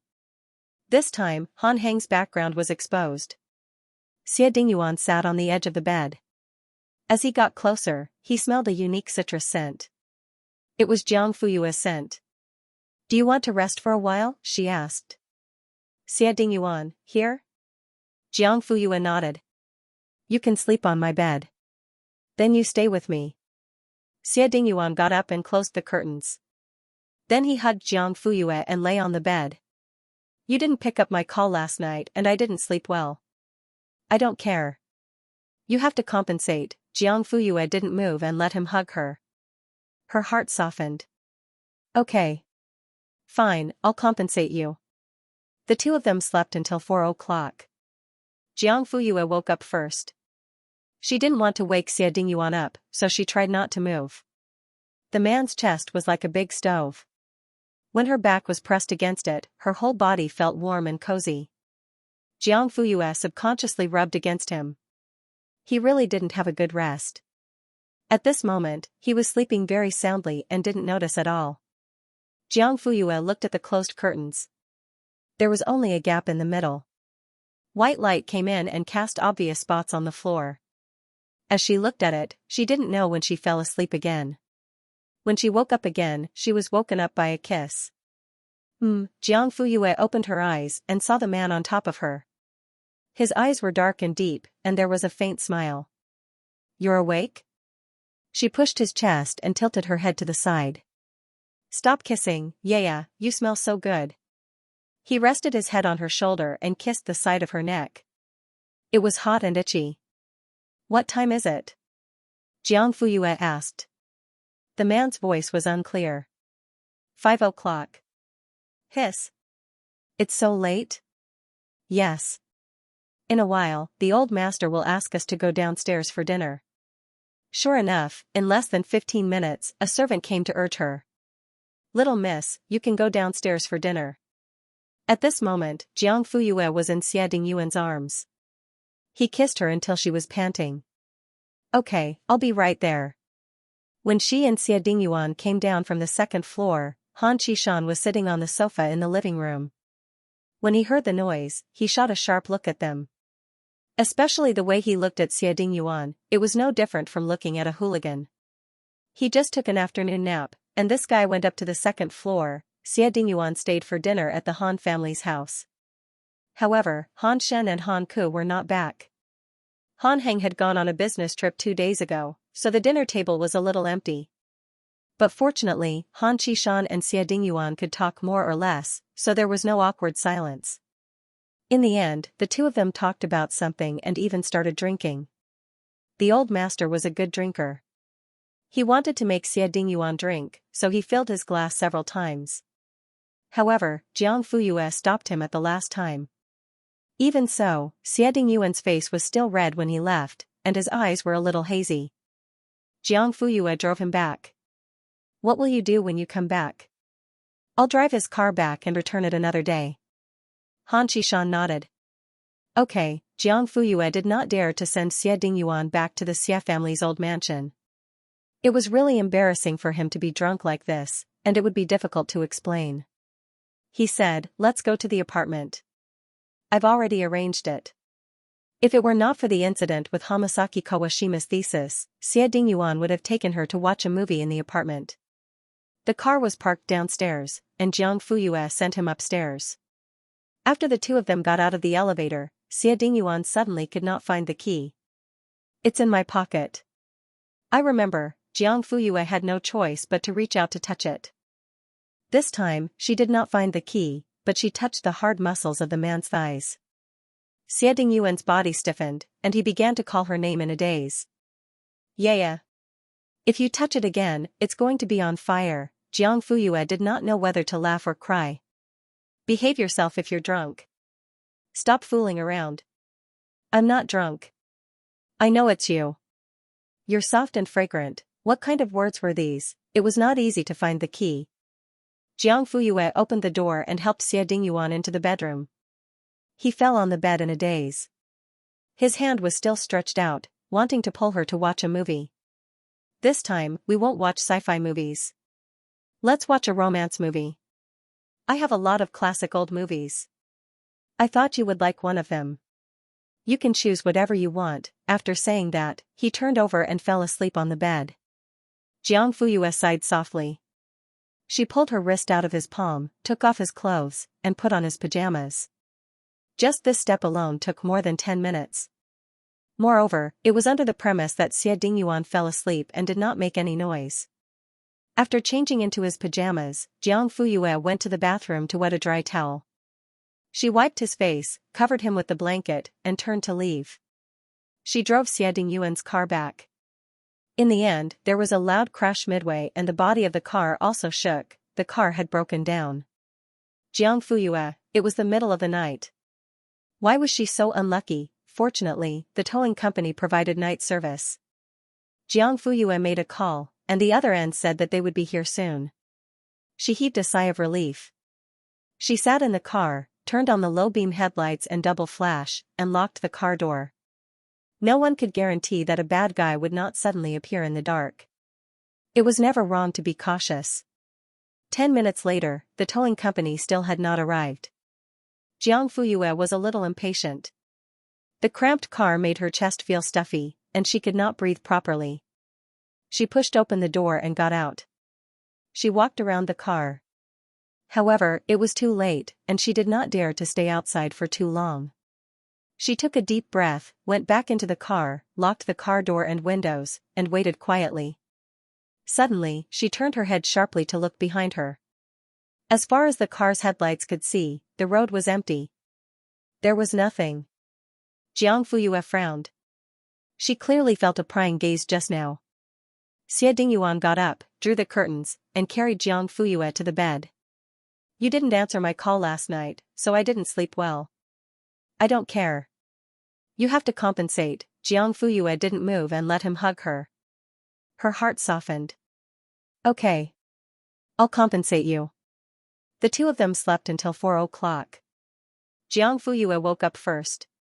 She didn't want to wake Xie Dingyuan up, so she tried not to move. The man's chest was like a big stove. Her back was pressed against it, and her whole body was warm. Jiang Fuyue rubbed against him unconsciously.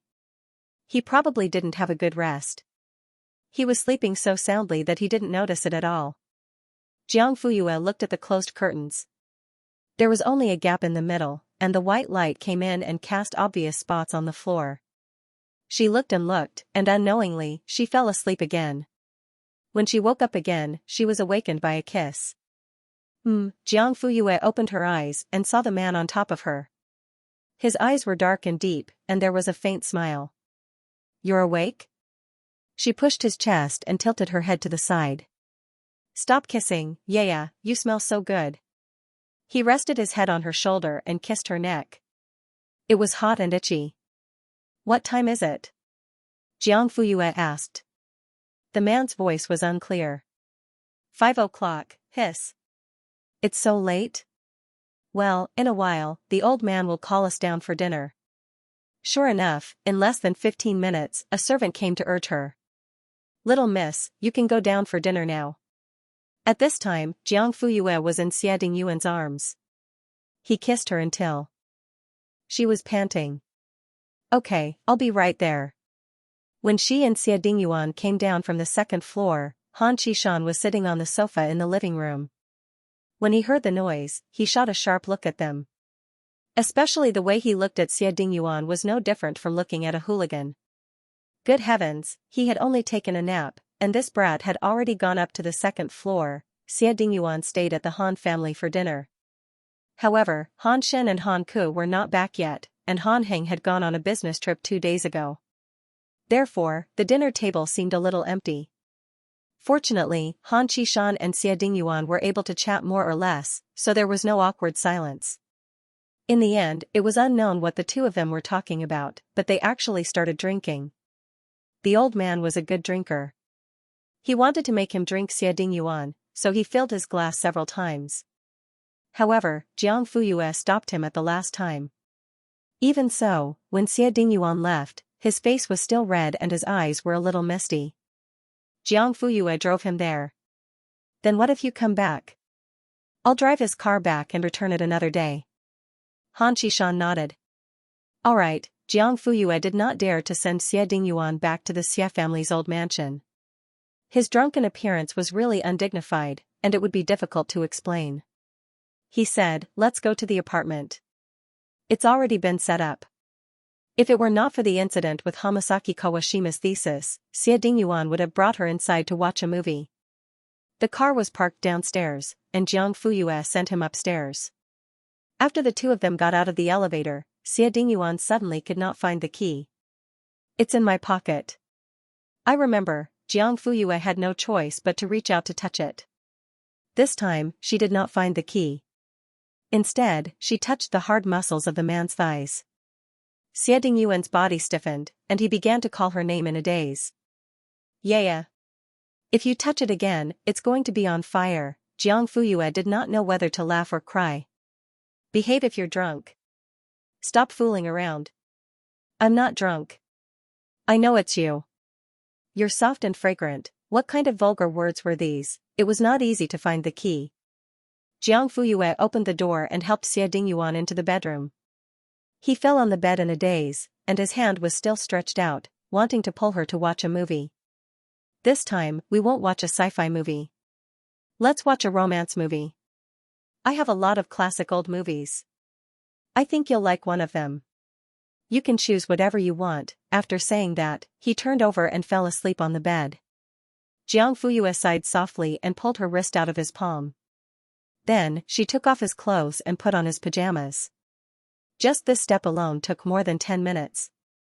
Moreover, it was under the premise that Xie Dingyuan fell asleep and did not make a fuss. He was at her mercy. After changing into his pajamas, Jiang Fuyue went to the bathroom to wet a dry towel and wiped his face. Finally, she covered him with the blanket and turned to leave. She drove Xie Dingyuan's car back. In the end, there was a loud crash midway and the body of the car also shook. The car had broken down. Jiang Fuyue, why was she so unlucky in the middle of the night? Fortunately, the towing company provided nighttime service. Jiang Fuyue made a call, and the other end said that they would be here soon. She heaved a sigh of relief. Sitting in the car, she turned on the low-beam headlights and double flash and locked the car door. No one could guarantee that a bad guy would not suddenly appear in the dark. It was never wrong to be cautious. 10 minutes later, the towing company still had not arrived. Jiang Fuyue was a little impatient. The cramped car made her chest feel stuffy and she could not breathe properly. She pushed the door open and got out. Then, she paced around the car. However, it was too late, and she did not dare to stay outside for too long. She took a deep breath and went back into the car.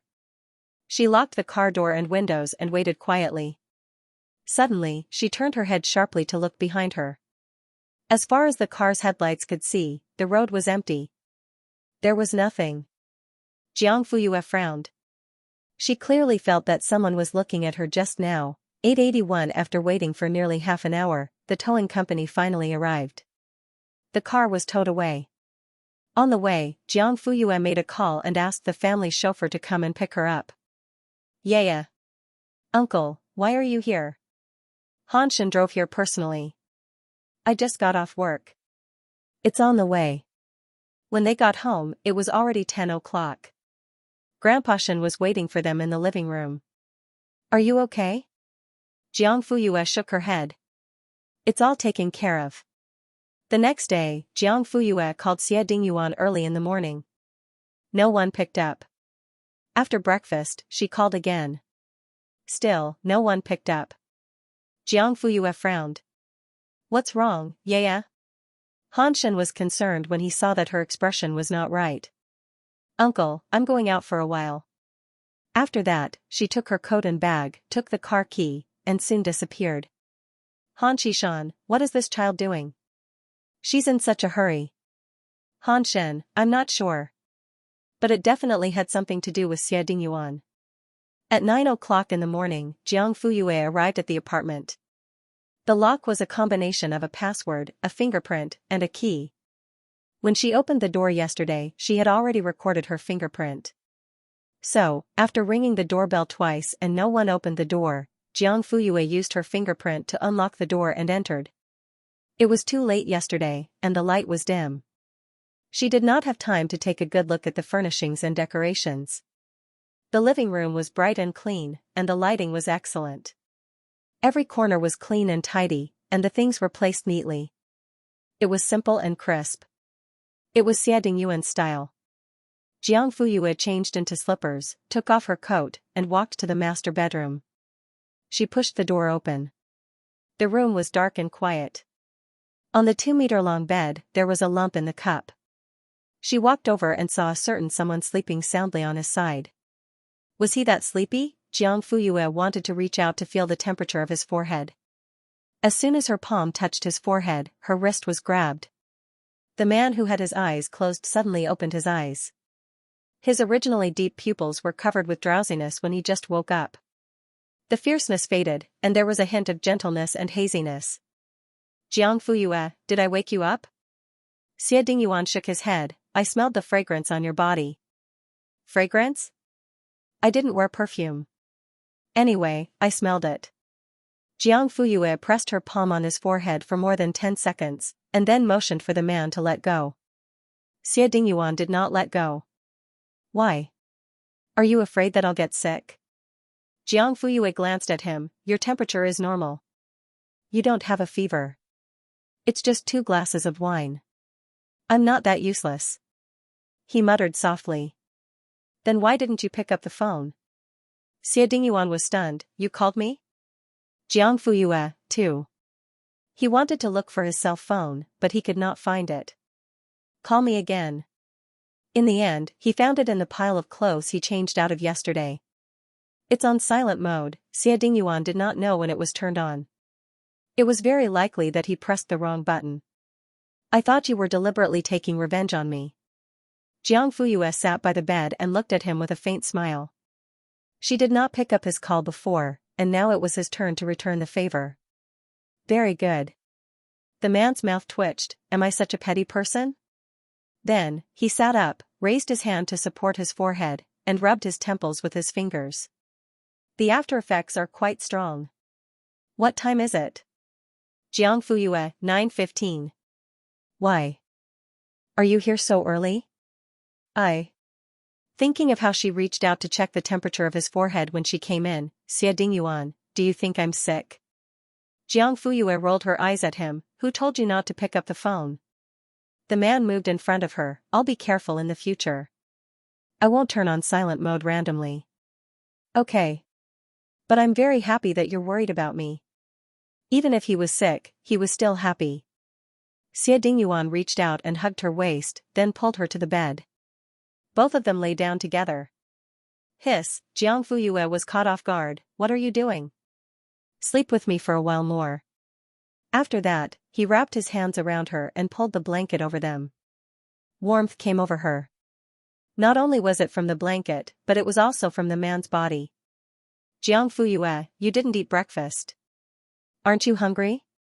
Xie Dingyuan, you're a feast for the eyes. Or, I'll drink until I'm satisfied? These little flirtatious words came one after another. He was indeed the advanced version of a straight man. He had shed the iron taste and was starting to develop a rustic taste. Jiangfuyue lay with him until 10 o'clock. During this time, Xie Dingyuan did not fall asleep. He hugged her like this, kissing and rubbing against her. He was feeling good, but Jiangfuyue was sweating from the heat. You're hugging me too tightly. Let go. Oh. Did you let go? Of course. Why don't I feel it at all?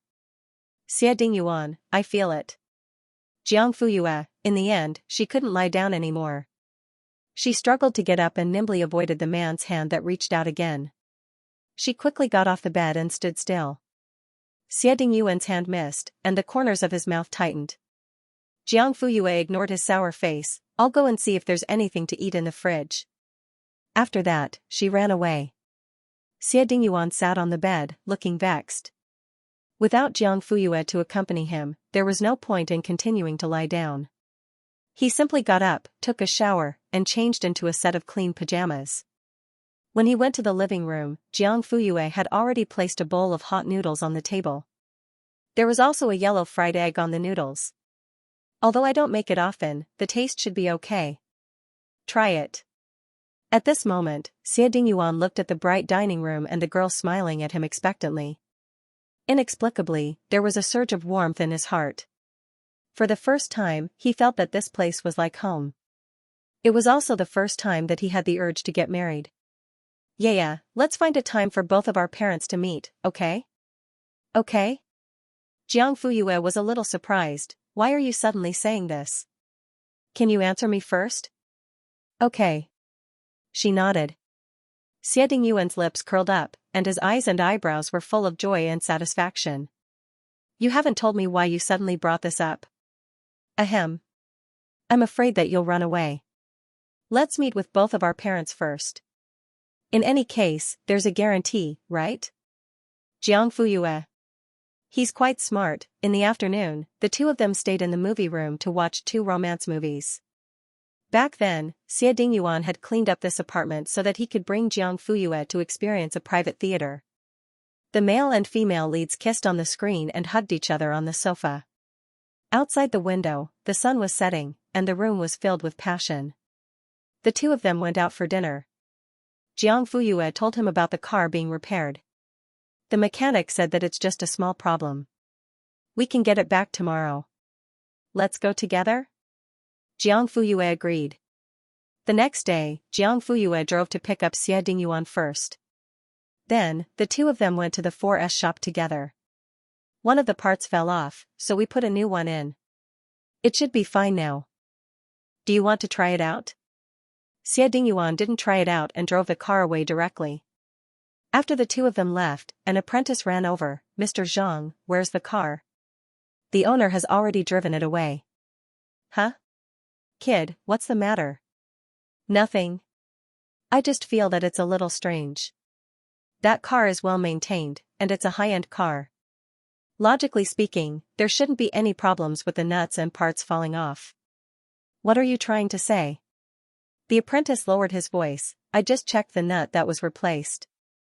Guess what I found? What What did you find? Mr. Zhang swallowed. There are traces of screwing on the nut. Someone deliberately loosened the nut with a tool, causing the parts to fall off and the car to break down. You mean that someone tampered with the car? Trying to fake a car accident? The apprentice nodded, then shook his head. The nut falling off must be done by someone. I'm sure of this. If you don't believe me, you can go over and take a look later. The nut is still there anyway. Then why are you shaking your head? It's just, there's not much point in destroying this nut. At most, the car will break down.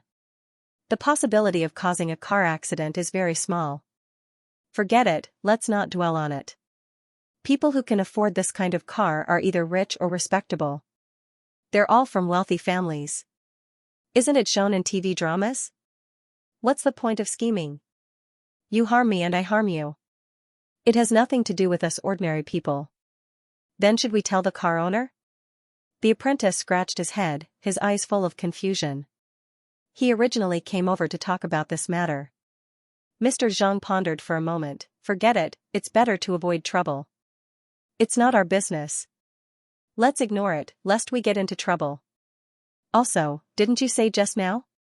If a nut can't cause a car accident, it means that the other party didn't want to kill anyone. We can't just stand by and watch them die. But, isn't this not good? What's not good about it? It's very good. Let's go back to work. Oh. In addition to accompanying Xie Dingyuan, Jiang Fuyue also took some time to visit Mingyu. The rehabilitation was quite effective, and he had returned to Ming University to start his classes.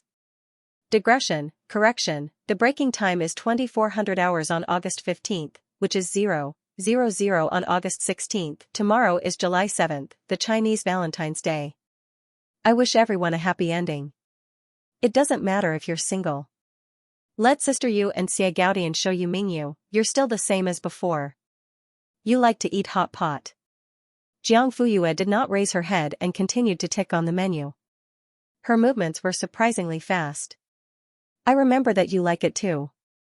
Yes. Mingyu nodded. I like it. Do you want to add anything else? Jiang Fuyue pushed the menu to him. Mingyu roughly scanned through it.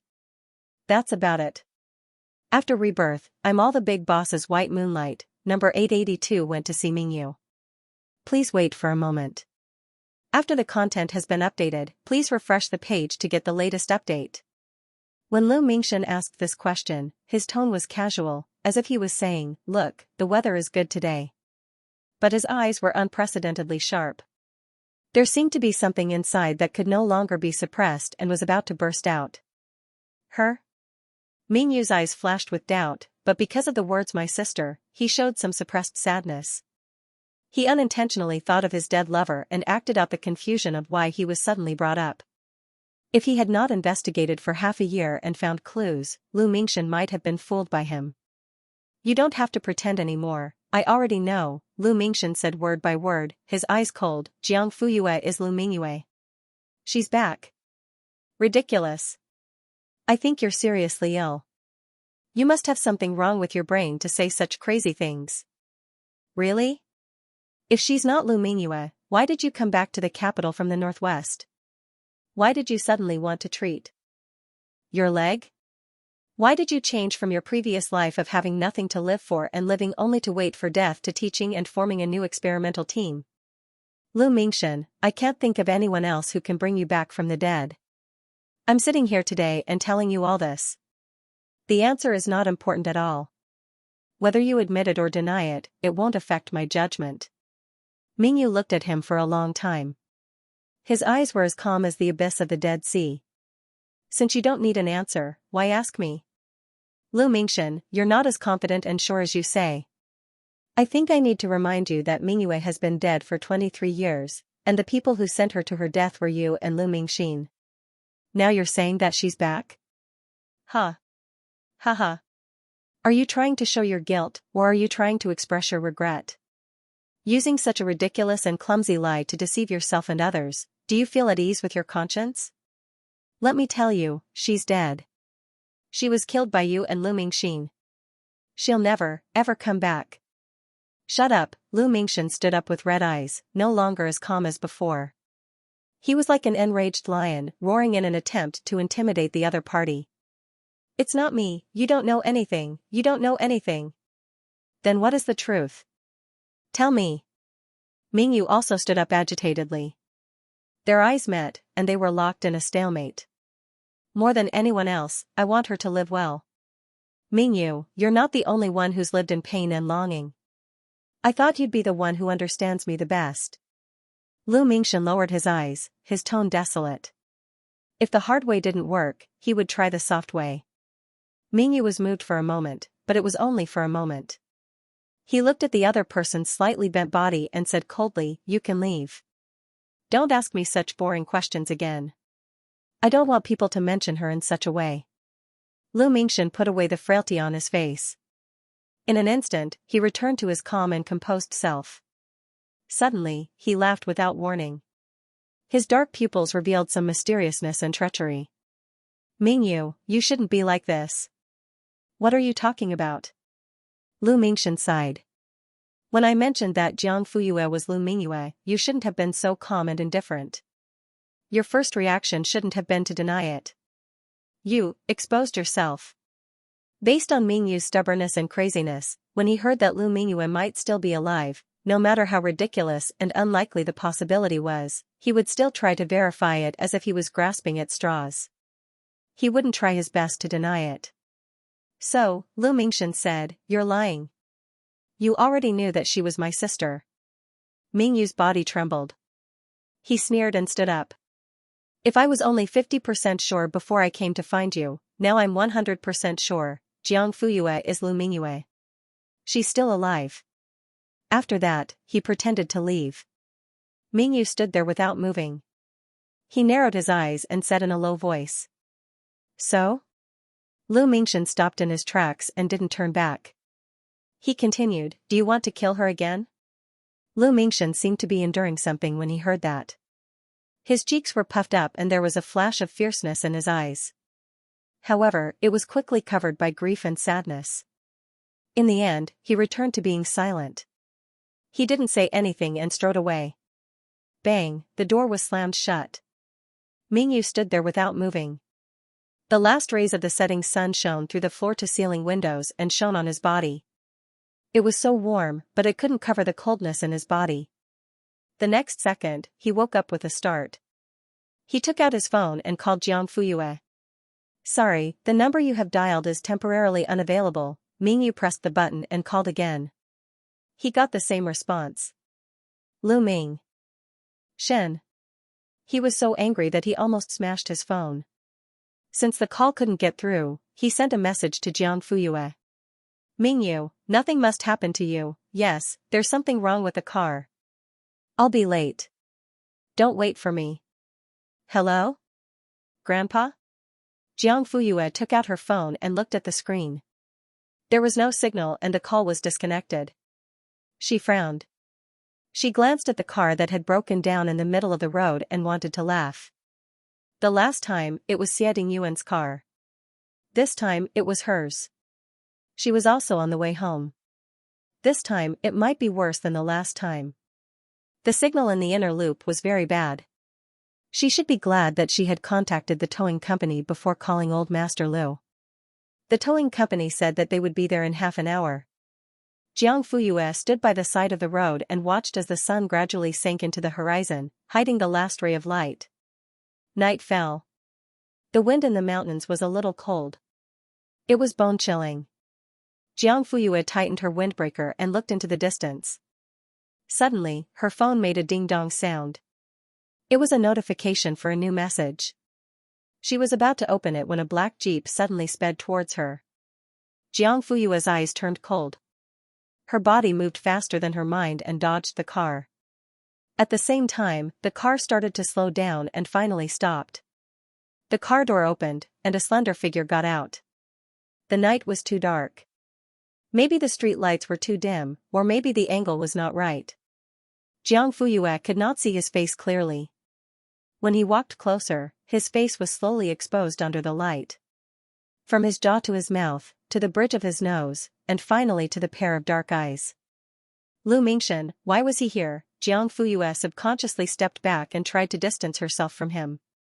In her previous life, the reason she was successfully plotted against by that idiot Lu Mingxin and stabbed in the chest was not because of how strong or smart Lu Mingxin was. It was because she believed in Lu Mingxin. Sister, I'm at the old mansion. Can you come back and have a meal with me? At that time, he was obedient, sensible, and talented. Unlike Lu Mingxin's superficial flattery, his closeness to her was pure and simple. He did not ask for anything. When he looked at her, his eyes were always clear and full of dependence. Okay. Unexpectedly, what awaited her was a dead end. After being reborn, Jiang Fuyue didn't want to forgive him. If she let him go too easily, wouldn't the price of betrayal be too light? Lu Mingxin looked at her. His eyes were full of caution and vigilance. There was no trace of the indulgence and closeness from before. Sister, he moved his lips and almost shouted out loud. Jiang Fuyue spoke first. What's the matter? Her tone was as if she was talking to a stranger. It was so indifferent that it was almost emotionless. I went to see Mingyu, he said. Jiang Fuyue's expression didn't change, but there was a flash of coldness in her eyes. Mingyu definitely wouldn't reveal her identity, so there was only one possibility: he must have found something and wanted to ask Mingyu for confirmation. Sure enough, I know. He looked at her. His scorching gaze seemed to penetrate her soul. Sister, you're back, right? You're finally back. After saying that, 2 lines of tears fell from his eyes and flowed down his cheeks. It was like a flood that couldn't be stopped. Jiang Fuyue was stunned. When she heard him say that he had seen Mingyu, Jiang Fuyue predicted many possible situations that might happen after he recognized her. Perhaps they would speak ill of each other, draw their swords, or even fight to the death and kill each other again. In short, it wasn't a warm scene. However, she didn't expect that a man in his 40s like him would burst into tears after only saying a few words. Sister. I'm sorry. I know you don't want to recognize me because you blame me. You blame me for leading you back to the old mansion and causing your death. As he spoke, he cried. Then, with a thud, he knelt on the ground and knelt all the way to her. His expensive suit pants rubbed against the dirty ground. His neat hairstyle was messed up, and his face was full of tears. He didn't care about his image at all. He stopped beside Jiang Fuyue's legs. When she wanted to avoid him, he suddenly reached out his hands and hugged her waist. Then, he put his head on her abdomen. Sister, can you forgive me? I didn't think that Lu Mingxin would dare to do that. I only asked you to come home because I wanted to have a meal with you. I don't want anything. I don't even want my surname to be Lu. I just want you to live. Jiang Fuyue didn't move and let him hug her. She watched as her tears wet his windbreaker, leaving a dark stain on it. Her eyes were cold and her tone was even colder. There's no point in talking about this now. You obtained the Reno Corporation and became the head of the family. These are all facts. It was undeniable that both Lu Mingxin and Lu Mingxin had benefited from Lu Mingyue's death. No, it's not like that. Lu Mingxin shook his head and tightened his grip. He was anxious to grab something, but the more he tried, the stronger the ethereal feeling became. He felt like he couldn't grab it anymore. It was as if a huge hole had been torn open in his soul and it was being eroded bit by bit. Fear filled his heart. That's not what I want. I'll give you the money, the company, and even my life. I beg you, please forgive me, okay? In the end, Jiang Fuyue retreated step by step until she was 2 meters away from him. He knelt and looked up humbly. His eyes were blurred by tears. Lu Mingxin's whole body was trembling. He understood the determination in her eyes.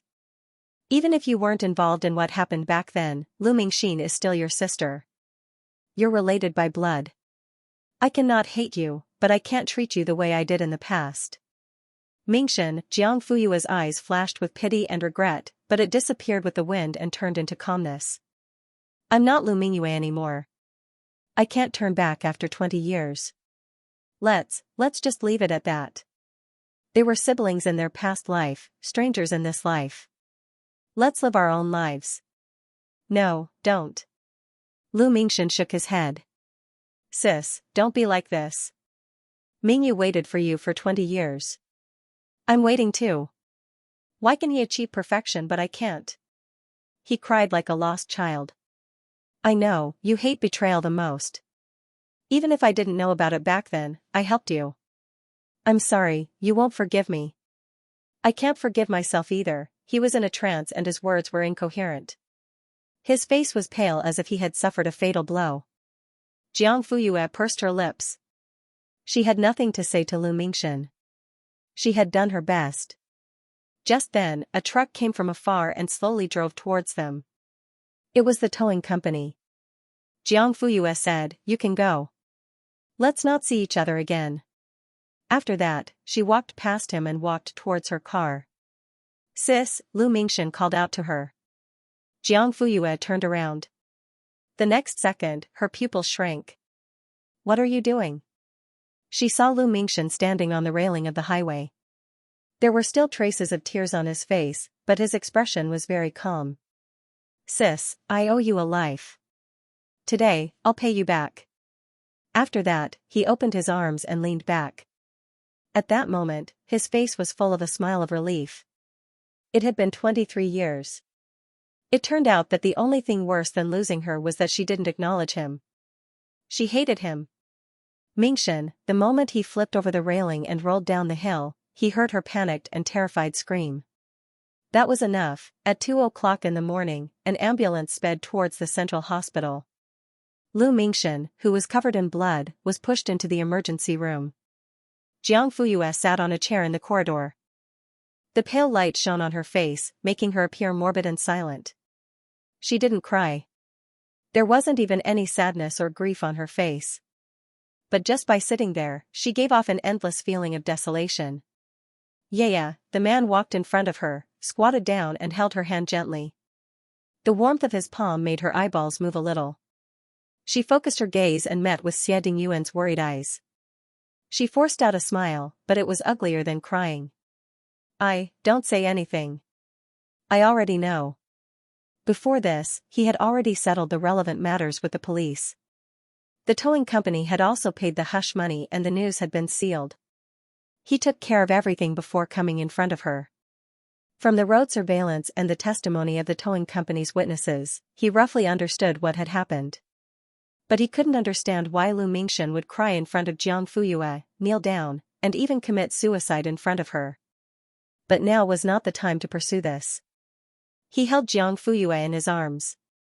He gently stroked her thin back with his palm, transferring his warmth little by little. "It's okay now." Mingyu rushed over and saw such a scene. The girl leaned in the man's arms, showing absolute dependence and trust. The man comforted her softly by her ear. His eyes were full of tenderness, and his eyes were full of love and tenderness. In his impression, whether it was the previous Lu Mingyue or the current Jiang Fuyue, she was so strong that she didn't need anyone's help, let alone comfort her. Only the weak would show their pathetic side in front of others. What about now? She leaned in Xie Dingyuan's arms so peacefully, as if a huge ship had found a harbor to anchor. It turned out, it wasn't that she didn't want to anchor, but there wasn't a wide enough harbor for her to sail in. She couldn't rely on it, so she could only move forward and break the wind. Mingyu smiled, but there was bitterness in the corners of his mouth. At that moment, he finally understood why he had lost. The clock pointed to 4 in the morning, but the lights in the emergency room were still on. Mingyu sat on the chair and waited quietly without saying anything. Xie Dingyuan glanced at him thoughtfully, but his gaze quickly returned to Jiang Fuyue. Her head was on his shoulder, face down, and her eyes were closed. No one could see her expression at that moment. At that moment, there was a flurry of footsteps at the end of the corridor. "Where's my son? Where's my son?" Jiang Fuyue heard the voice and suddenly opened her eyes. Fu Sijuan, who was 68 years old, was wearing a grayish-blue velvet cheongsam and a coat. Accompanied by 2 bodyguards and a lawyer, she walked over quickly. If it weren't for the fact that a few strands of her hair were loose, the sound of her footsteps and the slight tremble in her voice, one would think that she was going to attend a banquet. "Where's Mingxin? Where's my son?" The nurse on duty next door opened the door and came out. "Be quiet. Don't disturb other patients in the hospital." After that, she slammed the door shut. Here, no matter if you were a rich lady or a commoner, you had to shut up. Fu Sijuan's expression was ugly. Suddenly, her gaze fell on Mingyu, who was sitting at the side. Lu Mingyu's fated fiancé? She suddenly had a very bad feeling in her heart. She had never felt this way for more than 20 years after Lu Mingyu's death, but it suddenly appeared at this moment. Mingyu, she walked over. Why are you here? What happened to Mingshen? What did you do to him? Mingyu didn't say anything. Fu Sijuan wanted to reach out and push him. Mingyu looked at her coldly. Maybe you should ask him what he did back then. Back then, Fu Sijuan frowned. What do you mean? Do you need me to make it clearer? 23 years ago, Mingyu. Enough. Fu Sijuan suddenly interrupted. Her eyes flashed with panic. Mingyu sneered. Although he didn't know the details, if Lu Mingshen was really innocent, he wouldn't have ended up like this. How much of it was this old woman's doing? Fu Sijuan cautiously kept her mouth shut. She was afraid that if she angered Mingyu, he would really say something else. But just now, she had asked the bodyguards and lawyers to find the person in charge and contact the police. In the end, these people seemed to have been dealt with in advance, and there was no way to do anything. Therefore, Fu Sijuan was confused and did not know what had happened. She only knew that her son was injured and was in critical condition. Suddenly, her gaze fell on Xie Dingyuan and Jiang Fuyue, who were sitting on the other side of the bench. Is my son's injury related to you? She stepped forward and asked coldly. Jiang Fuyue turned her head away. Obviously, she didn't want to look at this old woman. Xie Dingyuan seemed to have noticed her disgust. He patted her back gently and comforted her. I'm asking you a question, why aren't you answering? Xie Dingyuan looked up coldly and said, Scram. Fu Sijuan almost fainted from anger. You. Just then, the lights in the emergency room went off. Lu Mingshen was lying on the hospital bed. Instruments and tubes were removed and pushed out.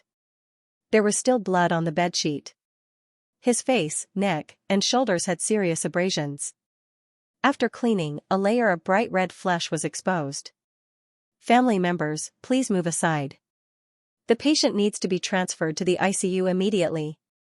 Fu Sijuan hurriedly moved aside. She looked at her unconscious son on the hospital bed. Tears filled her wrinkled old face. Mingshen. What's wrong with you? Wake up and take a look at Mom. Unfortunately, the person on the hospital bed was unconscious. His eyes were tightly shut and he did not respond to external stimuli.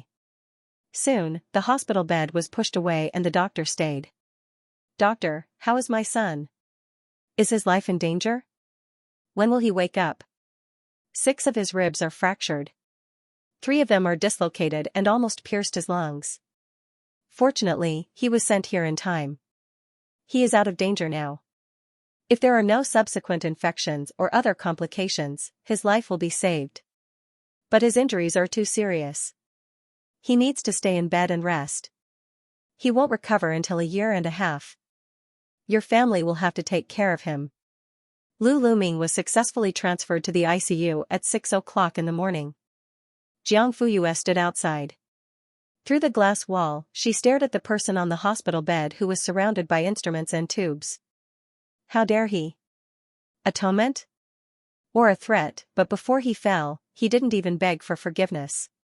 What was he after? He was really stupid and stupid. Didn't he know that someone as cold-hearted as her would not forgive him even if she jumped to her death? He was gambling, he was really a jerk. Let's go. Jiang Fuyue turned around and held Xie Dingyuan's hand. Okay. He did not ask anything and just took her away. Stop right there, Fu Sijuan walked towards them aggressively. She raised her hand and was about to give Jiang Fuyue a slap. Before Jiang Fuyue could dodge or retaliate, Xie Dingyuan held her hand in midair and secretly exerted force. Ah, Fu Sijuan cried out in pain. You, what are you doing? Xie Dingyuan said, I want to ask you what you're trying to do. This woman harmed my son. What does it have to do with you that I'm teaching her a lesson? Fu Sijuan knew that Xie Dingyuan was the heir of the Xie family and the CEO of history biology. If it was any other time, she would not mind giving him some face. But now, she was full of anxiety and had nowhere to vent her anger. She could only grab this woman and give her a few tight slaps to vent her anger. Xie Dingyuan held Jiang Fuyue's waist tightly with one hand and looked up coldly. She's my woman. What do you think it has to do with me? Your woman? Fu Sijuan was slightly stunned and started to size up Jiang Fuyue. Her looks were not bad. Her nose was a nose and her mouth was a mouth, but when she met those cold peach blossom eyes, she was suddenly stunned. An invisible wave of fear suddenly gripped her throat. Fu Sijuan's breathing stagnated and her limbs turned stiff. In a daze, she seemed to see another person through those eyes. That person, who made her unable to eat or sleep well. Whenever she thought of that person, she would break out in cold sweat. No. Impossible, Lu Mingyue was already dead. His body was buried in the soil and had long rotted away. She told herself over and over again, but that fear followed her like a shadow and could not be shaken off. Who? Who are you? Why? Why is Mingxin injured? Jiang Fuyue was reborn and this was the first time she looked at Fu Sijuan in the eyes. The woman was old. Her temples were gray and her face was full of wrinkles. Those eyes that were once cunning and full of ambition had become dull and cloudy. Her slim and graceful figure was now shriveled and hunched. Although she was wearing a cheongsam, she was just pretending to be elegant. Back then, Lu Mingxin dared to make a move and even used Lu Mingxin. If she was alone, she would definitely not have the courage to do so. Then, who was the one who gave her advice behind the scenes? Jiang Fuyue's cold gaze fell on Fu Sijuan's face. The answer was obvious. What are you looking at? Being stared at by those cold eyes, Fu Sijuan's breath stopped. She avoided her eyes and subconsciously refused to look at her. Jiang Fuyue said, I'm looking at the murderer. What? The woman trembled and then became furious. If it were not for Xie Dingyuan, she might have jumped up and beat Jiang Fuyue up. Do you know what you're saying? I can sue you for slander. I'll send you to jail. Jiang Fuyue smiled sarcastically. Go ahead. She leaned closer and said in a hoarse voice, don't think that after more than 20 years, no one will know what you've done. Fu Sijuan's expression changed. You, who exactly are you? Unfortunately, other than the word you, she could not say a complete sentence with her trembling lips. Jiang Fuyue held Xie Dingyuan's arm, walked past her and left. When they left the hospital, the sky was already bright. Jiang Fuyue sat in Xie Dingyuan's car and leaned back. The corners of her eyes and the tips of her brows revealed a sense of weariness. The next second, the man's jacket covered her body. I've called old master and told him not to rush back. The apartment is nearby, so you can rest first. If you're sleepy, you can take a nap in the car. He had made all the necessary arrangements and considered every aspect of the plan thoroughly. Jiang Fuyue smiled at him. Okay. Xie Dingyuan drove back to the apartment. When they arrived, Jiang Fuyue was already asleep. Yeah, yes? She was not in a deep sleep and woke up with a gentle call. Good girl, go up and rest. When they returned to the apartment, Jiang Fuyue took a shower and changed into Xie Dingyuan's t-shirt. She fell asleep immediately. The man pulled the curtains and turned off the lights for her. Then he lifted the blanket and lay down. He hugged her and gradually fell asleep. Jiang Fuyue did not know how long she slept. When she woke up, her head no longer hurt and her fatigue was gone. It was dark outside the window. The night was dark. She nestled in Xie Dingyuan's arms and felt as if she was next to a big heater. She could not help but rub against him. You're awake? Jiang Fuyue turned her head and met the man's smiling eyes. When did you wake up? A little earlier than you. What time is it now? It's already dark. Xie Dingyuan said, 10 o'clock in the evening. They had slept for almost 12 hours. Jiang Fuyue's first reaction was to look for her phone. I called the hospital and asked. Lu Mingxin woke up at 2 o'clock in the afternoon. He has been transferred to the general ward. Jiang Fuyue breathed a sigh of relief. She turned her head and met the man's calm eyes. She looked down and was silent for a long time. When she looked Up again, she seemed to have made up her mind. Do you have a question to ask me? Xie Dingyuan nodded and did not deny his curiosity. Do you want to tell me? If you don't want to, I won't ask.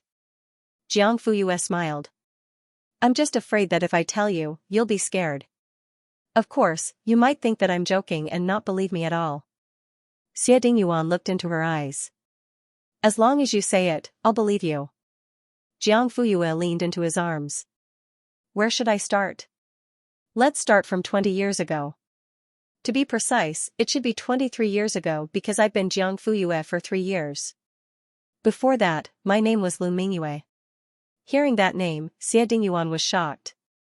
Lu Mingyue? Yes. Jiang Fuyue seemed to know what he was thinking and nodded. It's the Lu Mingyue you know. Then, Xie Dingyuan listened to Lu Mingyue's previous life and Jiang Fuyue's current life as if he was listening to a fantasy legend. At the moment of her death 20 years ago, she had come to the present 20 years later and had changed her body, Jiang Fuyue. It's amazing, right? Xie Dingyuan was speechless.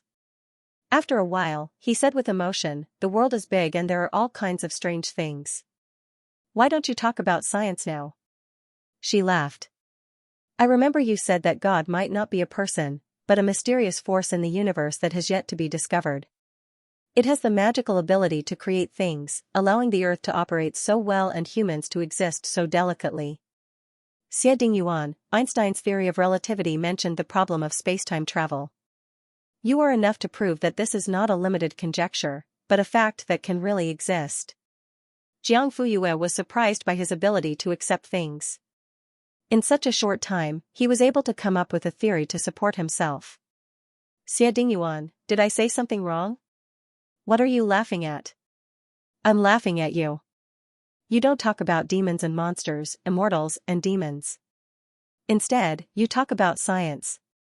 If there really are fox immortals or amorous ghosts in this world, they definitely won't be able to seduce you. Of course, I'm only infatuated with you. Xie Dingyuan whispered into her ear, his breath hot and moist. Jiang Fuyue shrunk her neck. It was a little itchy. So, when I met you at the Rose Graveyard, you went there to pray to yourself? Not only that, my father and mother are buried there. Xie Dingyuan, then, Lu Mingxin's imprisonment was also your doing? Jiang Fuyue, she got lucky. Why did Lu Mingxin commit suicide in front of you? Did he already know that you were Lu Mingyue? Yes. He came to me to ask for confirmation, so he should have noticed before this. Jiang Fuyue paused for a moment before she spoke again. Although I don't hate him, I don't want to forgive him so easily. In the end, this fool actually wanted to pay with his life. Xie Dingyuan was silent. He thought of Lu Mingxin lying in the ICU with wounds all over his body. When he jumped down, he must have been determined to die. More than 20 years had passed, and Lu Mingxin, who was now in his 40s, still hadn't gotten over his guilt. It was obvious that Lu Mingyue's death had a huge impact on him. Xie Dingyuan suddenly thought of something and narrowed his eyes. I observed Fu Sijuan's behavior in the hospital. It's very likely that it has something to do with your death. You found out? Jiang Fuyue raised her eyebrows.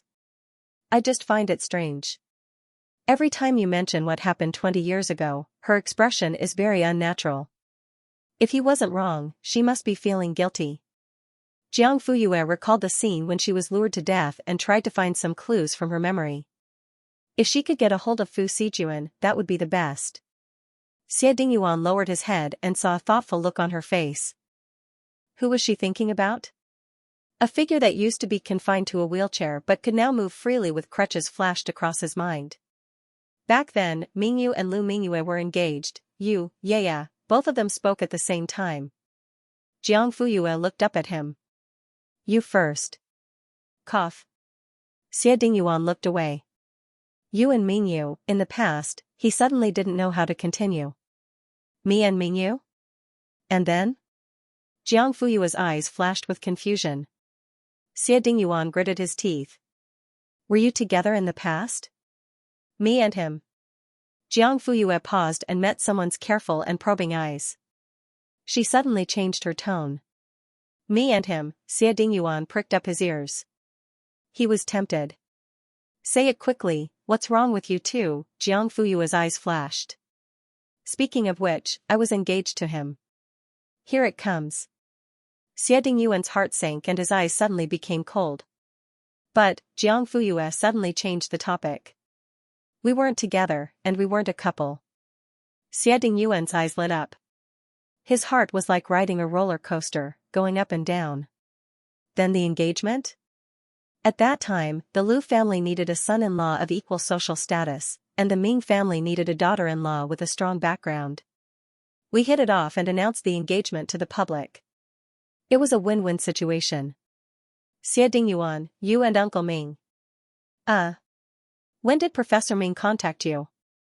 About a year ago. He recognized my handwriting. Other than that, who else knows your identity? Jiang Fuyue counted one by one. Grandmaster, Eldertson, Chen Hua, Niao Rui, Ling Qingzhou, Yi Hansheng. That's about it. Xie Dingyuan suddenly understood. No wonder Ling Qingzhou and Yi Hansheng treated you so strangely when you were in Linhuai. There was some fear, some respect, and other than that, there was also some admiration. At that time, Xie Dingyuan felt that these two people were not normal. Why would successful CEOs in their 40s or 50s be so respectful to a high school student? So that's why. Do Elder Su and Professor Peter know about it too? Jiang Fuyue nodded, then shook her head. They don't know that I'm Lu Mingyue, but they know about my other identity. Huh? Jiang Fuyue smiled. SSA Internet, my worries. Hiss, Xie Dingyuan sucked in a breath of cold air. It's really you. He used the word really, which meant that he already had his suspicions. When this thought flashed through my mind, I almost thought that I was crazy. After all, the age difference between my worries and Jiang Fuyue was obvious. Who would have thought that it was actually the same person? Then you were the one who sold me 4 out-of-print books on the internet? Thank you for your generosity. Jiang Fuyue sat up straight. Is there anything else you want to ask? I'll tell you everything. Xie Dingyuan stroked her cheek, his eyes full of tenderness. Do you trust me that much? This was her biggest secret. Now, she told him everything unconditionally. At that moment, Xie Dingyuan suddenly felt that he was not the only person in this relationship who she missed day and night. Jiang Fuyue was also honest, straightforward, brave, and bold with him. Before this, he thought that he was the one who took the initiative in their relationship. But now he realized that there was no initiative. He and she ran in both directions. When he ran toward her, she was also running toward him. Yeah, Xie Dingyuan held her chin with his hand and lowered his head to kiss her lips. During their entanglement, he could feel her heartbeat and breathing. At that moment, they were like two babies hugging each other, intimate and close like never before. In this life, I won't let you get hurt again, okay? She went forward and responded to the man, wrapping her arms around his neck. Lu Mingshen's injury was not light. Fortunately, there were no complications after he woke up. Fu Sijuan stayed in the hospital and took care of him tirelessly. During this period, she asked many times what had happened and what it had to do with Jiang Fuyue. But Lu Mingshen either said that he had a headache and could not remember, or he just closed his eyes and did not answer. Fu Sijuan was on the verge of exploding every day. What was more strange was that the lawyers, detectives, and some intelligence forces she sent to investigate this matter could not find out the cause and effect. It was like someone deliberately covered up the traces and deliberately did not let her find out. Fu Sijuan did try to use the road surveillance cameras. She even found an acquaintance in the traffic bureau and promised a lot of benefits, but in the end, it was in vain. Lu Mingshen looked on coldly and was too lazy to persuade her. How could Xie Dingyuan let others get hold of his evidence so easily? What a joke. If she wanted to do it, then let her do it. Lu Mingshen now only hoped that his sister could come and see him, even if it was just a glance. Xie Dingyuan gritted his teeth. Were you two together in the past? Me and him. Jiang Fuyue paused and met someone's careful and probing gaze. Her tone changed and she suddenly dragged out her words. Me and him. Xie Dingyuan's ears perked up. His heart was itching. Hurry up and say it, what's wrong with you two? Jiang Fuyue's eyes flashed. Speaking of which, I had an engagement with him. Here it comes. Xie Dingyuan's heart sank and his eyes suddenly turned cold. But, Jiang Fuyue suddenly changed the topic. We weren't together and we weren't a couple. The man's eyes lit up. His heart felt like it was on a roller coaster, going up and down. Then the engagement? At that time, the Liu family needed a suitable son-in-law and the Ming family needed a daughter-in-law with a strong background. We hit it off and announced our engagement to the public. It was a win-win situation. Xie Dingyuan, you and Uncle Ming. When did Professor Ming contact you? About a year ago. He recognized my handwriting. Other than that, who else knows your identity? Jiang Fuyue listed them one by one. Shigong, Eldertson, Chen Hua, Niu Rui, Ling Qingzhou, Yi Hansheng. That's about it. Xie Dingyuan suddenly understood. No wonder Ling Qingzhou and Yi Hansheng treated you so strangely when you were in Linhuai. There was some fear, some respect, and other than that, there was also some admiration. At that time, Xie Dingyuan felt that these two people were not normal. Why would successful CEOs in their 40s or 50s be so respectful to a high school student? So that's why. Do Elder Su and Professor Peter know about it too? Jiang Fuyue nodded and then shook her head. They don't know that I'm Lu Mingyue, but they know about my other identity. Huh? Jiang Fuyue smiled. SSA's internet, I'm worried. Hiss, Xie Dingyuan gasped. It really is you. His use of the word as expected meant that he already had his suspicions. When this thought flashed through my mind, I almost thought I was crazy. After all, there was an age gap between me and Jiang Fuyue. Who would have thought that it was actually the same person?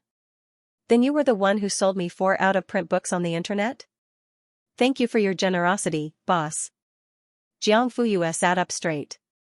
What else do you want to ask? I'll tell you everything. Xie Dingyuan caressed her cheek, his eyes full of tenderness. Do you trust me that much? This was her biggest secret. Now, he had unconditionally told him everything. At that moment, Xie Dingyuan suddenly felt that he was not the only person in this relationship whom she missed day and night.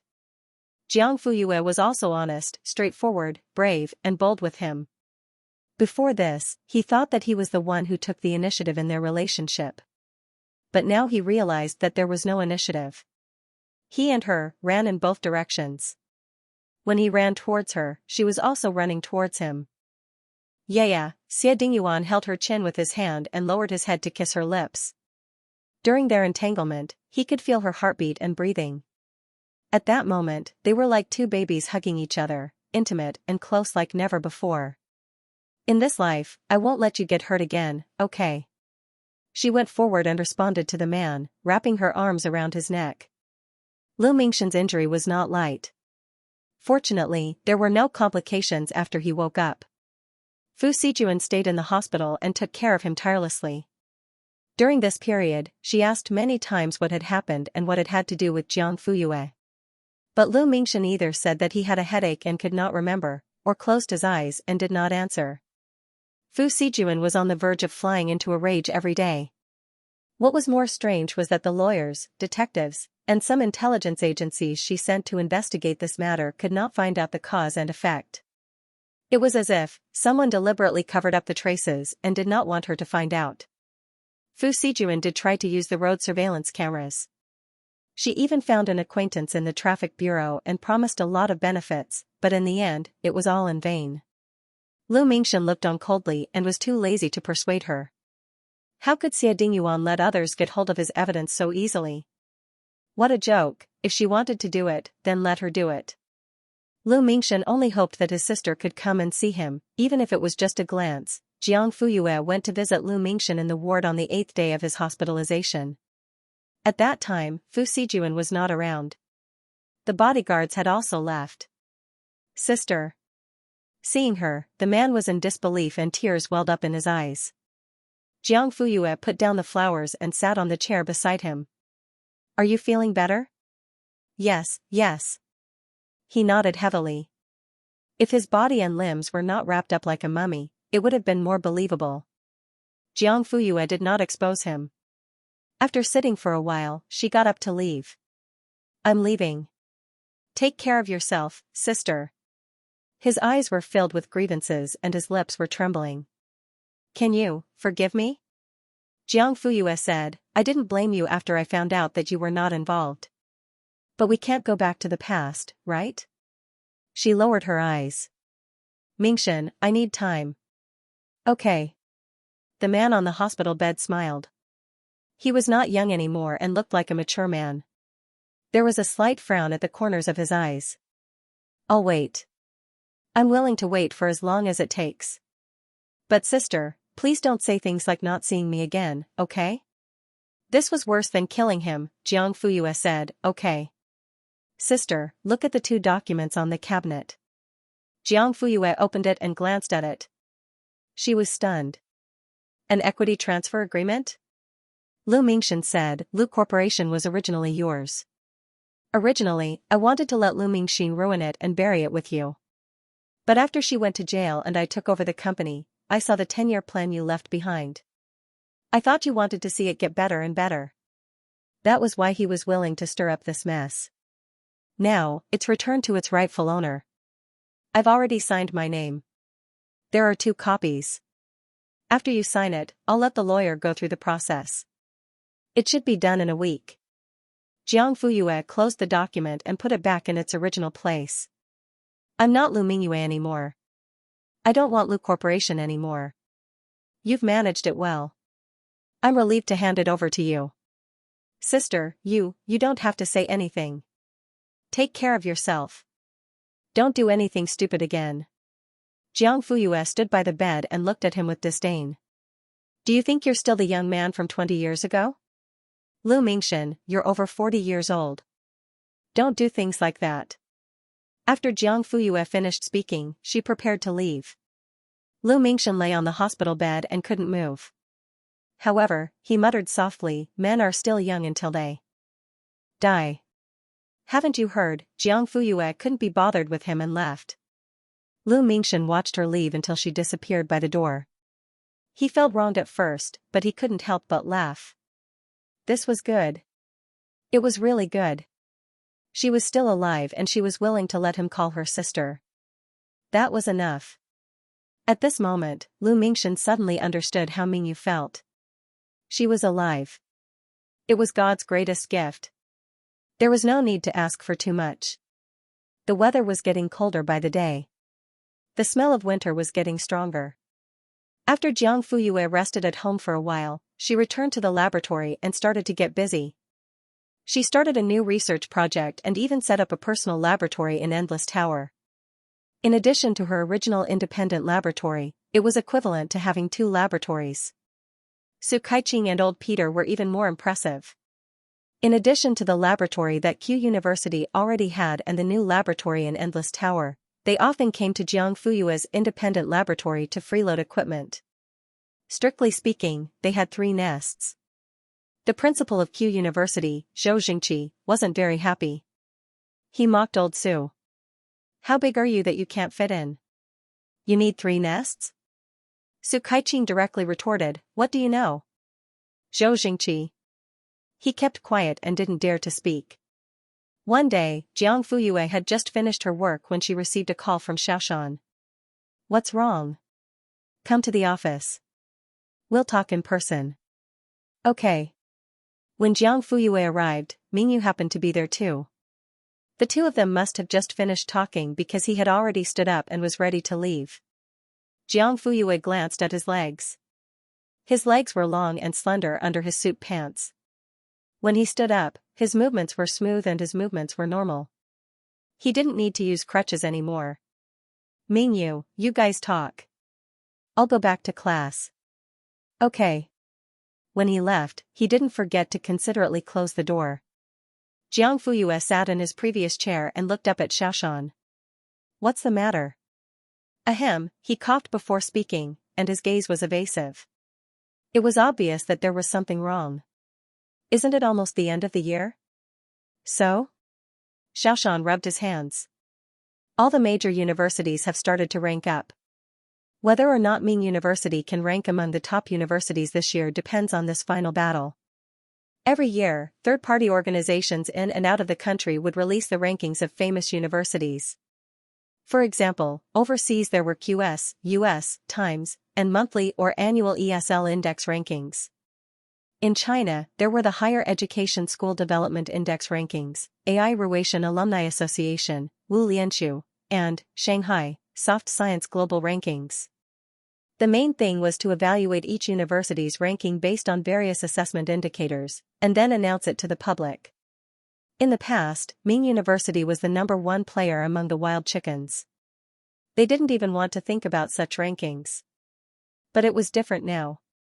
Not to mention how many high-quality teachers Ming University had recruited this year and how many advanced courses it had opened, just Jiang Fuyue's academic achievements alone were enough to bring the rankings to a high level. Therefore, the problem that needed to be considered now was no longer to be on the list, but to be at the top of the list. Xiaoshan, for overseas rankings like QS, US, and Times, we don't care. We'll rank them however we like. With the Lasker Prize, the rankings wouldn't be too low. Now, we're mainly focusing on the domestic rankings. Among them, there are awards for academic competitions. The proportion is quite high, but Ming University hasn't achieved any results in this area yet. Jiang Fuyue raised an eyebrow. What do you mean? Hehe. The Qiu Qingtong mathematics competition is about to start. Why don't you go and join in the fun? Without waiting for Jiang Fuyue to speak, Xiaoshan clapped his hands. Okay, it's settled then. I've already helped you register your name. You're welcome, Jiang Fuyue, ? Don't worry, it's a piece of cake for you. It's just fun. Good luck. Whether or not Ming University can make it to the top 10 depends on you. At the end of November, the weather was completely cold. It rained on and off for a week before it finally cleared up on the day of the competition. The Qiu Qingtong University Mathematics Competition was launched by Professor Qiu Qingtong in 2010. It was open to all university students in China, Hong Kong, and Taiwan. It mainly tested the students' abilities in 4 areas: analysis and differential equations, geometry and topology, algebra, combinatorial and number theory, and calculation, statistics, and applied mathematics. There was a corresponding Hua Luogang Award, Xin Shenchern Award, Zhou Weiliang Award, and Su Baoyu Lin Jiaqiao Award. Participating students could choose to participate in one or more of the competitions. The organizing committee would choose an individual all-around award based on the best results of the 3 competitions, which was the Qiu Qingtong Award. The day before the exam, when Jiang Fuyue logged into the exam system to print her admission ticket, she found out that Xiaoshan had signed her up for all 5 competitions. Don't be too cruel. There were a total of 18 exam venues in the country, and there was one in the imperial capital. This saved Jiang Fuyue the trouble of running around. On the day of the written exam, Xie Dingyuan drove her there. When she arrived, there were already many students gathered outside the exam venue. Most of them were from different schools and formed teams to participate in the competition. Therefore, they were wearing shirts with the logos of their respective schools. The most eye-catching teams were from Q University and B University. First of all, there were many students participating in the competition. Jiang Fuyue roughly counted. Q University had 12 people and B University had 25 people. Secondly, one team was wearing light yellow and the other team was wearing dark red. It was hard not to notice them. In the crowd, Jiang Fuyue even saw the principal of Q University, Zhou Jingqi. Not only did he personally send the students to the exam, but he also earnestly reminded the students. He was like an old father sending his son off to war. Of course, it could also be seen how much importance Q University attached to this competition. The person from B University was the dean of the mathematics department. He was a well-known figure in Huaxiao's mathematics field. On the other hand, Jiang Fuyue did not have a team with her. Neither the principal nor the dean personally sent her to the exam. There was a sense of loneliness and desolation, as if no one cared about him. At least that was how it seemed to the outside world. However, she did not feel that way. Because she had a boyfriend to accompany her, Xie Dingyuan handed her the bottle of mineral water with the label removed. Drink it in the exam room later. All right. Are you cold? I'll get your scarf from the car. There's no need. Jiang Fuyue held his hand. The man frowned and held it back. Why is it so cold? Is it cold? She felt that it was fine. In the next second, warmth covered the back of her hand. Jiang Fuyue was slightly stunned. She saw that Xie Dingyuan had already covered her hand in his palms, rubbing it while blowing on it. Do you feel better? Jiang Fuyue smiled. Yes. The corners of his mouth rose, and he smiled as well. This intimate interaction, as if no one else was around, had long been seen by the surrounding students. F***CK, are those Professor Xia and Sister Yu? Stop joking. What is Sister Yu doing here so early in the morning? He can't possibly take the written exam with us, right? Haha. Halfway through his laughter, that person realized that his teammates were staring at him expressionlessly. His gaping mouth slowly returned to its original position. No, it can't be? Is she really here to take the written exam? She has already won the Lasker Prize. Why is she here to compete with us for the Qiu Chintong Prize? There's no harm in winning too many prizes.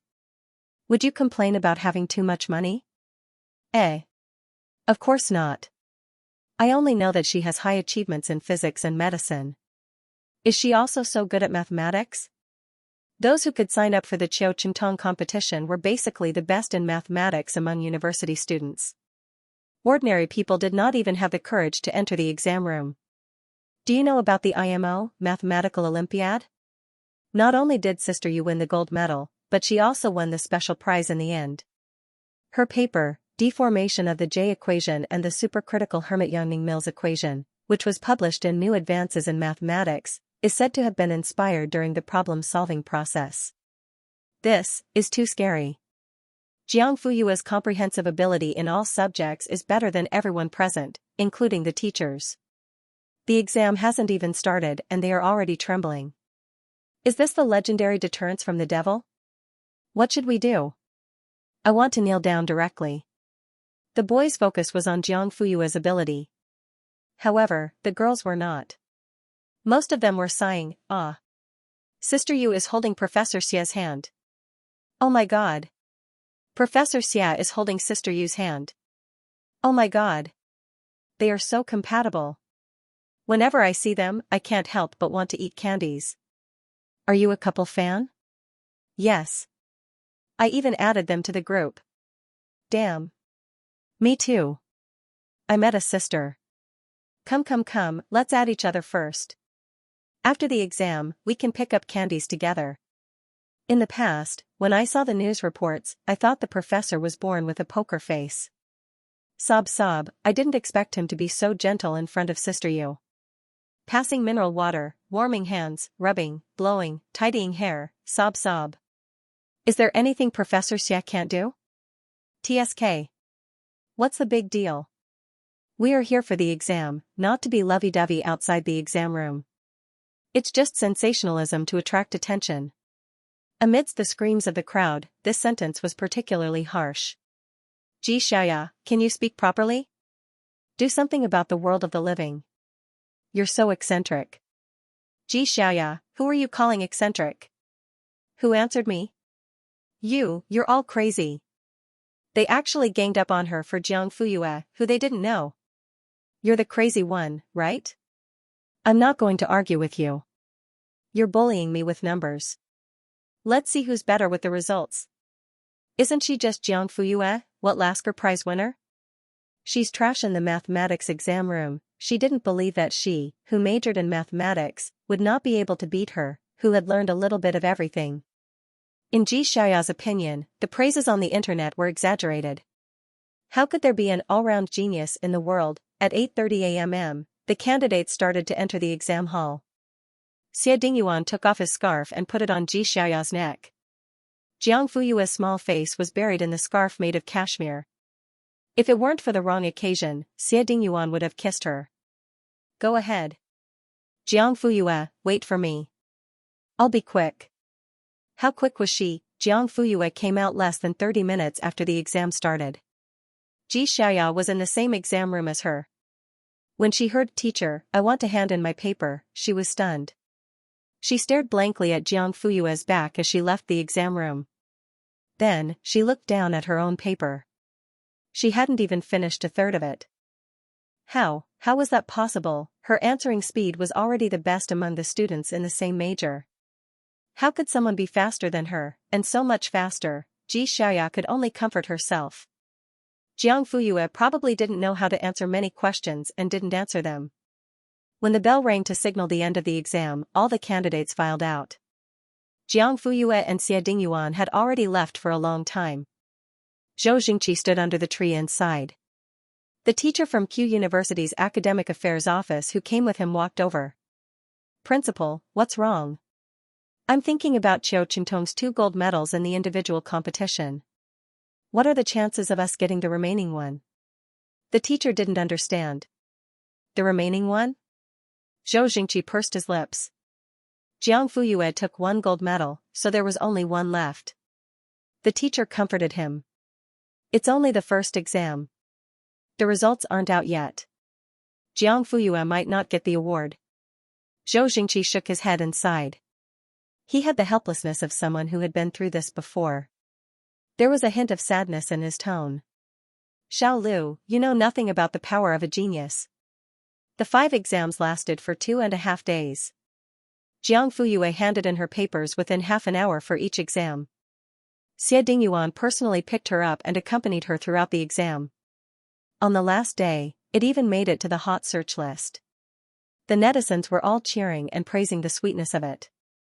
Then, the focus of attention fell on, Sister Yu was already at this level. Did she still need to participate in Qiu Qintong's exam? I seriously suspect that Sister Yu is doing this for the sake of improving her conduct. Tisk, she's just playing around. She's going to teach this group of college students, right? Inside information. It said that Sister Yu handed in her papers and left in less than half an hour for each exam. Everyone who was in the same exam room as her had a mental breakdown. Yes, the students from Linan First High School who were in the same batch as her still remember the fear they felt when the devil said, "Hand in your papers." I heard that during a middle school physics competition, a girl couldn't take the pressure and fainted on the spot because she was in the same exam room as Sister Yu. There are legends about the moon goddess everywhere. Alright, YYDS, I'm tired of talking. On December 4th, the results of the 5 written exams were out. Han Ting volunteered to check Jiang Fuyue's results. Sister. How can I let you do this kind of menial work? Hee. Let me do it. Okay. Jiang Fuyue took out her admission ticket and gave it to him. She didn't wait for the results and went straight to the kitchen. Today, Auntie Lu made a mouthful of crisps with the palace's secret recipe. The aroma filled the entire villa. Auntie Lu said, "It just came out of the pot. Little miss, can you taste it for me?" Sure. Jiang Fuyue agreed. Unfortunately, before she could take a bite, she heard a scream coming from the living room. What's wrong? What's wrong? Auntie Lu ran out anxiously. Han Ting was sitting on the sofa with a tablet in his hand. There was an admission ticket beside him. He was staring at the screen with his eyes wide open as if he had seen a ghost. When the old master heard the scream, he immediately went into the house from the small garden outside. He was still holding the small spatula in his hand. Han Shen and Han Ke also quickly put down their work and came out of the study. Brat, why are you so surprised? Han Ting swallowed and pointed at the tablet. For a moment, he didn't know how to speak. A group of people stared at him. After a while, he found his voice again. He was so excited that his vocal cords were trembling. Full marks. Full marks for all of them. My sister.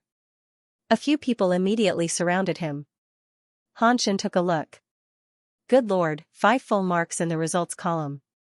Although he already knew that his niece was amazing, it was his first time experiencing it at such a close distance. However, he still said calmly, "What's so strange about that?" Han Ke nodded. That's right. It's not the first time your sister got full marks.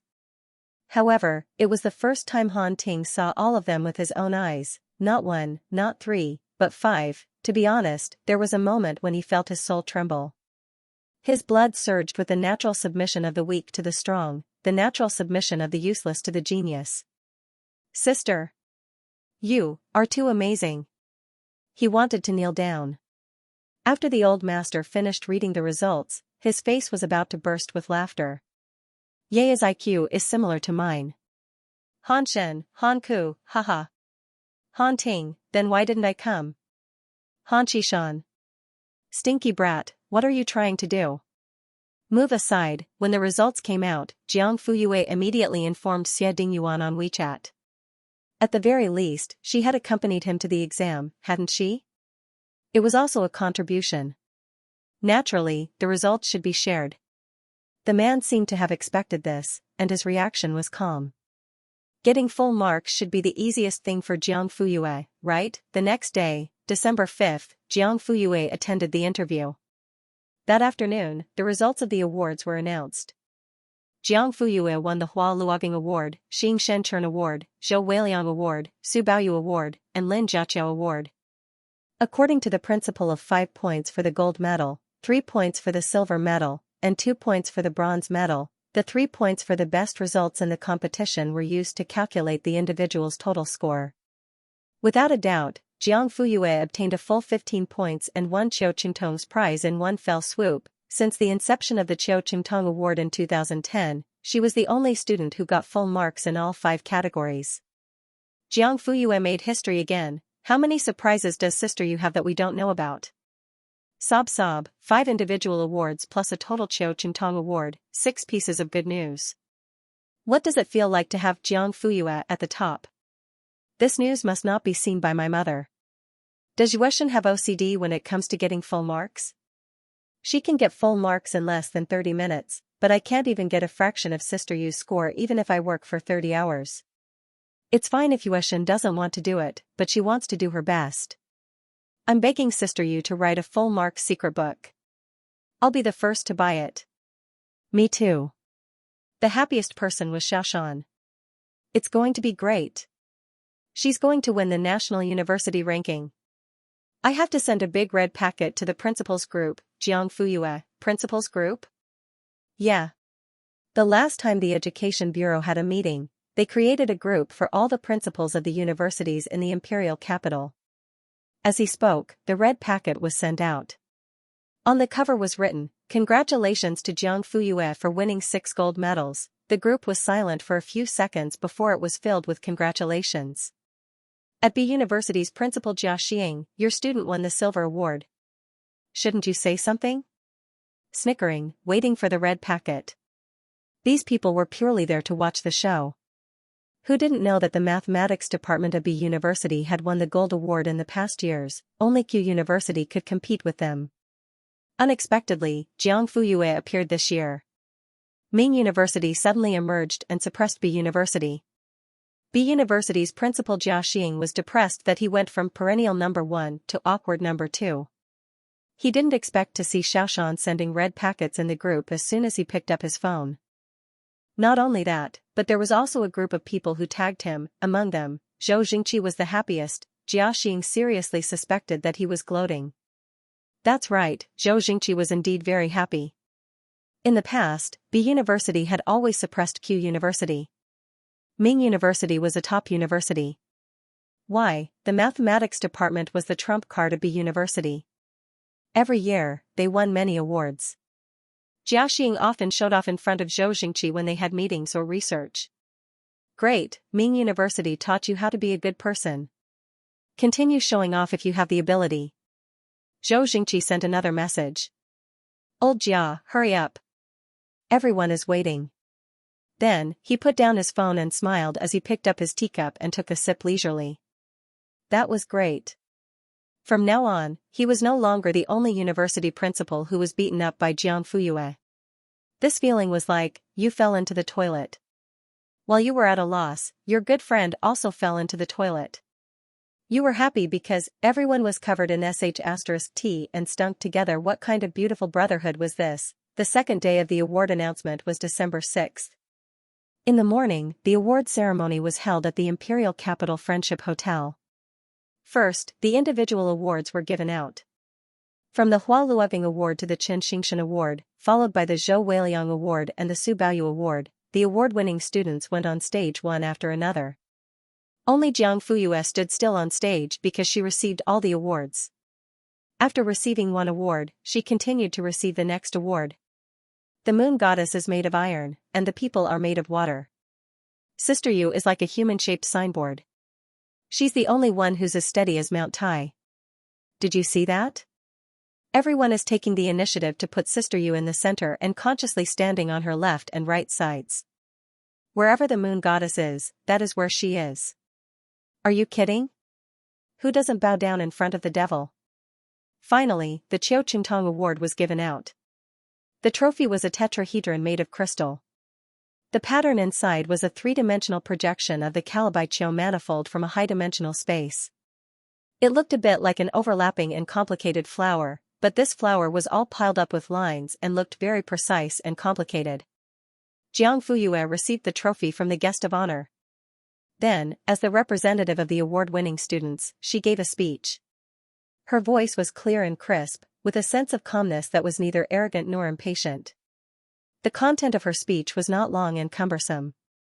On the contrary, it was very concise. Finally, she did not forget to promote Ming University.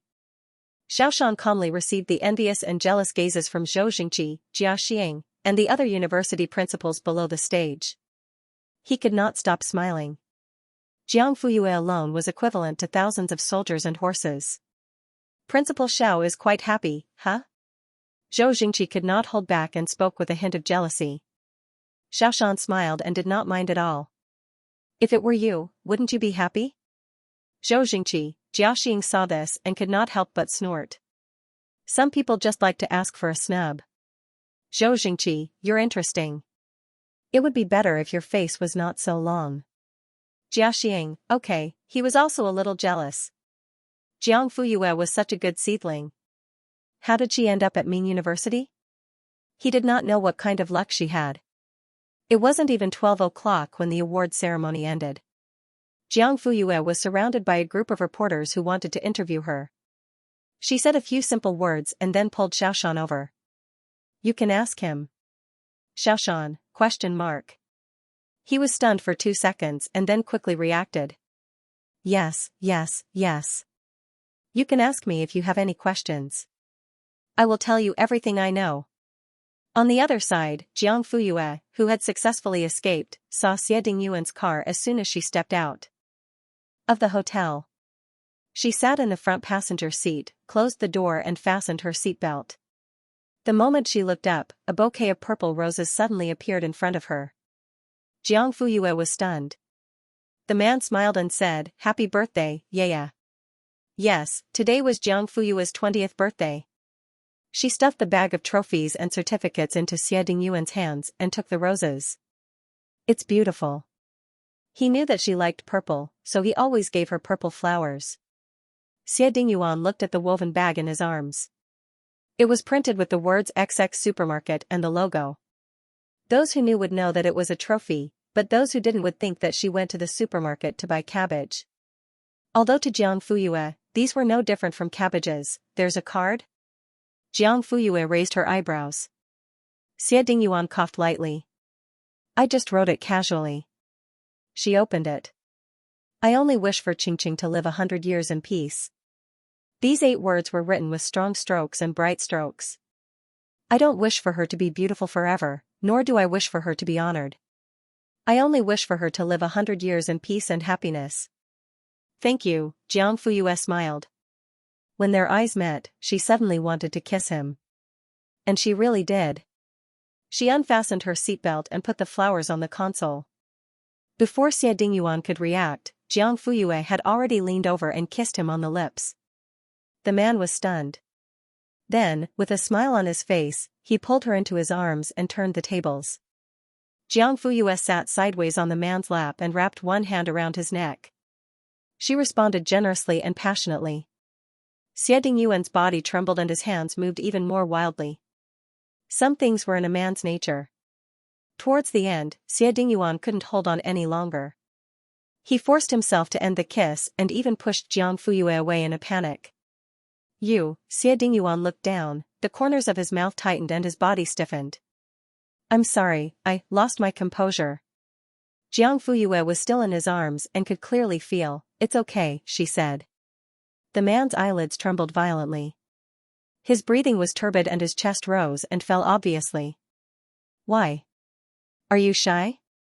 Jiang Fuyue casually leaned on his shoulder. Xie Dingyuan shuddered as if he had been electrocuted. Yeah. Can you sit properly? Jiang Fuyue moved slightly and closed her legs. Sit tight. No. The man leaned back, trying to get away from the temptation, but there was only the back of the seat behind him. Where could he hide? I mean. His Adam's apple bobbed, and his voice was hoarse. Can you sit back in the front passenger seat? Jiang Fuyue looked up in surprise. You don't want to hug me? I want to, but I can't help it. The girl raised her eyebrows and smiled evilly. Then I can't bear it. Yeah, you're asking for my life. He sighed helplessly. Xie Dingyuan was very upset now. Okay, I won't tease you anymore. Jiang Fuyue helped him tidy up his slightly messy collar. Then, he sat back in the passenger seat and fastened his seatbelt again. Let's go home. Okay, he replied. The Han family naturally had to celebrate Jiang Fuyue's birthday. However, there was no party this year like the year before. It was just a family gathering behind closed doors. For this, Jantar and Han Yunru brought Jiang Qinxing from Linhuai to the capital a day in advance. At this time last year, Jiang Fuyue was busy applying to go to Continent F, so she didn't even celebrate her birthday. Then, on New Year's Eve, she wasn't there. This had always been a regret in Jantar and Han Yunru's hearts. This year, not only was their daughter by their side, but their future son-in-law was also coming. Speaking of which, this was the first time Jantar and Han Yunru saw Jiang Fuyue after she and Xie Dingyuan announced their relationship. Early in the morning, Jiang Fuyue went out to receive the award. The couple got up, washed up, and went downstairs for breakfast. Han Shen said, Xiao Ru, why don't you sleep a little longer? Hanka nodded. That's right. It's not even 8 yet. We arrived so late yesterday, so we must be tired from the long journey. Han Yunru said, I can't sleep anymore. Lying down is lying down anyway, so I might as well get up and eat breakfast with Dad. The old man smiled and nodded. Xiao Ru is still the most obedient. Han Yunru was already in her 40s, so she was quite embarrassed to be called obedient by her own father. However, seeing that no one else had any reaction, she calmed down. Only her cheeks were a little red. Han Shen said, Are you used to the room? I asked Nanny Lu to change the bedsheets yesterday. I'm used to it. Hanka gave her little sister a piece of shumai. Try it. Is it the same as before? Nanny Lu woke up early this morning and made it for you. Han Yunru took a bite and nodded in satisfaction. It hasn't changed at all. It still tastes the same. Han Qishan said, Eat some more if you like it. Cough. Jantar, eat some too. Don't be shy. Yes, I'm eating. Thank you, Dad. Jantar was a man of few words. Unless someone asked him something, he would not take the initiative to speak. However, he did not feel bored. He ate while listening to them talk. Occasionally, he would smile innocently. He was quite happy with himself. By the way, when Yaya went out, she said that Xie Dingyuan would also come today. Han Shen's casual words shocked Han Yunru. Jantar paused for a moment, as if he could not react in time. He was still holding a cabbage dumpling in his hand. Because he paused for too long, the sauce slid off the dumpling and dripped down his chopsticks onto his hand. Jiang Qinxing had just picked up a piece of noodles, but before he could put it into his mouth, it slid back into the soup. When the old man saw this, he could not help but cough. Why are you all so surprised? It's Yaya's birthday. Isn't it normal for her to bring her boyfriend home for a meal and celebrate it together? Jiang Qinxing was the first to speak. So we'll be able to see brother-in-law later? Jantar said, Not yet. Don't call him that. This time, he reacted quickly. Oh. Han Yunru was surprised when she first heard the news, but she gradually calmed down. She thought about it and was a little happy. It's good to have a meal together. We can get to know each other better. The prospective son-in-law would have to meet his father-in-law and mother-in-law sooner or later, right? Han Qishan and Han Shen were also slowly accepting Xie Dingyuan's existence. Jantar was the only one who did not say anything. He just kept his head down and ate. Unfortunately, his presence was too inconspicuous, so no one noticed him. After breakfast, Han Yunru returned to her room and started to rummage through her suitcase. Jantar asked, "What are you doing?" "I'm changing." "Hubby, can you help me see if this one is better or this one?" "Why do you suddenly want to change? Didn't you just change into this one?" "It's our daughter's birthday today. Shouldn't I wear something more presentable?" Jantar pursed his lips. "It's obviously Xie Dingyuan who wants to come. Don't find excuses." Han Yunru was not angry that her lie was exposed. She admitted frankly, "It's the first time I'm meeting my prospective son-in-law. We should at least leave a good impression on each other, right?" As she spoke, Han Yunru was already standing in front of the mirror. She held up the two cheongsams and compared them to herself. "I think the dark green one is better. It's gentle and dignified." Jantar did not pay attention. His mind was full of the words prospective son-in-law. Good heavens. They haven't even met and she already has an identity. What will happen when they meet? What are you shouting about? We haven't even started dating and you're already calling me your son-in-law. It's too. Han Yunru asked, "To what?" After a long while. Jiangda said. "She's too unreserved." Han Yunru looked up and glanced at him in the mirror. "Do you have a problem with Xie Dingyuan?" Jantar mumbled and refused to admit it. "What problem can I have?" This time, Han Yunru was certain. "You do have a problem with it." Jantar lowered his head and did not speak. Han Yunru knew her husband's character too well. She put down the cheongsam, turned around, and led him to the bed. "Tell me, what are you thinking? I didn't see you have such a big reaction before." Jantar scratched his head. "I'm not against it. I just think that Yaya is still young. There's no hurry to get married." Han Yunru did not know whether to laugh or cry. "You didn't say anything about getting married? We've already met each other's parents." "Isn't that what it means?" "Who said so? It's like that in TV dramas." Han Yunru, "It's just a simple meal to celebrate Yaya's birthday. Don't think so much. Since it's so simple, why do you still need to change?" Han Yunru was speechless. For the first time, she realized that Jantar had the potential to be a contrarian. "Oh, according to what you said, we don't need to dress up and have a meal with our daughter's boyfriend? What are you thinking? It'll be Yaya's face that will be lost." Jantar trembled. Han Yunru decided to add fuel to the fire. Xie Dingyuan is from the Xia family. He's the only direct descendant of the Xia family. He's the heir of the top wealthy family. Plus, he's accomplished a lot. Many people outside are saying that Yaya is climbing up the social ladder. T. Jantar blurted out. "The Xie family is rich, but we're not bad either." Han Yunru nodded. "That's right. Are you going to change?" "Yes. Now." Han Yunru was speechless. "Help me take out that suit and iron it. The tie seems a little old, I'll go borrow one from Big Brother." After that, he left in a hurry. Han Yunru was speechless. The couple had been in the room for a long time. When they went downstairs, the Han family's elders were stunned. Han Yunru was wearing a dark green embroidered cheongsam. The fitting cut of the cheongsam accentuated her slender figure, making her look graceful. In a trance, they seemed to see a younger version of Xianxia. She was also wearing a cheongsam, graceful, like a lady from a wealthy family walking out of the misty rain in Jiangnan. Han Qishan's old eyes were palpitating. Looking at his daughter, he seemed to be lost in his memories.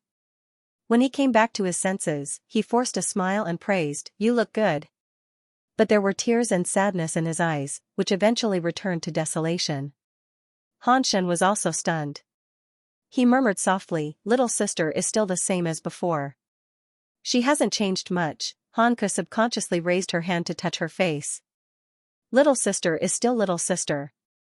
I'm already old. It's not fair." At this moment, Han Heng, who had just returned from a business trip, dragged his suitcase into the house.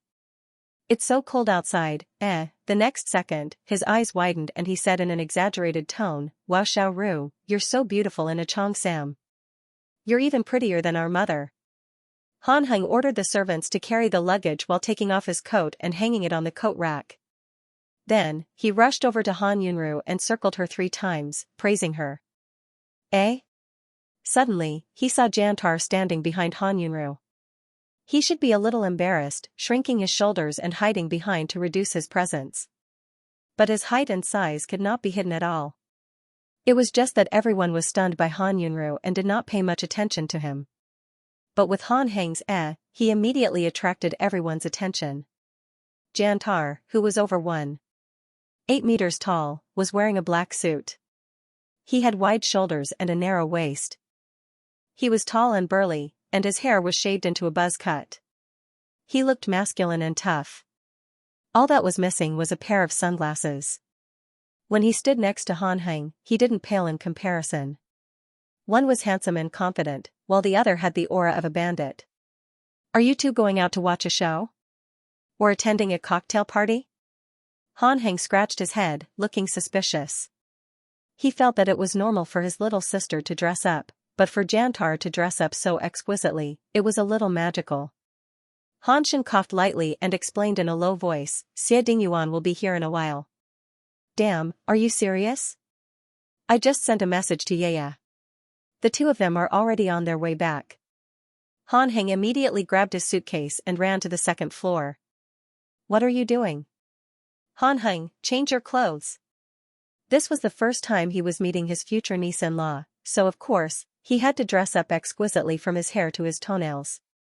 Even Jantar was dressed so handsomely. He was a top movie star, he couldn't lose to him. Everyone, therefore, when Jiang Fuyue entered the house with Xie Dingyuan, they saw the whole family bedecked in jewelry. Han Yunru was wearing a cheongsam, while Jantar was wearing a suit. Han Heng was even more exaggerated. His hairstyle was blow-dried, and he didn't have any makeup on. He looked so good, Han Shen and Han Ke looked normal at first glance. However, each of them was holding a limited edition Patek Philippe, and they were wearing a suite in the city center. Old Master Shen's clothes and hairstyle were the same, but he changed his walking stick to a red sandalwood dragon with golden edges. Xie Dingyuan greeted them one by one. When Jantar was called uncle, he was a little confused and felt uncomfortable. He only reacted after his wife elbowed him. He mumbled a few words in response. In comparison, Han Yunru was calmer. She calmly responded to Auntie with a gentle smile.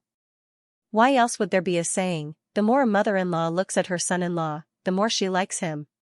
Not to mention other aspects, just Xie Dingyuan's appearance and height were perfect. Old Master Shen, Han Shen, and Han Ke had hosted Xie Dingyuan at home before, so they were more familiar with him. On the other hand, Han Heng and Han Ting were seeing Xie Dingyuan for the first time. One looked at him with a scrutinizing gaze, while the other looked curious. Jiang Qinxing had met Xie Dingyuan in Linhuai before, and he had even taken a ride with him. At that time, he thought, although this uncle's eyes are a little cold and he's not easy to get close to, he's still a very nice person. Now, he definitely couldn't call him uncle, but it seemed a little strange to call him brother. Brother-in-law sounded the best. Unfortunately, his father didn't allow him to call him that. Woof woof. Xiao Meng looked at Xie Dingyuan, who had come to their house openly, and barked unhappily. Then, it wagged its tail and rubbed against Jiang Fuyue's leg, insisting that she touch its head. Jiang Fuyue rubbed it twice, and it let out a comfortable growl from its stomach. Then, it wagged its tail and walked past Xie Dingyuan with its head held high, looking like a dog talent who had successfully fought for attention. Don't be too smug. Xie Dingyuan maintained his smile, as if he didn't see it. He wouldn't stoop to the same level as an animal. After a while, Shi Qingji and Qin Yuanchen also arrived. This was the first time Shi Qingji stepped into this house after more than 20 years of divorce. The house was still the same as before, but it had been renovated and the furnishings had changed. It was no longer how she remembered it. But she tried hard to recall what her impression of it was, but she realized that she had already forgotten it. The love and hatred of the past were magnificent, but in the end they could not escape the fate of returning to silence. The wind blew without a sound, and the boat passed without a trace. Fortunately, they were happy now, and that was enough. Yeah, happy birthday. Xianxia hugged her gently. Thank you, Grandma. Jiang Fuyue hugged her back. Qin Yuanshan took the opportunity to give her a gift. See if you like it. It was an old pit glass-type jade bead necklace. The necklace was made up of 58 jade beads, the largest of which had a diameter of 20 millimeters, and all of them were green. The raw stone came from the wood field, so one could imagine how rare it was. It should be a collector's item. Sure enough, Xianxia said, I've been shooting for some jade over the years, but I don't usually have the chance to wear it. Previously, I planned to split it between you and your mother, but Xiaoru said she didn't want it and wanted to leave it all to you. This is good, unmarried girls always have to have some treasures. In the future, Grandma will give you one every birthday. When she said this, the old lady glanced at Xie Dingyuan intentionally or unintentionally. Her meaning was, your Xie family is rich, and my Yaya is not bad either. She was supporting Jiang Fuyue. Keep it. Ask your uncle to go to the bank to open a safe for you, and save it as your dowry. Dowry, Jiang Fuyue did not know whether to laugh or cry, but she still accepted this kindness. Thank you, Grandma.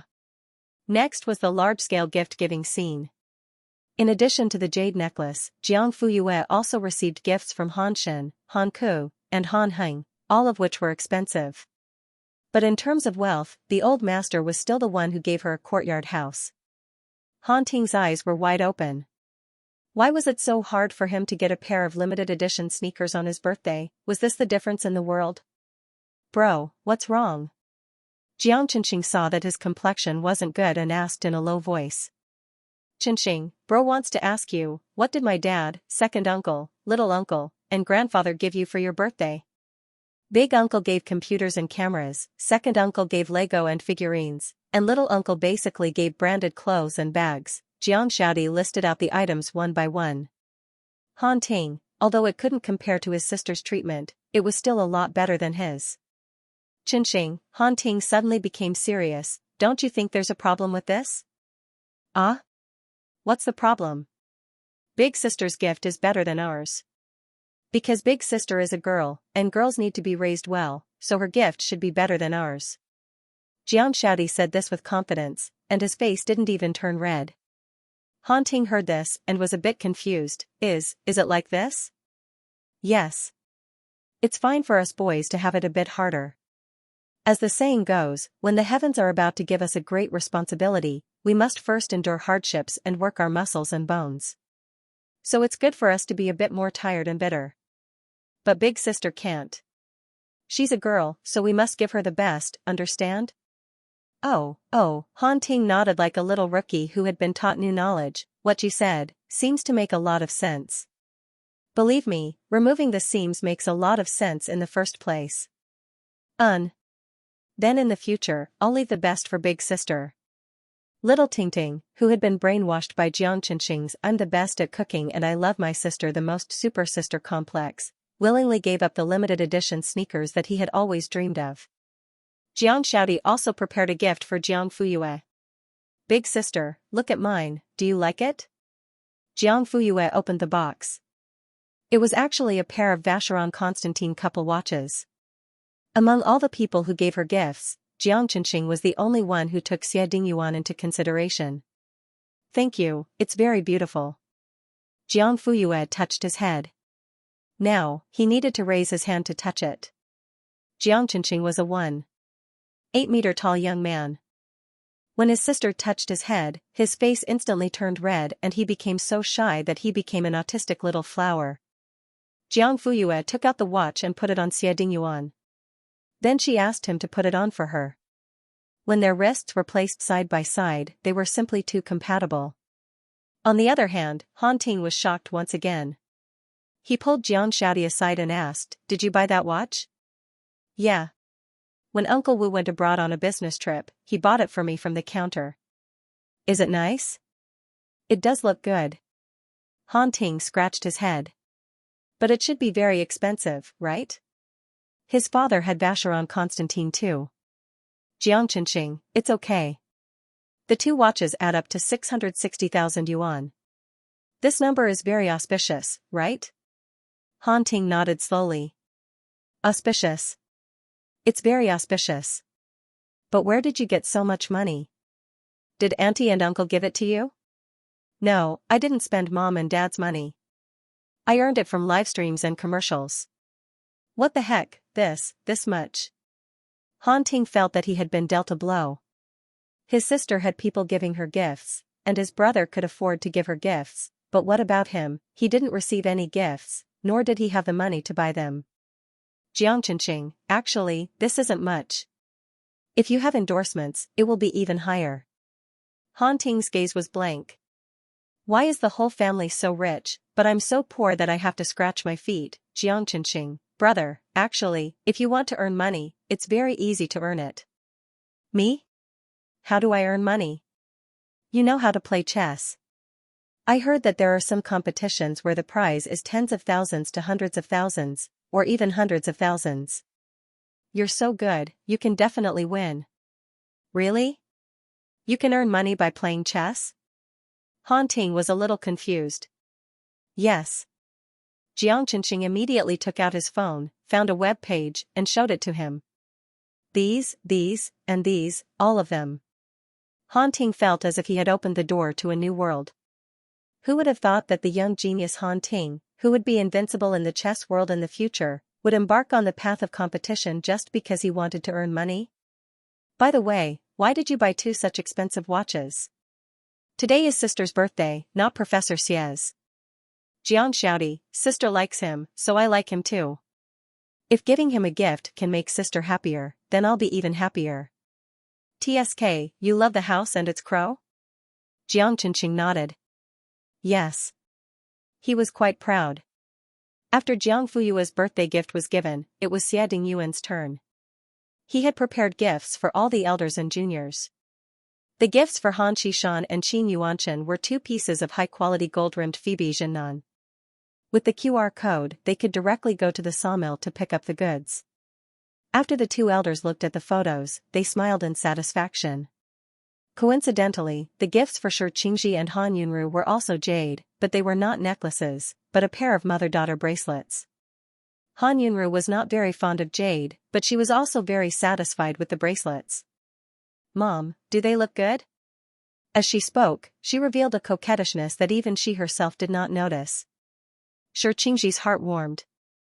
After 20 years of separation, the gap between mother and daughter could not be erased so easily, and the regrets that had been caused could not be made up for so easily. Sometimes, Shi Qingji did not even know how to get along with her daughter, who she had lost and found again.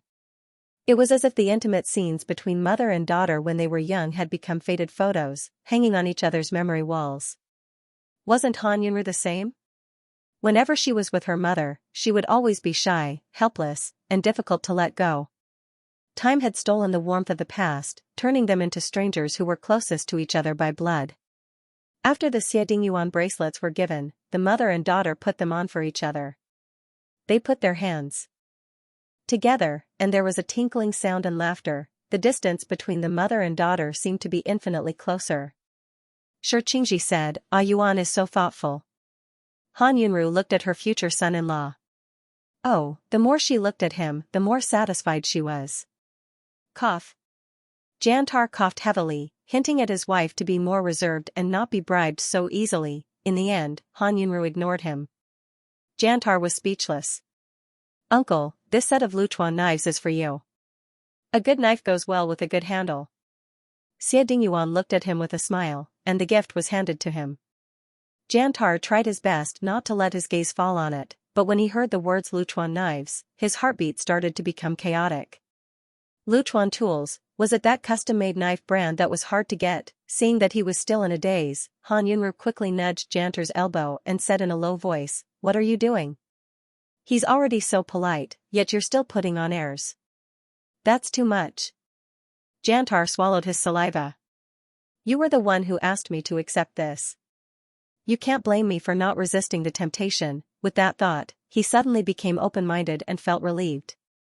Jantar took it and placed it on the table.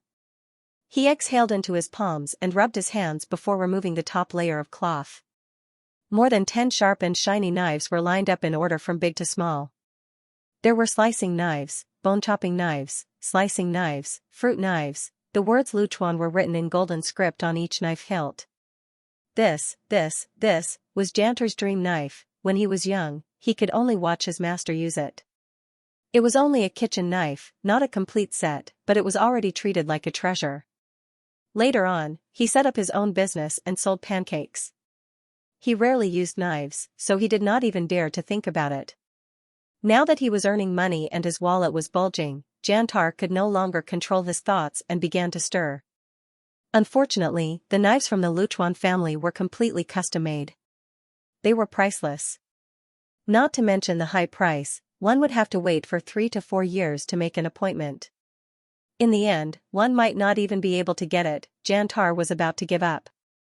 He did not expect that Xia Dingyuan would give him a complete set. It's so beautiful. This steel blade is different from other knives. Listen to the sound, clang. Jantar caressed every knife lovingly. The way he looked at it was as if he was looking at his wife and child. It was filled with emotions. Thank you. This set of knives. I've wanted it for a long time. How did you get it? Jantar, who was not good with words, actually took the initiative to talk to Xia Dingyuan. Rare. Too rare. I know the young master of Luchuan knives. He happened to have an appointment number from 3 years ago. In the end, the person who made the appointment cancelled the order at the last minute. Xia Dingyuan was the one who took up this position. Even so, he had to wait for 2 months before he could get his hands on this set of knives. Han Yunru looked at Jantar's excited expression and could not help but click her tongue. Xianxia stood beside her daughter and whispered in her ear, I think Yaya's boyfriend is really something. Before this, Jantar was still disdainful, but now he was chatting with him. Han Yunru said, he doesn't talk much usually, but he's really talkative today. Xianxia said, it's Xia Dingyuan who gets along well. Han Yunru nodded. She had to admit that he did put in a lot of effort. None of the gifts were the most expensive, but they were the most suitable. Ah! Jantar suddenly exclaimed, his eyes shining. My name is really on it. He held the knife, his fingertips caressing a certain spot on the back of the knife, and then bent down to take a closer look. 2 words that were thinner than a mosquito's leg appeared in front of his eyes. Jantar, yes, his name was engraved on the knife, symbolizing uniqueness. After sending off the future father-in-law, it was the turn of the 3 Han family uncles. Xia Dingyuan did not play mysterious and directly handed over 3 boxes. It was Abi's perpetual calendar wristwatch. It had clean and neat lines, was equipped with a perpetual calendar device, and had an ultra-thin movement with a diameter of 41 mm and a thickness of only 9.15 mm. However, these were not the main point. The main point was that these 3 watches were a set. It was common to see couples' watches and mothers' and daughters' watches on the market, but it was rare to see 3 watches together. Han Shen could tell at a glance that this was a custom-made watch that only the highest level of VIP could enjoy. Although the 3 watches belonged to the same series, the details were different. For example, Han Shen's movement was gilded and could not be easily seen, which was in line with his low-key style. Han Ke's watch was inlaid with diamonds, which symbolized luxury and depth. In the end, Han Heng's dial was filled with diamonds, both inside and outside. It didn't look too exaggerated. Cough, just like the others. Han Shen patted Xia Dingyuan's shoulder. Thank you for your trouble. Han Ke played with the watch and looked at him with a faint smile, then turned to look at Jiang Fuyue. Jiang Fuyue, ? Han Heng didn't stand on ceremony at all. He immediately put it on. Then, he waved his hands and asked everyone, are you going to flash or not? Are you dodging or not? Han Ke's mouth twitched. I don't know if it's dodging or not. You're really stupid. Xia Dingyuan, dodge. Jiang Fuyue, it's very shiny. Jiang Xiaodi said, Uncle, you're even scarier. Han Heng was satisfied. He picked up his phone and clicked. Hee, let me post on Weibo. Han Ke and Han Shen looked at each other, speechless. Finally, it was Jiang Qinxing and Han Ting. Both of them received their favorite limited edition sneakers. Xianxia was the best at sweet-talking. He immediately said, "Thank you, brother-in-law."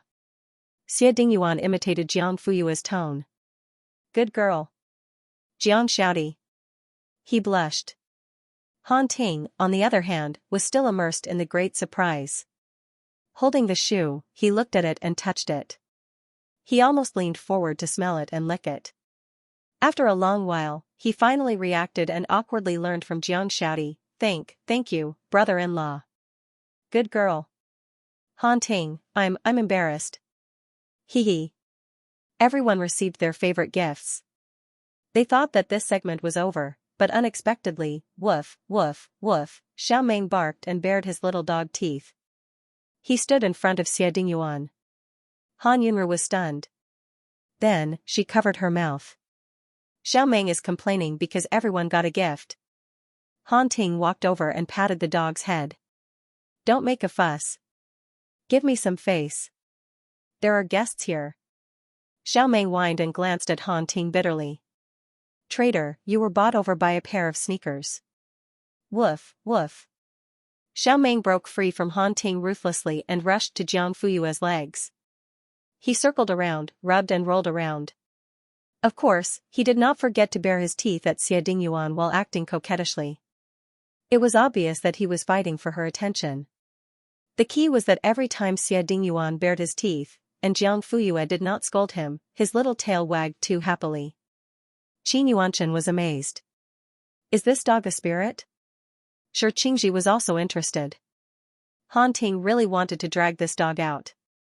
Unfortunately, the food was too good recently. Xiaomeng had gained weight again. He could not move until Xie Dingyuan took out a bag of dried beef. He opened the bag and tore it open. The aroma instantly filled the air. "Xiaomeng!" Exclamation point.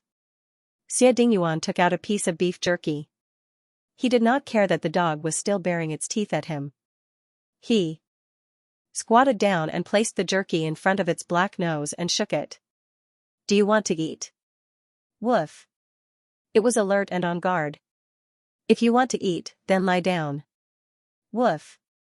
"Don't give me that, I won't eat it." The dog turned its head to the side, looking very disdainful.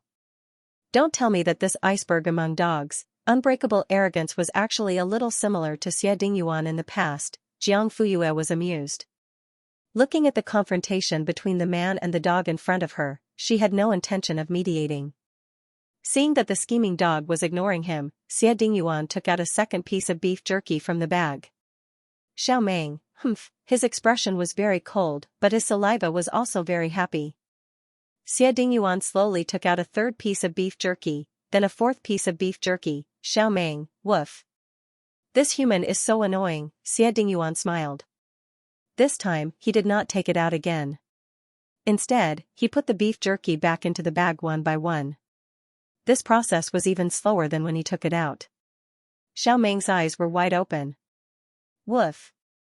He did it on purpose. He did it on purpose. The dog tugged at Jiang Fuyue's trousers, indicating that it wanted to complain. Jiang Fuyue sighed and patted the dog's head. "When you bullied him, I didn't help. Now, I won't interfere. You guys can settle it yourselves." Xiaomeng was in despair. On one hand, it was the temptation of meat. On the other hand, it was not very reliable. In the end, it clenched its front paws and retracted them. Its butt landed on the ground. Its stomach was close to the ground, and its head was placed on its front legs. It lay down. A good dog does not fight when the odds are against it. Humph, Xie Dingyuan smiled. His eyes were filled with joy. He rubbed Xiaomeng's head with his hand and then fed the beef jerky to the dog's mouth. Crunch, crunch, it was too crunchy. One piece of beef jerky, 2 pieces of beef jerky. There was no more. Xie Dingyuan closed the bag and stood up. He pointed at the big box beside his feet. It was actually full of this brand of beef jerky. Yes, Xie Dingyuan had also brought a gift for the dog.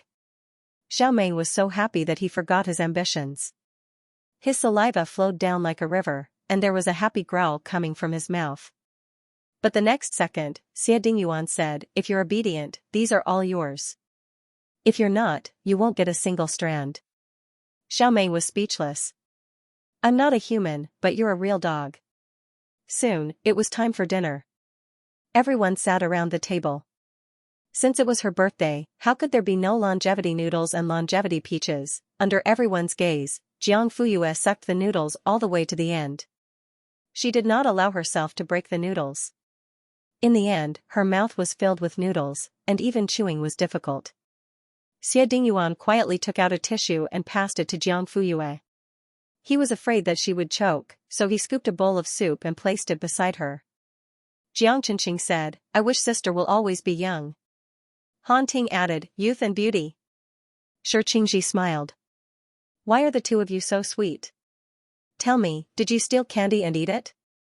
How could there be no wine at a dinner table with men? Besides, this was Xie Dingyuan's first time meeting the parents. He had to at least show some respect. There were so many elders present. He could not possibly not toast, right? Xie Dingyuan raised his glass and toasted Han Qishan first.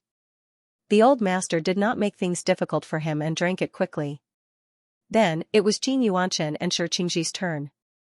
Han Qishan was secretly happy that he was in front of Qin Yuanchen. Then, it was Jantar and Han Yunru's turn. The couple looked at each other and drank the wine. Han Yunru lifted her chin at Jantar, indicating for him to hurry up. Jantar immediately took out a red packet from his pocket. It's not much.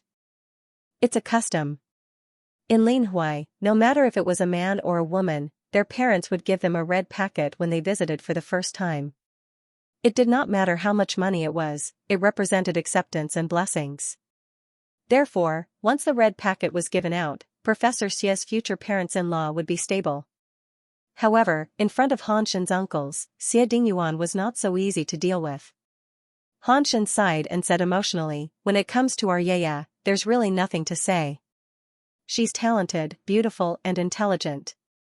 She's obedient, sensible, considerate and filial. With this compliment, not to mention Jiang Fuyue, even Jantar and Han Yunru blushed. However, Han Shen was not embarrassed at all. What he said was the truth. Han Ke and Han Heng nodded vigorously at the side. Boss is right, Yaya is really amazing. The most important thing was that Xie Dingyuan was listening very seriously. He was behaving like a junior. Han Shen said. So, whoever can marry our Yaya must have cultivated in their previous life. Xie Dingyuan said, yes, Yaya is very good. Han Shen said, you don't have to toast to me. It's my turn to toast to you. I hope you cherish it and don't let it down. If you bully Yaya one day, you have to ask if our fists agree first. After that, he picked up the glass and drank it in one gulp. Don't worry, Xie Dingyuan said and drank it. Jiang Shaodi whispered, my fists don't agree either. Han Ting said, count me in, hee hee. The meal lasted for almost an hour. Xie Dingyuan's cheeks were red, but his eyes were especially bright. Yaya, Jiang Fuyue helped him to the sofa. I told you not to drink so much. Are you drunk now? The man leaned his head on her shoulder. Fortunately, old Master Shen and the others were still in the dining room. Otherwise, who knew how to glare at him? I'm not drunk, he said. You. Jiang Fuyue looked into the man's clear eyes. Are you faking it? Otherwise, uncle and the rest would have forced me to drink. Tisk, you're quite smart. Xie Dingyuan smiled and reached out to hug her waist. Just then, Han Shen and the rest came out of the dining room. Xie Dingyuan retracted his claws as if he had been electrocuted. He did not lean his head against the wall and sat up straight like a good young man. Jiang Fuyue, after dinner, the family sat together and looked at the 6 trophies that Jiang Fuyue had received during the day. 5 gold medals for individual events, plus 1 for Qiu Qingtong. Jiang Shaodi swallowed his saliva. His eyes were filled with twinkling stars. Han Ting was not to be outdone. Some time ago, he had won a city-level award for the Math Olympiad. He was so proud of himself that he even walked with confidence. Now, looking at his sister's awards, it was heartbreaking. 6 national awards and a city-level award were not even worthy of carrying her shoes. Boo-hoo, Han Heng went to the coffee table, touched one trophy, put it down, picked up another one, put it down, and picked up the next one. Is the IQ of the 3 generations of our family all concentrated on Yaya alone? Han Shen, your IQ is low. Don't drag us down with you. Han Ku, are you polite?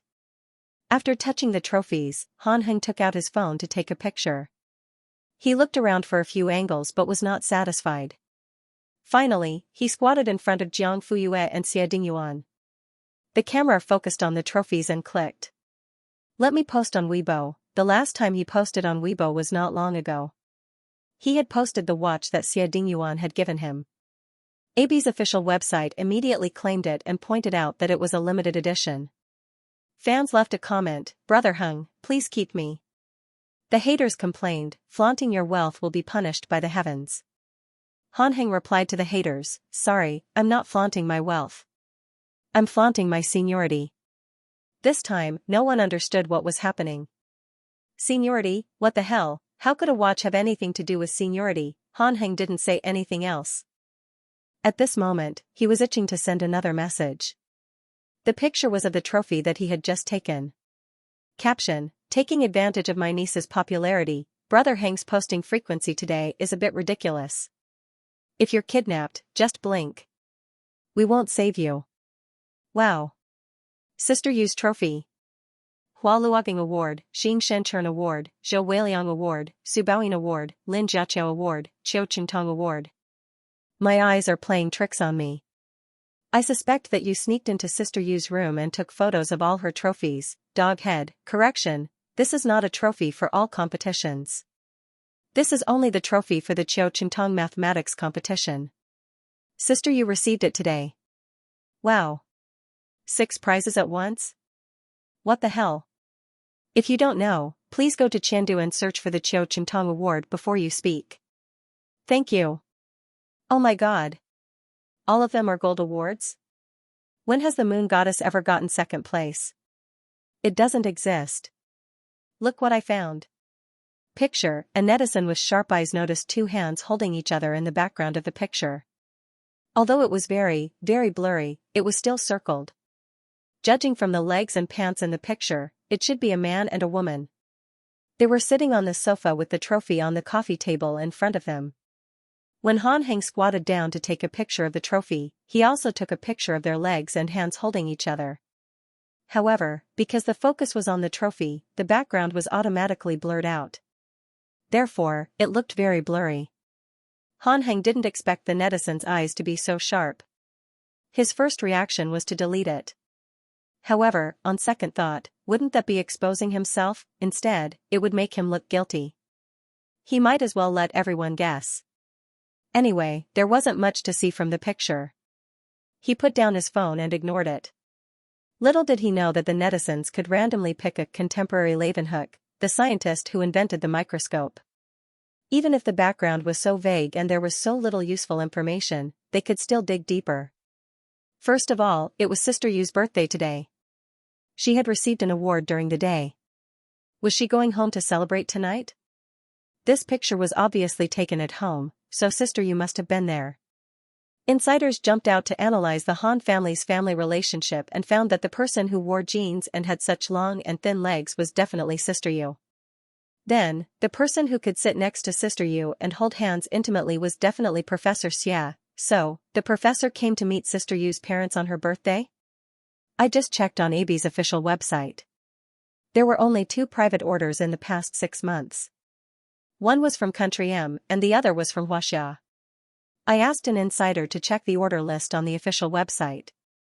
There was only one customer who met Huaxia's order and ordered a custom-made limited edition. His surname is Xia. The screenshot is proof. Combined with Brother Heng's last Weibo comment, he said that he was showing off his seniority. Can we boldly guess that the person who sent the watch to Brother Heng was Professor Xia? Usually, the man would only send a gift when he meets the woman's parents. If he was going to send a gift, he should have sent it to Sister Yu's parents. Why did he send it to Brother Heng? Sister Yu's parents must have sent a gift too. It's just that Brother Heng is more high profile. Lin Hui netizens sent a congratulatory message. We just finished investigating the scene. Today, the sous chef of Jiangji restaurant will be Uncle Peng. Sister Yu's parents are not in the restaurant. Where else could he go if he wasn't in the store? Of course, they came to the capital to celebrate their daughter's birthday and meet their future son-in-law. F***ck. All the details match up. Professor Xia meeting the parents is a sure thing. Oh my god, are they getting married? I'll move the Civil Affairs Bureau over immediately, please give it to me immediately. 2. My Yuan is only 20 years old, isn't it too early? Professor Xia is turning 30 soon, it's not early at all. Shocking. I just realized that Yuan is almost 10 years younger than Yuan. Then, should I move the Civil Affairs Bureau? Congratulations. I want to know if Professor Xia is nervous about meeting the parents, if he was forced to drink, stop talking, if you continue, I'll go to their house and set up a camera and livestream it. Today's hot search list was filled with the sweetness of the Yuan couple. At 9 o'clock, Shi Qingji and Qin Yuanshan left the Han family. Xie Dingyuan's face was red and he almost fell asleep on the sofa. Han Shen was a little guilty. No way? Is he really drunk? He didn't drink much. Old master glared at him. You want him to drink more? He's not like you who socialize outside all day, how much alcohol can he hold? Han Shen was scolded until he did not dare to speak. He touched his nose and looked up at the ceiling. Jiang Fuyue said, I'll drive him back. Han Qishan said, how about, the chauffeur send him back? Xie Dingyuan stood up with the help of Jiang Fuyue. His large hand grabbed Jiang Fuyue's wrist and refused to let go. Old master said, all right. He's really drunk. Jiang Fuyue said, I'm worried about him too, let me send him back. Okay. The two of them went out and Jiang Fuyue helped him into the car and fastened his seatbelt. Then, she got into the car and drove out of the villa under the gaze of Han Yunru and Jantar. Jantar said, it's so late, is it okay for Yaya to send him back? Han Yunru was a little sleepy and did not think much of it. Don't you know how capable your daughter is? Jiangda wanted to say something but hesitated. That was not what he meant. What he was worried about was that it was late at night and he was drunk after Xie Dingyuan. If Yaya sent him home, she would definitely send him home. Once the door was closed, anything could happen. Alright, Dad is starting to feel sleepy. Let's pack up and go back to the room. Otherwise, with his temper, he will definitely continue to waste time. Then, are we not going to wait for Yaya? She knows what she's doing. Oh. Jantar glanced in the direction of the car, lowered his head, and went back into the house. At the same time, in the car, Jiang Fuyue said, alright, stop pretending. We've already driven so far. They're not clairvoyants. The man in the front passenger seat, who had his eyes closed, suddenly opened his eyes. His pupils were bright, and his expression was clear. Where was the slightest hint of drunkenness? He was pretending. Jiang Fuyue looked straight ahead. Why do you want me to come out alone? What's the matter that can't be discussed at home? Xie Dingyuan said, no. Jiang Fuyue turned to look at him. When she met the man's half-smiling eyes, she muttered softly, what's going on? Why are you being so mysterious? When they arrived at the apartment, Jiang Fuyue changed into slippers and turned on the lights. However, Xie Dingyuan stopped her. Don't rush.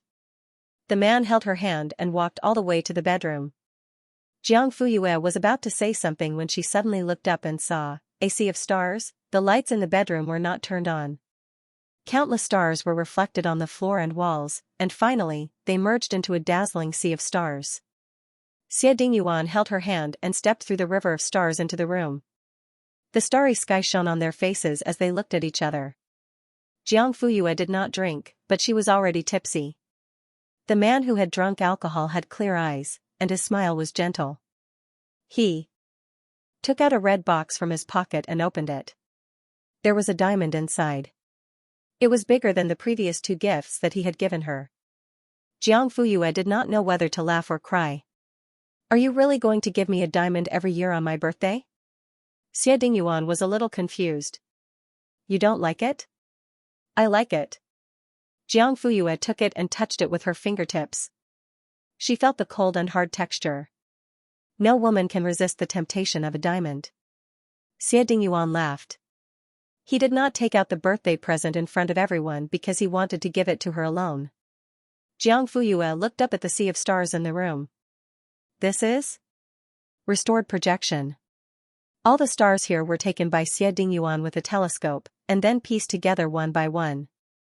Finally, they were restored according to the scale model. This was a miniature version of the Milky Way.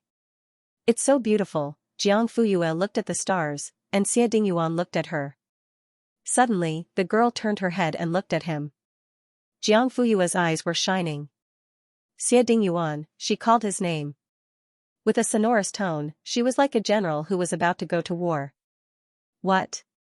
He was a little stunned. You give me a diamond every year. It's a little lacking in innovation. Why don't you give me something else? What do you want? As long as I have it, it's all okay. The man stopped abruptly before he could finish his words. He stood there stiffly, his eyes were dull, and his expression was frozen. Because Jiang Fuyue's hand was already clasping his belt.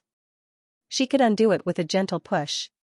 Yeah, what are you doing, Xie Dingyuan? You brought me out today and tempted me with the stars, so, you can't escape. The last 5 words disappeared between their lips. Jiang Fuyue forced him to retreat again and again. In the end, both of them fell on the bed. Her body was soft and warm, her breathing was light like orchids, and her hands were nimble and light. In the darkness, there was a click. The belt was unbuckled. The next second, the man arched his back as if he had been electrocuted. Yeah. He held her hands that were causing trouble, but his own hands couldn't stop trembling. No. Chapter 896, finally together. Please wait for a moment.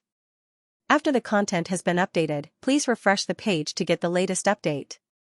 Jiang Fuyue sat comfortably on the dressing stool with her eyes half closed. She almost fell asleep. Finally. It's done. Jiang Fuyue passed the comb to him. Xie Dingyuan took it from her and combed her hair for her. From the first time when he was still nervous, to now when he was familiar with it, he was like a good student. After my rebirth, I'm the white moonlight of all the big bosses. Please wait for a moment. After the content has been updated, please refresh the page to get the latest update. After a heavy snowfall, the imperial capital was wrapped in silver. As the end of the semester approached, the atmosphere on campus suddenly became tense, and the students were in a hurry. Jiang Fuyue still spent most of her time in the laboratory. The new research topic was in the final stage, and there were many chores. Therefore, Su Kai-ching, who had just had some free time, was caught. I say, why don't you catch old Peter? After rebirth, I am the white moonlight of all big bosses. University ranking 898. Please wait a moment. After the content is updated, please refresh the page to get the latest update. A week later, the QS World University rankings from 2052 to 2053 were released. This was the first foreign university ranking to be released. The Massachusetts Institute of Technology was ranked first. Q University was ranked 17th, followed by B University at 18, followed by F University at 31, followed by Ming University at 37. It was worth mentioning that among the 6 specific indicators used by QS, Ming University even surpassed B University and Q University in the 2 indicators of academic peer evaluation and citation count. These 2 indicators accounted for the highest weight in the ranking, one accounting for 40% and the other 20%. Almost all of the peer evaluations in the academic field were related to Jiang Fuyue. It was no exaggeration to say that the foreign impression of Ming University came from Jiang Fuyue.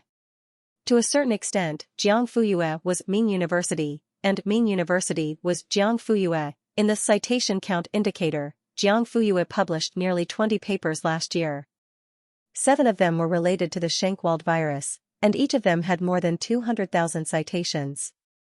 What did this mean? According to Google, according to Scholar, the scholar with the most citations in history was the French philosopher Michel Foucault. As of last year, the total number of citations was as high as 2 million.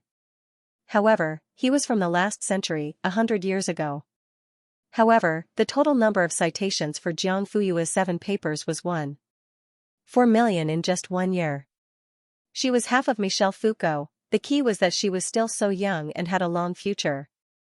It was only a matter of time before she surpassed him. You might not know Sister Yu's status in the academic field abroad. Let's put it this way, when the older and more experienced professors talk about her, the words they use the most are genius and amazing. When the foreign university students of the same age talk about her, they will subconsciously use honorifics. People who stay in China for a long time can't imagine the influence of Moon God in the global academic community. She's an international student who majored in clinical medicine. Whenever our professor mentioned Sister Yu, he would look at her with admiration and admiration. He even asked me once if all the girls in Xianxia were so smart. At that moment, I almost burst into tears. For the first time in 2 years abroad, I felt that I was recognized, respected, and thought highly of. I'm also an international student. In the past, when my new friends asked me where I was from, I said Huaxia and Linhui, but they didn't know where that was. Now that I say Linhui, their first reaction is, oh. I know. It was Sister Yu's hometown. Yes, they are also called Sister Yu. I suspect that these are the two Chinese characters that they pronounce best. International student +2. Actually, Australia's XXX university's overall academic standards are not bad. Our specialization is the easiest to produce results, but here comes the main point. There was once when our entire department was studying Sister Yu's thesis, and even the professor said that he couldn't understand it. Can I say that I was giggling down there for a long time? Of course, other than giggling, there was also pride. Who said that the intelligence of Asians can't compare to that of Caucasians? Step forward. My Sister Yu will teach him a lesson. Seeing the experience of an international student makes me feel sad and hot-blooded. Fortunately, Sister Yu is from Huaxia. In the future, when you are in the pugilistic world, you can use the name of the moon goddess. You can do whatever you want. Oh my God. I thought I was a fan of a king, but I didn't expect her to be world-class. Some time ago, anthropologists and sociologists worked together with education experts to conduct an in-depth study of Sister Yu's thesis results and research status in the past 2 years. I think there was even a report or something. The final conclusion was, she is already so powerful, but she is still improving. Her limits are unknown. If I say that Sister Yu is a miracle left to this world by the Creator, no one will object, right? It's useless to object. In the middle of January, after the QS World University Rankings were released, the U.S. Times and annual ESL Index rankings were released one after another. Ming University was on the rankings, and it was ranked near the top. It was enough to make its presence known. The voices of doubt and dissatisfaction with the domestic rankings were completely gone.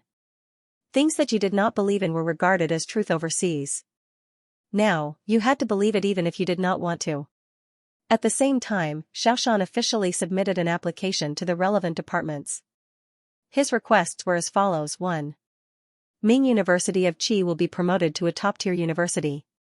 It will be eligible for the first batch of undergraduate students or the first batch of undergraduate students. 2. Ming University of Qi will apply to join the ranks of double first class and National Project 741 key universities. After preliminary examination, review, and on-site inspection by the relevant departments, it has been approved. It will be officially issued after the new year.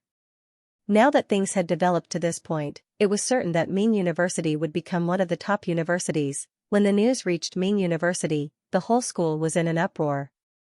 Everyone went crazy. I actually have the life to study in a top-tier university in my lifetime? Oh my God. I've become successful.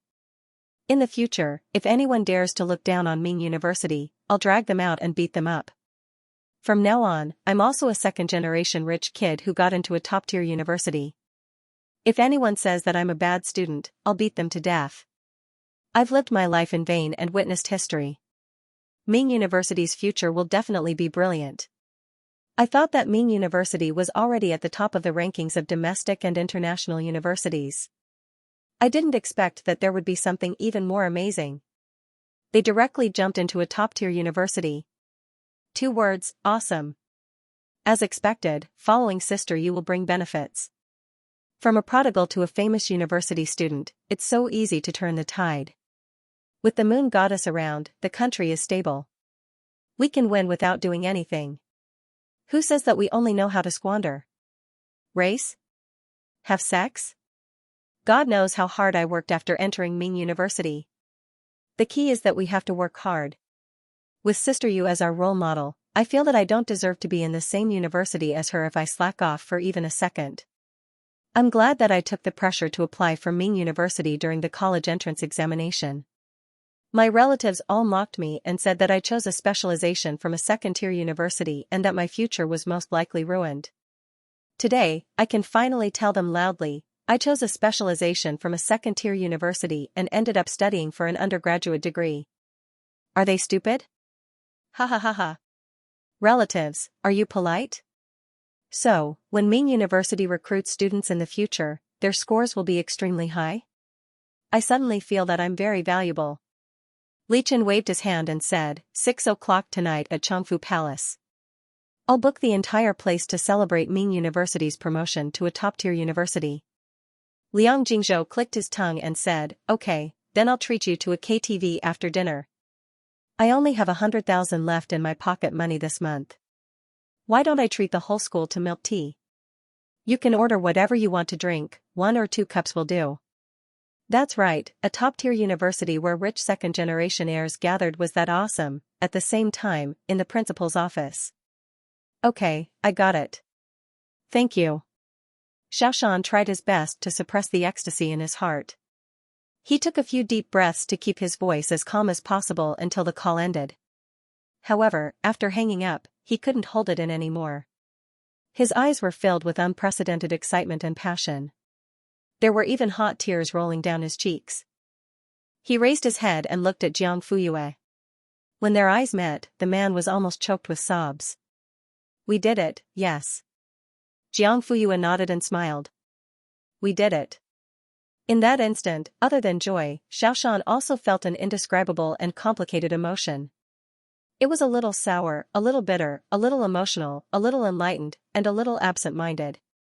If he hadn't set up a stall in the night market with his son, if he hadn't recorded his self-written lessons in the learning machine, and if his son hadn't sent the learning machine to Jiang Fuyue, then what would he be like now? He would be in a wheelchair, unable to walk, he would have a child, lonely and helpless, he would be filled with hatred, but there would be no one to complain to. Thinking back, Xiaoshan realized that he had been so dispirited, unfamiliar, and detestable at that time. It was Jiang Fuyue who had given him a new life. She had cured his leg, avenged him, and handed Ming University to him. Now, he had a dream, a pillar of support, and hope. He even had unlimited courage to face the future. Thank you. She was like a lamp that had appeared at the darkest moment of Xiaoshan's life and illuminated the rest of his life. That night, Li Chen, Liang Jingzhou, Gu Huaiyu, and the others who were crying like ghosts at the KTV suddenly burst into tears. No one knew that they used to be a pile of mud, but now they wanted to be a wall, an indomitable spirit that could withstand the wind and rain, because only in this way could they not be classmates with Jiang Fuyue, be influenced and educated by her, and receive her painstaking guidance. So many people had silently changed for the better because of her, just as the teachers and students were still immersed in Ming University's promotion and its leap into the ranks of the top universities. The final exams quietly approached. Jiang Fuyue had 9 papers to sit for. 7 were compulsory papers, and 2 were electives. Before the exam, her classmates brought their notebooks to her and asked her to highlight the key points. Sister Yu. Sister Yu. Ball ball, ball ball. Pity the child. Professor Ming is too scary. Boo-hoo. That's right. Before the exam, I already feel like I'm going to fail. The children's lives are in your hands, really. Everyone acted coquettishly and begged for pity. Jiang Fuyue did not know whether to laugh or cry. Mingyu's classes this semester were interesting, and he was also very handsome and eye-catching, but he actually did not highlight the key points at the end of the semester. How were they going to sit for the exam? Some students plucked up the courage to ask him. In the end, how did Professor Ming reply? What I talked about in class are the key points. You have to sit for the exam. Everyone was dumbfounded. As the exam was approaching, everyone discussed and asked Jiang Fuyue to come over. They hoped that the moon god could be magnanimous and help them highlight the key points. Jiang Fuyue, 2 strokes? Yes, yes. They were full of hope. Then. Alright. She really only drew 2 strokes on the table of contents and couldn't go any further. The areas she drew were electromagnetism and optics. Question mark. Are you serious? Jiang Fuyue put down her pen and walked away, leaving everyone in a dilemma. Was it really these 2 sections? Or was it really just a casual drawing? They were so worried.